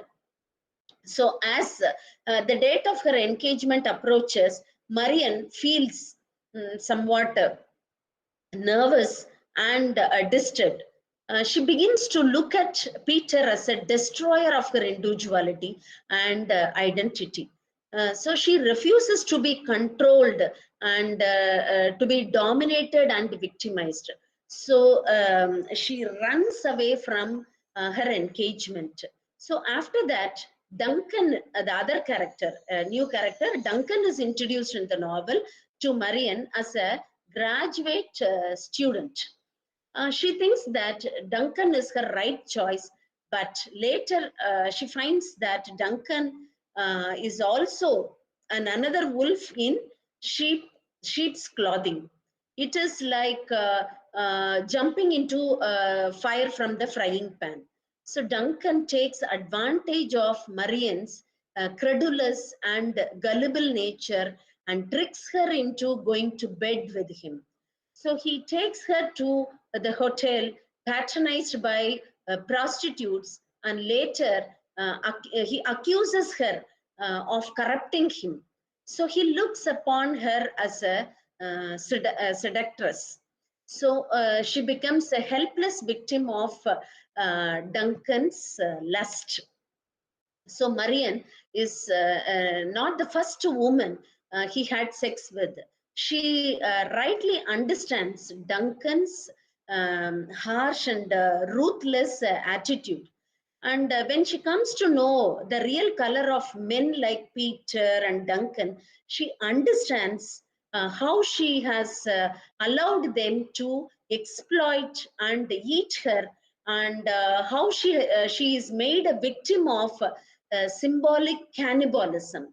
It is from the experience of her own life, she gradually learns that a woman in the contemporary society is reduced to a salable commodity, which is meant for mere consumption in the sense for eating purpose.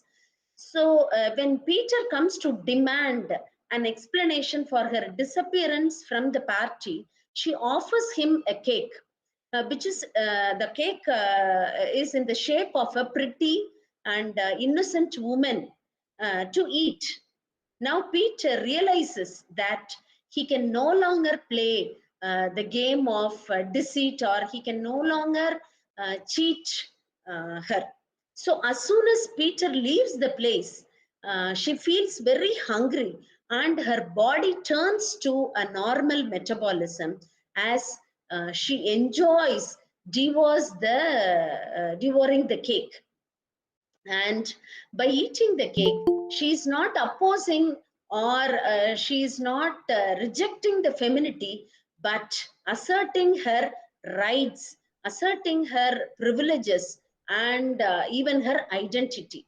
So she refuses to be the edible woman trapped in domesticity.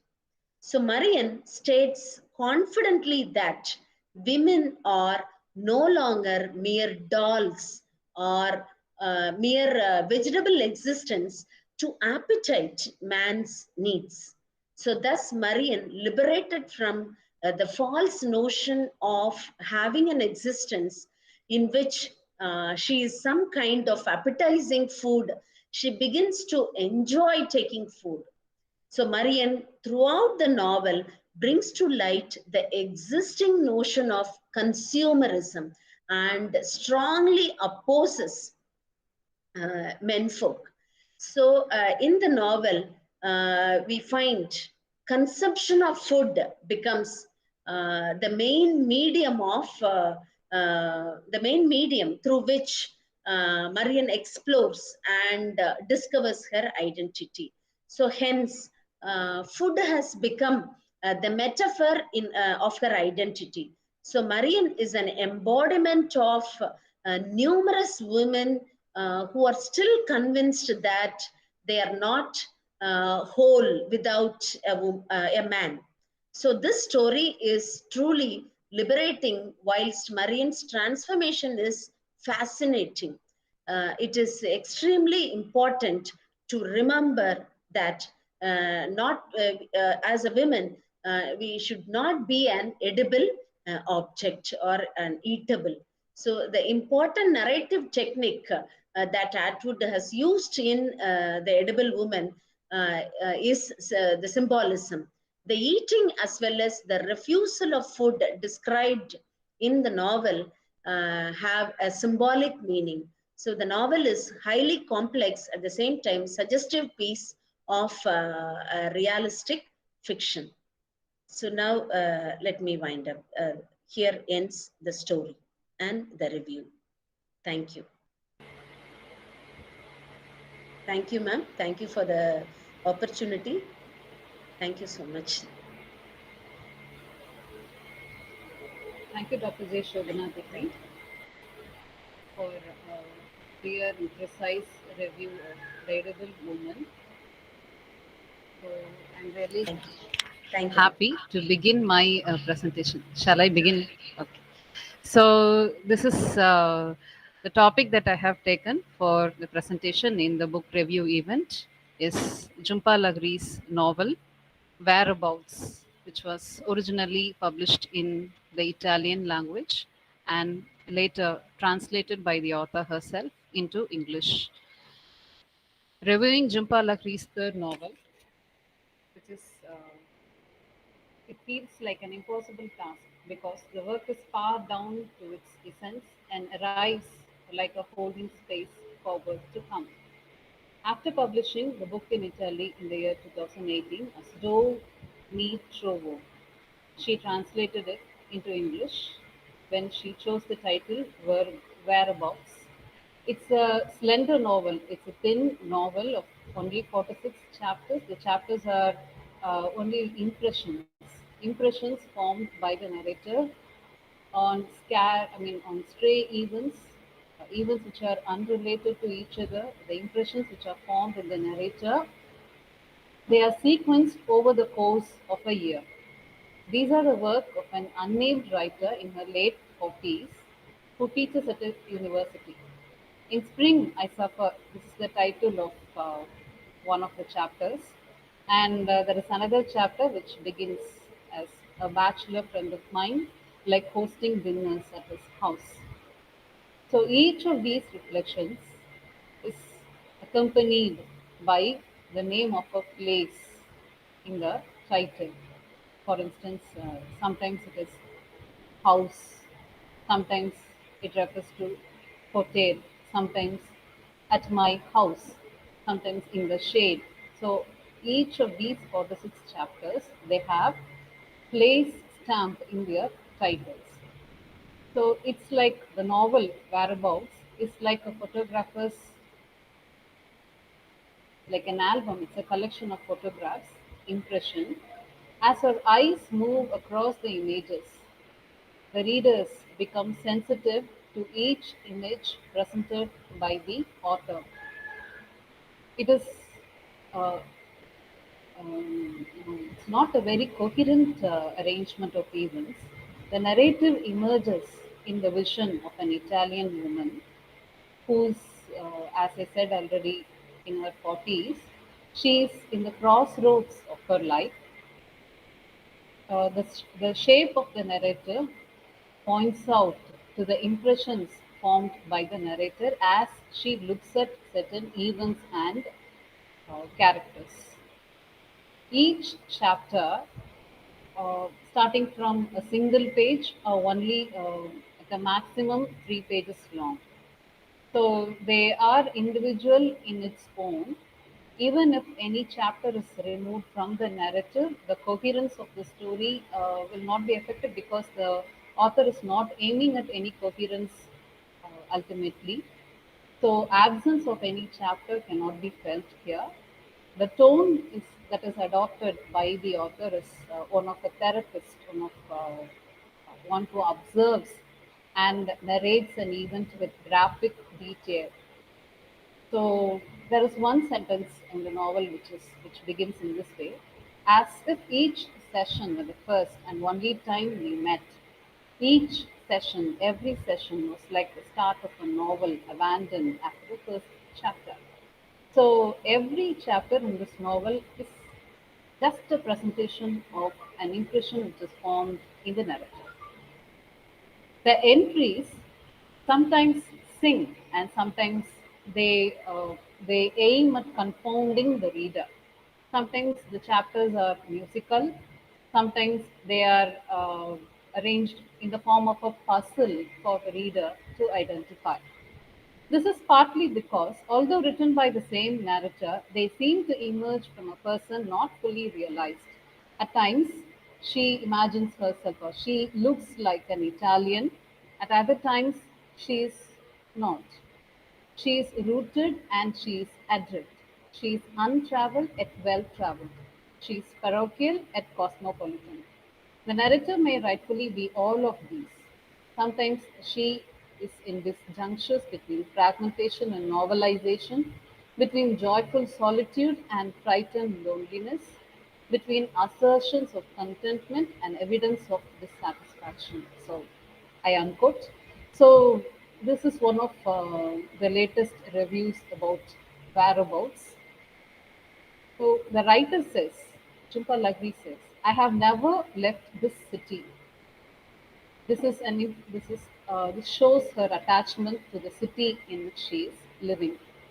Her observations on the people who are not related to her actually. Her study of the places which is very familiar to her in her everyday life. These are described in unrelated or the chapters which are arranged in the form of a picture without any linear coherence. The details of the chapters, through the details, we learn the story of one of her friend's husband, whom she imagines uh, to be in a problem. And there is an ex-boyfriend of 5 years, which has never amounted to much. He remains puerile and full of complaints. And the narrator, as such, is unnamed. They become a kind of background, serving primarily as vehicles for the writer's reflections. I quote, solitude, it's become my trade. I unquote. So this is a difficult novel because the pain of the narrator's isolation, it's extremely real. It's portrayed realistically in the different chapters. So while translating the novel, Jhumpa Lahiri would have translated it as Where I Find Myself, but she chose Whereabouts because the novel concentrates on spatial narratives. Where are we when we think? The most exciting moments of Whereabouts are when it becomes a novel of thinking. It dives down into its sharp fragments, such as in this provocative line, where the writer describes the experience of swimming. I quote, "Everything, my body, my heart, the universe, seems tolerable when I am protected by water and nothing touches me. All I think about is the effort." I unquote. Where the novel grows thin is when the I begins nearly every sentence. So, in some chapters, the writer begins every sentence with first person subjective pronoun to prove that she has the control over the narrative in Italian as well as in English. Her city, the city that she describes in summer, it is described as, I quote, "away like an old woman who was once a stunning beauty." I unquote. So when she describes a country home, she describes it in this way. I quote, "area that's resisted change, that remains unspoiled." I unquote. So this is her description about the country home. And when she describes a nail salon, she describes it in this way. I quote, "all the women come from the same country, and while they diligently see to our needs, they talk continuously in their language." I unquote. So she portrays a two-dimensional world, one that of a picture and the other those of words. So through words, she tries to draw a picture of the places and the people whom she meets around her. Towards the later part of the novel, we see the novelist observing how the narrator gets lost in the city. I quote, "disoriented, lost at sea, at odds, astray, adrift, bewildered, uprooted, turned around." These are the terms, I unquote, these are the terms which the author makes use of to describe the uprooted nature of the narrator. Regarding the setting of the novel, it is interchangeable. It can be the city, it can be, as it is called, the stream of consciousness technique employed by Woolf most famously. So the setting can be, one time it appears to be the setting to be in the city, at other times it is in the author or the narrator herself. It is distilled to atmosphere. It is like a corner that implies a whole. The continuous surfaces of the novel are tantalizing but arrive at the surface of another beginning. So the novel ends with the writer on a train leaving her home to accept a fellowship, I quote, "in a place I have never been before." She is enamored of a group of other passengers, a foreign brigade basking in one another's company. I unquote. So it's a novel of uh, strangers, how strangers in their loneliness, they practice a new language of communication. They communicate with one another in intrinsic and instinctive language, in the language of a heart. And it's like the writer compares the language as a heart transplant when she transfers it from the Italian to English. It's altogether different from a painter swapping watercolors for acrylics. So the author saw the possibility of writing the every woman, uh, the English language denied her. She discovered herself through the language of Italian, and she wanted to transfer the discovery into English language. So this is an intriguing novel of Jhumpa Lahiri, which is whereabouts in an unnamed place, an unnamed narrator, virtually no family, no relationship, just friends who are also nameless, and the characterization is also thin with minor elements of projection, with a married neighbor and her mind always at work to study and write the impressions around her. This is Jhumpa Lahiri's whereabouts. Thank you for the opportunity. Now I would like to call upon Dr. J. Vinersi, Assistant Professor of Chemistry, to begin her presentation.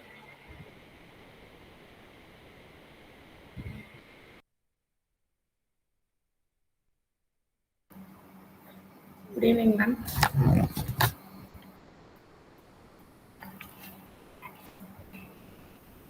Ma'am, it's audible. Yes, ma'am, it's audible. Yes, ma'am, it's audible. Ma'am, good evening, ma'am. I'm Dr. Vinersi, Assistant Professor, Department of Chemistry, the Standard 5 Rajaratnam College for Women, Savagasi. So I'm very delighted to present a review on the book Organic Chemistry. So organic chemistry, that is organic chemistry by Glyden, Greaves, Vaughan, and Wothers. So this book was published by the Oxford University Press, New York, in the year 2001. It contains 33 chapters of live organic topics, which are very essential for all the chemists, not only the organic chemist, it is essential for all the chemists around the world. So the book starts dealing with what is organic chemistry and ends with organic chemistry today. So this book is a real trademark among the existing organic books in the world. This book makes the reader to feel how the life is close with organic chemistry, which binds the soul of the reader. For example, it starts as follows. You are already a highly skilled organic chemist.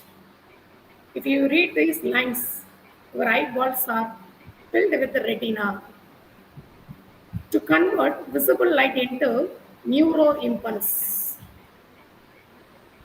When you picked up this book, your muscles were doing chemical reactions. For example, the sugar to give your energy to you needed. As you understand, the gap between your brain cells are being bridged with the simple organic molecules, such as neurotransmitters, so that the nerve impulse can be passed around your brain.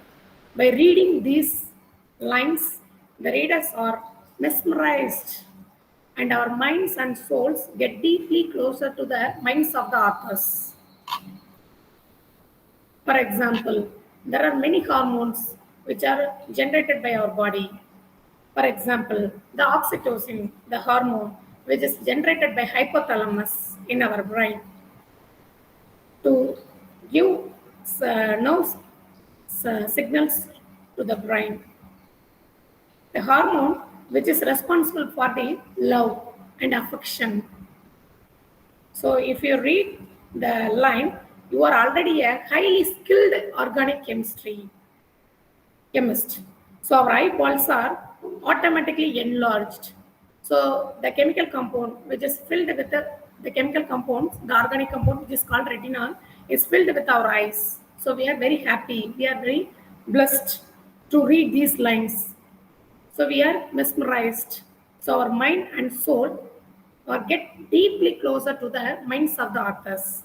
So like all the science, the chemistry has unique role in understanding the existence of the universe.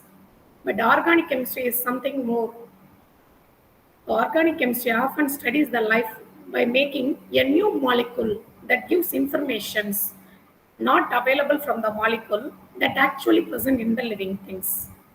So the books documents the low-level learners in organic chemistry from the structures of the molecule over the spectral studies up to the topics for advanced learners also. For example, nowadays the learners, the students, those who are preparing for the IIT exam, NEET, IIT exams, they have to use these organic topics. So they use that Clayton book for their preparations. So the reaction mechanism and the concept of the organic chemistry with rising difficulties, mechanical difficulties, mechanisms, their mechanisms are very difficult to understand.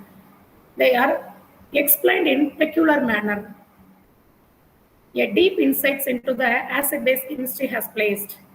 A many number of structures of the molecules are placed with their functions, and extra information about the nucleophilic substitutions at the carbonyl group has been given with proper examples. The learners are encouraged not to stick on their memory level, but go beyond with the ordinary thinking. So the book mainly helps to the learners to get a deepest knowledge on the retrosynthesis and asymmetric synthesis. So this book mainly acts as a bridge between the organic chemistry and the biological chemistry. Sometimes the readers may get through the knowledge on biochemistry of the molecule in living systems. Unlike other organic books, the book gives an important main group chemistry elements like sulfur, boron, silicon, and tin. Yeah, new innovations in organic chemistry is also listed under the topic organic chemistry today. So uh, I go through the book and strongly recommend that book for the slow learners and advanced learners. Today I'm going to demo two experiments for you. Shall I go to the demo, ma'am? Yes, ma'am. Please do.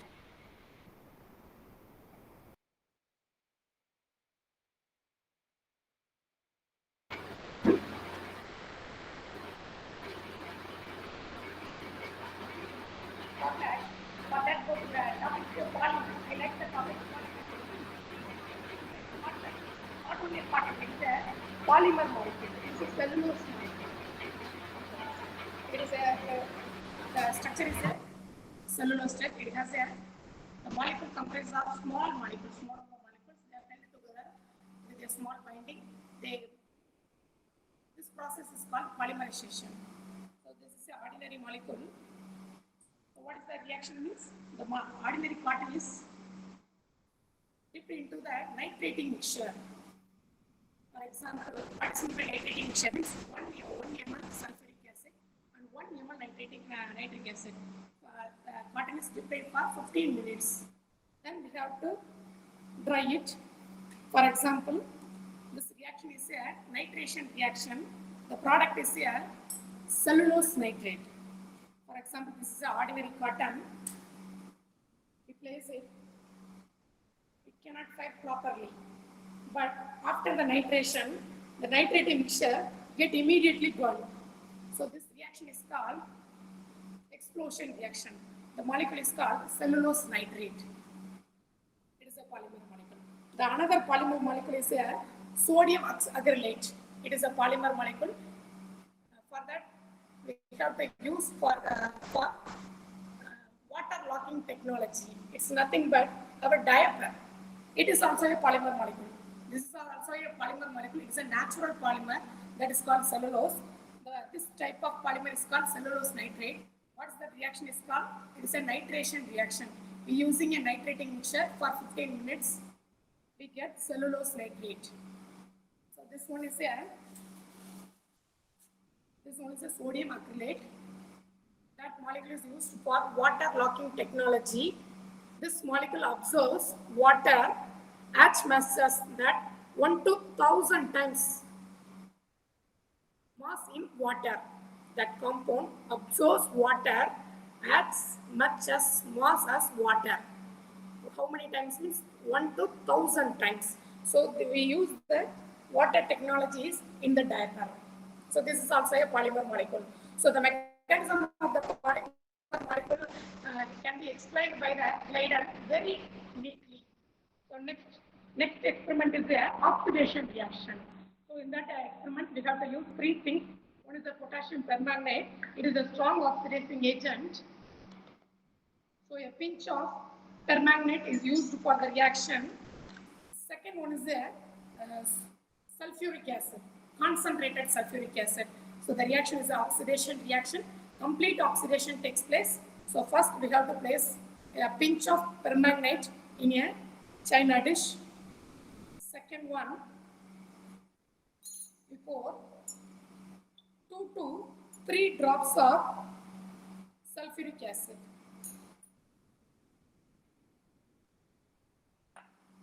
In the permanganate mixture. So from that,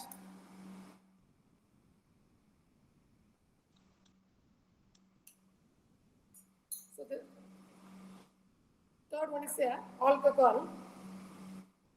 So we use ethanol. It's a primary alcohol.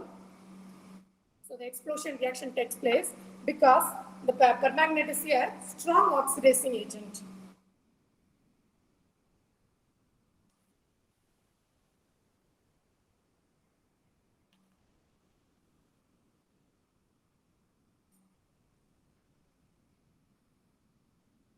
So what's the reaction taking place? Permanganate is a strong reaction, it's a strong oxidizing agent. So in that, the manganese acts as a reducing agent. Manganese itself acts as a reducing agent, but the reaction is a oxidation agent, oxidation reaction. So a complete oxidation takes place. So KMnO4 reacts with the sulfuric acid.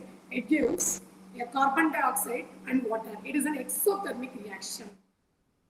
So it liberates heat and water. So the complete reaction takes place. So we get carbon dioxide also. That reaction is called complete oxidation reaction.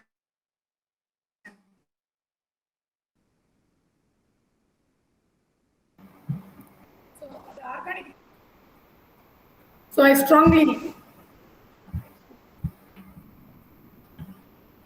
strongly propose to all the levels of the learners, teachers, researchers, and scientists. If there is a textbook for organic chemistry, which I can recommend without a pinch of hesitation, then it is the Organic Chemistry by Glyden Griffiths, Watt, and Waters. So I feel this book as a gem in the crown. Thank you. Thank you, Dr. J. Vinarsi, for your review and an elaborate demonstration of the experiment. Now, I am really happy to welcome Dr. J. Nandini, Assistant Professor of English, to begin her presentation on the book, The Hungry Tide. Good evening, everyone. I hope I'm audible. Yes, ma'am. Okay, thank you so much. So, good evening, friends.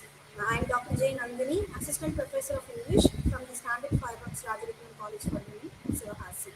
Today, I'm going to review a book titled The Hungry Tide, a novel written by Amitabh Ghosh. Before I get into the novel, let me brief about the author. Amitabh Ghosh is a very prominent post-colonial writer. He is an immigrant whose roots are in West Bengal. His novels are set in the colonial and post-colonial times, bringing into focus some of the prominent political and social issues prevalent in that geographical location. He attempts to bring into light the voices of the subalterns that are constantly suppressed or ignored. The novel that I have taken for study today, The Hungry Tide, is set in the Sundarbans. The story revolves around a historical event, the Morijapi massacre that happened in the year 1979. During the partition of Bangladesh, refugees entered India. They were not allowed to settle in West Bengal, and when they attempted to settle in the Morijapi, an island in the Sundarbans, they were forcefully evacuated. This resulted in violence and deaths. The death count remains unknown. This particular incident is the central crux of the novel. The story is set in a non-linear narrative pattern, oscillating between the past and the present. Nature plays a very important role in the novel. It has a kind of supernatural presence, both life-giving and destructive. Human lives are constantly under threat from natural calamities as well as animal attacks. Amitabh Ghosh adds to this mystic vibe by bringing in mythical elements. The mythology that surrounds the taiga shows how these native people perceive nature. Tigers might be the pride of India, our national animal, a very protected species that is on the verge of extinction. But these people view it as an evil spirit that constantly threatens their lives. They also believe that only those who are pure of spirit will be protected against tiger attacks. Amitabh Ghosh attempts to look at reality from the perspective of the native people who live in crushing poverty with constant threat to their lives. There are three central characters in the novel, Kanai, Pia, and Fakir. All three of them are from different social hierarchies. Kanai is the modern Indian. He is a self-made man, well-educated and financially well-off. In a sense, he represents all of us, people who are living a privileged life, who do not care He also has a sense of entitlement and a slight superiority complex.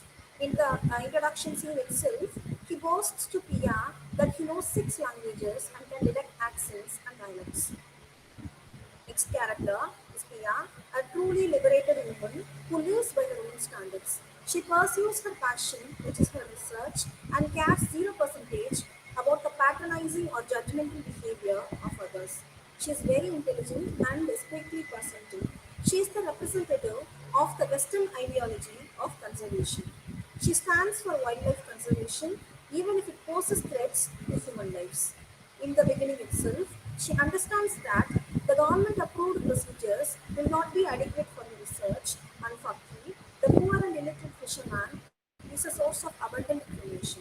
In the end, only through Fakir, she gets the opportunity to know Sundarban's better, and she also understands its ecological system. The third character is Fakir, the poor, illiterate fisherman who is looked down upon and exploited by others. When he is introduced, Ghosh presents him in an obvious position of disadvantage, a poor fisherman who has transgressed into forbidden waters.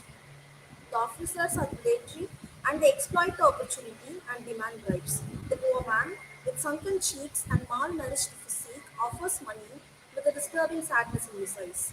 Even in his own home, Fakir is not respected. His wife Moina is more educated than him, and she does not value him because fishing does not enable him to be an adequate financial provider for his family. Kanai constantly lords over him and shows off his privileged status and entitled behavior. In the patriarchal social setup, a man's success and worth is measured by his financial capabilities. There's a sort of romantic interest between all the three leads. Kanai is interested in Pia, but Pia develops a warm friendship with Fakir. But their relationship is somewhat platonic. Moina suspects that there is more to their relationship and warns Kanai, who leaves no stone unturned to put Fakir in his place. It is very interesting where to Amitabh Ghosh takes this love triangle. At one point, Fakir decides enough is enough and he wants to teach Kanai a lesson. He challenges Kanai to enter an island where they have seen fresh tiger footprints. In false bravado, Kanai accepts the challenge, but his courage evaporates when he actually encounters a tiger. Kanai knows 6 languages and he can even earn more than Fakir, but none of that will help him survive an impending tiger attack. His limbs grow clammy and he loses all sense of direction and runs for his life. This is a very good example for Bakhtin's carnivalesque. The social hierarchy is collapsed. The oppressor becomes the oppressed and vice versa. Fakir proves that his life experiences will come in more handy for survival in the wilderness than Kanai's institutionalized education. There is another instance of carnivalesque in the end of the novel after Fakir's death. In the final scene, Ghosh presents Pia and Moina with a strange physical resemblance. Pia is a liberated woman who is not bound by the shackles of patriarchy, whereas Moina is her opposite. She puts up to her husband, whom she does not respect, just for the sake of conventions. In the end, the differences shatter. Ghosh presents this through the similarity in their appearance. Pia was wearing her sari because she has lost her clothing, and the Moina has cut her hair short after the death of her husband. Pia seems to gravitate towards her roots, and Moina feels inclined to strive for liberation. They also seem to develop a truce of peace, overcoming their rivalry over Fakir. In the novel, Amitav Ghosh makes a strong statement about the Western ideal of conservationism, which advocates excluding the natives from their environments. But this idea is destructive. According to Vandana Shiva, an eco-feminist, the act of conservation should be participatory. That is, the natives and their knowledge of their environment is a great asset that should be utilized properly. And this can be done only by inclusive methods of conservation. An example, the hundreds of hectares of mangrove forest in Kadalur district in Tamil Nadu are cultivated and maintained by the Irula community women. This is an example for participatory act of conservation where both man and nature benefit from each other. Ghosh also propagates a similar attitude towards conservation. that is inclusive of the poor natives who are also part of their environment. With that, I have come to the end of my review. I'll conclude with a reference to a movie that I have watched recently, Share Me, a Hindi movie that revolves around the theme of man-animal conflict.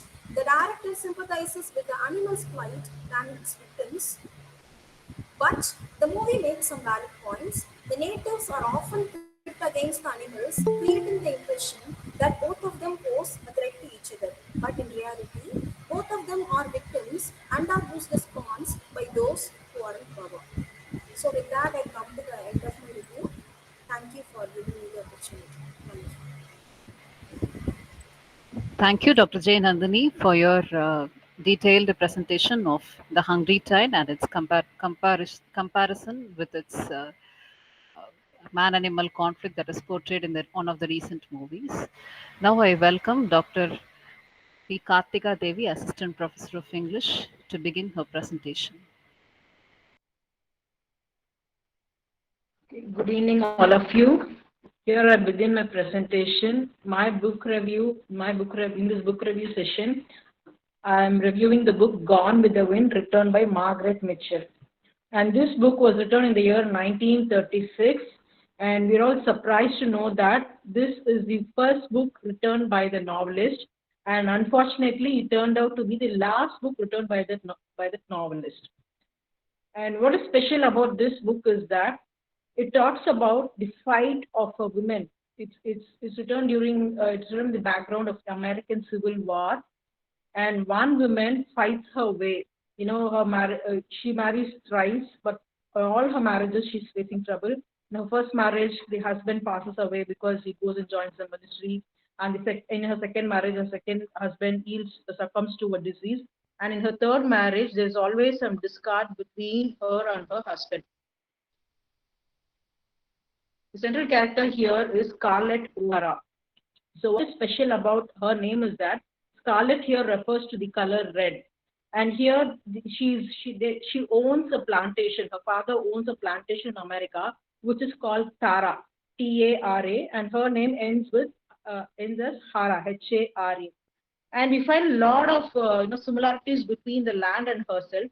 And finally, during the Civil War, American Civil War, the Yankees, the so-called laborer class, they start to burn down all the plantations because they have this grudge against all their employers. And together they burn down all the estates. And Hara and Tara is also one among that. So when the whole country is under the grips of war, she has to save herself, she has to save her family, and she has to save her children, and she has to save this plantation also. Whether she succeeds in all her attempts is what the entire novel is about, and it goes on up to some 1,000 pages. And in most colleges it's not prescribed, but if it is prescribed, even if it's not prescribed, I think it is mandatory for each one of us to read it because it talks about both the inner emotional struggle and the social, financial struggle that a woman would face. And whether she comes out successfully is still an open-ended question because towards the end, the novel ends with a saying, "After all, tomorrow is another day." Her struggles haven't come to an end, but still she's determined to face it day after day. So that is the note with which the novelist has ended the novel. And what is special about the novel is that soon after it was written, it won the National Award and it also won the Pulitzer Prize for novel. Within the same year, it won both the prestigious awards. And then 4 years after the novel is published, it was made into a film. And when it was made into a film, and the topmost prestigious award is the Oscars or the Academic Award, and it won 10 Oscar awards, which is kind of it was 1939 when the movie was made. 1940, this movie walked away with all the 10 awards, and which is a world record even now. And how they did it during those days with limited technology is still kind of a surprise to filmmakers. And another character, when it comes to characterization, there are two major characters, Scarlett O'Hara and Red Butler. So Red Butler is her third husband, and we do not. It is some sort of a love-hate relationship between this couple. Sometimes they find themselves being in love, and sometimes they hate one another, and sometimes they want to go their own separate ways. So that's how it goes on. So you should read it to understand what is actually happening between the two of them. And this novel has a sequel, and that sequel is called Scarlet. It was named after Scarlet itself, and it was written by Alexander Ripley. And this novel, it's again another 800, 900 pages novel, which talks about whether both of them reunited or not. So it is like a suspense again. So as I told you earlier, the original novelist, she passed away soon after writing the novel, and she did not even live up to hear about the laurels that the book has won for her. But still, when she was ill, all the people of Atlanta prayed for her. And what is more important here is that this novel is almost 90% autobiographical, because you find that Scarlett O'Hara, her paternal lineage is from America and her maternal lineage is from Ireland. And you find the same thing happening to Scarlett O'Hara also. And Margaret Mitchell also married thrice, and she was, when she was in a third marriage is when she passed away. So the same thing is applied to Scarlett O'Hara also. And when the movie was made, Margaret Mitchell says, I wrote the climax first. I wrote it as an open-ended climax first, and then I started to write the first page. So the last page was written first. And then she begins to write the first page. So that's what she did in real life. And when the movie, 4 years later on, and the movie was director also, the director says he directed the climax first. And then he begins the initial scenes.